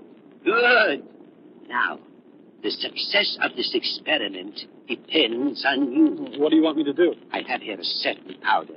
I want you to take this powder, and when I give you the word, drop it into that boiling liquid. Oh, I see, sir. Wait, now that is not all. You drop the powder in. I want you to observe closely what changes occur in the liquid. Well, that doesn't sound very difficult. It is more difficult than you think because if my calculations are correct. Those changes will be very minute, hardly visible to the naked eye. My eyes are bad. That's why I want you to watch. Well, I'll watch very carefully, sir. My eyesight's very good. Almost as good as your hearing, eh? Now, when I give you the word, drop the powder. And don't take your eyes off that liquid. Are you ready? Yes, sir, I'm ready. Go ahead, then. What are you waiting for? My eyes!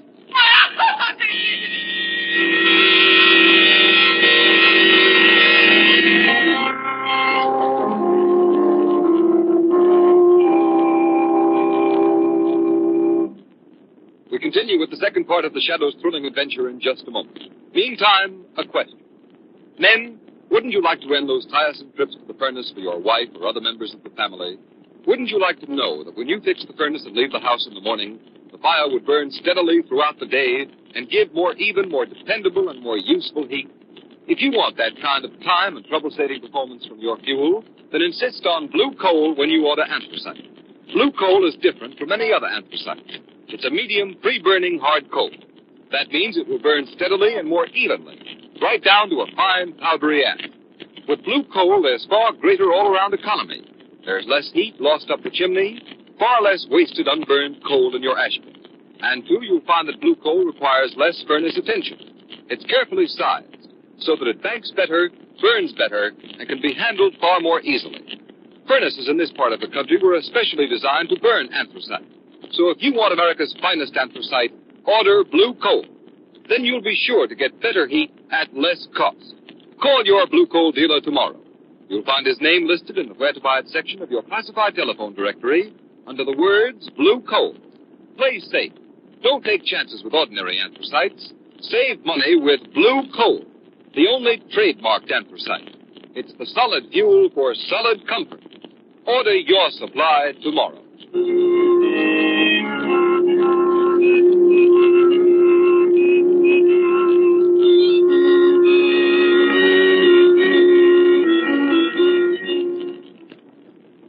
Who is it? It's Gates, Dr. Layton. Come in? Oh, yes, Gates. Come in. Sorry to bother you at home like this, Dr. Layton, but I wanted to see you about that unfortunate boy, Walter Dunn, who was injured in your laboratory several days ago. Well, what about him? Well, as personnel manager of the Jordan Company, I'm especially concerned about the boy. I understand at the hospital that the poor fellow will be totally blind for life. Too bad, but accidents will happen. We're paying all his hospital and doctor's bills, of course, and in addition, the directors had a meeting today, and they thought it was only right for the company to make some provision for the boy's future. And Mr. Gilmore, the president of the company, thought that perhaps you could suggest what's the best thing to do. Oh, Mr. Gilmore thought that, did he? Well, Mr. Gates, I'll tell you what I'd advise the company to do in the case of Walter Dunn. And what's that? Exactly nothing. But, Dr. Layton, surely you Suppose I were to tell you that Walter Dunn was a worthless, no-good scoundrel, that I caught him making tracings of various things I was working on here in the laboratory with the intention of selling them to our competitors. Well, you can't be serious. I never was more serious in my life. The boy spied on me. He spied on me, I tell you. Luckily, I discovered him before he could do any great damage. Well, of course, what you told me alters the situation considerably, Dr. Layton. Yes, I thought it might. Well, I hardly think it will be necessary for the company to take any further responsibility for Walter Dunn. I sorry to have to bring this up when the boy is in such trouble. But after all, my first loyalty is to the Jordan Company. Eh, Kate? The officers are such a splendid group of men.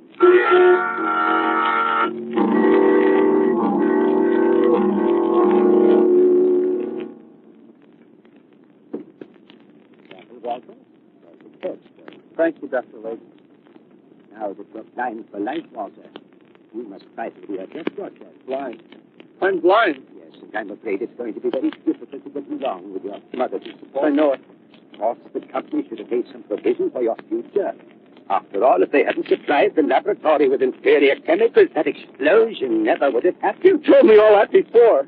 I'm repeating it so you know that what you're going to do is what I'm going to do is best. Exactly. Remember, I went to Mr. Gilmore, the president, and to the directors myself and pleaded with them. But to no avail. They absolutely refused to help you. They refused to help me. I'll show them. I'll show them. Oh, get excited, Walter. Nice boy, Johnny. Where are they? I'll show them. I wouldn't be surprised if we met Mr. Gilmore coming along here any minute now.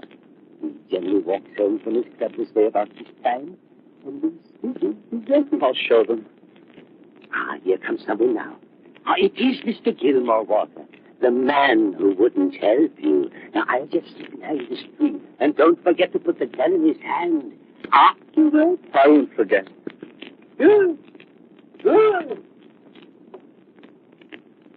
Pardon me. Yes, young man? Could you please tell me the time? I'm blind, you see, and... Why, of course. Hey, aren't you Walter...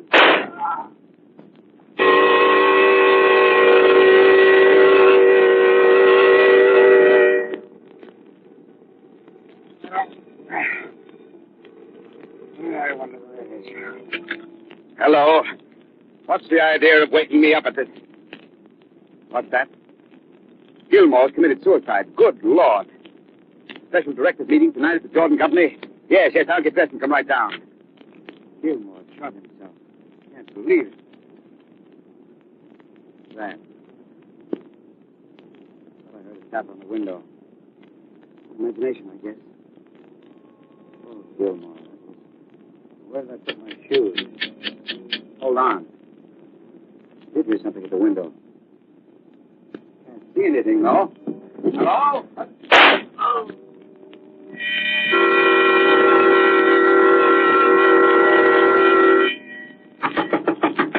I'm coming. Don't be so impatient. Well, what do you... Walter done? Well, what...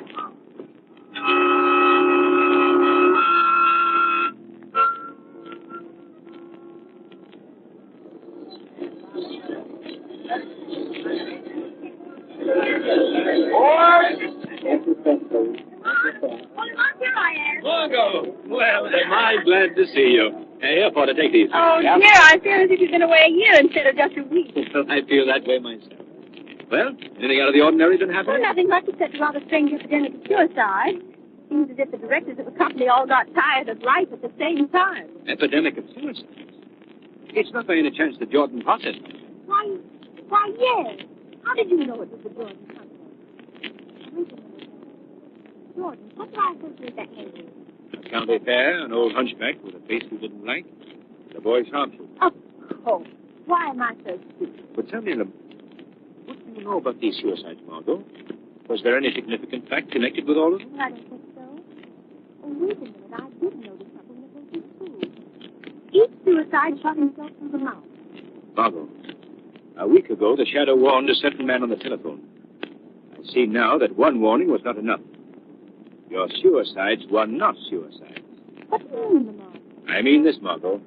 When a man is going to shoot himself, he doesn't do it through the mouth.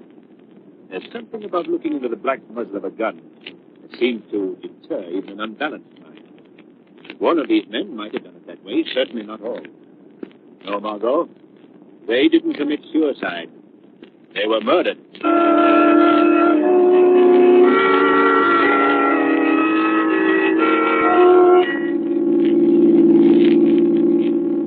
Let me see, Margot. 221 Elm Street. This must be the place. Stop the car. That's right, Margot. You want to come in? He was calling on Lamont. Blind boy. Yes, I'll come. Right, Mark.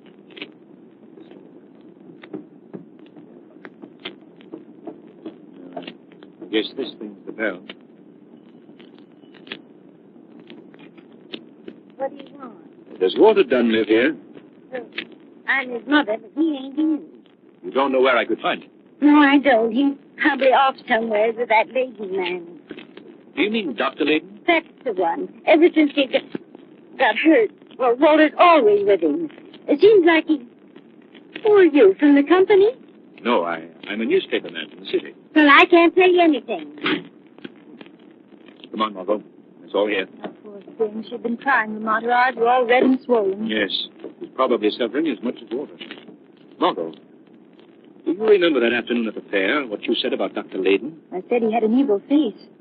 Lots of people have evil faces. I mean, some awfully nice people sometimes. Dr. Layton is not a nice person, Margot. I knew that when I first saw him. He has the face of a man suffering from an inner torture. A torture so all-consuming that when he's not on guard, it shows through his eyes. Torture and hate. Lamont, you mean you think that Walter Dunn is under the influence of Dr. Layton? Oh, that's fantastic. You've no evidence. Haven't I? Don't forget, Margot, these murdered men were all shot in the mouth. Well? If you were blind and had to rely on sound to guide you to the target, and a man spoke to you, you would shoot him in the mouth. What are you going to do? I'm going to pay a little call on the eminent Dr. Layton as the shadow. Lamont, you can't call on Dr. Layton. If Walter is with him, your invisibility won't help you. Or the minute you speak, Walter can kill you as he's killed the others. I fully realize that possibility, Margot. The shadow must take that chance.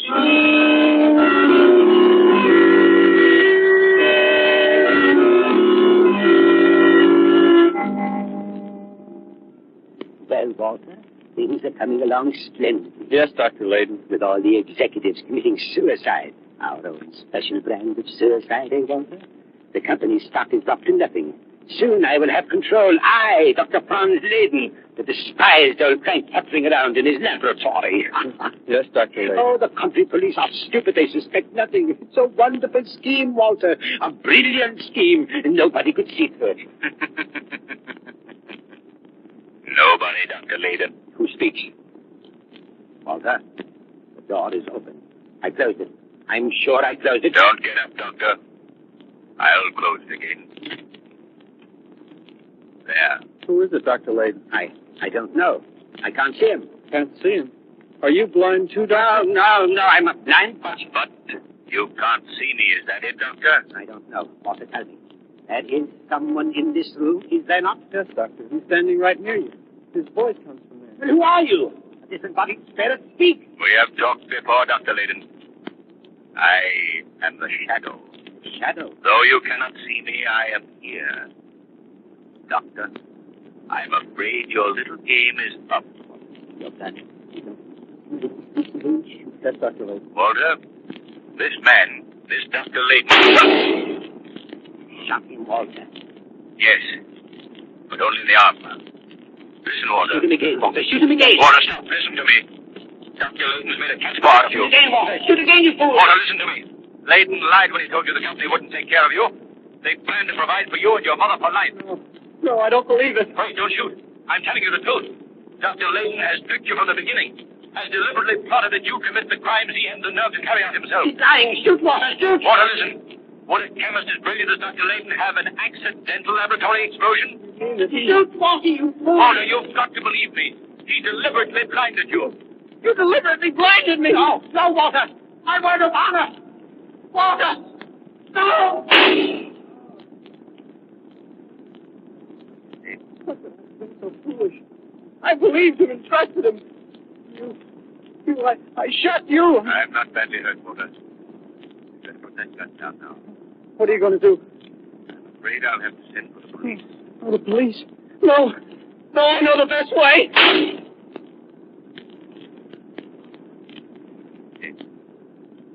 Justice is the triumphant again. It's horrible that a fine young boy like Walter Dunn should have to come under the influence of a man like me. But the near guilty must suffer with the guilty. Law and order must prevail.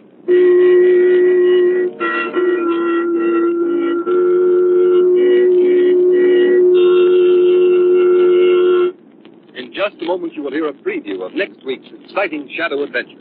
First, an important message from your old friend, Blue Coal's heating expert, John Barker. Thank you, Ken Roberts, and good evening, friends. There are still many homeowners who make the mistake of leaving the fire door of the furnace open in order to check the fire or to bank the fire at night. That is not only unnecessary, but it's a bad practice and false economy. Gas is given off by burning coal to go up the chimney.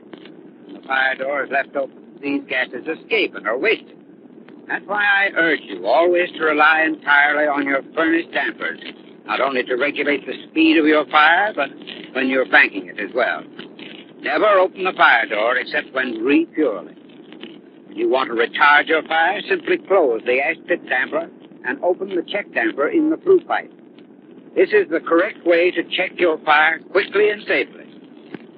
Remember that your Blue Coal dealer will be glad to send a John Barkley serviceman to inspect your furnace dampers and see that they are in proper working condition. John Barkley men are trained heating experts. They will be glad to assist you in properly heating your home without any obligation on your part. I thank you.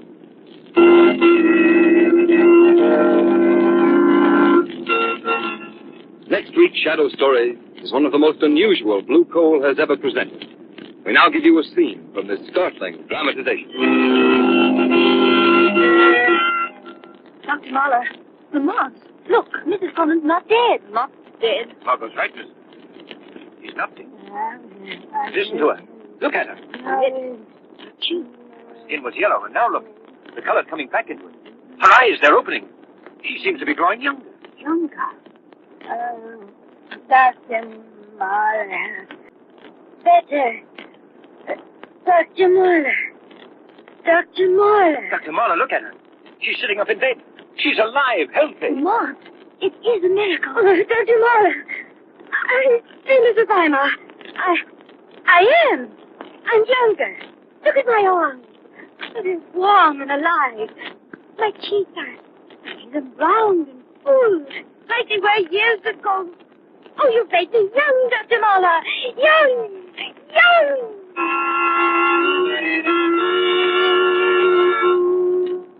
What is the secret of its amazing rejuvenation?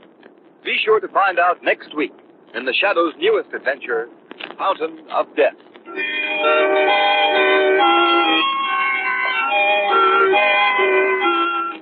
Today's program has been a dramatized version of one of the many copyrighted stories which appear in the Shadow magazine, now on sale at your local newsstand.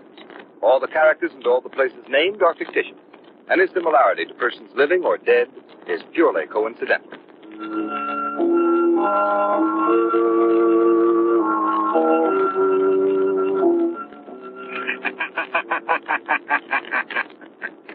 The weed of crime bears bitter fruit. Crime does not pay. The Shadow knows. Next week, same time, same station, Blue Coal, America's finest anthracite, will again present The Shadow. Be sure to listen, and be sure to burn Blue Coal, the solid fuel for Who knows what evil lurks in the hearts of men? The Shadow knows.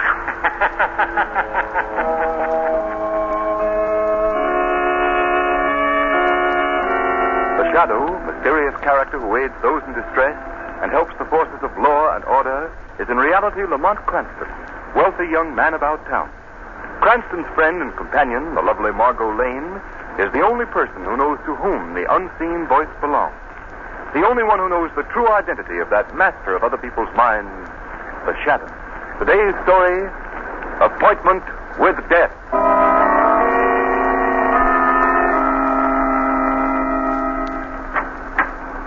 Number 2214, Warden. Oh, yes. Come in, Blackie. All right, Joe, you can go. Yes, sir. Well, Blackie, how does your new suit fit? Okay. Better than what I've been wearing. Here's your railroad fare and the money you've earned since you've been here in prison. Not a bad little sum. Ought to help you over the first bumps. Blackie, you've been in this institution for 5 years. That in itself should prove to you that crime doesn't pay. Now, you've paid your debt to society. The slate's clean. Now, it's up to you to go out, get yourself a job, and live within the law. I'm free now, Warden, right? Yes, Blackie, you're no longer a number. And I can say what I want. Yes, that's right. Well, then can that line of gab you handed me. I served my 5 years, yeah. Well, now I'm going out in the world, but I ain't going out to live within the law. You're a fool if you don't, Blackie. That's what you say. I've seen men with your attitude go out of here before, and I've seen them come back. Some of them to sit in the electric chair. Well, maybe I'll be back to sit in the chair, and maybe not. But I'm going to get the guy that put me in here. Nobody put you here but yourself. Can that, Warden? Sounds all right from your side of the fence, but you ain't talking my language. All the years I've been here, night and day, in my cell, in the workshop, in the recreation yard, I thought of one thing. Get the guy that put me in here. Well, who is this fellow you think you're going to get? He's a guy they call the Shadow. And I don't just think I'm going to get him, Warden. I know it. I'm going to crush him just as I crushed this $50 with my fist. By George. Bent almost double.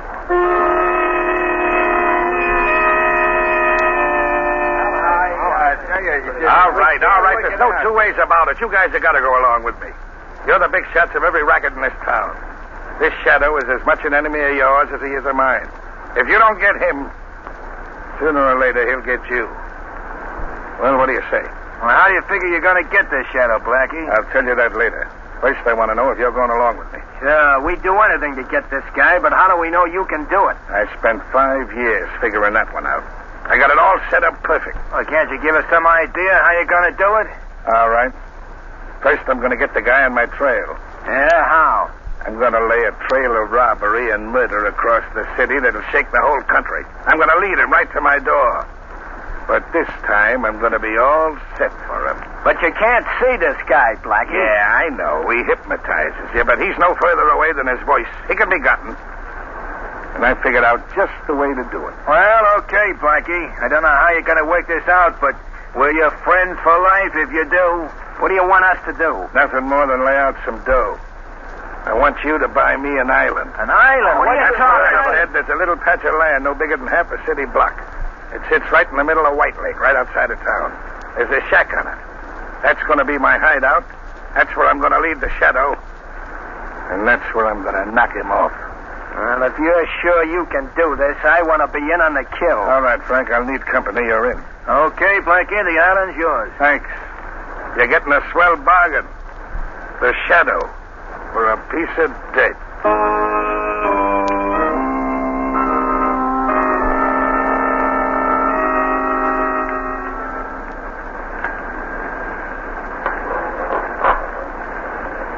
Here you are, sir. 5 gallons, 95 cents. 95 cents? All right. Here you are. Good night, sir. All right.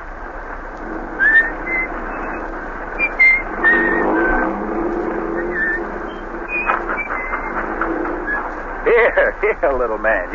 You travel back to the car and sit with Mother till I lock up the gas station. Oh, you want Daddy to carry you back, huh? Lost your tongue? All right, then. Come on now. Up you go. Are you about ready to go, John? Yes, Mary. Won't take me more than a few minutes now. Pretty late to have this little man out. It's so lonesome down at the house, I thought we'd come out and drive you home. Oh, that was nice of you, Mary, and I certainly appreciate it. Here now, son. In the car with you. There you are. Oh, what's this? Another customer? Gosh, business is picking up. I'll take care of this one in a hurry, Mary. Be right back.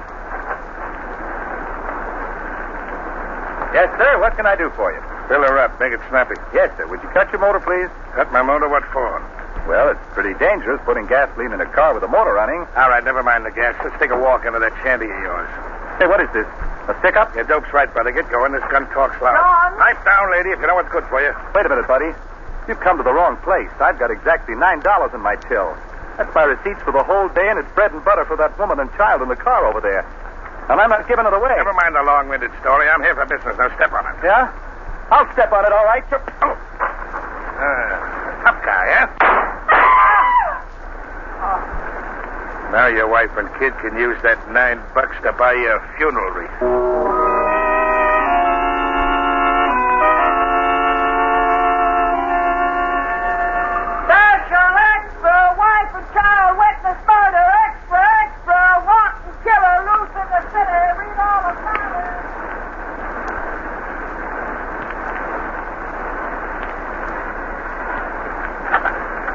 Commissioner Weston speaking. Who? Daily Express.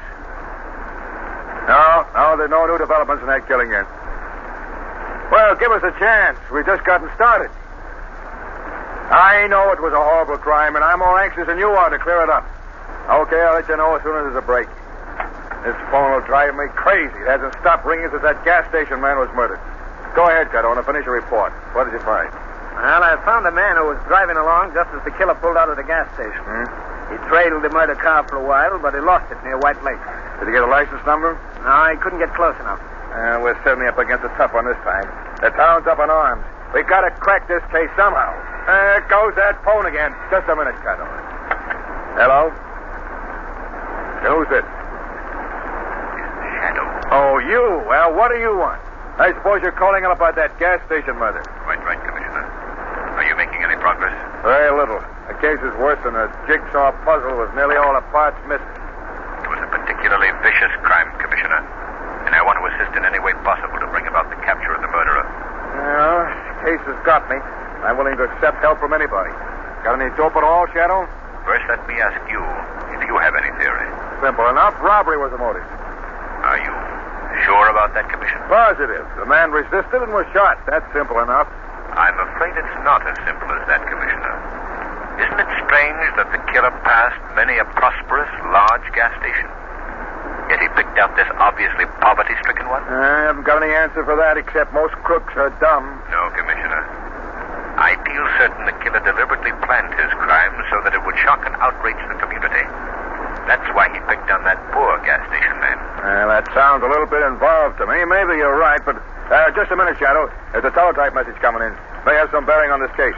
See what it is, Cardona. Right, Commissioner. Hey, Commissioner, get this. What is it, Cardona? Listen. Mystery gunman robbed and killed a restaurant owner at Huster Point near midnight tonight. Crime of the same character and undoubtedly committed by man who killed gas station owner. Good Lord. What is it, Commissioner? What's the matter? Another killing at Huster Point. I expected something like this. Shadow, we're dealing with a madman.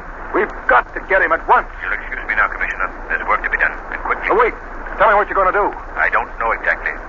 But one thing is certain. I won't rest until the man responsible for these crimes is brought to justice.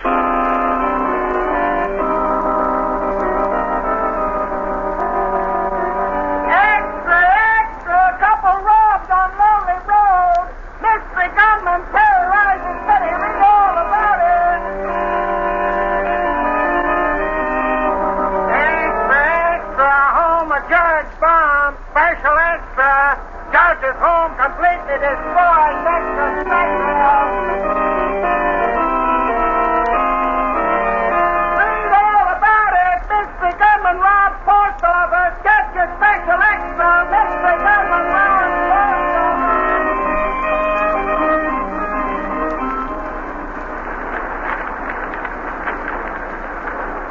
Lamont, this gunman seems to have an insatiable thirst for crime.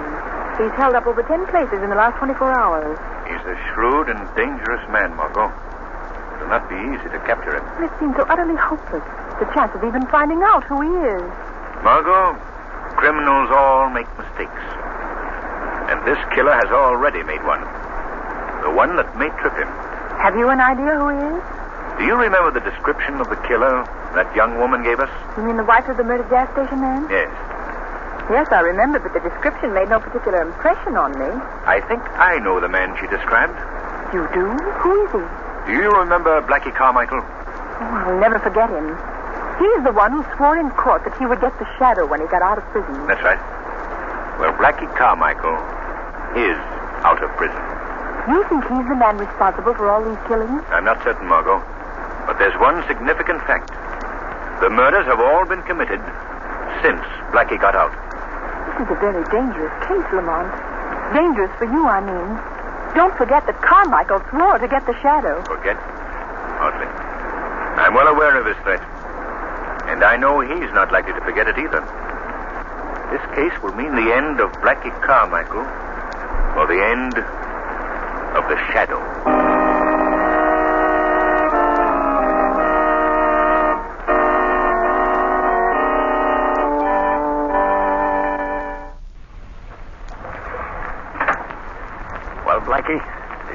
anything? No, Frank, nothing.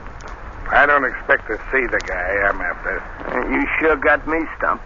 I can't figure how you're going to get a guy you can't see. Well, just wait. You'll be in on it when it happens. You can tell your grandchildren you saw Blackie Carmichael strangle the Shadow with his own 2 hands. Well, that'd be something to talk about, all right, but... Listen, Blackie. If you want to lead the Shadow here to this island, why do you cover up every time you knock somebody off? Because I don't want the cops to get wise first. I'm making it tough for them. You may be making it tough for the Shadow, too. No. He's a smart egg. He got me the last time when I was well out to sea on the cleanest getaway a guy ever planned. And you're throwing out enough bait. He ought to bite soon if he's ever gonna. Frankie, the biggest fish is a sucker for the right kind of bait. You sure raised an awful rumpus, all right. 10 stick-ups in 24 hours. Boy, that's knocking him off. You think that's something? Why, I'm just starting. I'm going to keep pegging them until I wear calluses on my trigger finger.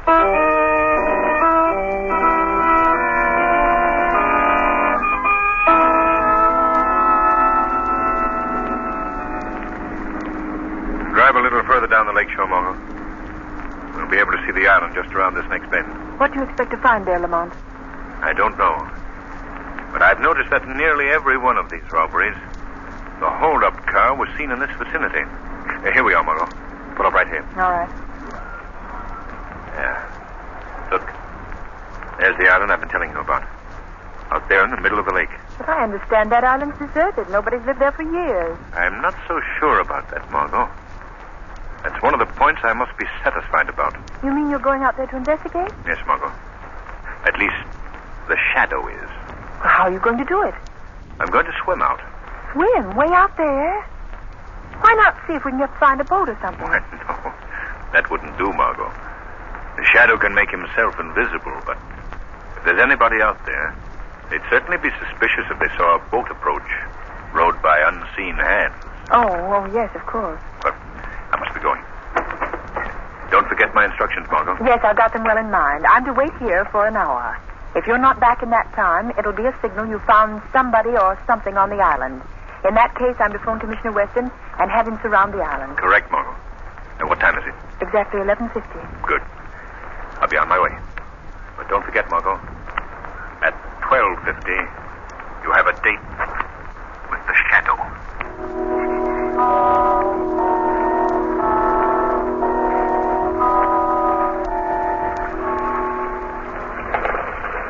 This is getting me, I tell you, Blackie. I can't stand it anymore. Well, go on in the shack and take a sleep. No, I'm getting off this island. Who said you was? I say so. I'm going nuts waiting while you keep staring at that water. You close that trap of yours or you'll be carried off this island. Oh, now, Blackie, be reasonable, will you? This is a screwy idea. We can't wait around here for a guy that may never show up. I got things to do. You're in on this, see? Oh! And you're staying into the finish. You get me? Yeah, for Pete's sake, Blackie, let go. You break my arm. Are you doing as I say? Yeah. Okay. No, I don't want to hear no more squawking. You got a grip like nothing human. My arm felt like it was in a steel vise. Pipe down. Quiet. Oh, what's up? What's the matter? Look. Right along where I'm pointing. Where the moon hits the water.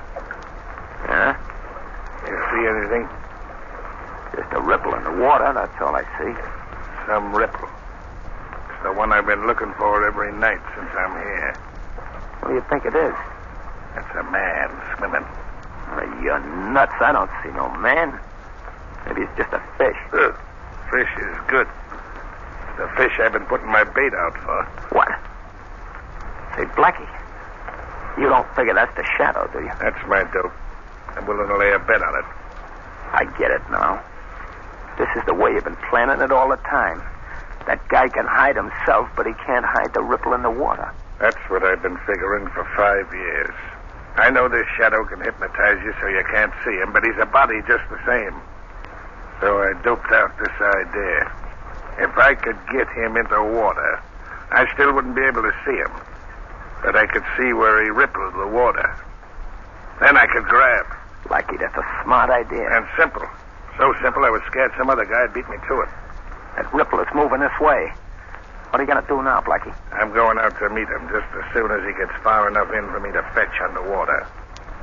Then I'm going to grab him and strangle him with these two hands. He ought to be a cinch for a guy as strong as you at any time. But now, after he swam that distance, he's ducked. It's time to go, Frank. Here. Grab my duds. Take it. Okay, Blackie. You better make it snappy. He's almost out of deep water. He's paddling in his own grave right now. Here goes. Keep your eye on the water, Frank. And watch the fun. Okay, Blackie. I'll doze on you. Don't disappoint us.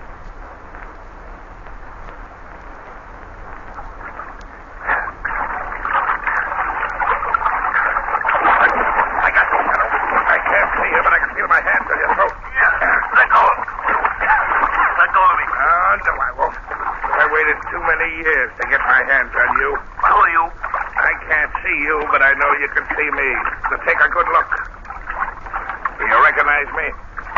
Blackie Carmichael. That's right. Blackie Carmichael, the guy you sent to prison for 5 years. You deserve what you got, Blackie. Good boy. Now let me go. Sure, I'll let go of you after I strangle the life out of you. I know. You're joking. You're finished, Shadow. This is the end of you. Now I'm going to hold your head underwater and drown you. Let go of me.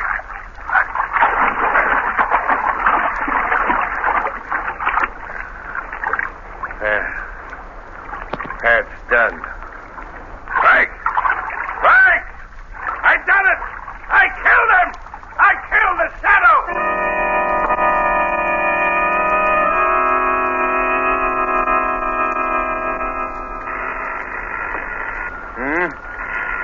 Oh, confound it. Who can that be at this hour of the night? Hello? Is this Commissioner Weston? Yes, who's this? There's no time for introductions, Commissioner. I've got some information I must give you in a hurry. Let all the men you can spare go out and surround the island in White Lake. The island in White Lake?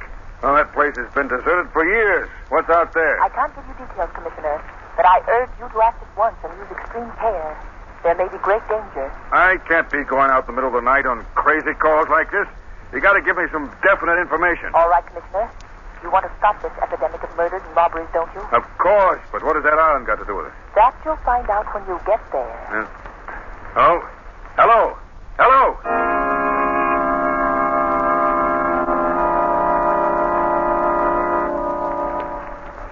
Hey, Blackie, you'll be the biggest guy in the rackets after this. You done something that every guy in the underworld wanted to do. You killed the Shadow. Got the gab and let's get going. All right, I'm all set. We better bind this shack down. We don't want to leave any fingerprints, any evidence for the cops. No use taking any chances now. Get that can of kerosene. Right, Blackie. Okay, I got it. All right. Pour it all over the joint. Boy, wait till the gang hears about this. It'll knock them all for a twister. Okay, that's enough. Get over here by the door. Okay.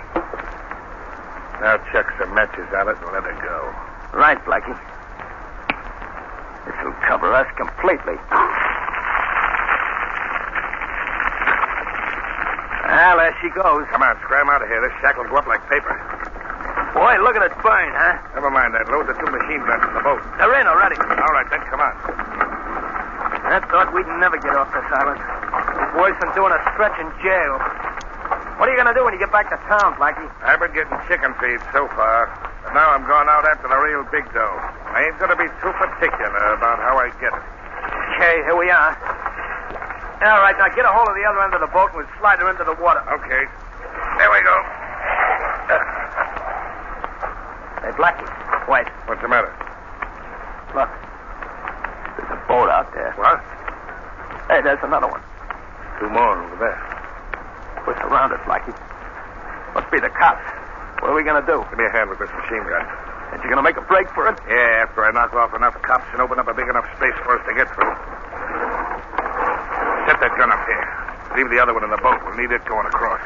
We better make a break for it, Blackie. That fire's getting awful Do hot. as I tell you and shut up. All right, all right. Yeah, it's the cops, all right. I can see them now in the light from the fire. You got the gun loaded? Yeah, she's all set. All right.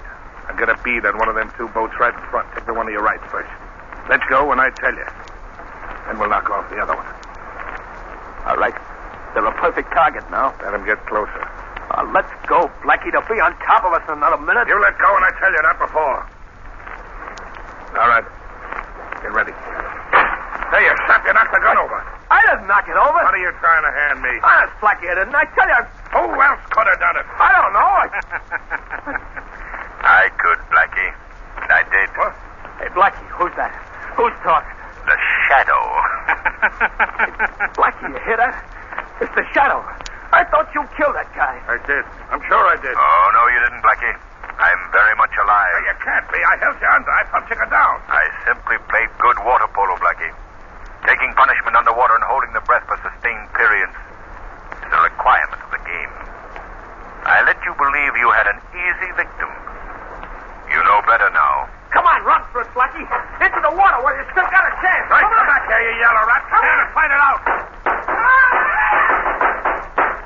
Your little playmate is gone, Blackie. The police have shot him. There's no chance for you to escape. Yeah, that's what you think. You ain't railroading me that easy. You better give up, Blackie. Well, I guess this round's yours, but the game ain't over yet. Put up your hands, Joe. Okay. Take it easy, officer. Tell your men to put away them captives. What are you doing here? It is Blackie Carmichael, Commissioner. Oh, Shadow, you're here too. This is the man you've been looking for, Commissioner. The killer of the gas station man and the others. Well, here's a prize package. Nice piece of work, Shadow. Come on, you. All right. You got me now, but I'll get out again just as I did before. And the next time, Shadow, I'm gonna get you. Remember that, I'm gonna get you.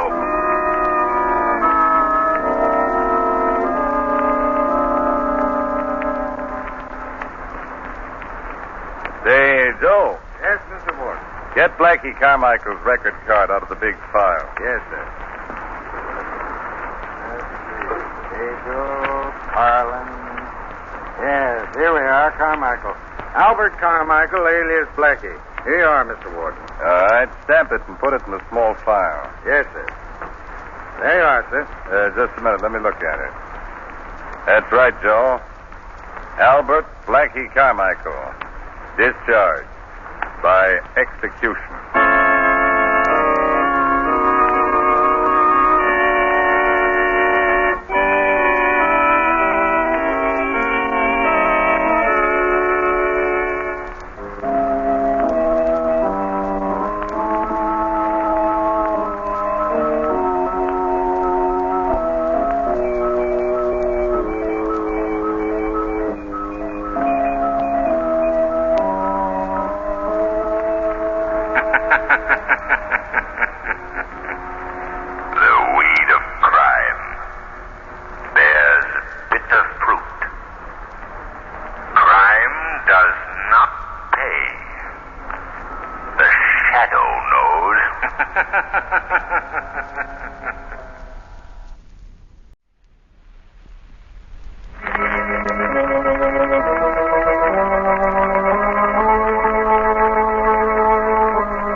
Shadow, mysterious character who furthers the forces of law and order, is in reality Lamont Cranston, wealthy young man about town.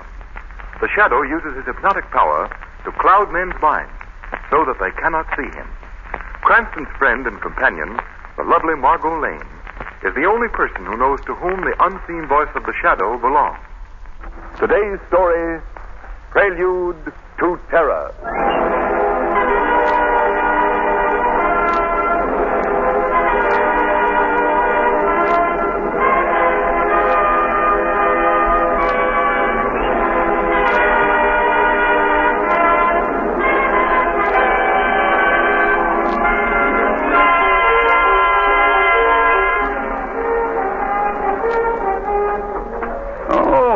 Cooper. Yeah, Professor Baker. I thought you'd like this cup of hot tea, sir. Yes, thanks. Helps to keep me awake. And I have a lot of work to do tonight. Shall I pour it, sir? Yes, please. Oh, isn't this your night off, Cooper? Yes, sir. I passed the house on my way home and saw your lights on. I know how you enjoy a late cup of tea. Very considerate of you, Cooper. Very. But it's late, and you must get your rest. Oh, the doorbell. I wonder who that could be at this hour of night. Shall I answer it, sir? Yes, Cooper, yes. I'll take care of the tea.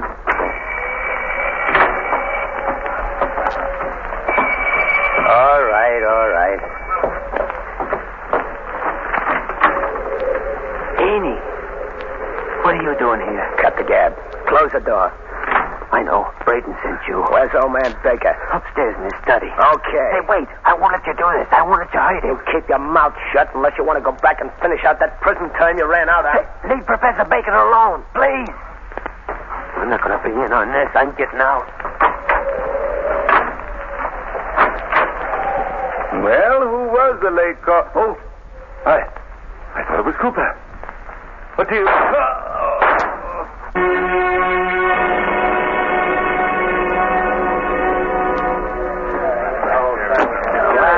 Gee, you're sure jumpy tonight, Braden. What are you walking up and down like that for? Something on your mind? Yeah, big things. Things you'd never understand. I wonder what's keeping Heaney. Should have been here half an hour ago. Think he might have muffed things, boss? I hope not. There he is now. Open up. Okay, boss. We was just talking about you. Yeah, what's this? Well, Heaney, what happened? You have any trouble? Not much. I just put 2 slugs into the old guy, Professor Baker. He's dead. The rest was easy. What about Cooper? He was scared stiff. He lit out. You let him get away? Yeah, you don't have to worry about that guy. He's too scared to talk. You should have put the silencer on him anyway. And you're the boss, Braden. What do you want me to do? Take no chances. Dig Cooper up and close his trap for keeps. Okay, boss. I'll take care of him. You get the stuff I sent you after? Yeah, sure did. Let me have it. Hey, let's see. I get it right inside here. Yep. Here you are, boss. The old professor had it right where you said. Yeah. This is it, all right. What is it, Braden? Looks like an empty bottle to me. It's a colorless, odorless gas. The most powerful explosive in existence. Enough to blow up this whole city. Yeah? This is all there is in the world. Yeah? What are you going to do with it? You'll find out. Hey, Ingerstall. Yes, boss. What's on your mind? You used to be a chemist, right? Still am. The best outside the law. All right, I want you to take this gas out of this little bottle and seal it in that crate of light bulbs I got last night. Think you can do it? I guess so. How much gas to the boat? Wait, I'll help you. Morgan, Grace, all of you, come here. Well, what's up, Braden? Plenty. When we get these explosive light bulbs fixed up, I want you to go out and plant them in light sockets everywhere. In stores, houses, public buildings, all over the city. Well, what's the big idea, Braden? I'm going to plunge the city into total darkness for one night. Total darkness? How are you going to make them douse their lights? Look, we get these bulbs planted before noon tomorrow. When it gets dark, they'll turn on lights. And some of these places will be blown to bits. Oh, the next night, they won't dare turn on a light. Yeah? Where do we come in? What does that get us? What does it get us, you sap? Don't you see? When the city blacks out, we move in and take over. Wow. Yeah. I've drawn up a chart showing exactly where the explosive bulbs ought to be planted. You ain't missed a trick, huh, Braden? This is a big job.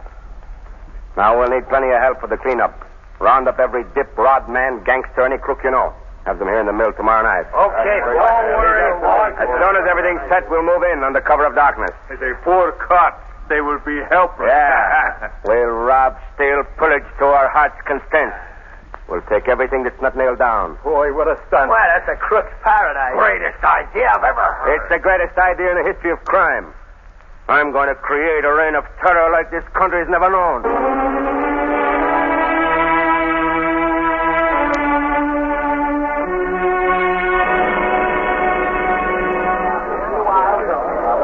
Something for a young Tuesday, madam? Yes, I don't exactly know what I want. Well, is it a boy or a girl? A girl. I'm her grandmother. Oh, is that so? Well, I have a little girl, too. How old is your granddaughter? She's just 4 months old. Oh, well, then you must see our modern nursery. The infant things are all in there. So you come right this way, please. So I would like something in a suede handbag. You step right in. Thank you. Oh, it's rather dark, isn't it? Well, I'll put on more light. That switch is... Ah, here we are.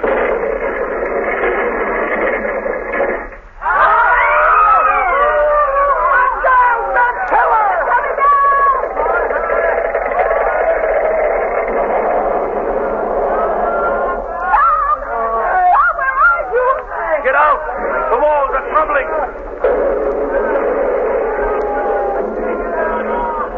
Oh, my leg! I can't move! Somebody, please give me a hand. There's a child buried under here.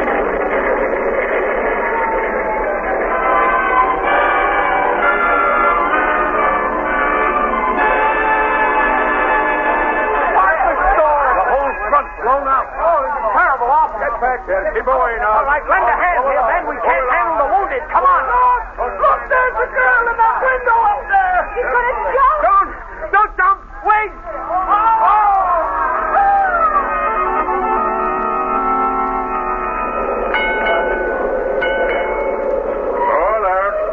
Streetcar, Barnes. Last stop. But, Conductor, I'm going all the way to Henshaw Terrace. There'll be another car right behind you, mister. What do you know? You folks can sit in the waiting room over there.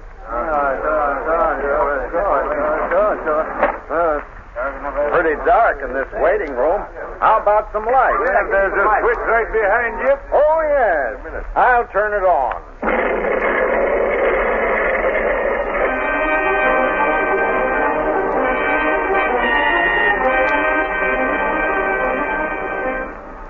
Anything else, Commissioner Weston? Yes. Detail as many men as you can spare to the Castle Street car barns. And swear in every able-bodied volunteer you can find as a special deputy. I'll broadcast an appeal to all doctors and nurses in this entire territory to report there at once. Stay right on the job, Brophy. Phone me again in 10 minutes. Okay, Commissioner Weston. Goodbye. Lamont Cranston to see you, Commissioner. Cranston? Well, you tell him for me. Hello, Commissioner Weston. Why don't you tell me yourself? I'm busy, Cranston. What do you want? I came to see if there's anything I can do to help in this horrible catastrophe. If you can swing a pick, drag a hose, or carry a stretcher, there's plenty for you to do. I've already done my bit in that direction. For the moment, I'm interested in the reason for these awful crimes. Now, wait a minute, Cranston. I've got more on my mind than just sitting here and satisfying your curiosity. This is not just curiosity, Commissioner. I've got a theory. So has everybody else. I've got no time for crackpot theories. You certainly are flattering, Commissioner. Well, I'm not running a school for amateur detectives. No, I'd never suspect you of pedagogic inclinations, Commissioner. But tell me, do you know how the explosions occurred last night? No, I don't. All I know is that the two places went up when the lights went on. Then I'm sure I can help you. If you have any evidence, any facts, I'm willing to listen. But I don't want to hear any more theory. All right, Commissioner, calm yourself and I'll explain. I am calm. Of course you are. Now, my theory is this. What? Oh, all right, let's put it this way. My hunch is this. Go ahead. Get it off your chest and let me get back to work. You want to clear up the mystery of these explosions, don't you, Commissioner? That, Cranston, would seem to be the general idea. Then you must first find out who killed Professor Baker. Are you trying to tell me that there's a connection between the death of Baker and these explosions? I'm not just trying, I'm telling you. There is, definitely. What makes you so sure about it? I happen to know that Professor Baker was experimenting with an explosive, such as might have been used in these two blasts. Where does your theory go from there? Professor Baker was killed for possession of that explosive. Find his killers, and you found the men responsible for the other crimes. But where's the motive? What reason could they have had for blowing up those places and killing all those people? That I don't know. There you are, in a blind alley. You have a theory and nothing to support it. Now run along, Cranston. My nerves won't stand any more of this nonsense. You must listen to me, Commissioner. You've got... Now I've got... Hello? Hello, Commissioner Weston. Yes, who's this? Never mind that. I got some dope for you. What do you mean? Those two explosions last night were bad, huh?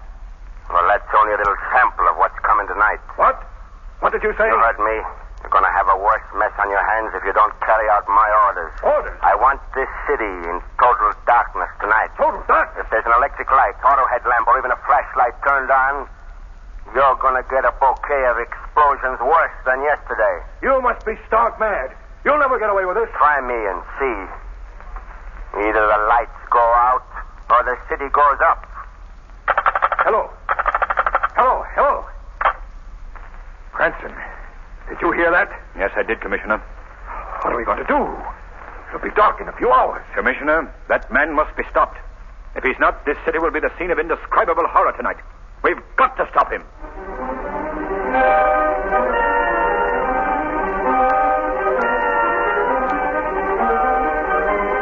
Explosive light bulbs threaten more blasts. Mystery voice warns Commissioner West.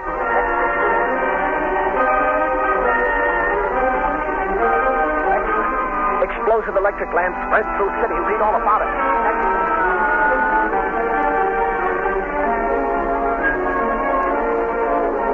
Terrible. We won't have any light. How are we going to see in the dark?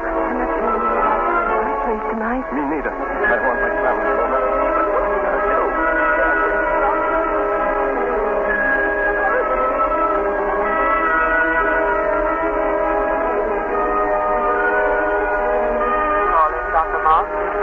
Dr. Martin.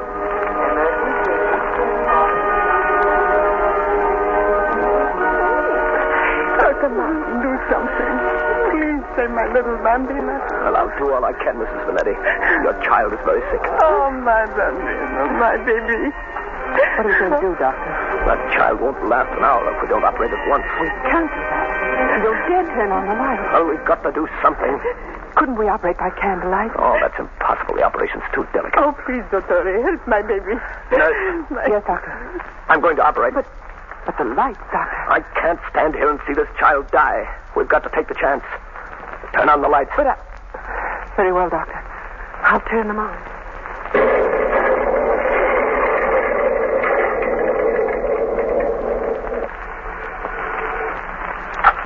Hello? Mayor Hamilton, Yes. Who is it speaking? this is the Shadow. Shadow? Oh, yes, yes. Now, what can I do for you? Mr. Mayor, the hospital has just been blown up. What? The hospital? Good heavens, that can't be possible. It's true, Mr. Mayor. I can hardly believe it. What hellish fiend can be responsible for this? Mr. Mayor, you've got to act at once. You must make any other explosions tonight impossible. Of course, but how can I do that? Order the city power plant to cut the main switch. The main switch? It's the only way. You can't depend on all the people keeping their lights out. But cutting the main power switch will tie up everything in the city. It's that, Mr. Mayor, or death, destruction, and panic. Very well. I'll order the power cut at once.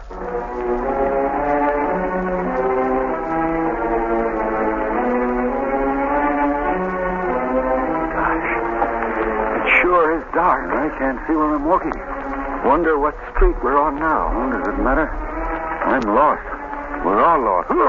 I'm sorry, lady. I didn't see you. Hold that lantern higher, Bill. We don't want to walk off the viaduct. Okay, Fred. Boy, am I glad I found this old wagon, Lances. That's a swell idea. Yeah, it's a swell target. It shot right out of my hand. When that gang said the city would have to black out, they meant black out. No, we can't keep flying around here all night. Our gas is running out.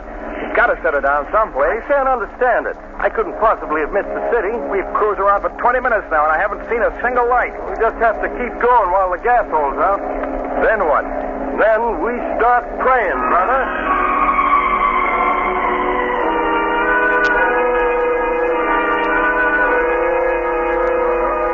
Main switch is turned off. No lights, no power, nothing but bewilderment, uncertainty. Oh, this is awful, Lamont. What are people going to do? I'm afraid this is all leading to something worse, Margot. A prelude to a greater terror. Lamont, you must do something. I've racked my brain for a solution, some faint clue, and I'm stuck. I don't know what to do. But we just can't sit and wait for some new terror to strike, Lamont. There must be some loose thread that might unravel this whole vicious pattern. Margot. Yes, Lamont? I've got an idea. Yes? Professor Baker's hired man, Cooper. The police released him. They said he proved that he was not in the house the night the professor was killed. Yes? It just struck me. The killer's fingerprints were on the handle of the door to the old man's study. But there were none on the knob of the street door. Don't you see it, Margot? Somebody opened the door for the killer. Cooper. Perhaps. But Lamont... Come on, Margot. We've got to find Cooper. The Shadow has got to talk to that man. He may be the thread I've hoped for. Sure enough, the last candle I have in the house, Mr. Cooper. They're very scarce now. But at least you'll be able to finish your packing. Thanks, Mrs. Kelly. Oh, I know. I'm not sorry to see you go. But I don't blame anybody for getting out of this cursed city, that I don't. Yeah, sure. Now, if you don't mind, I got a lot of packing to do. Good night, Mrs. Kelly. Well, if that's the way you feel, goodbye and good riddance to you, Mr. Cooper. What's your hurry, Cooper? Who's that? What are you running away from? Me? What? Where are you? I can't see you. I'm the Shadow, Cooper. The Shadow? You know of me, don't you? Now listen, Cooper.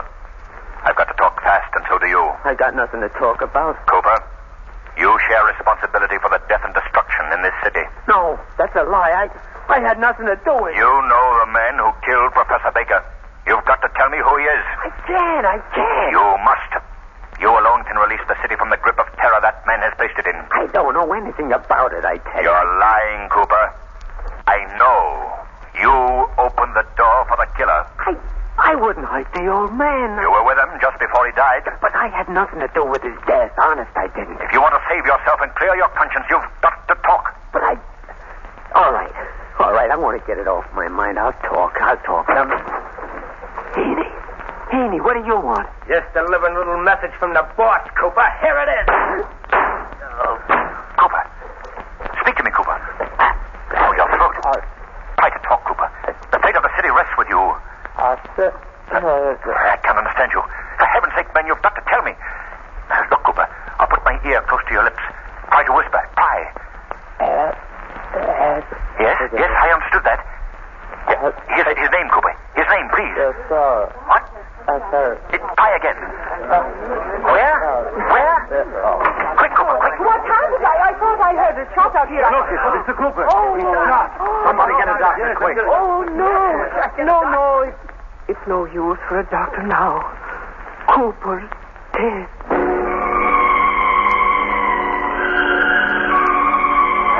Hey, Engenstall, bring me that chart. Yes, boss. Here you are. Have you checked off every place where we planted bulbs? Every one. They're all marked in red. What are we waiting for, Braden? Yeah, let's go. Come on. I'm waiting for the boys to come back from the city and give me the lowdown on how things stand. Say, Braden, how come we got lights with the city power plant turned off? I've been planning this job for over a year. I put in my own power plant. Well, that's smart, I'll say. Yeah, but how did you manage the explosion? See this bulb? Well, it was one of these that blew up the Gullens department store. Oh, hey. All right. Don't worry. They're all safe. This won't go off unless it's put in a light socket and the switch is thrown. Just the same. I feel better if you didn't wave it around like that.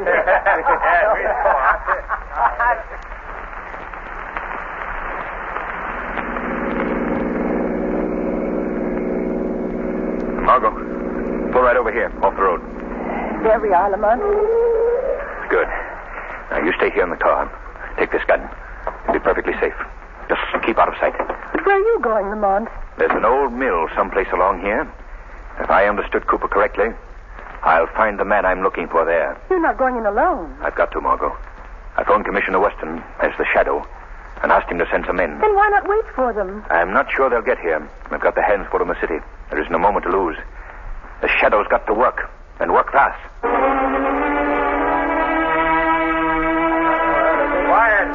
Quiet, all of you. Well, boys, what'd you find out in the city? Boss, you hit the bullseye. The city's as dark as a landlord's look. Yeah, it's all set for us, boy. Good. All right, boys. We got the green light. Time to go. Boy, this will be sweet picking, huh? Morgan, Yes? you take 6 men and go to the Macy Street Bank. You know what to do. Yeah. Grays, Right, boss. take 20 men and clean out the Imperial Hotel.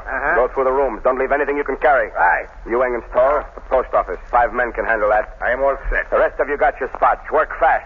If anyone crosses you, use your guns. Let them have it. I'm shooting an astronaut. All right. Grab your flash lamps and let's go. What was that? Am I hearing things? Did anybody hear that laugh? Yeah, I did.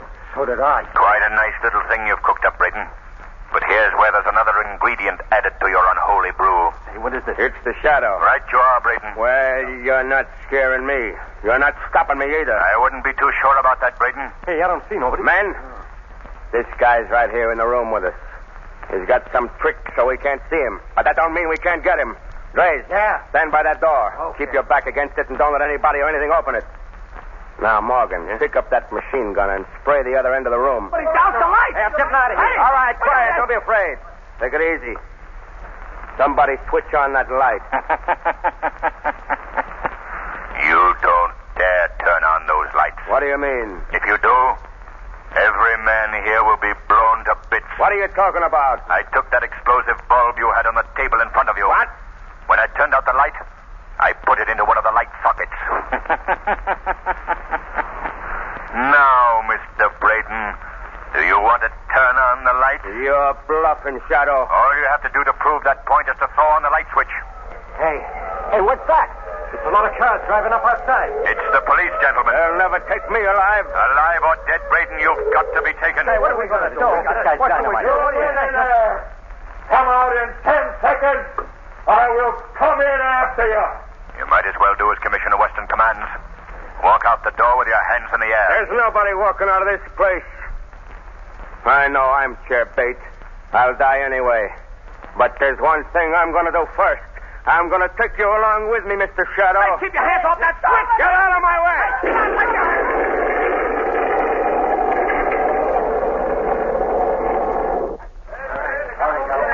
You're good, Commissioner. Get back. Lamont.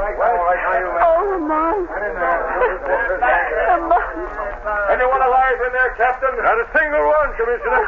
It's all right, Margot. I'm safe. Oh, Lamont, thank heaven. I thought you'd been killed in that explosion. It was close, Margot. But I got out when they were trying to keep Aiden away from the light switch. You go back to the car now, Margot. I'll be with you in a minute. Commissioner Weston. Commissioner Weston. Hello, is that you, Shadow? Yes, Commissioner. Well, we're in a fine jam now. They're all dead. How are we going to find out where the other explosive bulbs are planted? It's all right, Commissioner. I got Braden's chart showing the location of the explosives. Where is it? You'll find it in the front seat of your car. Then the city is safe. Yes, Commissioner. Good. All right, men, get in your cars. We've got to gather up those lamps right away. And my gratitude, Shadow, for a job well done. Come, Margot. We're going home. Shadow's work is done for tonight. The reign of terror is ended. Thanks to you, Lamont. It was bound to end this way, Margot. The plots and plans of criminals are the devices of their own destruction.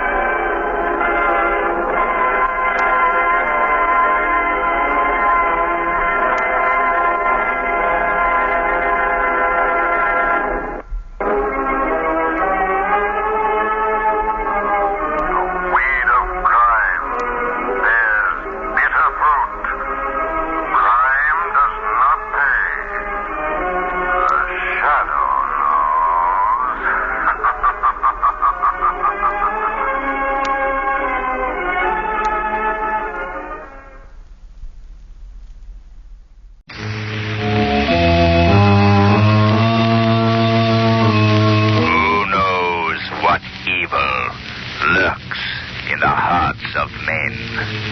The Shadow knows.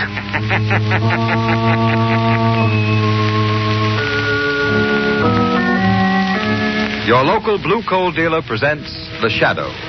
These half-hour dramatizations are designed to forcibly demonstrate to old and young alike that crime does not pay. Before today's story begins, an important message to all householders. When ordering fuel, remember that there's a tremendous difference between various kinds of hard coal. And remember that there's one hard coal that offers you better heat with less furnace attention. And that's blue coal. You'll find that blue coal banks and burns better and gives you absolutely the most for your money in heating service and satisfaction. So ask for blue coal by name the next time you order fuel. And be sure to listen at the close of today's program, for we have a special guest whom we wish to introduce to you. The Shadow, mysterious character who aids those in distress and helps the forces of law and order, is in reality Lamont Cranston, wealthy young man about town. Cranston's friend and companion, the lovely Margot Lane, is the only person who knows to whom the unseen voice belongs. The only one who knows the true identity of that master of other people's minds, the Shadow. Today's story, Hypnotic Death. Help it. Why did you bring me to this doctor's office? I want you to meet the famous Dr. Dharma. He's a friend of mine. We might even get him to be my best man. Oh, Herbert, it makes me so happy to hear you making plans for our wedding. Martha, dear, you stay here a minute. I want to prepare Dr. Dharma for the big surprise. Yes, Herbert. Sure, there's no sense to it. Hiya, fellas. Well, look who's here. Charming Charlie himself. Cut that, Pats. My name's Herbert Van Burston for the present. You got something in tow, huh, Charlie? Yeah. Where's the doctor? Oh, he's inside with one of the lawyers. He'll be right out. What do you got, Herbert? A servant girl. No living relations. Yeah, perfect. Made to order. What kind of a policy she got? 10,000 life, double indemnity. All right. You sure know how to pick her. You don't do so bad yourself. Hey, here's the doc now. Hello, Dr. Dharma. Well, Herbert, we've been waiting for you. You know Lawyer Munson? Yeah, Where's the girl? in the waiting room. Good. Have you her policy? Yeah, right here. There you are. Look it over, Munson. See that everything is in order. Sure, let me have it. Usual form. No inserts. Double indemnity for death. Beneficiary, Herbert Van Burston. It's made out to you, all right. You bet. That's okay. Very well. Bring the girl in. Okay, Doctor. See that the boys have their instructions, Munson. Right, Doctor. Come right in, Martha. Yes, Herbert. These men are friends of mine, and this is the great Dr. Dharma. Pleased to meet you, Doctor. Herbert was telling Come here, Martha. Close to me. Yes, sir. Look at me. Look into my eyes. Herbert. Look into my eyes, Martha. Oh, Herbert. Take me out of here. Martha. I am afraid. I don't want to look into your... Now, Martha. From this moment on, I will control your mind. My will shall be your will. My instructions, your commands. Whether or not I'm with you, whether or not you see me, you will obey my orders. Obey your orders? Yes. Obey my orders. All right, men, you must be going. You are about to witness an even greater demonstration of my principle of telepathic hypnosis.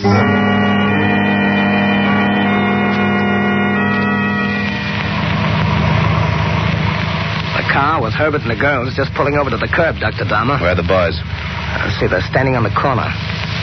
Herbert's getting out of the car. Very well. Stop the car. Oh, this far away, Doctor? Distance in no way affects my powers. I must close my eyes and concentrate. Keep me informed of the results, Munson. Right.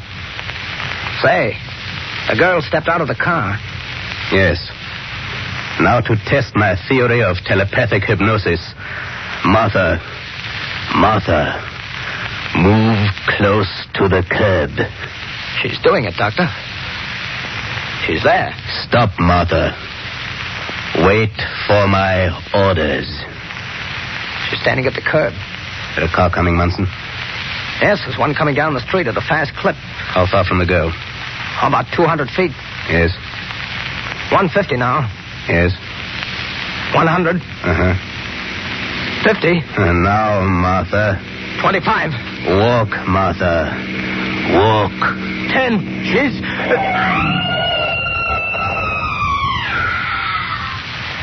Well, that's done, Dr. Dharma. Yes, it is quite done, Munson. Quite. Look, she's dead. Dead? You murderer. You killed my fiancée. I didn't mean to do it. You killed her, you murderer. Right there, you people. Stand back. Now, buddy. What happened? Well, the girl stepped right in front of my car, officer. I couldn't stop. Yeah, of course you couldn't. You were going too fast. All right. We can't argue that out here. I'll have to place you under arrest, young fella. Just a moment, officer. What do you want? I saw what happened. That young man is not to blame. Why? The girl walked right in front of the car. Well, you'd better let me have your name. Cranston. Lamont Cranston. Say, officer, this man's talking through his hat. This woman was killed by a reckless driver. Officer, there's something very peculiar about this whole thing. I beg your pardon.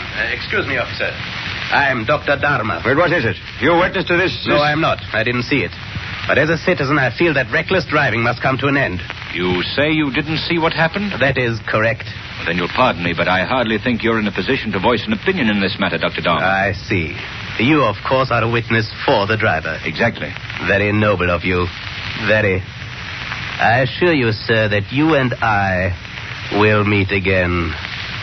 Yes, I'm sure we will meet again.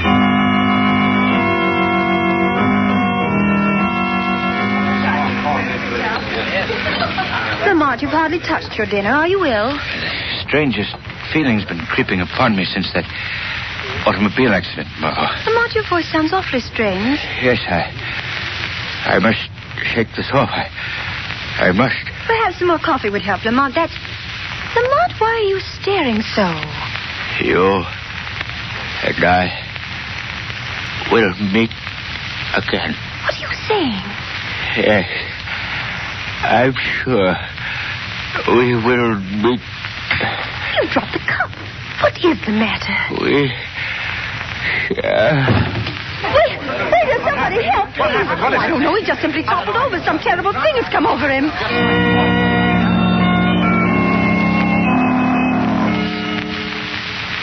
Now, Miss Lane, try and calm yourself. Nurse, how long will I have to wait for some news about Mr. Cranston? Dr. Anthony and Dr. Whitman are with him now. You must be patient. I don't understand it. He was so well only yesterday, and now I just can't believe it.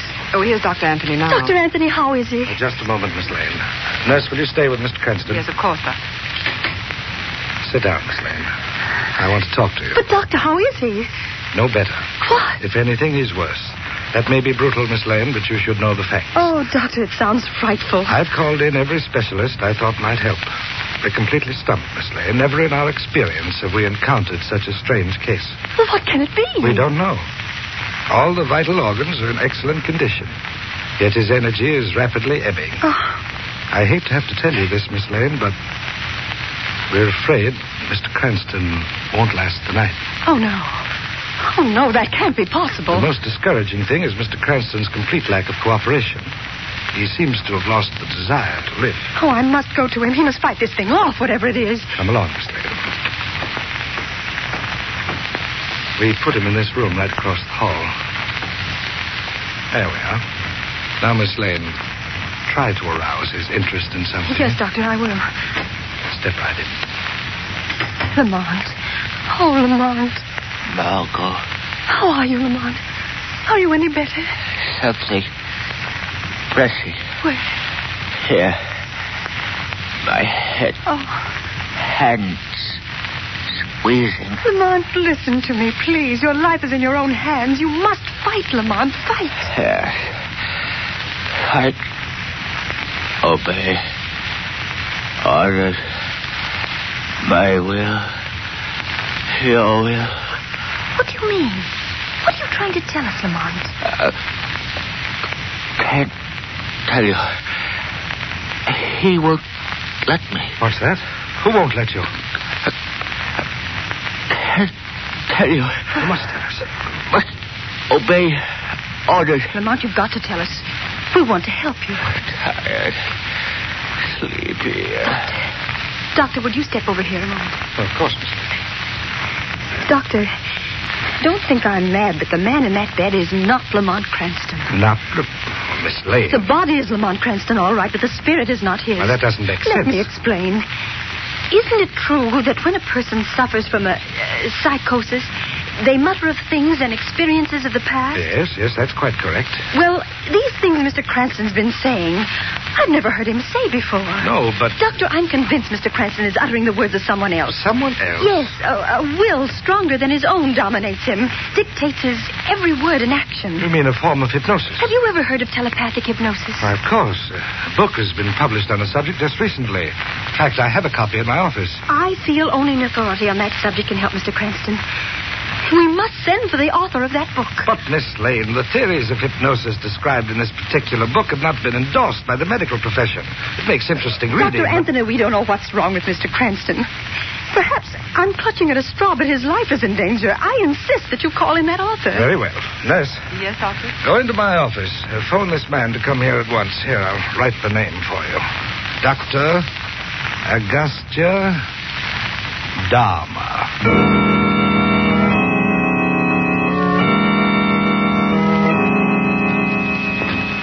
Yes, nurse, what is it? Dr. Dahmer's here. Oh, thank heavens. How do you do, Dr. Dahmer?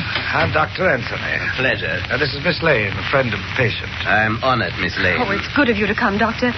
I hope you can help Mr. Cranston. I shall do everything in my power. I suppose you've come in contact with similar cases. Frequently, Miss Lane. Is it possible, then, that Mr. Cranston's will is dominated by another? Quite possible. His very existence is in the hands of, master mentality. Oh, Doctor, please help him, please. Yes, of course, Miss Lane. I'll awaken the patient. No, Doctor. I'll awaken him. Mr. Cranston. Yes? Open your eyes. Open eyes. Why, Doctor, that's an amazing demonstration. Lamont, this is Dr. Dahmer. He's come to help you. Obey. Don't you understand? Why do you stare like that, Lamont?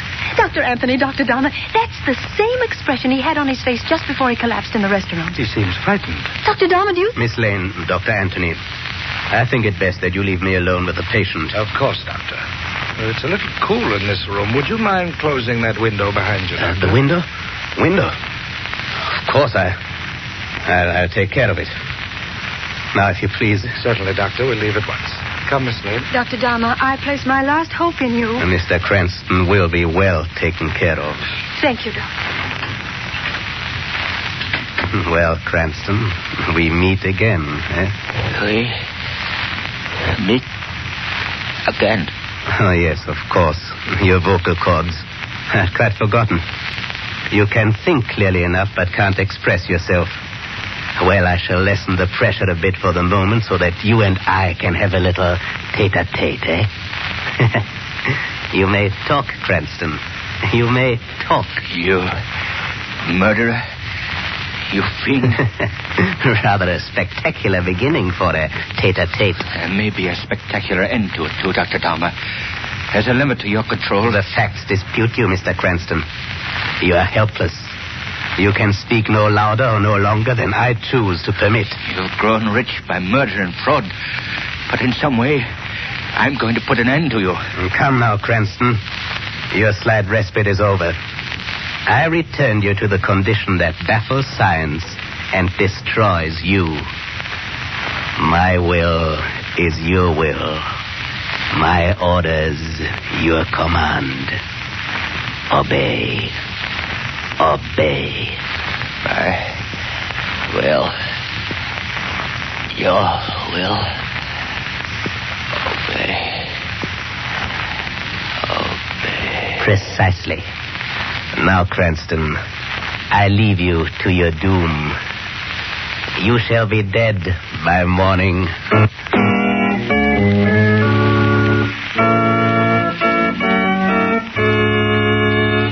Before our second act begins, let me ask you a question. Have you ever talked to an older person who said, well, of course, things are a lot easier for you people now than they were in my day? I guess you can't blame older folks for being just a bit envious, for we have so many new improved products which make present-day living easier. The list is practically endless. Just, for example, take Blue Coal. Now, thousands of you homeowners will agree with me that Blue Coal has certainly simplified living. Its use has brought home heating comfort that wouldn't have been thought possible a generation or so ago. For Blue Coal burns so much better, requires so little furnace attention, and it gives you safer, more dependable heating service and satisfaction. You see, Blue Coal is a guaranteed product of the Glen Alden Coal Company, the nation's largest hard coal producers. All their superior resources, equipment, and care in mining and preparation combine to make Blue Coal the finest hard coal money can buy. That's why it will pay you to make your next fuel order a supply of Blue Coal. See what a tremendous difference it makes compared to ordinary anthracite. Then you'll join the thousands of regular Blue Coal users who say there's no substitute for Blue Coal for perfect heat with less furnace attention. Call your dealer tomorrow. His name is listed in the Where to Buy It section of your classified telephone directory under the words Blue Coal.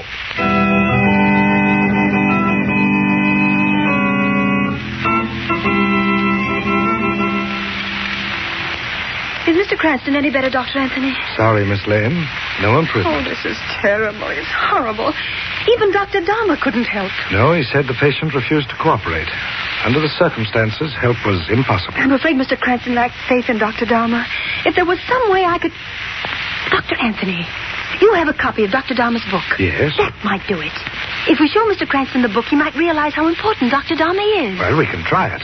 Nurse. Yes, Doctor. Go across to my office. You'll find Dr. Dahmer's book on my desk. Bring it here, please. Yes, Doctor. Dr. Anthony, the phone light is on. Oh, thank you. I'll answer. Hello? Yes, sir. Wants to speak to Mr. Cranston. Well, that's impossible. Well, I see. All right, have him come up. I'll talk to him. What is it, Doctor? The driver of the car that killed the girl goes on trial tomorrow. His lawyer's downstairs in the reception room. He thinks Mr. Cranston can save the boy. Oh, perhaps the plight of the boy might stimulate Mr. Cranston's interest. Why, yes, there is that possibility. Here's the book, Doctor. Let me have it. Yes, Miss Lane. Look, Lamont. This is Dr. Dahmer's book. You see his name on the cover. He's a tremendously important man, Lamont. You must let him help you. Miss Lane, I believe we've struck something. He's thumbing through the pages. I think we've aroused his interest. Oh, that's the lawyer. You must put him off, Doctor. Yes, nurse, tell the gentleman we can't see him just yet. Yes, Doctor. Look, Doctor. He's actually reading the book. This is the first break in the case. Oh, I hope so. Dr. Anthony. Yes, nurse, what is it? All that lawyer wants is for Mr. Cranston to establish how far the automobile was from the girl when she stepped off the curb. He brought this enlarged photograph of the scene of the accident in the hope that Mr. Cranston could mark the spot on the picture. Well, I'm afraid that... Doctor, look. Mr. Cranston's reaching out for the photograph. I believe... Do you think he recognizes it? Apparently. Nurse, let me have that photo. Yes, Miss Lane. Here, Lamont. Show us where the automobile was when the girl stepped off the curb. Why, he's drawing his finger over the picture. No, Lamont, not there. The place where the car was. No, he's indicating a spot on the sidewalk. You see, it's useless. His brain isn't functioning. Why, look, Miss Lane. He's pointing from Dahmer's name on the book cover to the spot on the photograph. Doctor, I see it now. What? He's placing Dahmer at the scene of the accident. Oh, Doctor, don't you understand? Lamont has met that man before. That's why he was so agitated when Dahmer came in here. Why, I believe you're right, Miss Lane. That's why he keeps repeating the words, "We will meet again." Do you think Dahmer might be the influence that dominates Mr. Cranston? I don't know, Doctor. Look, Miss Lane. He's pointing to a passage in Dahmer's book now. What is it, Lamont? Read the passage, Miss Lane. Should the controlling mind lose poise for even an instant, in that moment the spell is broken and the will of the subject released. If the controlling mind loses poise... Window. Oh, he's trying to tell something by association of ideas. What significance can the window have? I've got it, Doctor. What? Do you remember when you asked Dahmer to close that window? Yes. He lost his poise. He never went near it. He didn't dare look out of this 26th floor window. Of course. I thought his conduct strange at the time. Dahmer is a victim of a phobia. The fear of high places. That is what Mr. Cranston is trying to bring out. We shall meet again. Doctor, we've got to get Dahmer back up here. We've got to make him lose his self-control, if only for an instant. It's the only way to break Dahmer's influence. But will he come? He's washed his hands of the case. I think I know a way to get him here.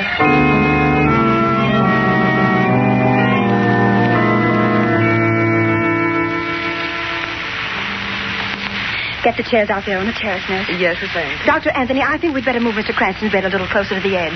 Yes, hurry, Miss Lane. Dahmer's already on his way up. Where do you want this chair, Miss Lane? Right over there, close to the parapet. How did you manage to get Dahmer to come up here? Well, I simply phoned and told him Mr. Cranston was getting well. He nearly dropped the phone. He was so nervous. That must be Dahmer. Yes. Now, look, I'll go through the next room and leave you and Mr. Cranston alone with him. Nurse, you show Dr. Dahmer in, and you can go. Thank you, Doctor. Good luck, Miss Lane. I certainly hope this works out. I hope so, Doctor. Hurry. Good luck. Lamont, watch him. Watch Dahmer every second. This is our only chance to beat him. Oh, Dr. Dahmer, I'm glad to see you. How do you do? I too am glad. Isn't this rather unwise, having Mr. Cranston out here? It's quite windy at this height. Mr. Cranston requested it. Requested it? Mr. Cranston did. Yes, won't you sit down, Doctor? Here's a chair, right over here. Yes, pardon me, Miss Lane, but I'm pressed for time. Must examine Mr. Cranston alone. Do you mind? Not at all, Doctor. I'll leave... Oh! Miss Lane, look out. Oh, I tripped. How awkward. You nearly fell over the edge. Oh, did I frighten you, Doctor? Oh, come away from there. I'm sorry. I'll leave you now with your patient. Yes, Miss Lane, look. Mr. Cranston's gone. What was that? Should the controlling mind lose poise for even an instant? Thanks for the tip, Doctor. Miss Lane's fate stumbled at the trick. You lost poise. Who are you? Your liberated subject, Lamont Cranston. I can't see you. Quite right, Doctor. Nobody ever sees the shadow. The shadow? You? Yes, Doctor. I've heard of you. The invisible. But this can't be. You accomplish this through hypnotism. Correct, Doctor. We're masters of the same art. We apply it quite differently. You have hypnotized me. All my life I've looked forward to an encounter with the shadow. I felt it would be the ultimate test of my hypnotic powers. Well, here we are, Doctor. Quite so. And you shall see who is master. What do you mean? I lost control over your will, but only for the moment. You're a fool if you think you can best me. I have just to touch you, and you will again be helpless. If you can touch me. You have made one mistake, a fatal one. Mistake? Your selection of an arena was thoughtless. This terrace is small. You'll have to pass me to get away. I warn you, Dharma. This may mean your doom. I know where you are now. There. I'll... Oh! You've lost the first move. You can't touch me, Dharma. It's useless to try. Your wisest course is to surrender and settle with the law. Never. Ha! You moved that chair. You're in the corner near the wicker fence. Now we'll see whether you can... Get back from the edge.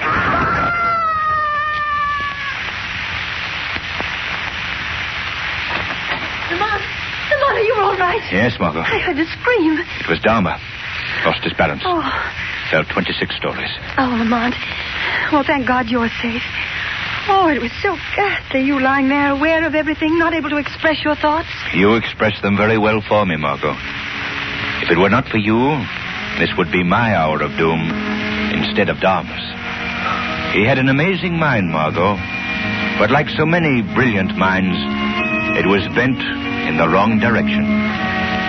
Men like Dharma would be a boon to mankind if they used their talents constructively.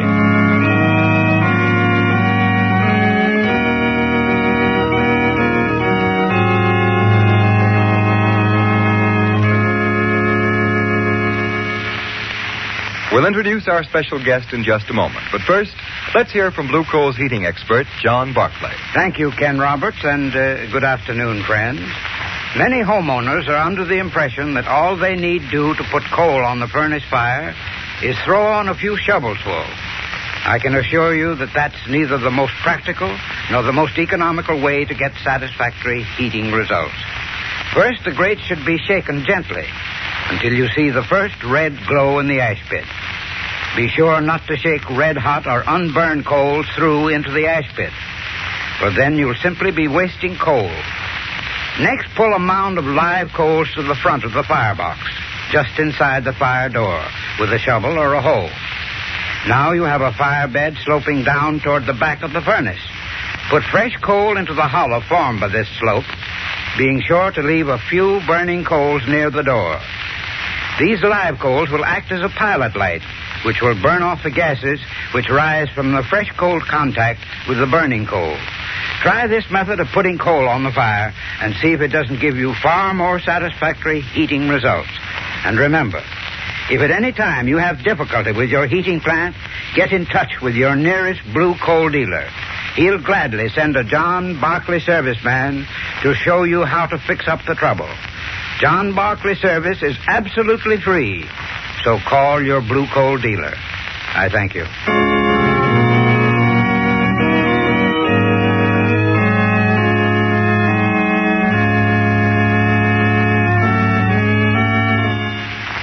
And now I have the privilege of presenting Dr. Lorne W. Barclay, National Director of Camping Activities of the National Council of the Boy Scouts of America. By the way, you're not related to John Barclay, our heating expert, by any chance, are you? Not that I know of, but I've heard his heating advice on this program and found it very useful. Good. Dr. Barclay, the producers of Blue Coal have asked me to congratulate your great organization, the Boy Scouts of America, on the 29th anniversary of its founding.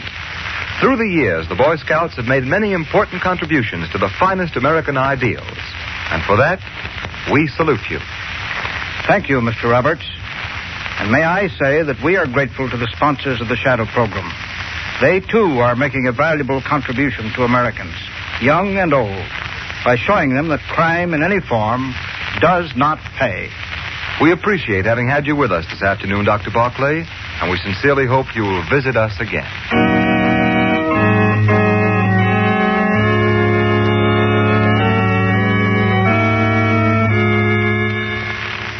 Today's program is based on a story copyrighted by the Shadow magazine. All the characters and all the places named are fictitious. Any similarity to persons living or dead is purely coincidental. The Shadow magazine is now on sale at your local newsstand.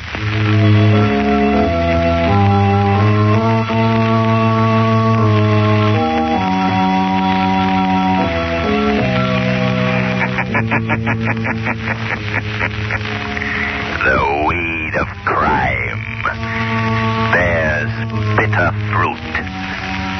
Crime does not pay. The Shadow knows.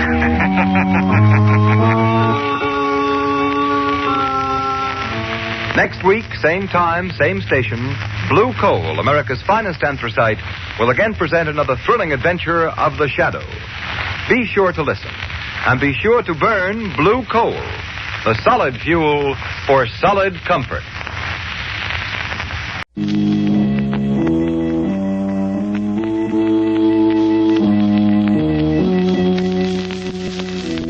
Who knows what evil lurks in the hearts of men?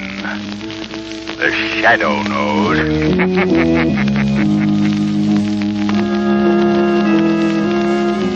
Your local Blue Coal dealer presents The Shadow. These half-hour dramatizations are designed to forcibly demonstrate to old and young alike that crime does not pay.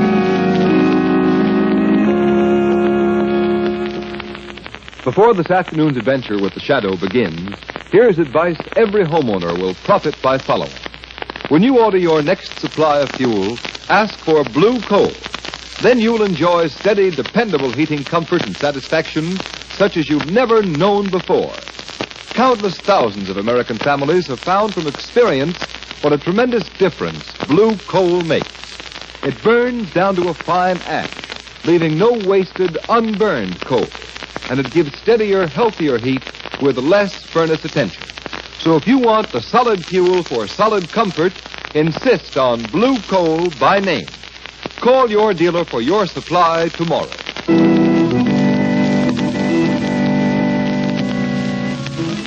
The Shadow, mysterious character who aids those in distress and helps the forces of law and order, is in reality Lamont Cranston, wealthy young man about town. Cranston's friend and companion, the lovely Margot Lane, is the only person who knows to whom the unseen voice belongs, the only one who knows the true identity of that master of other people's minds, the Shadow. Today's story, Valley of the Living Dead.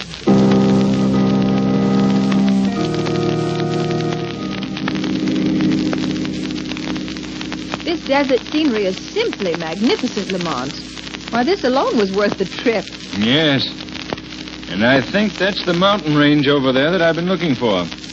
Sort of saw-teeth edge to it. Looking for a mountain range. The whole thing seems silly to me. This long trip just because you heard of a rumor that there's a valley someplace behind a saw-tooth mountain where people act peculiarly. What's behind this rumor? That's just what I'm going to find out, Margot.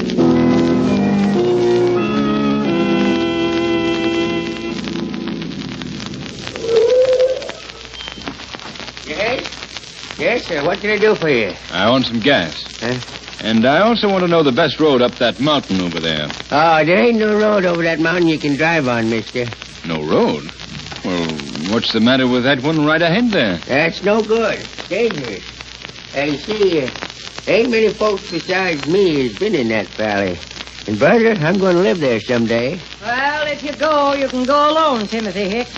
I'll have plenty of time to rot when I'm dead and in my grave. What's that you said? I said I'd have long enough to rot when I'm in my grave. Don't pay no attention to Mrs. She don't know nothing. Why, on the other side of that there range, they got the slickest place you ever seen.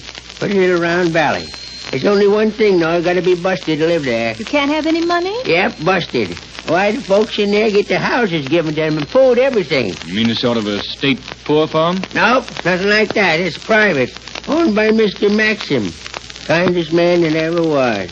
Yes, indeed. Well, there you are, mister, all fixed up. About how many people live in that valley? Well, I wouldn't know exactly. There's maybe 800, 900. I ain't been in since they prospected for gold. Boy, they sure hit a vein. Well, then they must have plenty of money in there. Nope, they ain't. See, while Mr. Maxim was in the east, those folks got some capital in from the outside to work the mine. Yep, but then he came back. Maxim come back too soon. Gosh, was he mad. Put a stop to it as quick as scat. Gold? And he put a stop to it? Yep, I ain't supposed to have no money in there. Probably can't tell a nickel from a dime, but now. Me, I can't see myself without a bit of change in my hand now and then. Not me. Ain't got nothing in there I want. No radios, theaters, stores, nothing. Well, Lamont Cranston, there's certainly no great wrong here to right. I suggest we give up the whole thing and make this a pleasure trip for a change. Sorry, Margot. Here you are, Hicks. Oh, thanks, mister. Hey, mister, be on the watch for boulders rolling across the road there. Well, here's where we leave the paved road and start climbing. There's a sign. Danger, drive up this road at your own risk. Oh, yes, I see it. And I assure you it interests me, Margot. In view of what our friend back there just warned us. There comes the boulder now, Lamont. Bigger than this car. You're right. Oh. Well, strange. He missed us anyhow. Now will you turn back? The road isn't safe. Well, that one might be just coincidence, Margot. It's a fine road. Nothing wrong with it. Good all the way up, far as I can see. There's another boulder. Yes, coming right down this path. Hold fast. Oh, thank goodness that missed us, too. Lamont, there's no coincidence about those boulders rolling down. No, you're right, Margot. Unless I'm mistaken, it's an electric eye. And it starts them as surely as it would open a door. Well, then, for pity's sake, let's get out of here. We'll be smashed to bits. I've had enough of this whole thing. Before the sun sets, Margot, we're going to be in that valley. But we're going in by plane.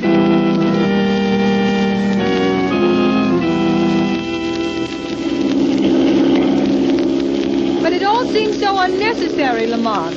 Going and getting this plane, there can't be anything wrong. Not with this man Maxim on the job. Say he's so kind and all that. Margot, never in my life have I felt a more compelling certainty that something was wrong. At any rate, we'll know the moment we're over the jagged teeth of this ridge below. There. Look, Margot. There's the valley. I'll fly lower. Look closely. Lamont, this is low enough. Yes, 100 feet. And look. Look at those people closely, Margot. As they move along the streets. The lifelessness of them. Well, no traffic to keep them jumping. Doesn't mean there's anything wrong. Children half-heartedly at play. No work being done anywhere. Men sprawled on the grass. Well, what of it, Lamont? Cut off from the outside world. No work to do, no amusements. Nothing for mind or muscle to feed on.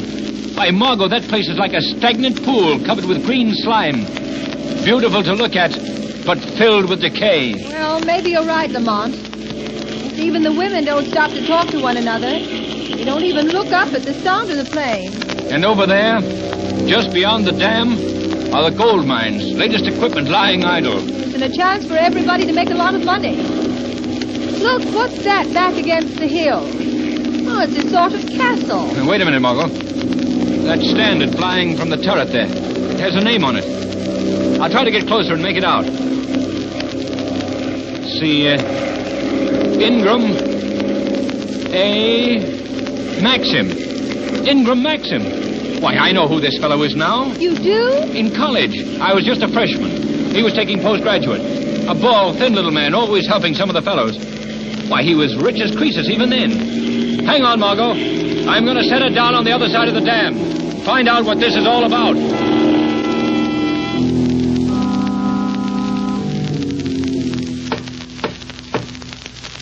Why don't they answer, Lamont? We'll keep on knocking until they do. Oh, wait.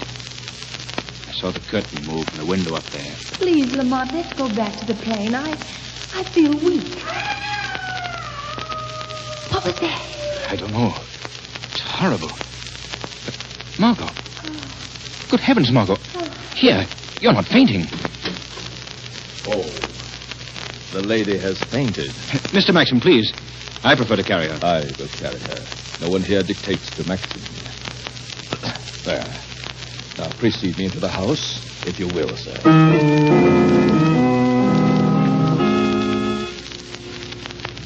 And now, with the little lady well taken care of, we shall dine together. Cranston, we talk over the old days.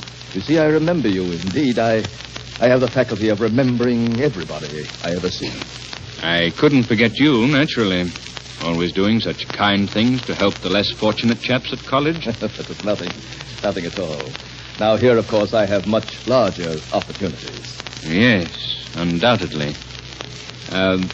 Something's been puzzling me, Maxim. Those boulders rolling down into the road. I'm curious to know how you work that. I have my own ways, Mr. Cranston, of protecting this valley of mine from intruders. I want nothing from the outside world to touch my people. Nothing. Ralph's mother. I can't move. You're all right, Margot. I'm right here. Keep your arms under the blankets, little lady. That's it. But I'm not cold. I'm smothering. Too much exertion, my dear, coming down that steep path from the dam. Women's delicate bodies were not built for harsh exertion. You see, they... Serena, what are you doing here? Why did you leave your room in your wheelchair without my help?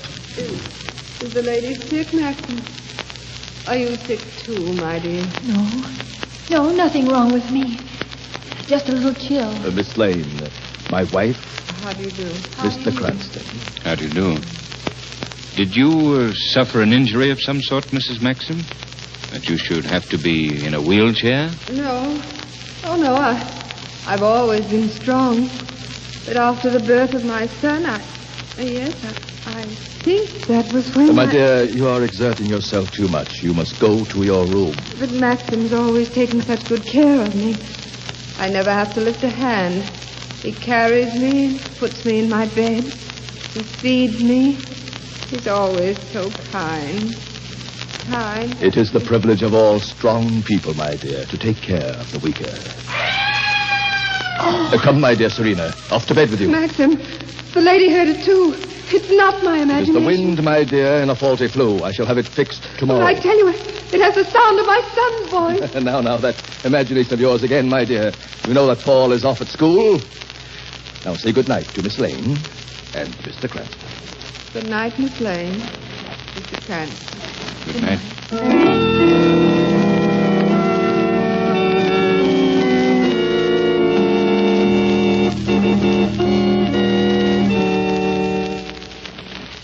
While we're waiting for the second act of The Valley of the Living Dead, here's a word to the wise. Homeowners, when you order fuel, keep in mind that there's just as much of a difference between the quality of various kinds of hard coal as there is in an automobile, radio, or washing machine. This difference lies in the location of the fields from which the coal comes and the care in mining and preparation. That's why it will pay you to insist on blue coal when you order your next supply of fuel. For blue coal is a guaranteed product of the nation's largest hard coal producer, the Glen Alden Coal Company. Their mines are located in the richest part of the northern Pennsylvania anthracite field. Each ton of blue coal as it comes from the mines is screened and rescreened many times for perfect sizing. Then it's washed to remove any existing impurities and laboratory tested by trained inspectors. Only the coal which passes this thorough laboratory test and meets Glen Alden's high quality is shipped to blue coal dealers. That's why you can be sure of perfect heating comfort and satisfaction when you order quality-tested Blue Coal by name. You'll find that Blue Coal gives you steadier, more dependable heat. So call your nearest Blue Coal dealer tomorrow. His name is listed in the Where to Buy It section of your classified telephone directory under the words Blue Coal.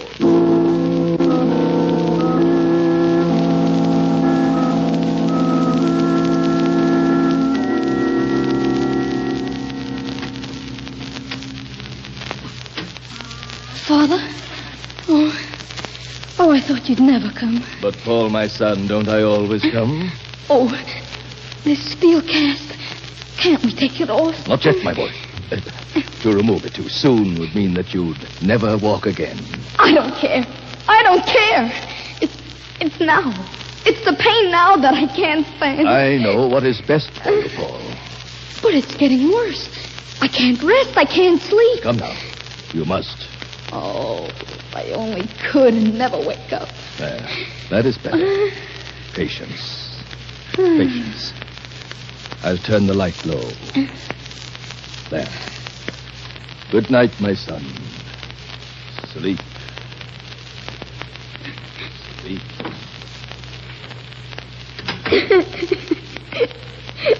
I'm glad he's gone. I'll get this cast off somehow. Even if it does cripple me. I don't care. Let me help you, Paul. Who spoke? Where are you? Don't be frightened. I've come to help you. Nothing can frighten me anymore. But I can't see you. I can sometimes help people better because I'm not seen. Oh, I don't know what you mean, but can you really help me? I mean, take this cast off. Yes, Paul, right away. Tell me, how long have you had it on? Nearly 2 years. I was away at school and had an accident. My father came to see me, and well, I don't remember much about that part. But a doctor said that I would have to have this cast put on. A doctor said that? What? Oh, yes. My father told me he did. Yeah, trust me now. I want you to try to stand. But I can't. My father says I can. I want you to try. All right. I'll try. Oh, I'm standing. Good boy. That's what I wanted to know. You have 2 strong, healthy legs. They're growing against steel that clamps them like a vice. This cast is coming right off. It's off. Oh, but my legs, they feel numb. Steady, Paul. The pain will soon be gone. You'll be well again. Well again, boy. Oh, yours is not the only bondage to be broken tonight.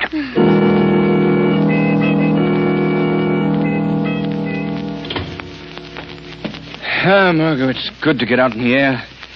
Now, down these stone steps. Watch out. It's steep. Lamont, tell me, that dreadful cry, was that... Yes, his son, Margot. I was able to relieve his sufferings, though. Thank heaven for that. But down in the village, all those people, what can you do for them? If their suffering has been great enough, I'll make them help themselves. Watch out. This last step. Yeah, that's it. There isn't a light anywhere. Everyone in this village is asleep. That's it, Margot. Everyone has been asleep too long. But with luck, I hope to awaken their minds to this living death.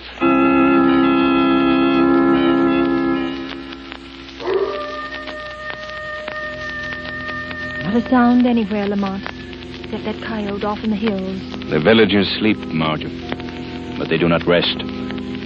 Come, I'll show you how their tortured subconscious minds react.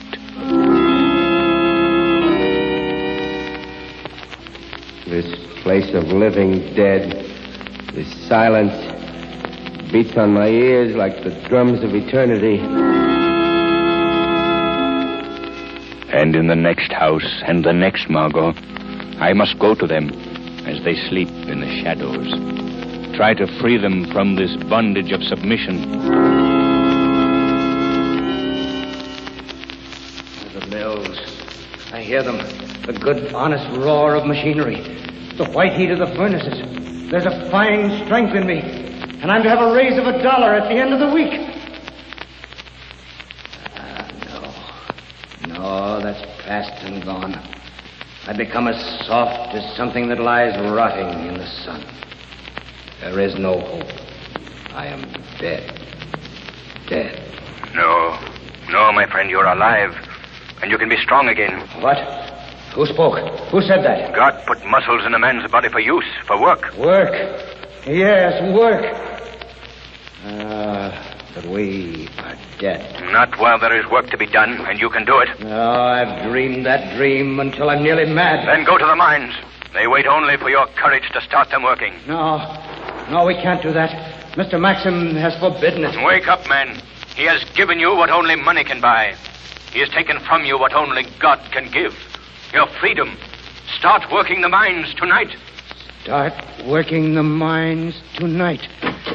Start working the mines tonight. Start working the mines tonight.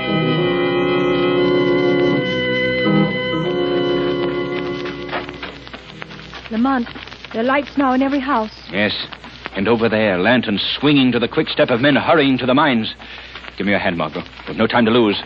We're almost at Maxim's castle. To think in a single night you will have destroyed Maxim's self-created world. As well as that, Margot, everything on which his ego has fattened. Listen, the people are wasting no time. Hurry. Here, I'll help you. Up these steps. Quickly. Quickly, Margot, quickly. This is Maxim's room, Margot. You stay back. I don't know what danger lies behind this door.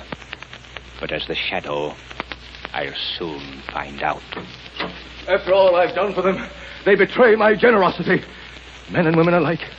They're crowded down at the mines with the hundreds. I'm going out to the balcony to observe them more clearly. Maxim, what's happened? Why are you so angry? Mrs. Maxim. Oh, Don't be startled. I'm here to help you. Listen closely. This is a fight for freedom. Oh, who speaks? It's all such a strange dream. Do as I tell you without questioning. Rise out of your bed, out of your weakness, and fight as those people down at the mines are starting to fight. But I can't rise. I can't walk. Not without Maxim's help. You can. You shall. You've got to fight out of the weakness to strength and freedom. Yes.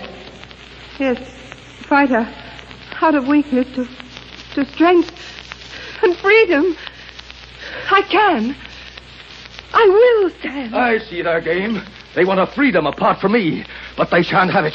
I stopped them before. I'll stop them again. No, Maxim. Don't stop them this time. Don't. Serena, you standing alone. How dare you stand alone without my help? I'd rather die, Maxim, standing alone as God intended me to stand, than go on in a living death of the weakness that comes of your constant support. You two, after all I've done, devoted my life to you. What madness is in this place tonight? Madness is lifting from this place tonight, Maxim. What is that voice? Who speaks? Perhaps it is your conscience speaking, Maxim. Your conscience. Serena, what is that voice? Do you hear it? Or is this whole thing some crazy dream? I only know that I can stand alone and move alone. And if it's a dream, I hope I never wake. Listen closely, Maxim. Your conscience speaks again. You gave these poor creatures the things your millions could so easily buy. You felt great and noble and princely in the giving. And for that you robbed them of their strength of will and muscle and heart. It is a crime. Just as stealing money is a crime. This is how they repay me, is it? They hurl my liberality back into my teeth and make it a reproach. Maxim, you are consumed by selfishness. A selfishness so great that it has sacrificed 1,000 people and your wife and your son to its greedy demand. It's a lie! My whole life has been devoted to others. My people know I love them. I'll go to them. I'll talk to them. Will you also listen to them? They will listen to me. And I will give them their choice of life or death.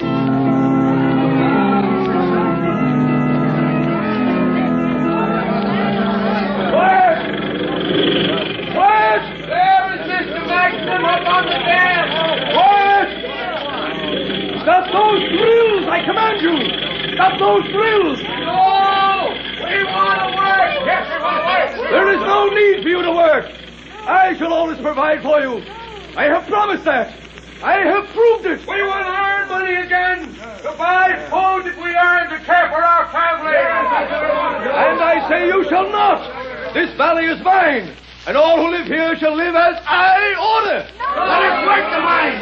There's the way! Let us feel we've earned the right to live! And you so soon forget forgotten from what I saved you? That world outside where every man sets his hand against every other man? For money? At least we know we live. Better that than this, where we grow soft with a rotting softness, and the hills and the silence close us in.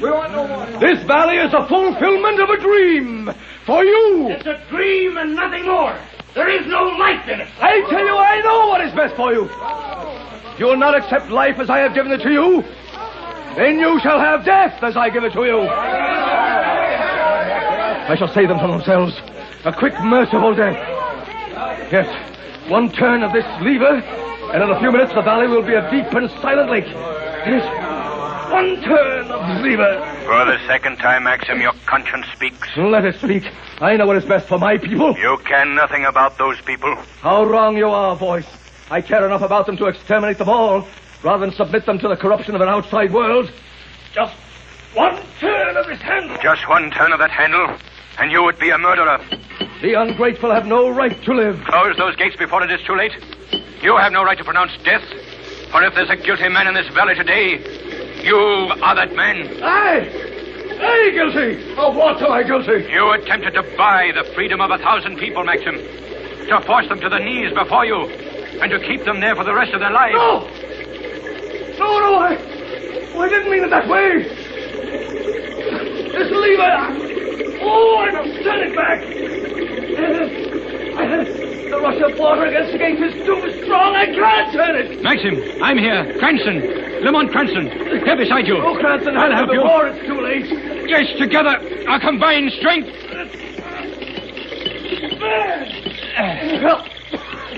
It's done.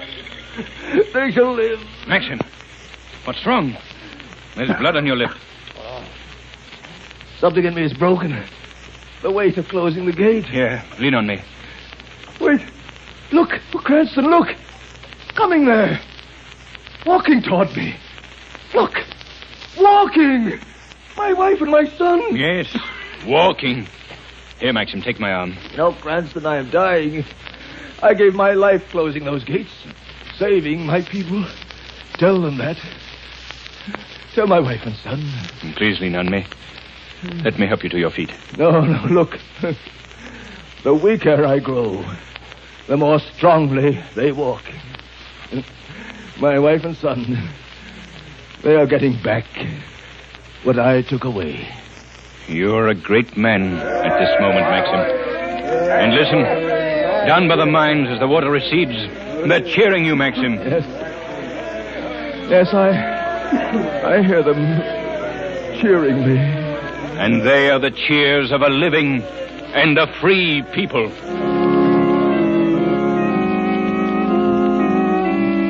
Before you hear a preview of next week's Shadow story, here's John Barclay, Blue Coal's heating expert, with more of his time and trouble-saving hints on furnace care and attention.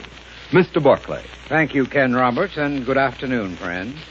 A great many homeowners are under the impression that they can save money by putting only a little coal on the furnace.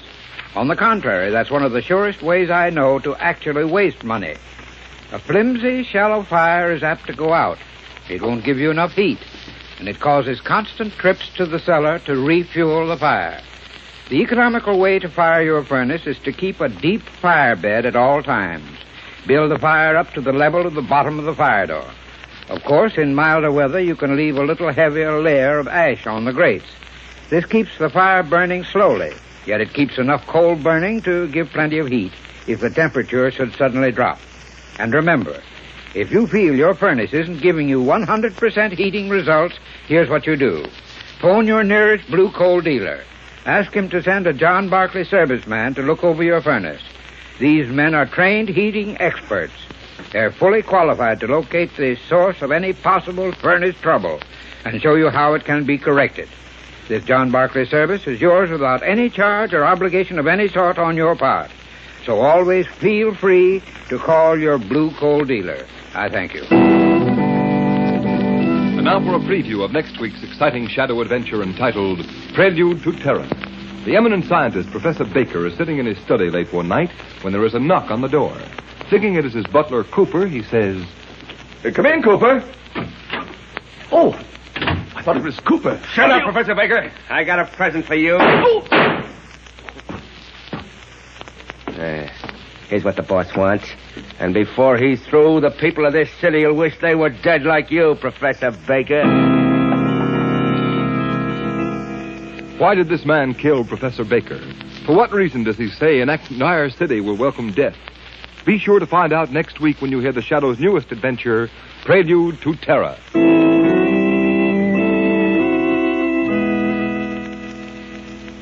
Today's program is based on a story copyrighted by the Shadow magazine. All the characters and all the places named are fictitious. Any similarity to persons living or dead is purely coincidental. The Shadow magazine is now on sale at your local newsstand.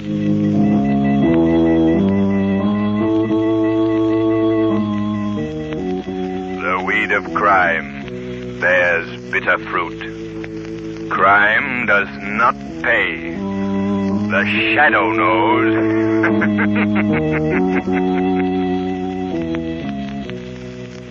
Next week, same time, same station, Blue Coal, America's finest anthracite, will again present another thrilling adventure of the Shadow.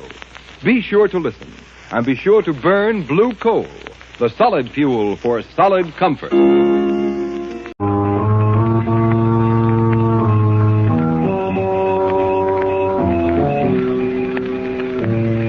knows what evil lurks in the hearts of men? The Shadow knows.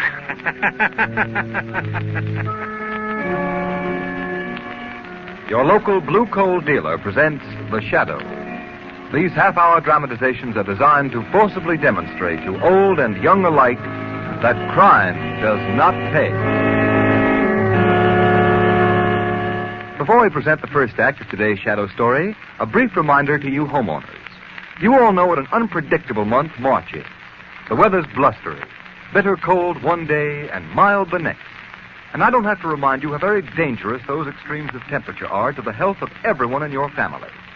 Now, if you want to ensure steady, comfortable warmth inside your home and help prevent late winter colds and illness, here's what you do. Call your nearest Blue Coal dealer. Get a supply of Blue Coal, the quality-tested hard coal that guarantees you steadier, more healthful heating performance and satisfaction. Don't gamble with just any ordinary coal. Insist on Blue Coal. Ask for it by name. It's the coal that's trademarked blue, so you can identify it at a glance. It's the coal that will give you better heat with less furnace attention. As our story opens, we find Lamont Cranston with his friend Margot Lane in his apartment, busily turning the dials of a shortwave radio receiver. Margot, a few nights ago, I came across a very peculiar noise on the radio. Couldn't figure out what it was, so I got my recording set out tonight, and I'm going to make a record of this strange broadcast. Yes, I remember when you first got the recorder. We recorded everything we could think of. It was a lot of fun. Yes, particularly our duets. Well, listen, there it is. Start the machine. We'll record it right now. The oddest thing I've ever heard. It doesn't make any sense. I can't make head or tail out of it. Doesn't sound like a human voice. And yet it's... Wait. I'll play our recording back on the phonograph. See now, wait a minute. There. Can you make it play slower? We might be able to analyze it better. Oh, yes, I'll slow it down. We cannot bring it down on land at Margot, it's a man's voice. Why, it's very clear when the record is played slower. What a simple trick. They've merely made a record at a slow speed and played it fast so you can't get it. But how could anyone receive the message? They must have a recording outfit like mine and play it back at the low speed. Let's listen to the record again. Yes. Yeah, just a minute, I'll start it. There's the group. Speed. Operator Speed. New battleframe lands here tonight. This mystery ship will be destroyed tomorrow. Margot. We will fly this plane to the Gordon Lightship and then 10 miles due south. Gordon Lightship? We will cruise to that point in our boat and pick us up. This plane will be destroyed at sea. What do you suppose? We cannot bring it down on land at any cost. It will never be recovered. What? We have the only existing set of plans, and the designer is dead. Operator one in command. Do you know what that means, Margot? No, I don't know. A new army plane is due tomorrow or next day at the aerodrome. It's one of the most revolutionary inventions in the history of military aviation. Only one of these planes has been built. And not one of the men who worked on its construction was permitted to know all its secrets. And its designer is dead. Oh, I see. With this plane in the hands of an invading power, this country would be wiped out before our defenses could be mobilized. Well, tell me about it. What kind of plane is it? The plane is revolutionary in design, Margot. It's equipped with a very intricate shortwave radio control outfit. By means of this shortwave, one of the planes can control up to 50 flying bombs. Flying bombs? That's precisely what they are. Unpiloted miniature airplanes. They're extremely fast, can be directed by the mothership at any target, from a speedy bombing plane to an army tank or battleship. As far as I know, they've only built 3 or 4 of the flying bombs. We have so little to work on. What can we do? We've got to find the shortwave station that broadcasts that record. But how can we ever find it? You know, Margot, the closer you get to a broadcasting station, the louder the program comes in. Yes, naturally. In my car, I have a simple device with a needle and dial that shows accurately when you're getting near a radio transmitter. With the aid of that device, Margot, we're sure to find that station.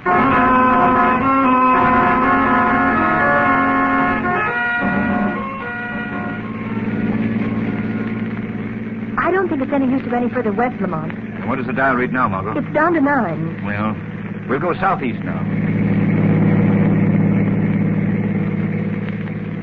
The signal is getting stronger, Lamont. The dial reads 20 now. Good. Covered every inch of the city. There must be a road that goes further east from here. Well, the only place I know east of here is Robbers Reef.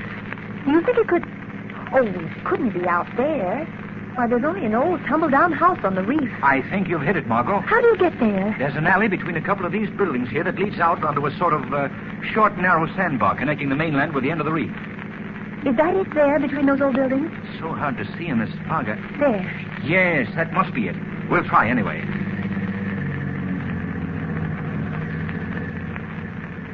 This is the gloomiest place I've ever seen. Lamont, look. The dial reads 30. Good. We're headed right.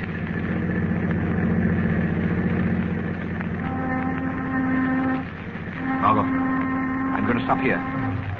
Now, you stay in the car. Keep the doors locked. Do like I'm out of the house. Please don't go in there, Lamont. I won't, Margot. But I think the shadow will pay a call.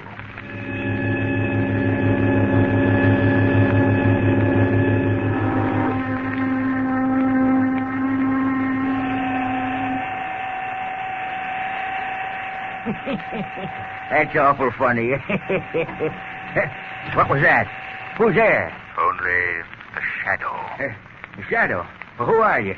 Where are you hiding? I can't see you. I'm hiding in the shadows, where no man can see me. What'd you come here for? What do you want? I came to listen to you play that record you have in your hand. You can't do it. Nobody can hear these records, not even my son. Your son? Yes, this is his shortwave radio set. He lets me run it when he's at work nights. Did you make these records?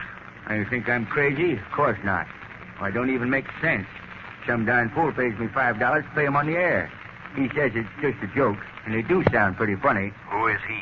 And down if I know, he's some kind of a foreigner, comes here every so often and leaves me some more of them to play. What's your name? Joe Ryan. Of course, Joe. I knew you, and all about these records. I was just testing you. Yeah. You and I are going to play a joke on our friend. I'll bring a record here in a little while, just like one of his. And I'll pay you $10 to play it in place of the one you've got there. He'll think it's a great joke. $10. You're twice as much of a darn fool as he is. What do you mean? You're paying me just twice as much. That's why. The joke's on you. Yeah. He'll think it's very funny, too.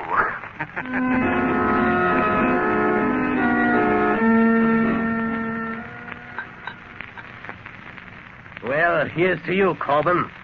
I guess our work's about done. Tomorrow the Army's new plane will disappear, and so will we. Yes, Borla. We'll be all finished up. It's been a pleasure working with you. Perhaps your methods are a bit ruthless, but they produce results. Shall we listen into your last shortwave broadcast and record it, just as a souvenir? No, it's time for it now. Well, all right, tune it in. Such a simple idea, but high-speed recording. No one in the world can understand that. Wait a minute. Listen, there's something wrong with that message. It's a good thing we are recording it. I think it's your imagination, Borla. It sounds like all the rest of your records. I know what my voice sounds like even at high speed. Now, Play the recording back at the slow speed. Listen. Operator 1. Operator 1. Your plan to steal the new Army bomber Sounds has very been discovered. strange. If you do not want this plan not bad, revealed, come at once to Joe Ryan's shack on Robbers Reef. If you want your secret to remain a secret, come immediately, for I have things of grave importance to discuss with you. I'll be waiting for you, Operator 1. This is the Shadow. Shadow. I've heard of him. He's dangerous. Perhaps we should leave tonight, Bawler. You have the only plans and the designer's dead. Let's leave at once. Fool. We have yet to destroy the plane. Besides, Corbin, the Shadow knows too much. Bawler will teach him a lesson he has long needed. Bawler will teach him not to meddle with affairs of importance. Let's go at once.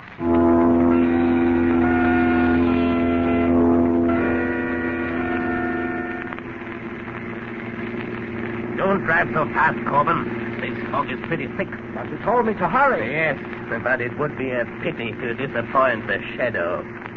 Put out your headlights, Corbin. We turn on to Robbers Reef here. All right. Drive slower, you fool. I'm just barely creeping. No, we can't take any chance on any accidents now. Look, what's that? Right ahead of us. It's a car with no lights. Car with no lights. Coming in from Robbers Reef. It must be the Shadow. Quick, Corbin, steer out of its way. I can't without going into the bay. Going to hit us. Look out!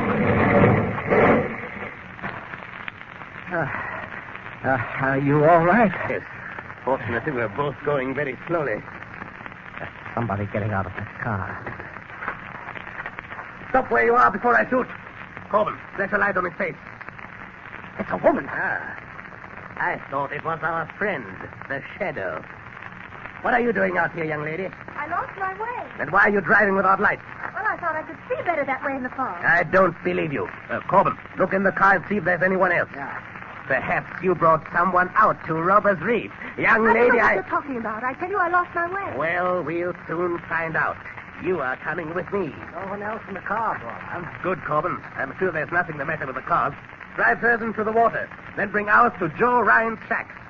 The young lady and I are going to walk. Unless she is foolish and tries to run away.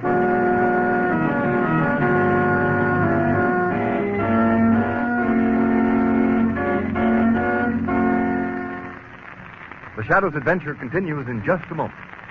You know, friends, it's true that nothing succeeds like success. In fact, nothing proves the merit of a product or the claims made for it as conclusively as its sales records. And the fact that Blue Coal ranks first in nationwide volume of sales is proof that it is a better anthracite. Countless thousands of you homeowners here and in communities the nation over have made that record possible. You've tried Blue Coal. You've compared it with other fuels. And you've kept Blue Coal's top-ranking position unchallenged throughout the year. Now there's a real treat ahead for you homeowners who haven't yet tried Blue Coal. There's the satisfaction of knowing you're getting the most in heating comfort that money can buy when you order Blue Coal by name. For the harmless blue coloring which identifies Blue Coal also guarantees you far better quality, far better all-around performance. Just try Blue Coal. Compare it with the coal you're burning at present. You'll see why Blue Coal is America's largest selling anthracite.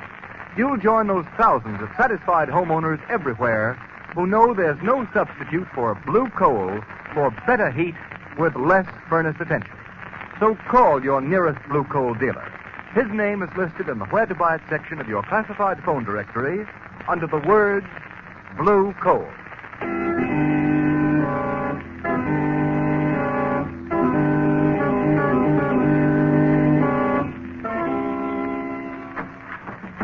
Step in there, young lady. What? Oh, it's you, mister. Hey, did you hear it? Did you hear the funny record? Yes, very funny. Where's the Shadow? I don't know where he is. Said he was a friend of yours. He is a great friend of mine. I'd like to see him. You can't see him, because even when he's here, he isn't. He just talks to you. Ah, you're a fool, old man. Now, young lady, suppose you tell us what you know about the Shadow. The Shadow? Don't pretend that you don't know him. You brought him here. All right, you, Corbin. Yes, Paula. Take that piece of rope and tie the old man up. Hey, what for? I ain't done nothing. I just did what you told me to. Honest, I did. Shut up. Tie him well. No, you don't, young lady. Stay away from that door. Here, Corbin. Give me a hand. The young lady doesn't want to stay here. Tie her up, too. That's it. Tie her to this chair. Fine. Now we will see. What hit me? Paula, did you do that? You may thank the shadow, Corbin. The shadow? I can't see you. Where are you? You hear where my voice comes from, don't you? That's all I wanted to hear. I guess the last laugh belongs to Paula. It was too easy. Come, Corbin. We must get to the aerodrome. We have work to do. Come, Corbin. Hurry.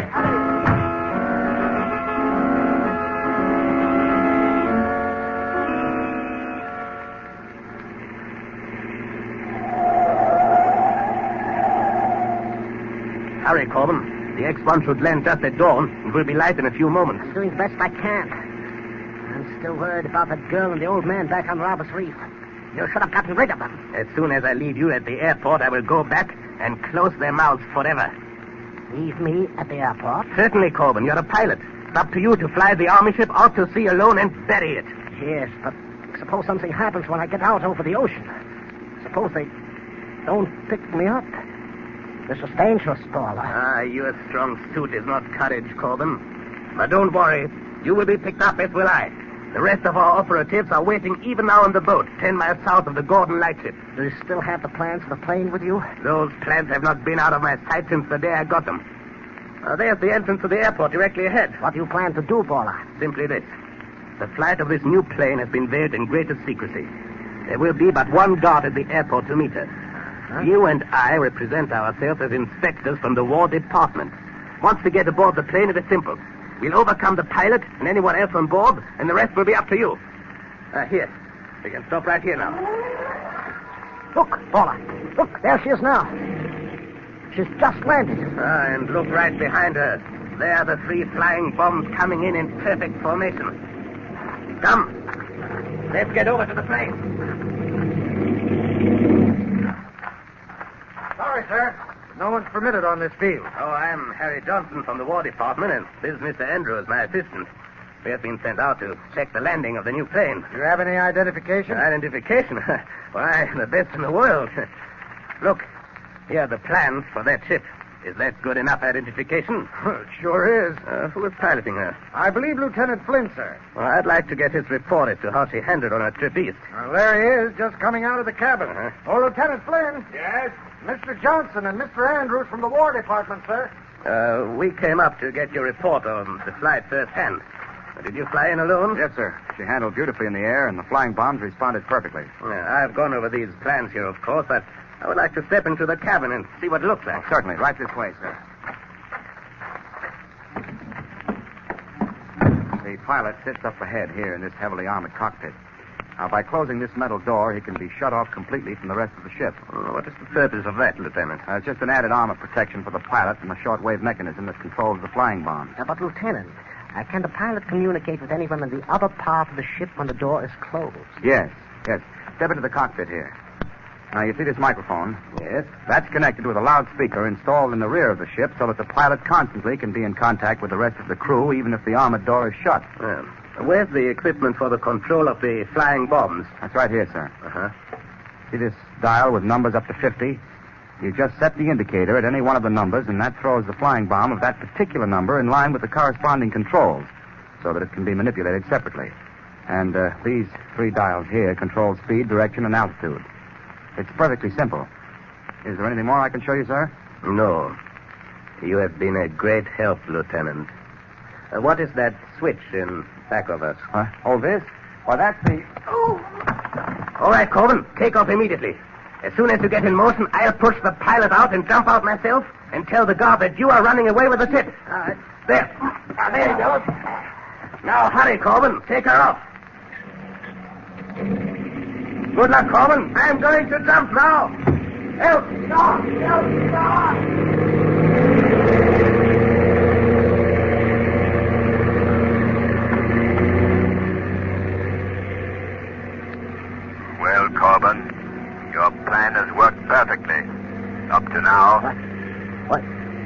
Who said that?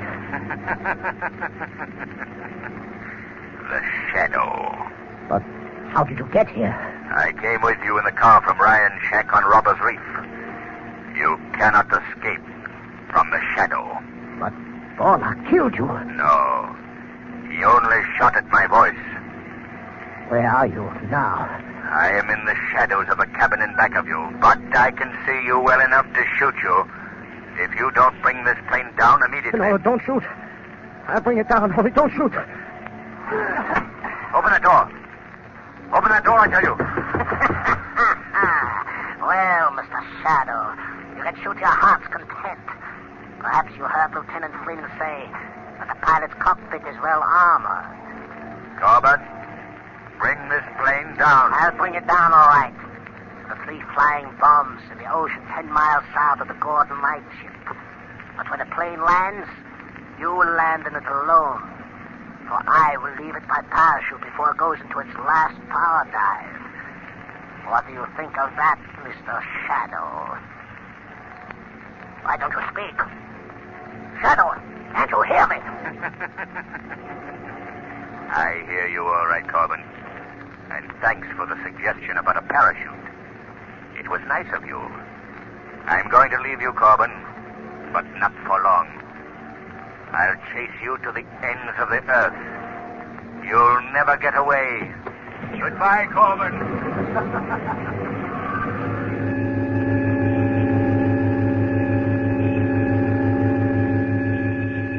What's the matter with those mechanics? Can't they get that pursuit ship started? Look at that plane gain altitude. Take it easy, Lieutenant Flynn. The mechanics are warming it up as fast as they can. How's your head? You got a nasty crack. It's all right. It's all right. Wait till I get my hands on that guy. Where did the other one go to? In the excitement, he ducked into a car and beat it. You sent out a police call? Sure, first thing. Hey, look. Look. Someone just bailed out of the ship. Now, that's funny. The parachute's opening, but I can't see anybody. That's the darndest thing I ever saw in my life. Look, the number 1 flying bomb is diving for the parachute. Will it explode if it hits the parachute? Once the firing mechanism is released, it'll go off if it hits anything. Oh, my Lord. It just missed the parachute. And it's diving. It's diving straight towards us. It's out of control. Quick! I got it!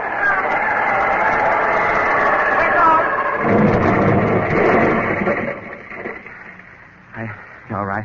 Yeah, but boy, I'd hate to be any closer. What happened to that parachute? It came down right in back of us. But I still can't see anyone. Well, I can't stop now. I gotta take off and force that guy down.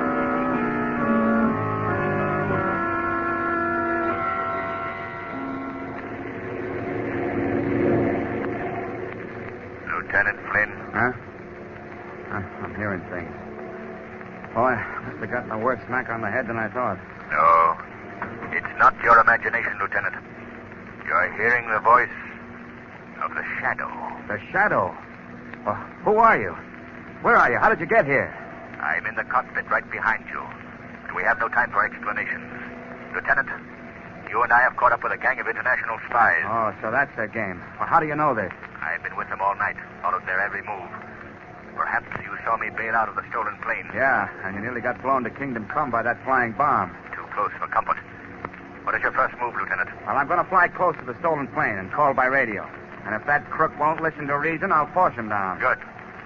You're almost close enough now. Yeah. He sees it. Look, one of the flying bombs is turning. It's heading right for us. Can you turn out of its way? I'll try.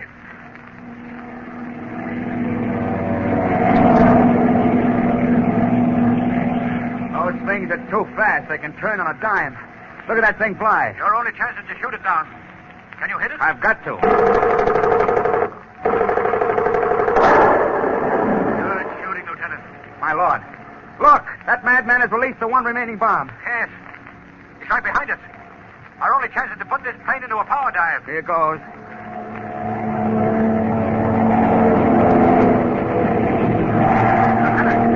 It's still right on our tail. If I could only get to that rear machine gun. I'll handle it. You know how to use it? Yes. You got it. You got it, Shadow. Wow, that was close. Now I think Corbin will listen to reason. I'll call him by shortwave. Calling plane X1. Calling plane X1. Corbin, this is your last warning. Land that plane. No, don't shoot me down. Don't shoot. I'll land the plane. Only don't shoot. Turn immediately and go back to the airport. All right. I'm turning. Boy, that's a good day's work finished. For you, but not for me. Now, what do you mean, Shadow? There are several things left undone. The Coast Guard must be instructed to pick up a boat 10 miles south of Gordon Light. It has Baller's operatives on board. Oh, we can do that right now. As soon as we see Corbin safely landed and in the hands of the guards, you must fly me to Robbers Reef. Baller's headed there and he must be captured. I'll call the ground at once and have the police notified to follow up.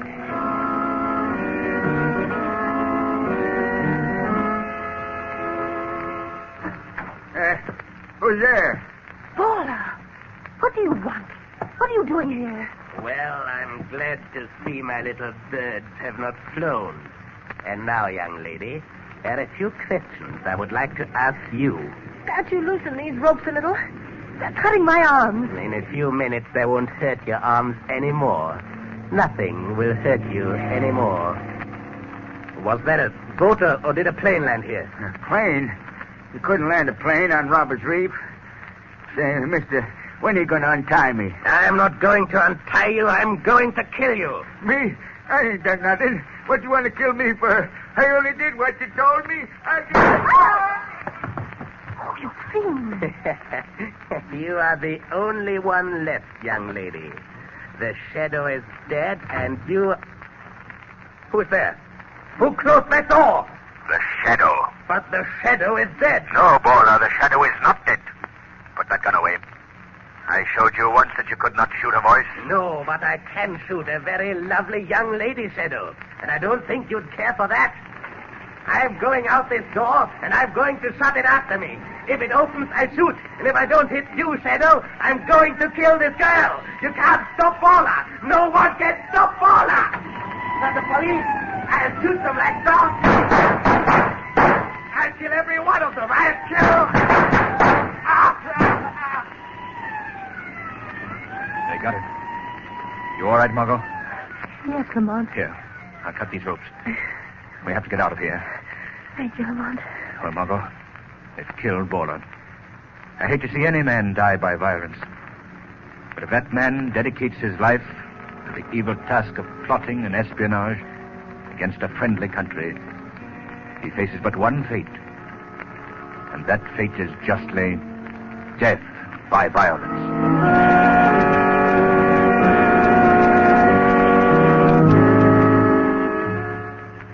And now here's John Barclay, Blue Coal's heating expert. Thank you, Ken Roberts, and good afternoon, everyone. I think it's a fact that of all things a man owns and operates, he knows less about his furnace than anything else.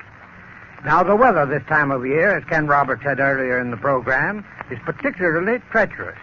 You've got to pay strict attention to the control of your fire and your furnace dampers to keep the house from becoming chilled off or suddenly overheated as the temperature falls and rises outside. So if you have any question in your mind about damper control, or if you want to be sure you're operating your furnace in the most efficient and most economical manner, here's what I suggest you do. Call your nearest Blue Coal dealer. Ask him to send a John Barclay serviceman to check up on your furnace. John Barclay men are trained heating experts. They can show you how to get the best possible heating results. And there's absolutely no charge or obligation of any sort for their advice. Always feel free to call on your Blue Coal dealer. I thank you. Today's program is based on a story copyrighted by the Shadow magazine. All the characters and all the places named are fictitious. Any similarity to persons living or dead is purely coincidental. The Shadow magazine is now on sale at your local newsstand.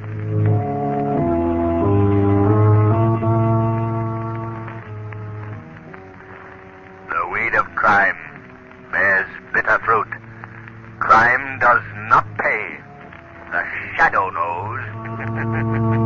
Next week, same time, same station, Blue Coal, America's finest anthracite, will again present another thrilling adventure of the Shadow.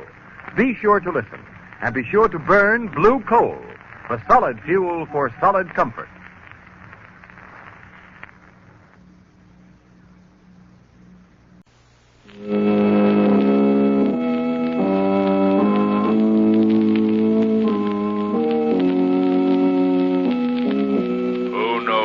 what evil lurks in the hearts of men.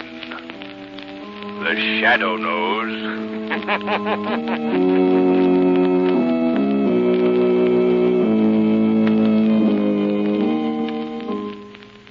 Your local blue coal dealer presents The Shadow.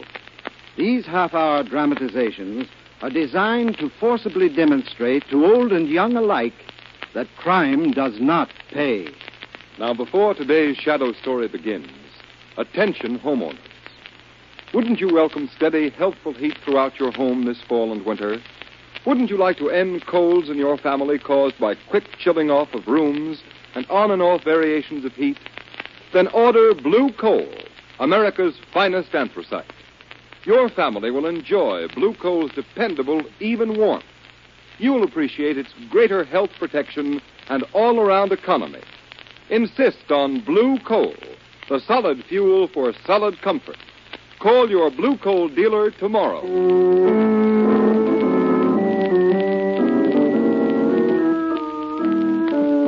The Shadow, Lamont Cranston, a man of wealth, a student of science, and a master of other people's minds, devotes his life to righting wrongs, protecting the innocent, and punishing the guilty. Cranston is known to the underworld as the Shadow. Never seen, only heard, his true identity is known only to his constant friend and aide, Margot Lane. Today's story, Gun Island.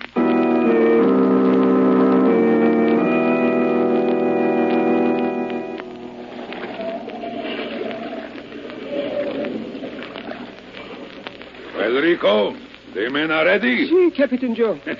Even the sea works with us today, eh, Rico? Good old Carabine. These waves, the poor fools, will not know what we are doing until it is too late. Si, Captain Joe. Si, Captain Joe. Si, Captain Joe. Can you say nothing but si, Captain Joe? What is there to say, Captain? What is there to say?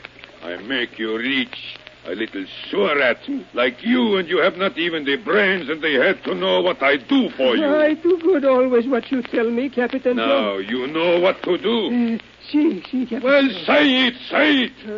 When the right boat come along, we light oil in bow, in stern, and in hold. So they think we are on fire. And the signal you capitate. The signal. Si. We send up distress signal. And when the other ship, she come close? We take 2 boats. So, now remember all you say. One mistake and Santa Lilia, I cut your throat. Si, I do like you say, Captain. Bueno. Everything she work all right. Pretty soon we have fine boat for to have fun. You like big new boat for fun, eh, Rico? Well, pretty soon. Captain! Well, what? A ship, Captain. Starboard, a ship. Quick, give me the glass. If you fool me... No, look for yourself, Captain. Santa Lalia. Captain Joe. It is the ship I wait for. See, 200-footer lines, clean like hound that run after the rabbit. This is the ship I wait for, Rico. Quick, give the order. Light the fire in the hold. Oil, plenty of it. Quick, we got to be on fire in 2 minutes. Quick, I tell you, I cut your throat. Si, Captain Joe. Manuel, light the fire.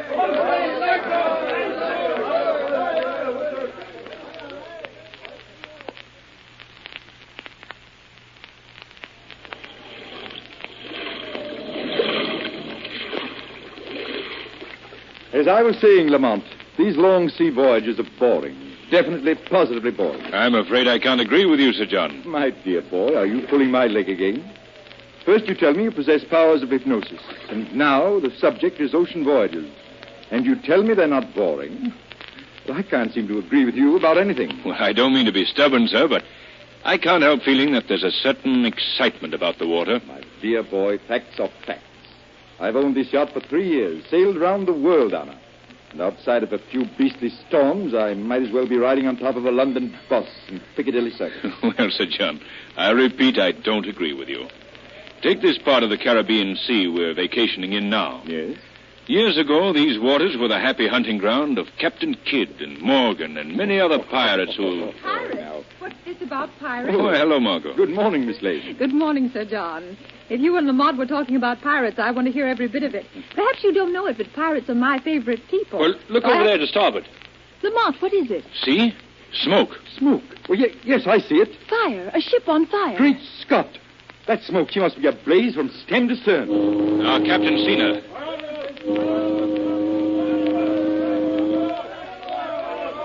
So, there isn't any more excitement left at sea, eh, Sir John? Lamont, that is to say, You know, Sir John, I've got a hunch that during these next few hours, as we Americans say, you're going to eat those words.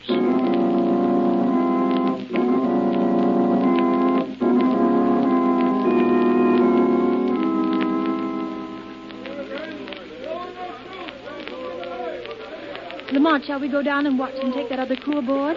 No, Margot, I want to watch the ship go under. Oh, it's horrible, isn't it? As if something living were dying. Yes. Lamont, what is the matter? I'm wondering why that ship is sinking so quickly. Oh, Lamont, you've got the most suspicious mind. Margot, here comes Sir John. He's bringing one of the survivors up here. Oh, isn't he the strangest looking man you ever saw? So fat, and yet he moves so quickly. There you are, Lamont. Well, everyone who was on board that ship, 15 men, is safe and accounted for. Isn't that right, Captain? Si, senor. We are most grateful. Oh, yes, of course. I haven't made the introductions, have I? Miss Lane, Mr. Cranston, this is Captain... Captain... Oh, my name is most difficult. Just call me Captain Joe. Oh, I do indeed, Joe. Captain Joe. And speaking of captains, here comes our own captain. Well, Captain Nielsen, everything all right? Yes, Sir John. But we are having a little difficulty with the rescued men. They apparently don't speak English, and they refuse to go below deck, with the result that... Look, it's sinking. By George, the final plunge. There she goes. Well, Captain Joe, your ship is gone. That is not right, senor. What do you mean, sir? It just went under the water. See, but I got a new ship. Oh, maybe I forgot to tell you, eh? Well, that is too bad. Well, I tell you now. Senor, senorita, this is my new ship. What are you talking about? Lamont, did you hear what he said? Yes, I heard. But I think it's up to Captain Nielsen to handle this. Thank you, Mr. Cranston.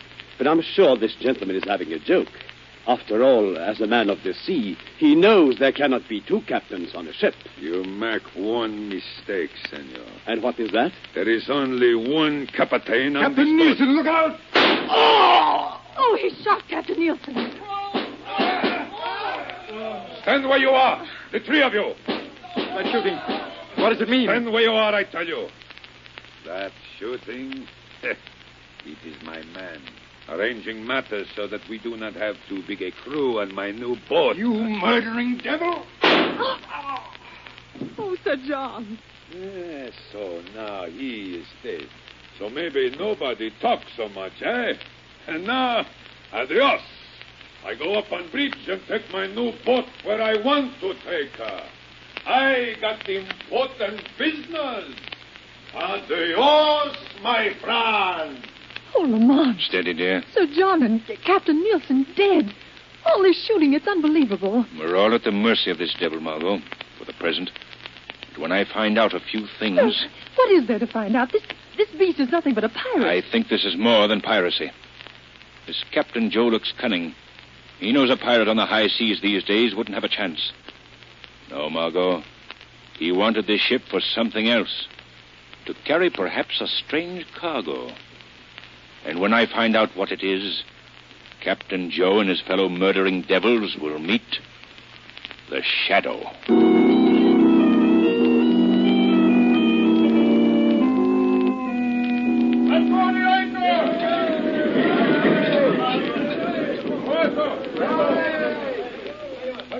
It's an island, Lamont. Yes, a very small one. I don't imagine it's even on the chart. Lamont, he's going to maroon us here. I doubt that. But Look over the side. They're loading everything valuable this ship had into the launch. If we're to go to the island, we won't be alone. Here comes that devil. Quick, my friends, quick. We are waiting for you. May I ask where we're going? You have talked enough. Come. You and the senorita, come. We go ashore to my island. Here I am the captain. There I am king.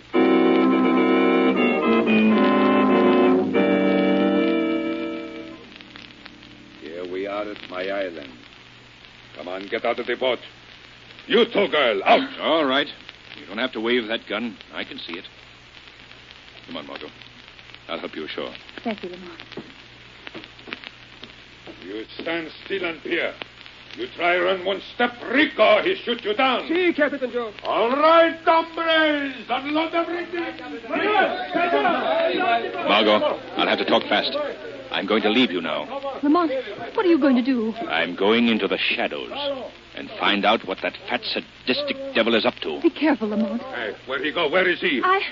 I don't know. Where he go? You tell me where he go. But I don't know. I tell you, I don't know. I watch you all the time. 1 minute he here, then he not here. Where he go, you tell me, or I fill you full of lead and feed you to the fish. No, don't you, please.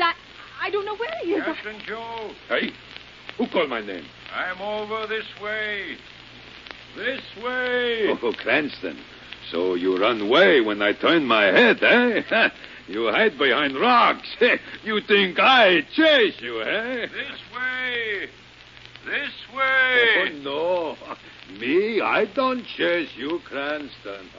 No, me and my crew, we have good time pretty soon. Hunt you down like a wild pig. But you, senorita. Put that gun down, please. Oh, don't worry. I don't kill you yet, my pretty senorita.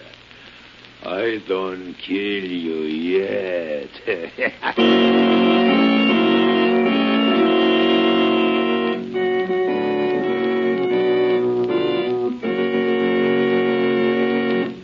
In a moment, the curtain rises on the second part of the Shadow's thrilling adventure. But first, here are some important facts of interest to all householders. If you want dependable, even heat during the coming winter, burn anthracite. And when ordering, be sure to insist on blue coal, the finest anthracite that money can buy. Blue coal is mined from Pennsylvania's richest hard coal deposits by the Glen Alden Coal Company. Each carload is carefully sized, prepared, then submitted to a thorough laboratory test. Only that coal, which meets a designated high standard of quality, is okayed by the inspectors. It is then trademarked a harmless blue for your protection and shipped on to blue coal dealers. The blue color on blue coal ensures the fact that a buyer is getting America's finest anthracite. Furnaces in this part of the country were designed to burn anthracite. So don't gamble with substitute fuel. Insist upon blue coal. It is prepared in 4 home sizes to meet the particular need of every type of home. Order your supply of blue coal tomorrow. Your nearest dealer's name is listed in the Where to Buy It section of your classified telephone directory under the words Blue Coal. At the same time, ask him about the Blue Coal automatic heat regulator. It's a thermostat which controls dampers automatically and eliminates constant furnace attention. The Blue Coal heat regulator costs but $18.95, plus a nominal installation charge. And it will pay for itself in time and fuel saving.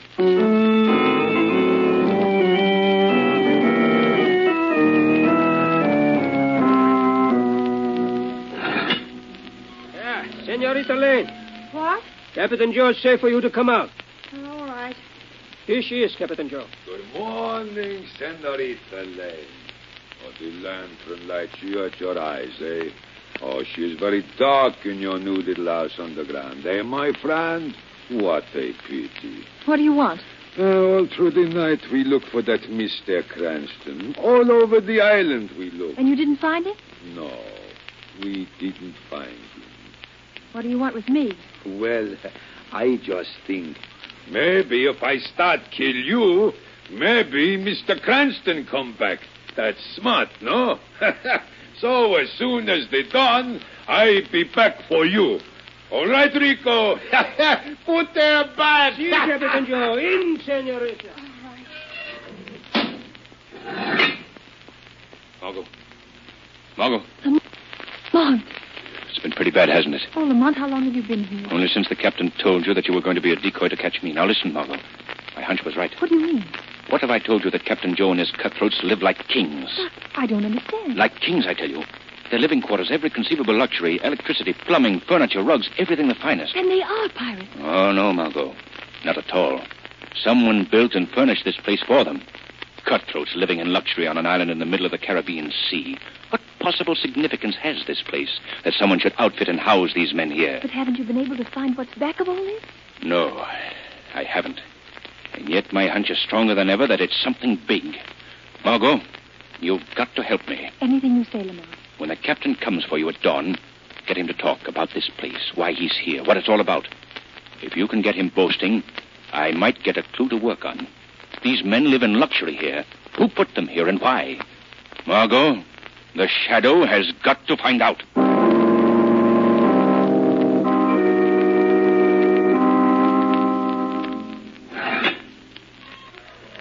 Senorita Lane, come. Is it dawn? See? And I come for you myself. Come. I'll go with you, Captain Joe. That's plenty smart. All right, walk. Walk. Oh.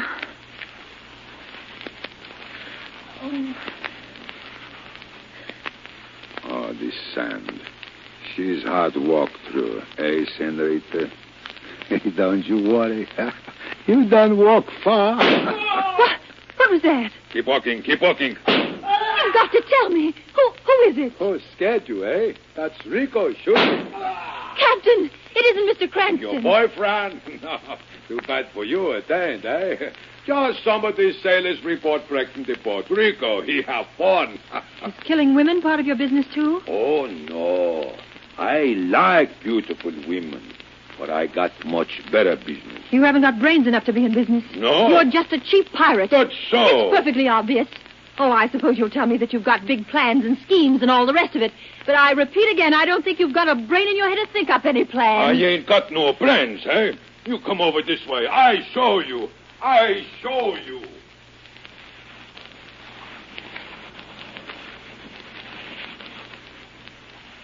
All right. All right. In here, smart girl. In here. But there's no door. It's a blank wall into the hill. Sometimes wall, she is door too. Eh? Watch. Press little button. So. The wall. Swinging back. So. I know got brands, eh? All right. Down the steps. Go down, I tell you. Oh, it's so dark.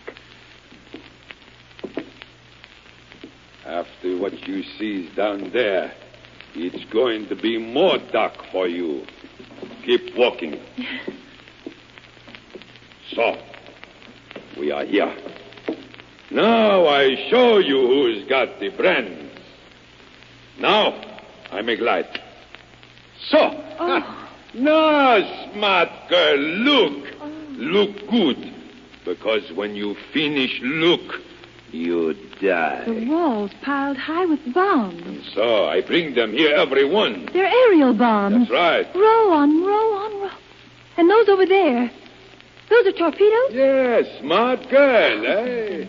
Thousands of bombs and torpedoes, but why? Why? Oh, you want to know everything, eh?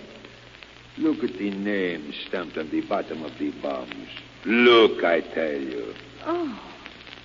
Why should that country store bombs here? Still want to know everything, eh? Well, I get kick out of telling you. Well? This island, she's not very far from the United States, is it?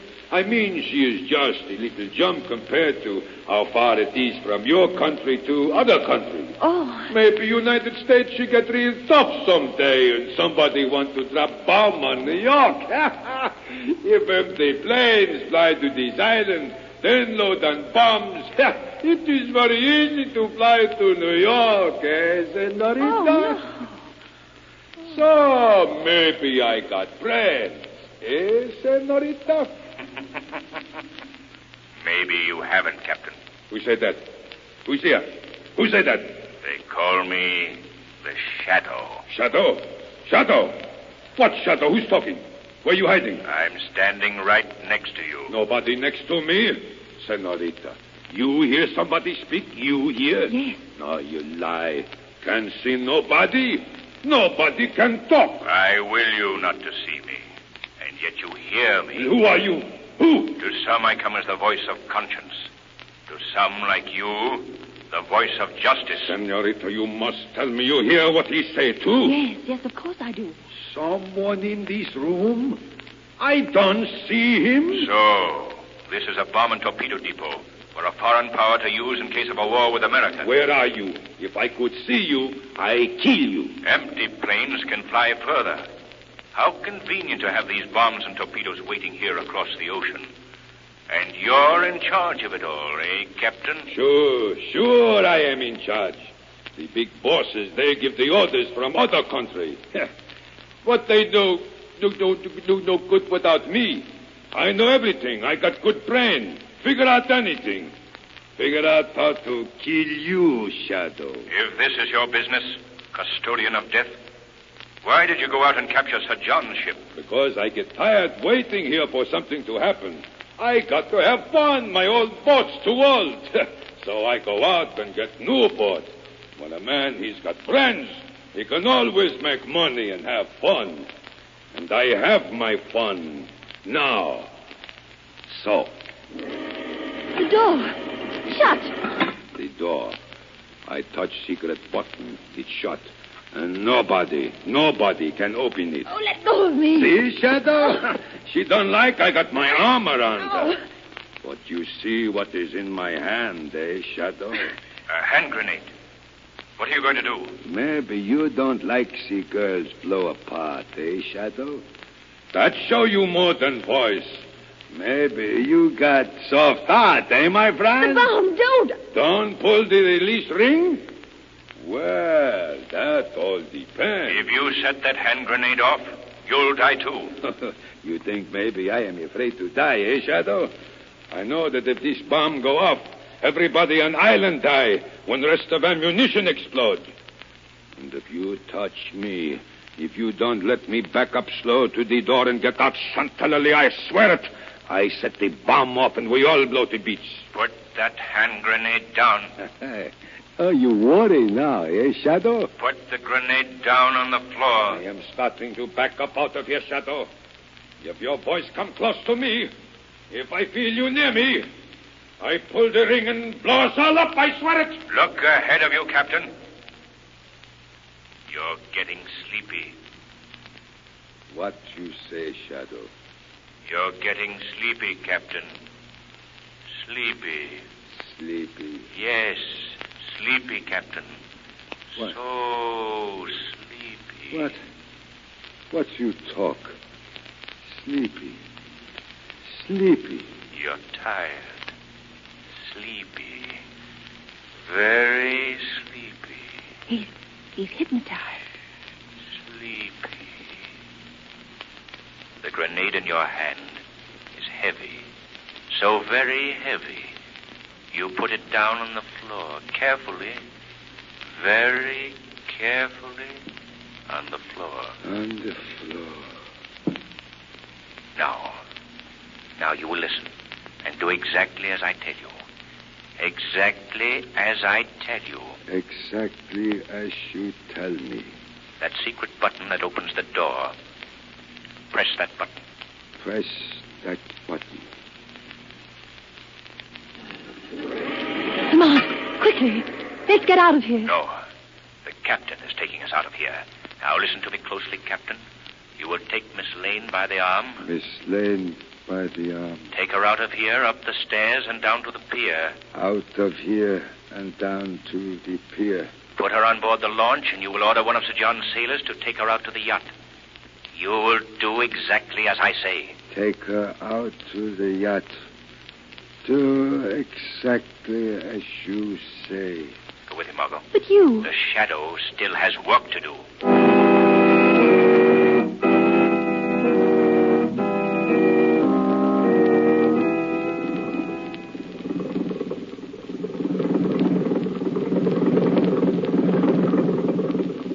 Faith, Miss Lane, how long are we going to keep circling the island? Let's get out of here. Grady, we've got to wait for Mr. Cranston. Yeah, but those devils back there will be coming out after us. It was a miracle getting this far. That crazy Captain Joe putting on his boat. We must wait for Mr. Cranston. They'll get us, I tell you. Take us back. shoot us down like they did the rest. Let's head out to sea. Let him do as he wants, Margot. Lamont, Huh? What'd you say? you can head out to sea now. Okay, here we go.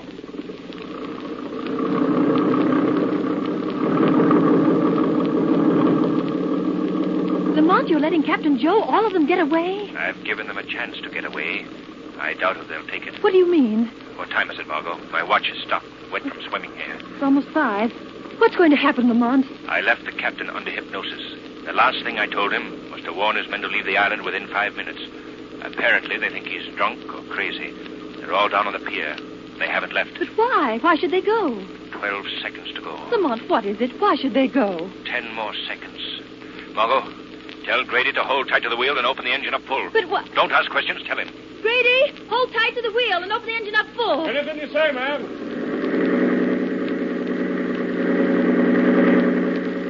One more second. But Lamont, what is it? What is... Oh.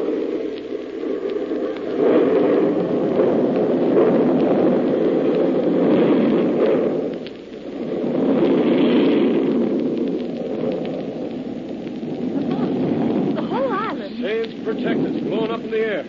Mr. Cranston, where'd you come from? What happened? I just climbed in the boat. I fused one of their bombs before I left the island. Everything on the island wiped out. I gave them their chance, Margot. They didn't take it. Better that way. The world can well afford to lose men who, for money, would jeopardize the peace of America, the peace of the world. Yes. They died the way they were willing others should die. Their greed, their treachery to mankind, might have killed and maimed innocent citizens, crippled industries, laid waste great cities. Sometimes when there isn't justice in life, Margot, there is justice in death.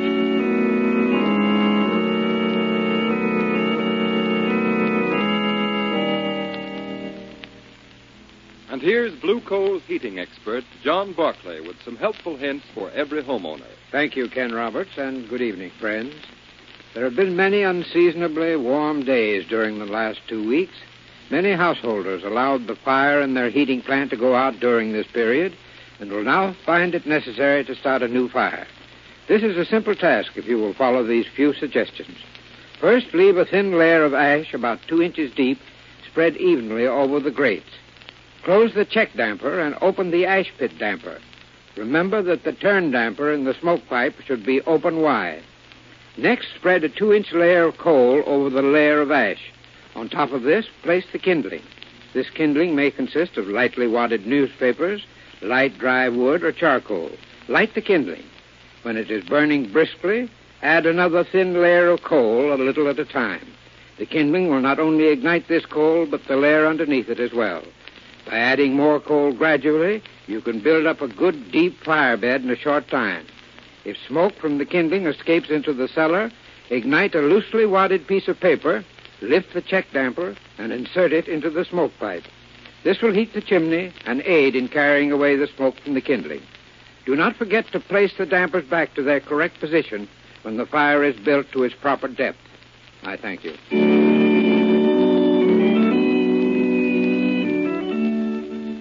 This has been a dramatized version of one of the many copyrighted stories which appear in the Shadow magazine, now on sale at your local newsstand. All the characters and all the places named are fictitious. Any similarity to persons living or dead is purely coincidental.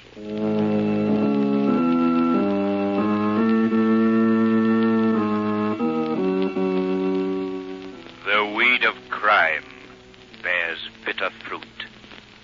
Crime does not pay. The shadow knows.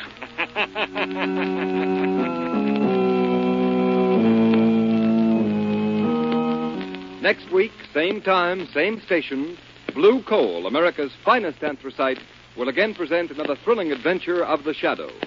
Be sure to listen, and be sure to burn Blue Coal, the solid fuel for solid comfort.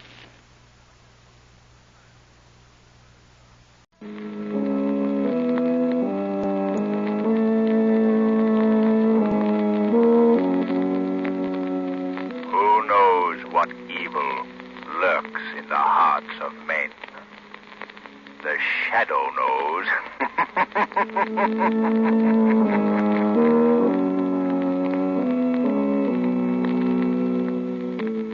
your local blue coal dealer presents The Shadow. These half-hour dramatizations are designed to forcibly demonstrate to old and young alike that crime does not pay. Before The Shadow's thrilling adventure begins, here's a money-saving suggestion for every homeowner. When you order anthracite, be sure and insist on blue coal. Unlike many other anthracites, blue coal is a medium, free-burning hard coal.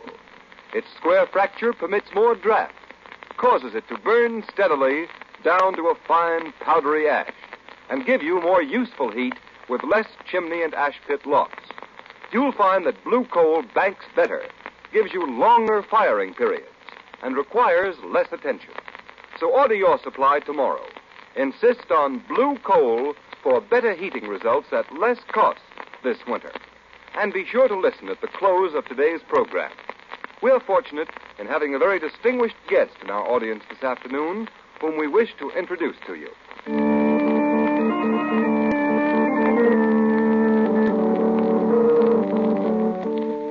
The Shadow, whose life is devoted to protecting the innocent, is in reality Lamont Cranston, wealthy young bachelor, amateur criminologist, master of other people's minds. Only his friend and companion, the lovely Margot Lane, knows that Cranston and the Shadow are one and the same. Today's story, The Isle of Fear.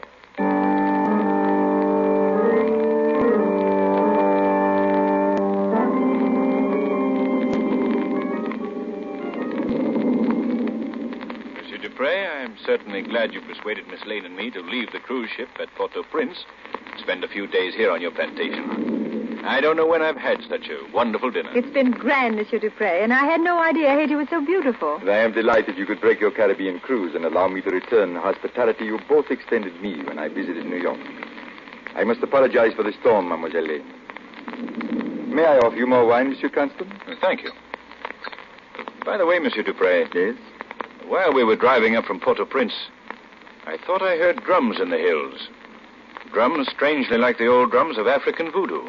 You did, monsieur. I had hoped you had not noticed. But why, Monsieur Dupre?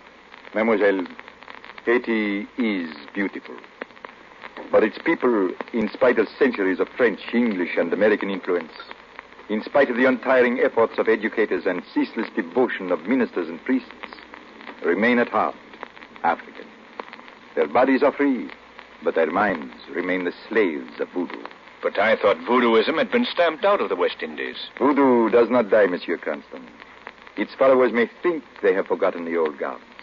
They may wear civilized clothes, go to school and to the many Christian churches of the island. But voodoo is always there, in their primitive minds and souls, waiting. When was the last outbreak? Only 10 years ago, Mademoiselle Margot. It was on a night very much like this. For days the drums had been calling from the hills, where, in the grottos of Sanssouci, the mad Prince Henry was paying his customary visit to Keon, the high priest of voodoo. Keon needed human victims for his ritual of the blood moon. And on this...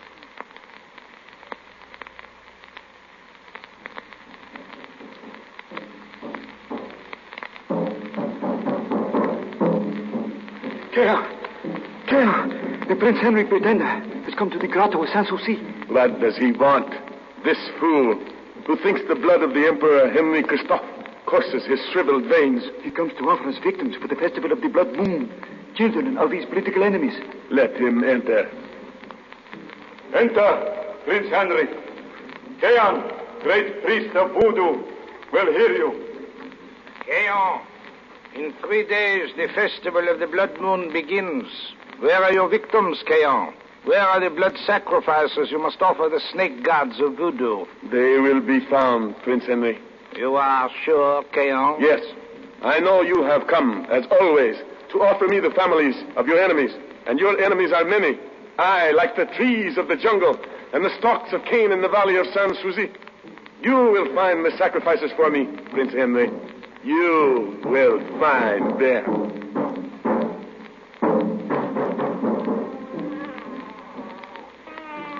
Hush, my baby, hush. Okay, on the ugly will take you away to the grotto. Be quiet, woman. In 2 days, the festival begins, and no one knows who Keon shall choose. Who is there? Open your door. Give me that child. No. Here is the child. Keon has chosen.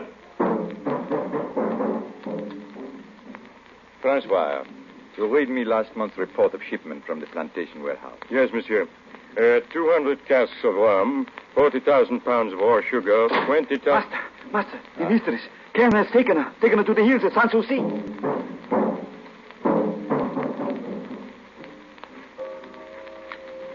Nisi Dominus frustra, sicut patribus et Deus nobis. Merciful God, in thy power and wisdom, give me strength against the powers of evil. Help me, O Lord, to protect my innocent flock. Lead the erring from the paths to the hills, where the devil's disciples of voodoo consecrate their worship of heathen gods with human blood. Stand back, priest! Stand back, man has chosen. Nay, thou shalt take no child from this house of God. Stand back, priest! Stand back! Nay! Wait! Wake up, priest! Fire! Let the old man may rejoice!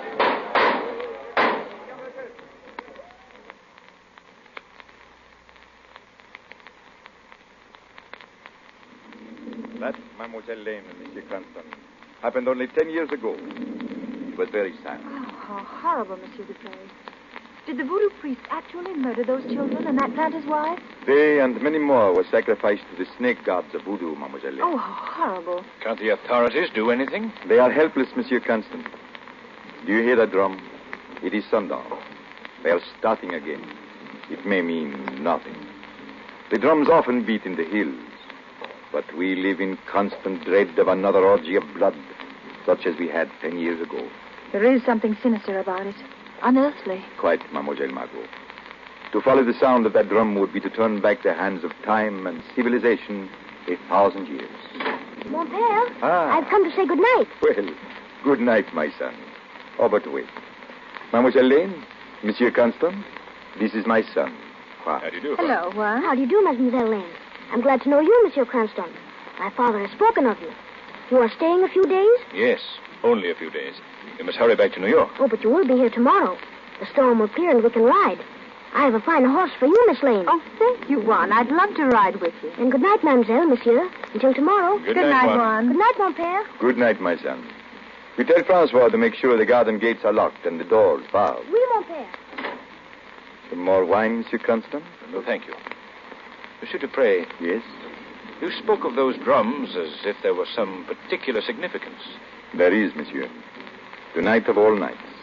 It is the eve of the festival of the blood moon. You mean voodoo? Yes, mademoiselle. Voodoo is like a plague. For years it may lie dormant, but sooner or later the priests of voodoo recall their own. And they slip into the jungles like ghosts.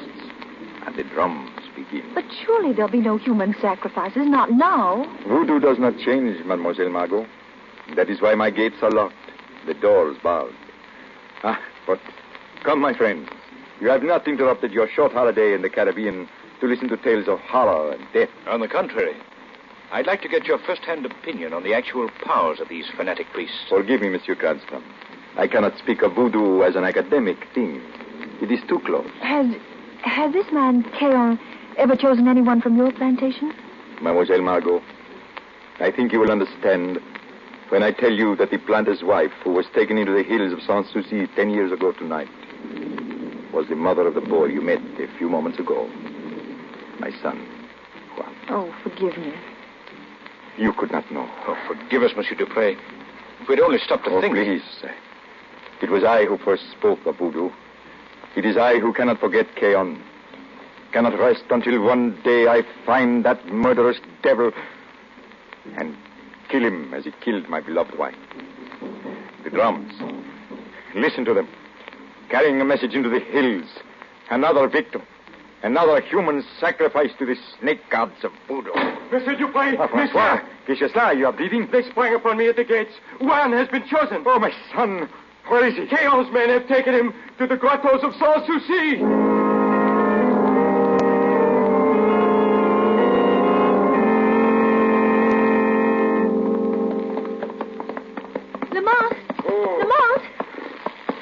Margot, shouldn't be outside the gates. Any news of Juan? No.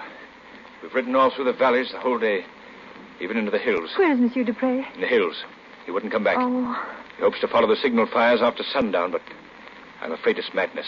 They'll kill him. Where are all the servants, Margot? Gone. The native quarters are deserted. Where have you been, Lamont? We've been everywhere. It's like riding through a land of the dead. I'm afraid it's hopeless, Margot. No, Lamont. There's one chance. One chance. What do you mean, Margot? About an hour ago, an old woman came out of the cane brakes and spoke to me. She said she would take me to see Keon in the Festival of the Blood Moon if I would give her my diamond ring. It's a trick to get you into the jungle. I know it's a trap, but I told her I'd meet her on the jungle trail an hour after sundown. Are you mad, Margot? But, Lamont, it's a chance, a slim chance of finding poor little Juan. What good would it do for you to find him, Margot? You'd only die with him in the hidden grottos of San Souci. I'll risk it to save Juan. I'll risk it if you'll come with me as the shadow. As the shadow?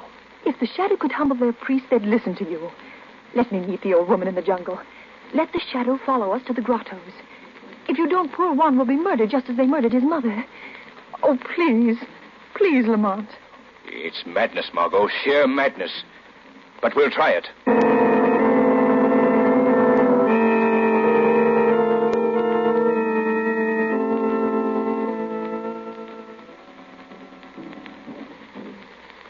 Lamont. Oh, this jungle, it's like a black pit. This is nothing, Margot. What lies ahead? Do you want to go back? More than anything in this world, Lamont, but we can't. I know. Be careful, Margot. The old woman may be near here. What are you going to do when we meet her? I'm going to make her fear you more than she fears Keon. I'm going to... Shh. Huh? Quiet, Margot.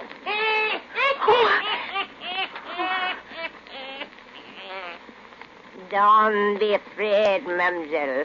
Old Geo will not hurt you.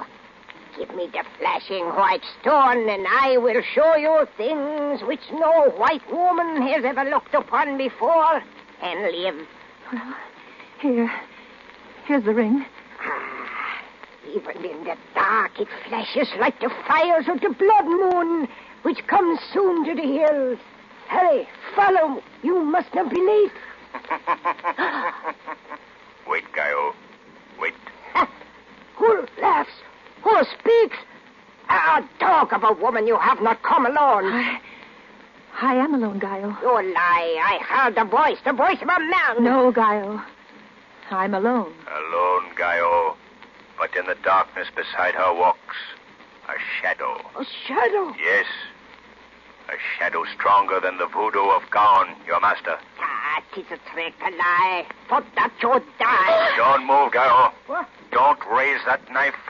Let it fall to the ground, Gaio. Your fingers cannot hold it. Cannot hold the knife. Let it fall to the ground. Mademoiselle, forgive. You are a priestess of many forces. Take back the ring. Forgive, have mercy, forgive. Get up, Gaio. Lead the way to the grotto of Keon. Yes.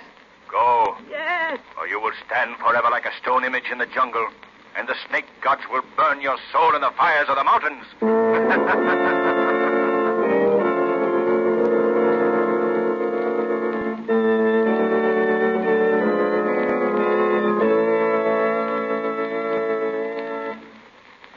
Before we continue the second part of the Shadow's exciting adventure, here's a question for every homeowner.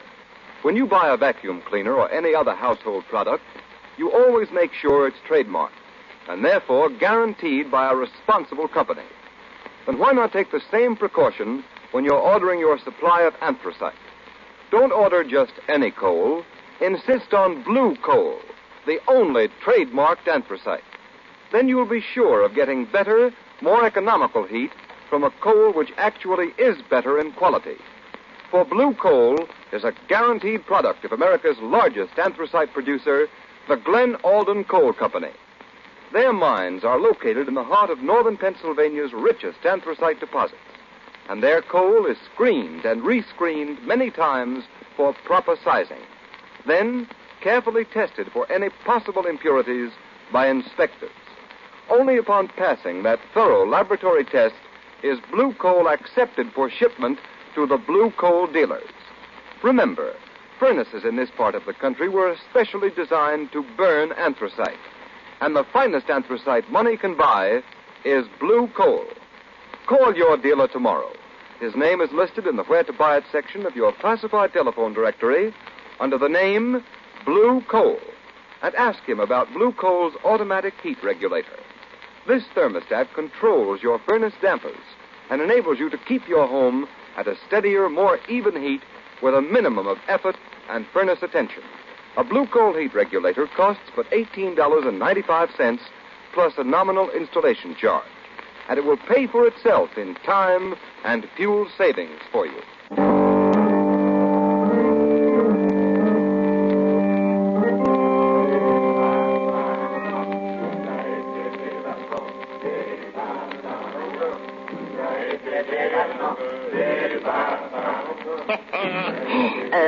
Look, Mademoiselle Lane.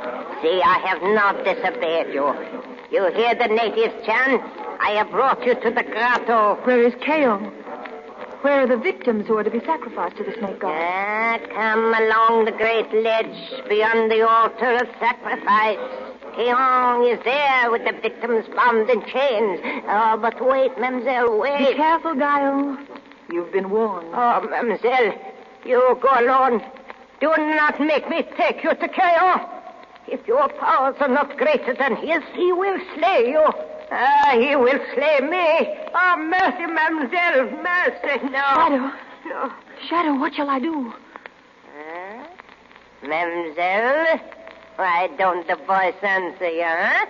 Where is this power of the darkness? Has it fled in terror before the fires of chaos? It has. It has. Chaos. I have brought you another victim of beautiful woman. Lamont! Steady, Mongo. The time has come. Don't show fear or they'll kill you. Look here. Look, a beautiful woman with skin like ivory. Kill the woman first. Laissez-vous. The hour has come. The old gods await the proud blood of this woman. Hear me, O Pizzer, by all the powers of Keon, this flower shall be our first sacrifice. Bring the woman to the altar. Let the mountain hear, and the dead stones of the grotto see her die. Beware, Keon. That girl is not afraid. In the darkness of the jungle, I heard a voice in the shadows. Be still, old woman. Guile speaks the truth, Kale. Listen to her. She's right. I am not afraid of your voodoo gods. I've come to guide one who is stronger than all your powers of voodoo. Where Keon walks, the earth is forever barren. Keon is the ageless one.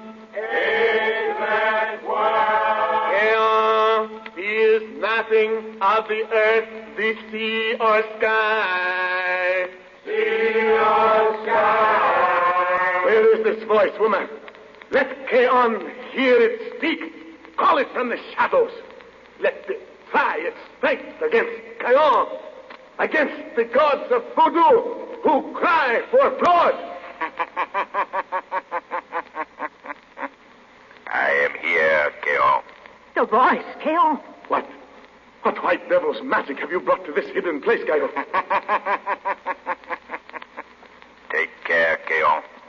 You have challenged me, and I am here. Show sign of fear, and the savage rebel would turn upon you like beasts of prey. Quick, Keon. Show thou art stronger than this voice of the shadows. Take the sword of Christophe and slay the girl. Her blood upon the altar stone will prove thy power. Take the sword. Look, her white throat gleams in the light of the fires. Strike! Yes. Prove your strength, Keon. Try to raise the sword of Christophe from the altar. Try to kill this girl who has come to take your victims from you. Strike her if you can. Save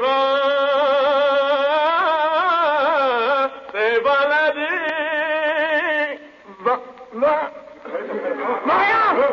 The sword! Lift it from the rock! Strike! It will not move. It is as if chains held it to the rock.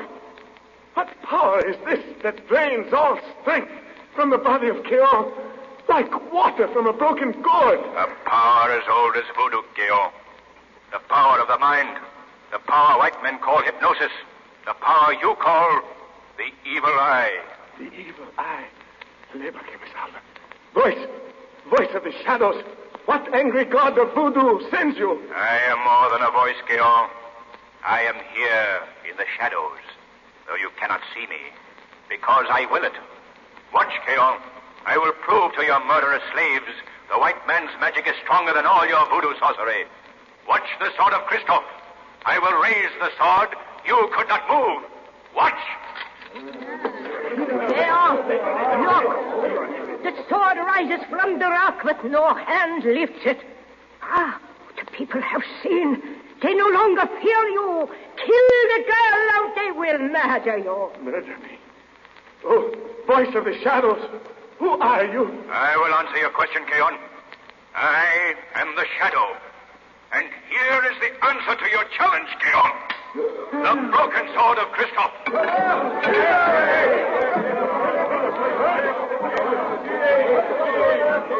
Margot, they believe you are a sorceress with greater powers than Keon. Pretend you are, Margot. Tell them the snake gods are angry and want no more human sacrifice. I'll try. They're closing in on Keon. Goyo, the pretended prince. Don't try to stop them. Don't move, Margot. Watch and wait. The old gods have sent this white priestess to destroy Zion!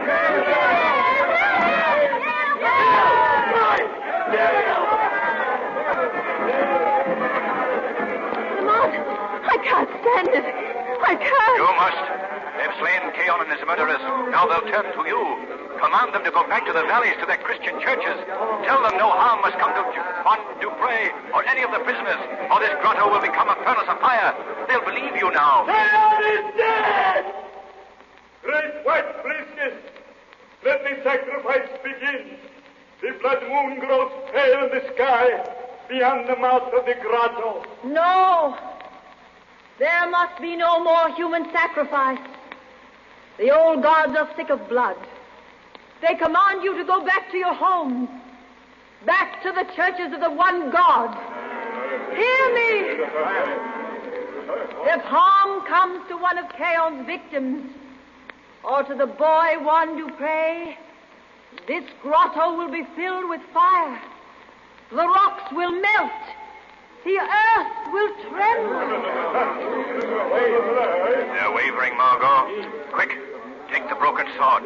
Slash the great drum. It is the heart of voodoo. Hurry, then they will obey you. Get out! Get out of the grotto! Voodoo is dead! The white priestess has destroyed the great drum! Run for your life! Margot, they'll flee. But don't faint. Hold on to the altar. Hold on. Don't let them see you fall. Lamont. Oh, Lamont.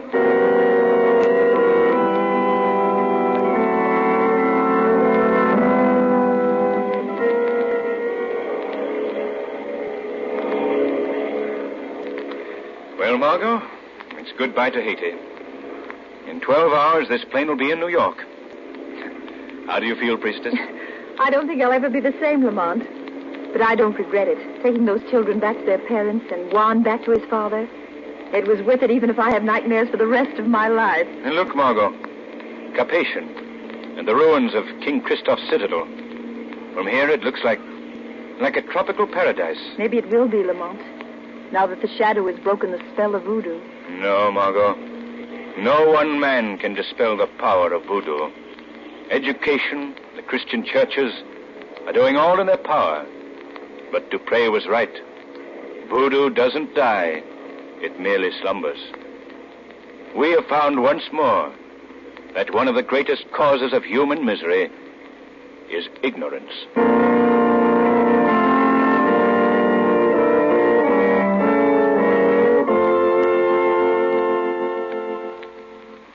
In just a moment, you will hear from our surprise guest. But first, John Barclay, Blue Coal's heating expert, has some timely advice for householders. Thank you, Ken Roberts, and good evening, friends.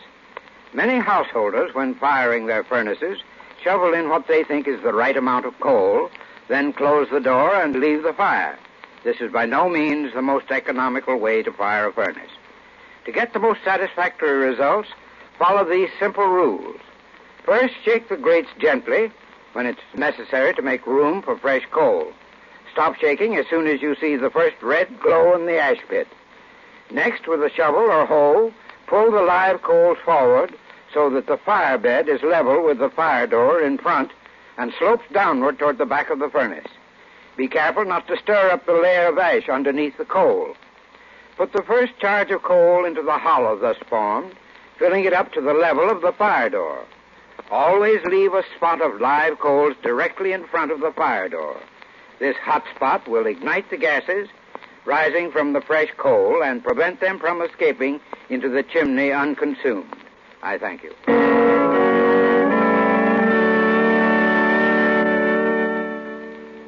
And now, ladies and gentlemen, the Shadow program has the honor to present a man who has spent his life bringing criminals to justice. It's with great pleasure that I introduce to you the Assistant District Attorney of Queens County, New York, Mr. Anthony Lavote. Thank you, Mr. Roberts. I don't know anything about crime in Haiti, but there are times when we could use a fellow like the Shadow here in New York. You couldn't lend him to us by any chance, could you? Well, I'm not so sure that you really need him, Mr. Lavote. Law enforcement has made such marvelous strides here in the past few years. However, I'll ask the Shadow if he's available. Do that. But seriously, Mr. Roberts, I'm grateful for this opportunity to congratulate Blue Coal and its dealers for sponsoring the Shadow program. They're doing really a great job, not only in entertaining the public, but in showing people the folly and absolute uselessness of crime. In fact, Mr. Roberts, all of us in the business of law enforcement appreciate the splendid cooperation we've been getting from the Shadow broadcasts. Thank you, Mr. Lavote.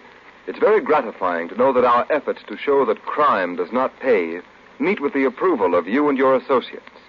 And I'm sure our listening audience joins me in congratulating you on the successful war your department is waging on crime in New York.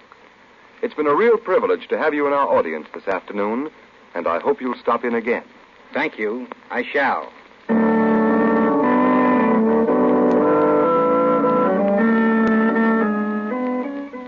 This program has been a dramatized version of one of the many copyrighted stories which appear in the Shadow magazine, now on sale at your local newsstands. All the characters and all the incidents named are fictitious. Any similarity to persons living or dead is purely coincidental.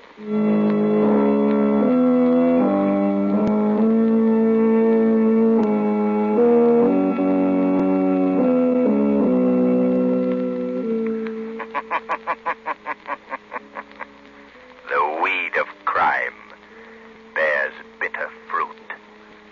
Crime does not pay. The Shadow knows.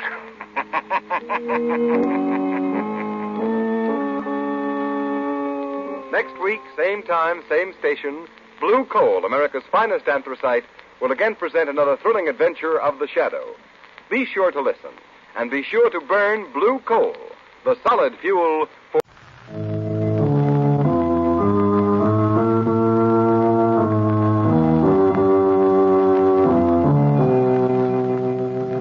Who knows what evil lurks in the hearts of men? The Shadow knows.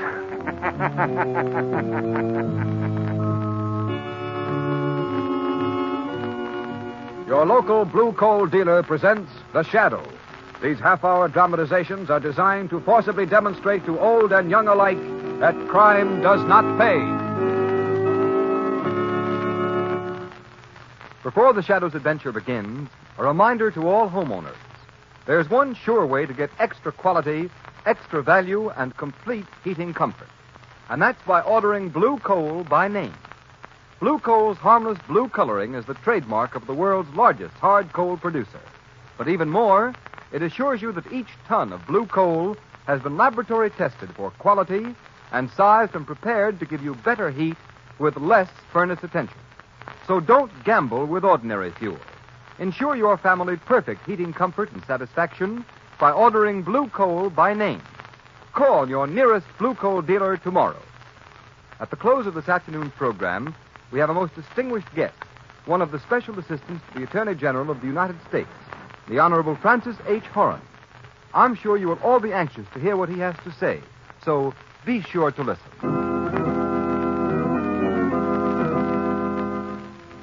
The Shadow, mysterious character who aids those in distress and helps the forces of law and order, is in reality Lamont Cranston, wealthy young man about town. Cranston's friend and companion, the lovely Margot Lane, is the only person who knows to whom the unseen voice belongs. The only one who knows the true identity of that master of other people's minds, the Shadow. Today's story, Ghosts Can Kill.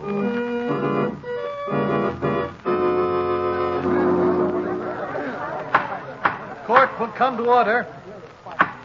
Proceed, Mr. District Attorney. Your Honor and gentlemen of the jury, you have heard the evidence against this man, Ralph Gorman. 3 eyewitnesses of unimpeachable character saw him commit the murder. He was caught at the scene of the murder with a gun in his hand. It is the duty of the jury to convict him. Ralph Gorman has been brought to court 7 times for serious crimes. I object. Although I admit my client has been brought to court in the past, he has always furnished an unbreakable alibi and has been acquitted. Therefore, I claim that this record is irrelevant. Objection sustained. Very well. That doesn't alter the state's case. In this instance, the accused has no alibi. He is guilty of murder and should therefore be sent to the chair. Order in the court. I think the question before the jury is a clean-cut issue. The defendant, Ralph Gorman, committed a peculiarly cold-blooded murder. There are no halfway measures. He is either guilty or not guilty. I therefore instruct the jury to return a verdict of acquittal or first-degree murder. The jury will retire to consider the verdict.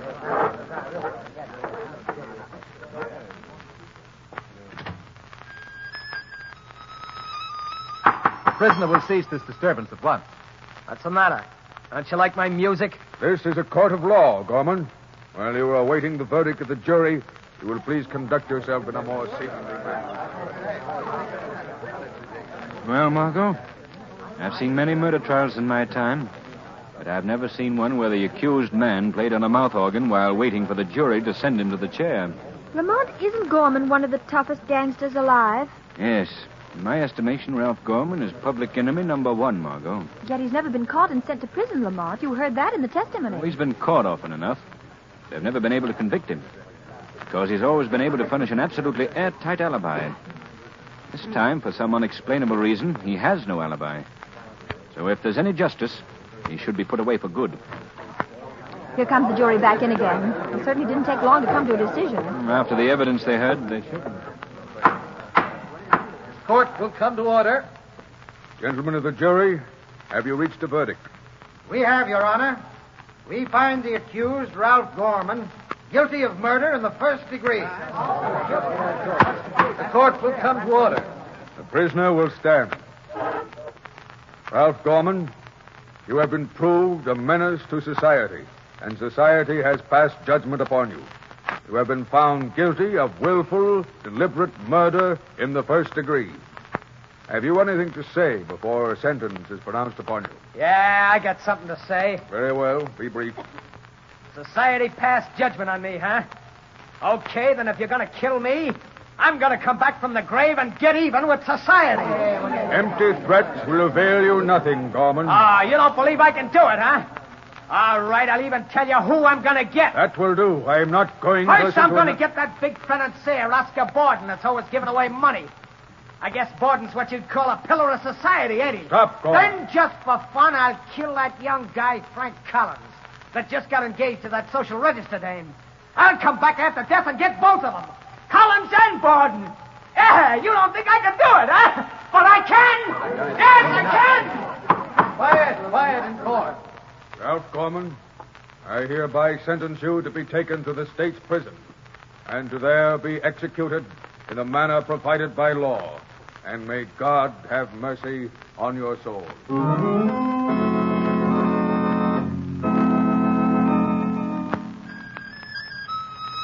Hey, quiet, will you, Gorman?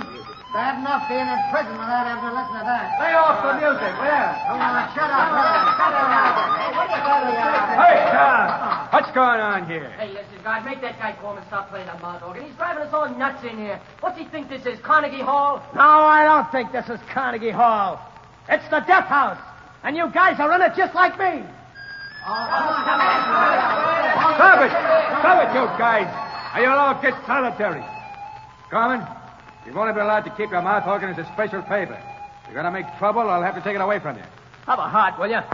That's all the fun I get. Fun? He's driving us nuts. Oh, why do you care, buddy? They're burning me tonight. Tomorrow it'll be quiet around here. Quiet as the grave. Listen, Gorman, you'd better keep quiet. The warden will be here in a minute. The warden? What do I care for the warden? He can't do any more than give me the hot seat, and he's doing that anyhow. Here comes the warden now. What's all the disturbance in here, guard? It's Gorman, Warden. Hey, did you hear from the governor, Warden? Yes. I'm afraid I've got bad news for you, Gorman. Governor Roberts has refused to do anything about your case. And they're going to burn me tonight, huh? I'm afraid so. Looks like society put the finger on me. Just like the judge said. Well, okay. I warned him. Like I said in court, within a week, the millionaire Oscar Borden and Frank Collins are going to be dead. Don't talk like that, Gorman. You'll see. And I think I'll get Governor Roberts, too, while I'm about it. That makes a nice trio, don't you think? Oscar Borden, Frank Collins, and Governor Roberts. I'm going to come back from the grave and kill them. All three of them, yeah. Society passed judgment on me, huh? Okay, I ain't kicking. We'll see who laughs last. Making stupid threats won't do you any good, Gorman. Stupid, huh? Listen, in a week, those guys are all going to be dead. Lots deader than me. Come along, guard. You better warn them. Tell them their time is up when they hear me playing on my mouth organ like this.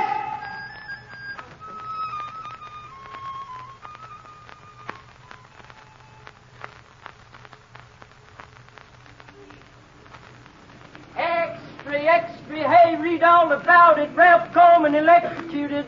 Ralph Gorman threatens life of Oscar Borden, Frank Collins, and Governor Roberts before he dies. Gorman executed. Hey, read all about it. Execute for it.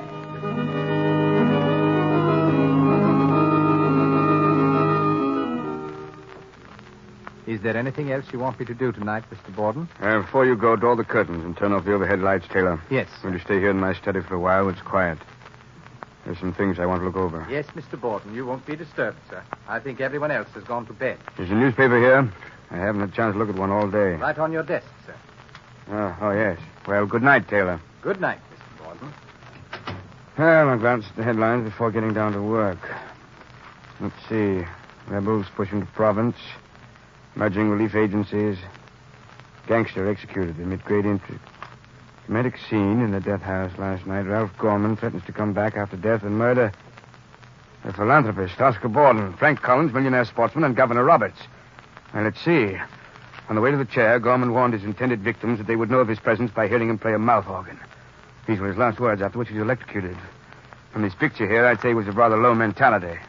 The mouth organ, well, that's a bizarre note. Oh, I wonder.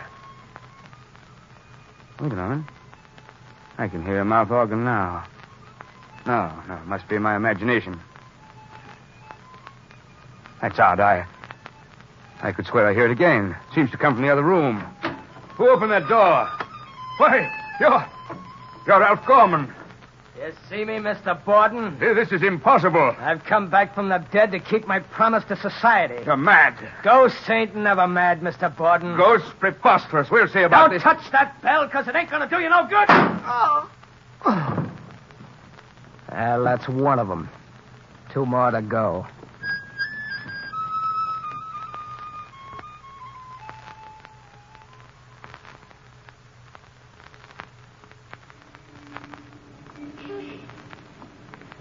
Well, Lamont, as long as you just seem to be walking me around the streets aimlessly, you might at least answer my questions. What do you think of those threats? Threats? What threats, Margot? The threats made by Ralph Gorman last night before he was executed. Oh, I wouldn't give them a second thought. 6-year-old child knows it's impossible to come back from the dead and murder people. Extra, Oscar Borden murdered. Famous philanthropist found in his study, shot to death. Yes, I hear it, too. Boy, give me a paper. Yes, sir. Keep the change, son. Oh, thank you, sir. Taxi. Yes, sir. Where are you going, Lamont? I think this will bear a little investigating. I'll see you later, Margot. I'm going to drop in on the scene of the crime. Our friend Commissioner Weston should be there.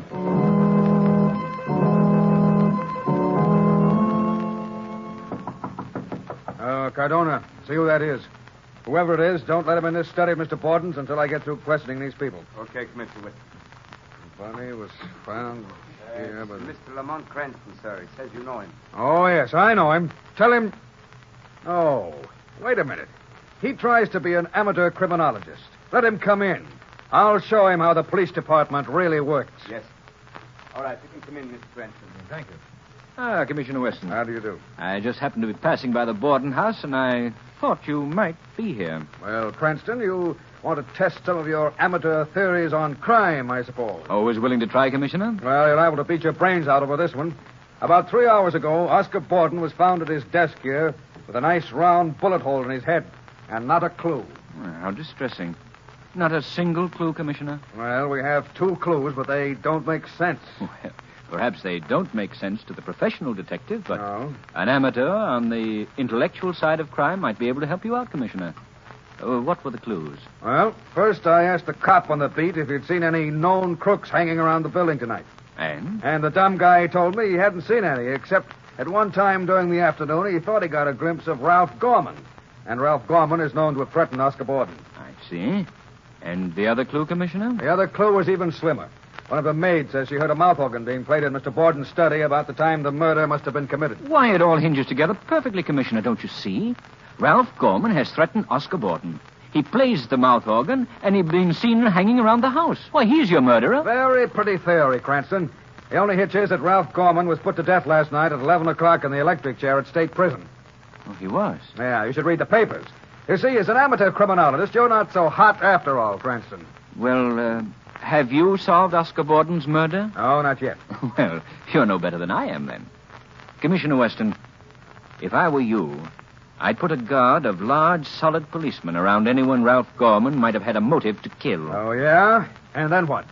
Then I'd look for the ghost of Ralph Gorman. It's lucky you're not police commissioner. Now, you'd better get out of here, Cranston. I've got important work to do.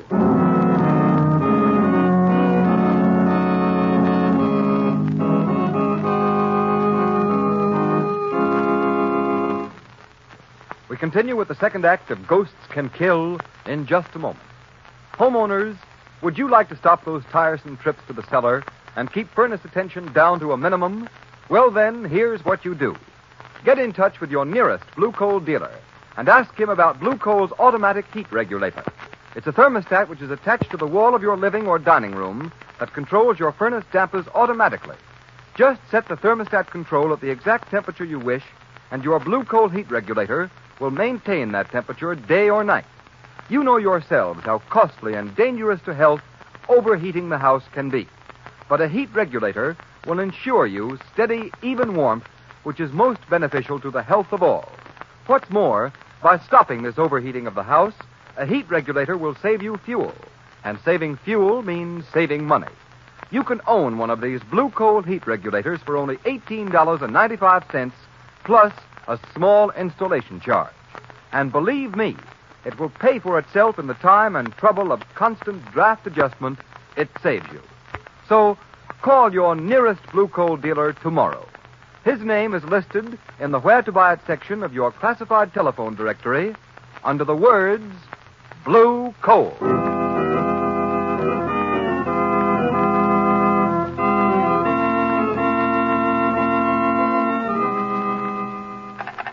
Hello. Hello. Oh, I thought we were cut off, darling, but now I tell you, I'm all right. Oh, but Frank, I'm so worried. If only I were in town so I could be with you. But what is there to worry about, darling? Why, those threats that awful man Gorman made against you. Oh, that was just nonsense. I never even knew him, and besides, he's dead. Yes, but Oscar Borden was threatened, too, and he's dead. Oh, now, Ruth, darling, please stop worrying for my sake. Nothing's going to happen to me. I'm in my own apartment, and I have no intention of going out, so nothing can happen. Now, you go to sleep and get your beauty rest. You know, you've got to look your prettiest for our wedding Tuesday. Oh, all right, dearest. At least I'll be with you by tomorrow. I'll be down on the 11 o'clock train in the morning. Oh, that's wonderful, and I'll meet you at the station. Good night, darling. Good night. Poor Ruth. I don't know why women get so nervous about... Oh, I wonder who that could be. Hello? Is this Frank Collins? Yes, who's this? This is the Shadow. Oh, the Shadow. Yes, I've heard of you. What do you want? I want to warn you, Collins. Warn you against a death. Whose death? Yours. And why should you be warning me? Because if you're not very careful, you'll meet the same fate as Oscar Borden, and for the same reason. Oh, nonsense. Furthermore, I would suggest that if you value your life, you will apply without delay for police protection. Look, I don't know who you are, Shadow, or what your game is. But I'm not afraid of you or anybody else. Have it your own way, Mr. Collins. Have it your own way. Wait a minute. Wait, listen. He hung up. I wonder what that was all about.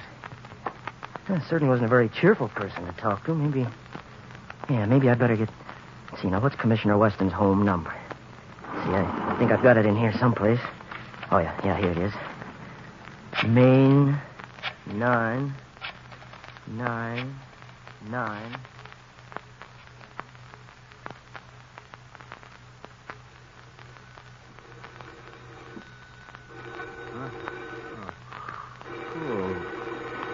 Phone. Who could be calling at this hour?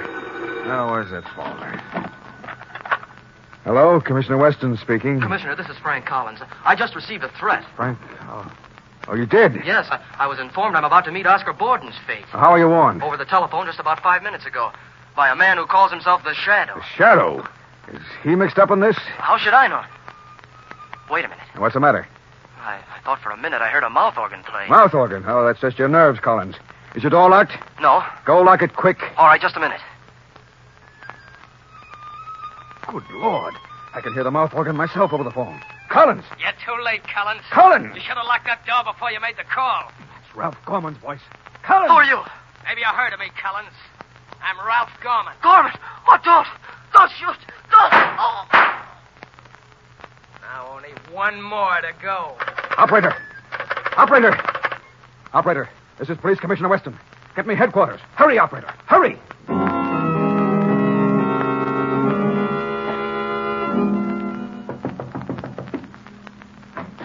Lamont, Come in, Margot. I just heard that Frank Collins was murdered in his home last night, Lamont. Yes, I've been reading the papers. It's dreadful. How could Ralph Gorman have come back from the dead to commit these murders? Margot, yesterday I would have said it was totally impossible. Today, well, frankly, I don't know. This moment, I can't think of any other hypothesis that would account for the known facts. Then that means... Jiminy, What did you say? I merely said Jiminy. Why did you say that? Jiminy? I don't know. I was just thinking. Why, does it mean anything? Ordinarily, no. In this instance, it may mean everything. At least it gives me a clue. Margot, is your car outside? Yes, Lamont. Well, come on. We're going places.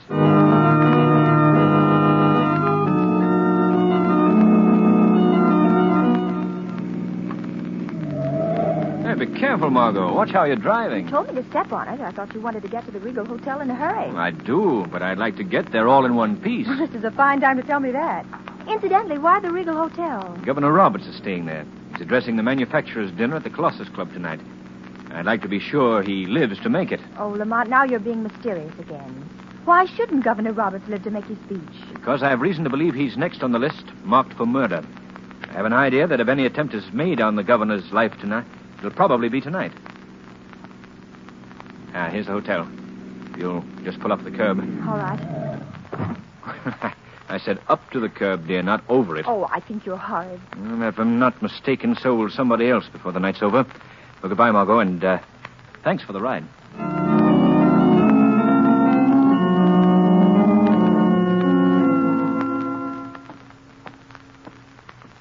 This is the service entrance, Governor.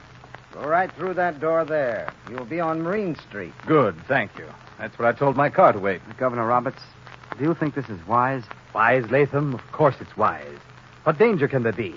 I'm going straight to the dinner at the Colossus Club alone in my own car with my own chauffeur. Well, just as you say, sir. Through this door to the street, you said, Porter? Yes, sir. Thank you.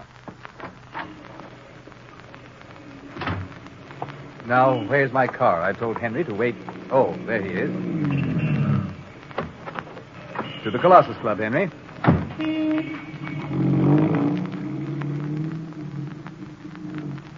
Henry, this is the most preposterous thing I ever heard of in my life. What's our police force turning into? A bunch of old women? Ralph Gorman? Of course I couldn't pardon him. The man was guilty. But he certainly can't come back from the dead, can he, Henry?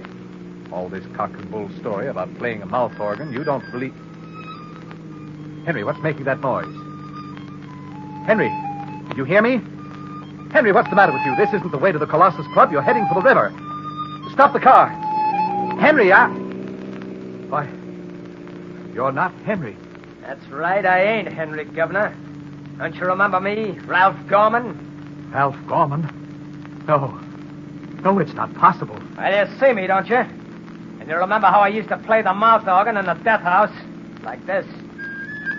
Stop the car. Let me out. I'll let you out, all right, in 10 feet of water when we get to the river. No.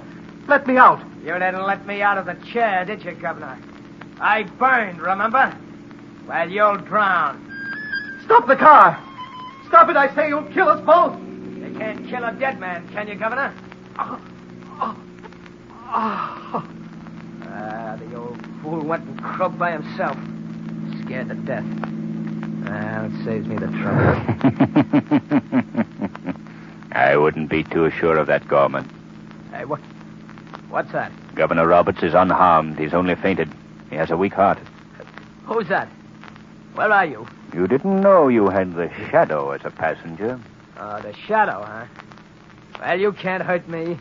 Even a Shadow can't harm a ghost. But you're not a ghost, Gorman. Yeah, that's what you think. Don't you know that Ralph Gorman is dead? Certainly. But you're not Ralph Gorman. You're his twin brother, Arthur. That's a lie. No, it isn't, Arthur. I went down to the city records office and checked up on the birth certificate. A very pretty little story.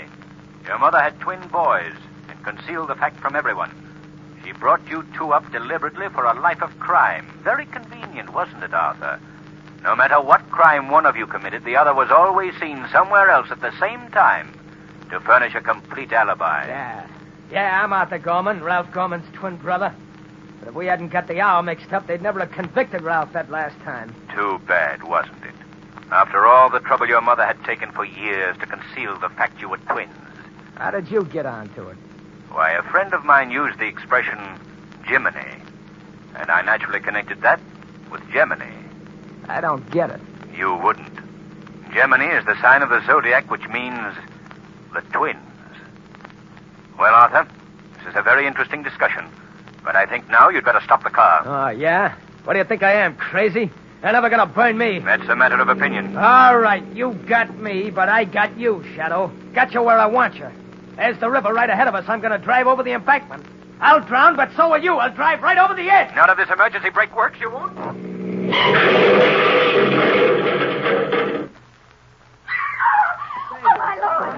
Boy, look at that smasher. Oh, those drunken drivers, they ought to be put in jail. He ran head on into the warehouse wall there. Did you see Two him? men in there. Here's the doctor. Let me through. Let the There they are, doctor. Doc. I see. Stand back, please. Well, how about it, Doc? Well, I'll be... The man in back is Governor Roberts. Hey, Governor Roberts? Is he... No. He's all right, I think. Just fainted. Shocked, probably. Hey, Doc, how about the other guy? The chauffeur here is dead. Dead? That's too bad. Say, his face looks familiar. What is it? You know him? That dead guy in the chauffeur outfit is the living image of a gunman called Ralph Gorman. Ralph Gorman? It can't be. Ralph Gorman went to the chair last week. Well, if it ain't him, it's his twin brother. If only you'd been able to tell us that a week ago. Justice would have been served a great deal more quickly.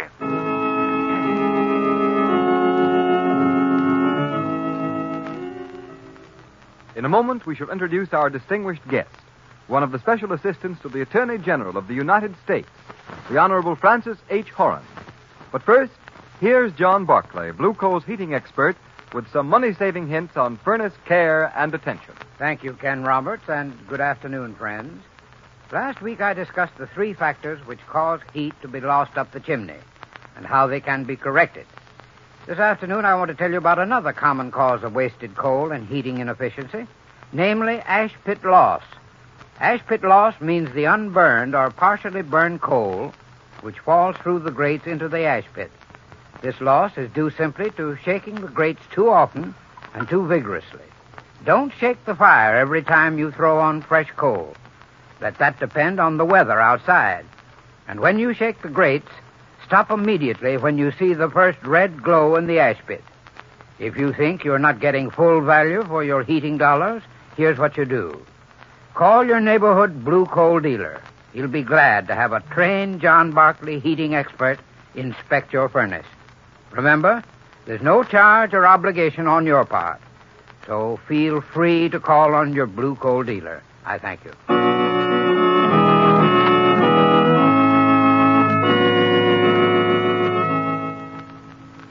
And now, on behalf of our sponsors, the Blue Coal Dealers, the nation over, it gives me great pleasure to introduce to you one of the special assistants to the Attorney General of the United States. Ladies and gentlemen, the Honorable Francis H. Horan. Thank you, Mr. Roberts. I'm very happy to be here with you this afternoon and to have the opportunity of speaking to the audience of the Shadow program. I am sure all law enforcement bodies in the United States agree with me when I say that constructive radio programs are a very great help in the prevention of crime. I can't emphasize strongly enough how important it is to prove, particularly to growing boys, the truth that crime in any form does not pay. Your program helps to bring this message to millions of people, so keep up the good work. We certainly shall, Mr. Horan, and thank you, sir, for stopping in. It's been a great honor to have had you with us.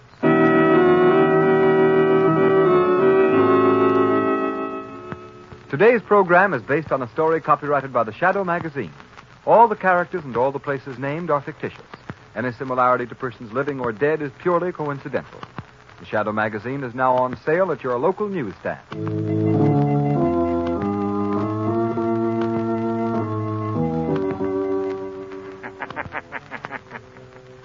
The weed of crime bears bitter fruit. Crime does not pay. The Shadow knows.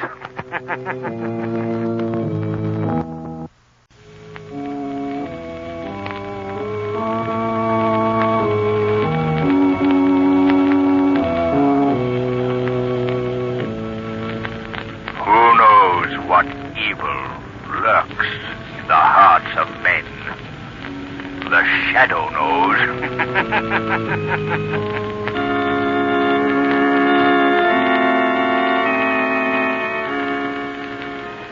Your local blue coal dealer presents The Shadow. These half-hour dramatizations are designed to forcibly demonstrate to old and young alike that crime does not pay.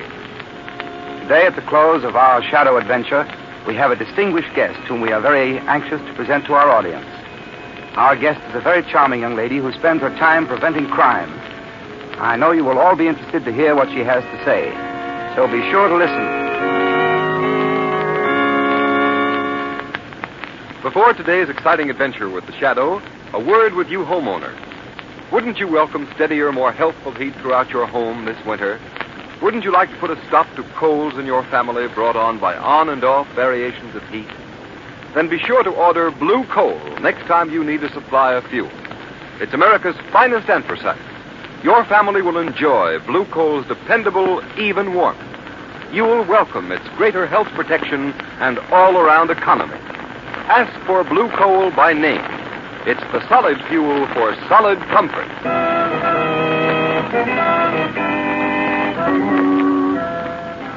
The Shadow, mysterious character who aids those in distress and helps the forces of law and order, is in reality Lamont Cranston, wealthy young man about town. Cranston's friend and companion, the lovely Margot Lane, is the only person who knows to whom the unseen voice belongs. The only one who knows the true identity of that master of other people's minds, the Shadow. Today's story, Guest of Death.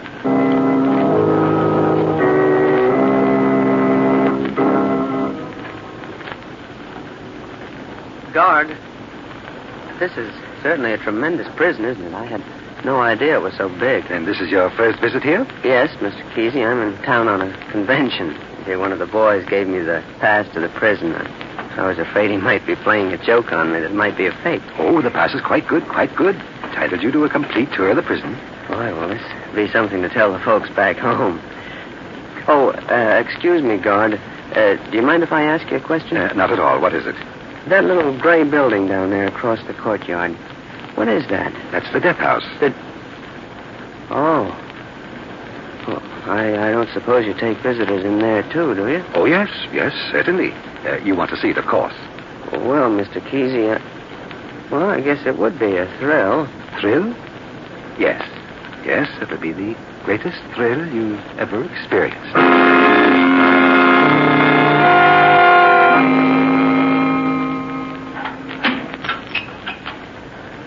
And now, here's the last sight on your tour. Step right in, please. Thank you. What place is this, Mr. Kesey? The building you saw across the courtyard. The death house. Oh, I see. Oh, don't be afraid. Step right in. Oh, thank you. There, you see? It's not an unpleasant room at all, is it?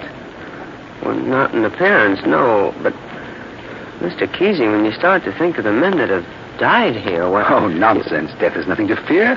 There's a majesty and nobility about it that makes people's revulsion stupid. Those benches there are the observer's seats. Uh-huh. The pre-execution cells are just beyond that door. And this, as you see, is the electric chair. Yeah.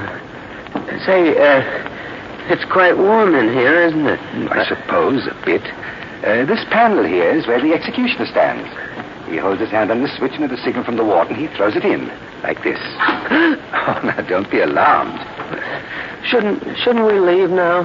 First, of course, you'll want to sit in the chair? But no, I hadn't thought of anything like that at all. My. You're a timid soul. Why, this is an experience you'll never have again. Here, let me help you. Just sit right down. Well, if it's the customary thing, why... Of course, there you are. You see, nothing to it at all, is there? Imagine. Men have died just like this. Yes, men have died. Just like that. Here, I'll show you how it feels to be strapped in. Well, I can imagine how. There, the chest strap across here. You've drawn that a bit tight, Mr. Kesey. That took the wind out of me. That's the way it goes. Now the right arm strap, like that. And the left. Oh, this thing certainly hugs a man close, doesn't it? Yes. It's a powerful embrace. Now we'll strap the left leg and the right leg like this. Now, there you are. Ready for the most noble and majestic experience of all. God, what do you mean? Death. No! Keep away from that! Don't!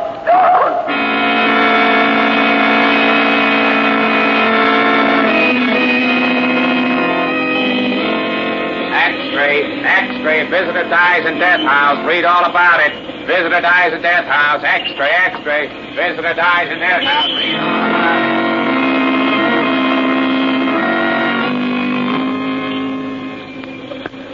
Shall I call you a taxi, sir? Yes, please.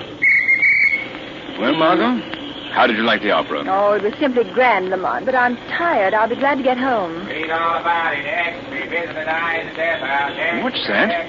Visitor dies in death house? Oh, now, Lamont, please, let's not spoil a lovely night with scare headlines. People are liable to die most any place. Your cab, sir? Read all about it. Visitor dies A boy! in death house. A boy! Our cab's waiting, Lamont. Just a moment, Margot. I have reason for wanting to know the story back of that headline. Paper, sir? Yes, son. There you are. Oh, thank you, sir. Read all about it. All right, Margot. Sorry to keep you waiting. That's all right.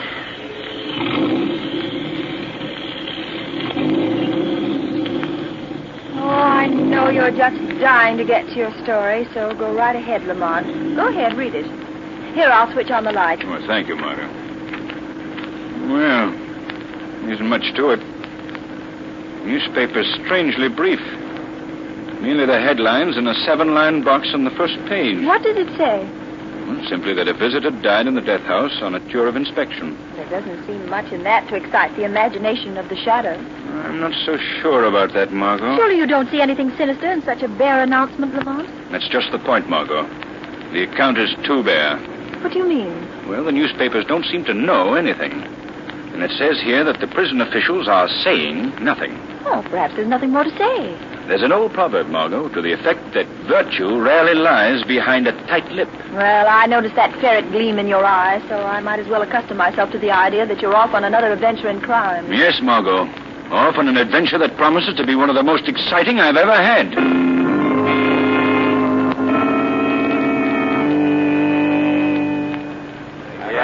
What they going to do about it like that? Quiet, boys. Hello? Commissioner Weston speaking. What? You can't get the warden on the phone? Yeah, I can't. This is the police department. He can't ignore us. Well, you try him again, and keep trying until you get him. Now, hold it a minute, boys. Brophy. Yeah? What happened when you went out the first time? Well, the same thing that happened to your phone call, Chief. Nothing. Couldn't you get any information? All I could find out was that the guy was in town on the furniture convention. He got a pass to see the prison, and some guard by the name of Kesey took him through. Did you question this Kesey? He couldn't get a hold of him. Why not? Well, Chief, we found out that he lives way up on the Cape, so Jim here and me went out there. And then what happened? Nothing. If somebody says nothing to me again, I'll... Just a minute. Yes. Hello? Commissioner Weston speaking. Good evening, Commissioner Weston. Oh, you again? Yes, Commissioner. The Shadow. Just a minute. Hold the line. You men wait outside. I'll call you if I need you. Okay, Commissioner. We'll be right out. All right, Shadow. Go ahead. What's on your mind? I called to find out what you know about the death of that visitor out of the prison. I don't know a thing, and I can't find out anything. The prison officials don't seem inclined to cooperate at all. Did you know, Commissioner, that a short time ago another visitor died in the death house? What? Another visitor? Yes. The first visitor's death passed almost unnoticed. But now, Commissioner, another. Say, this puts a new light on the whole matter. Calls for immediate action. No, Commissioner. Hold everything until you hear from me.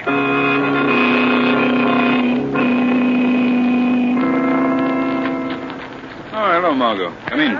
Hey, don't take your hat off. We're leaving right away. I just get to your house, and then we have to leave. What's all the haste about? We're driving up to the prison. Oh, Lamont, don't tell me you're still thinking of that visitor's death. Thinking of it. Margot, I've discovered some things that make me feel I've got a big job on my hands. For one thing, I've discovered that another visitor died in that same death house. I've come to the conclusion that there's only one way I can find out what's back of it all. And how is that? Here. You see this?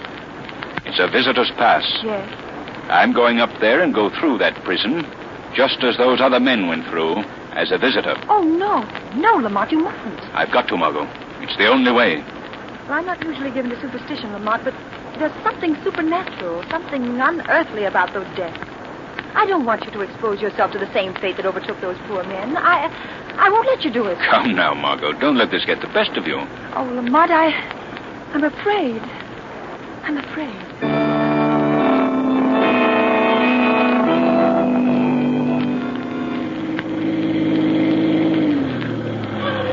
This is all right, Margot.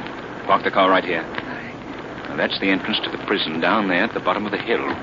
Lamont, I wish you wouldn't go through with this. You may be walking to your death. Don't worry, Margot. You stay here in the car. And remember this. Don't lose your courage, no matter what you may hear or what you may see.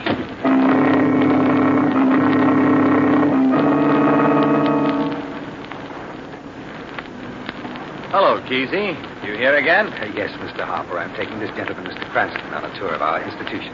You'll have to be searched, sir. Raise your arms, please. There you are. When are they going to stop handing out these visitors' passes, Kesey? Stop? Why should they do that? Well, I should think they'd be a little more careful because of what's already happened around here. Oh, nonsense, Mr. Harper. Accidents will happen, you know. No reason why prison routine should be upset unnecessarily. All right, Mr. Cranston, you're okay. Thank you. Open up, Tom. Right. Okay, Kesey, the place is yours. Thank you. Come right along, sir.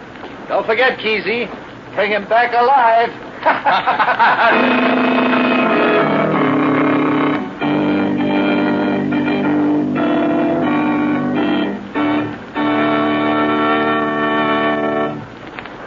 We'll return you to the second half of the Shadow's exciting adventure in just a moment. In the meantime, homeowners, let me remind you that there's one sure way to save yourselves time, trouble, and money in heating your homes this winter. And that's by insisting on blue coal when you order your next supply of anthracite.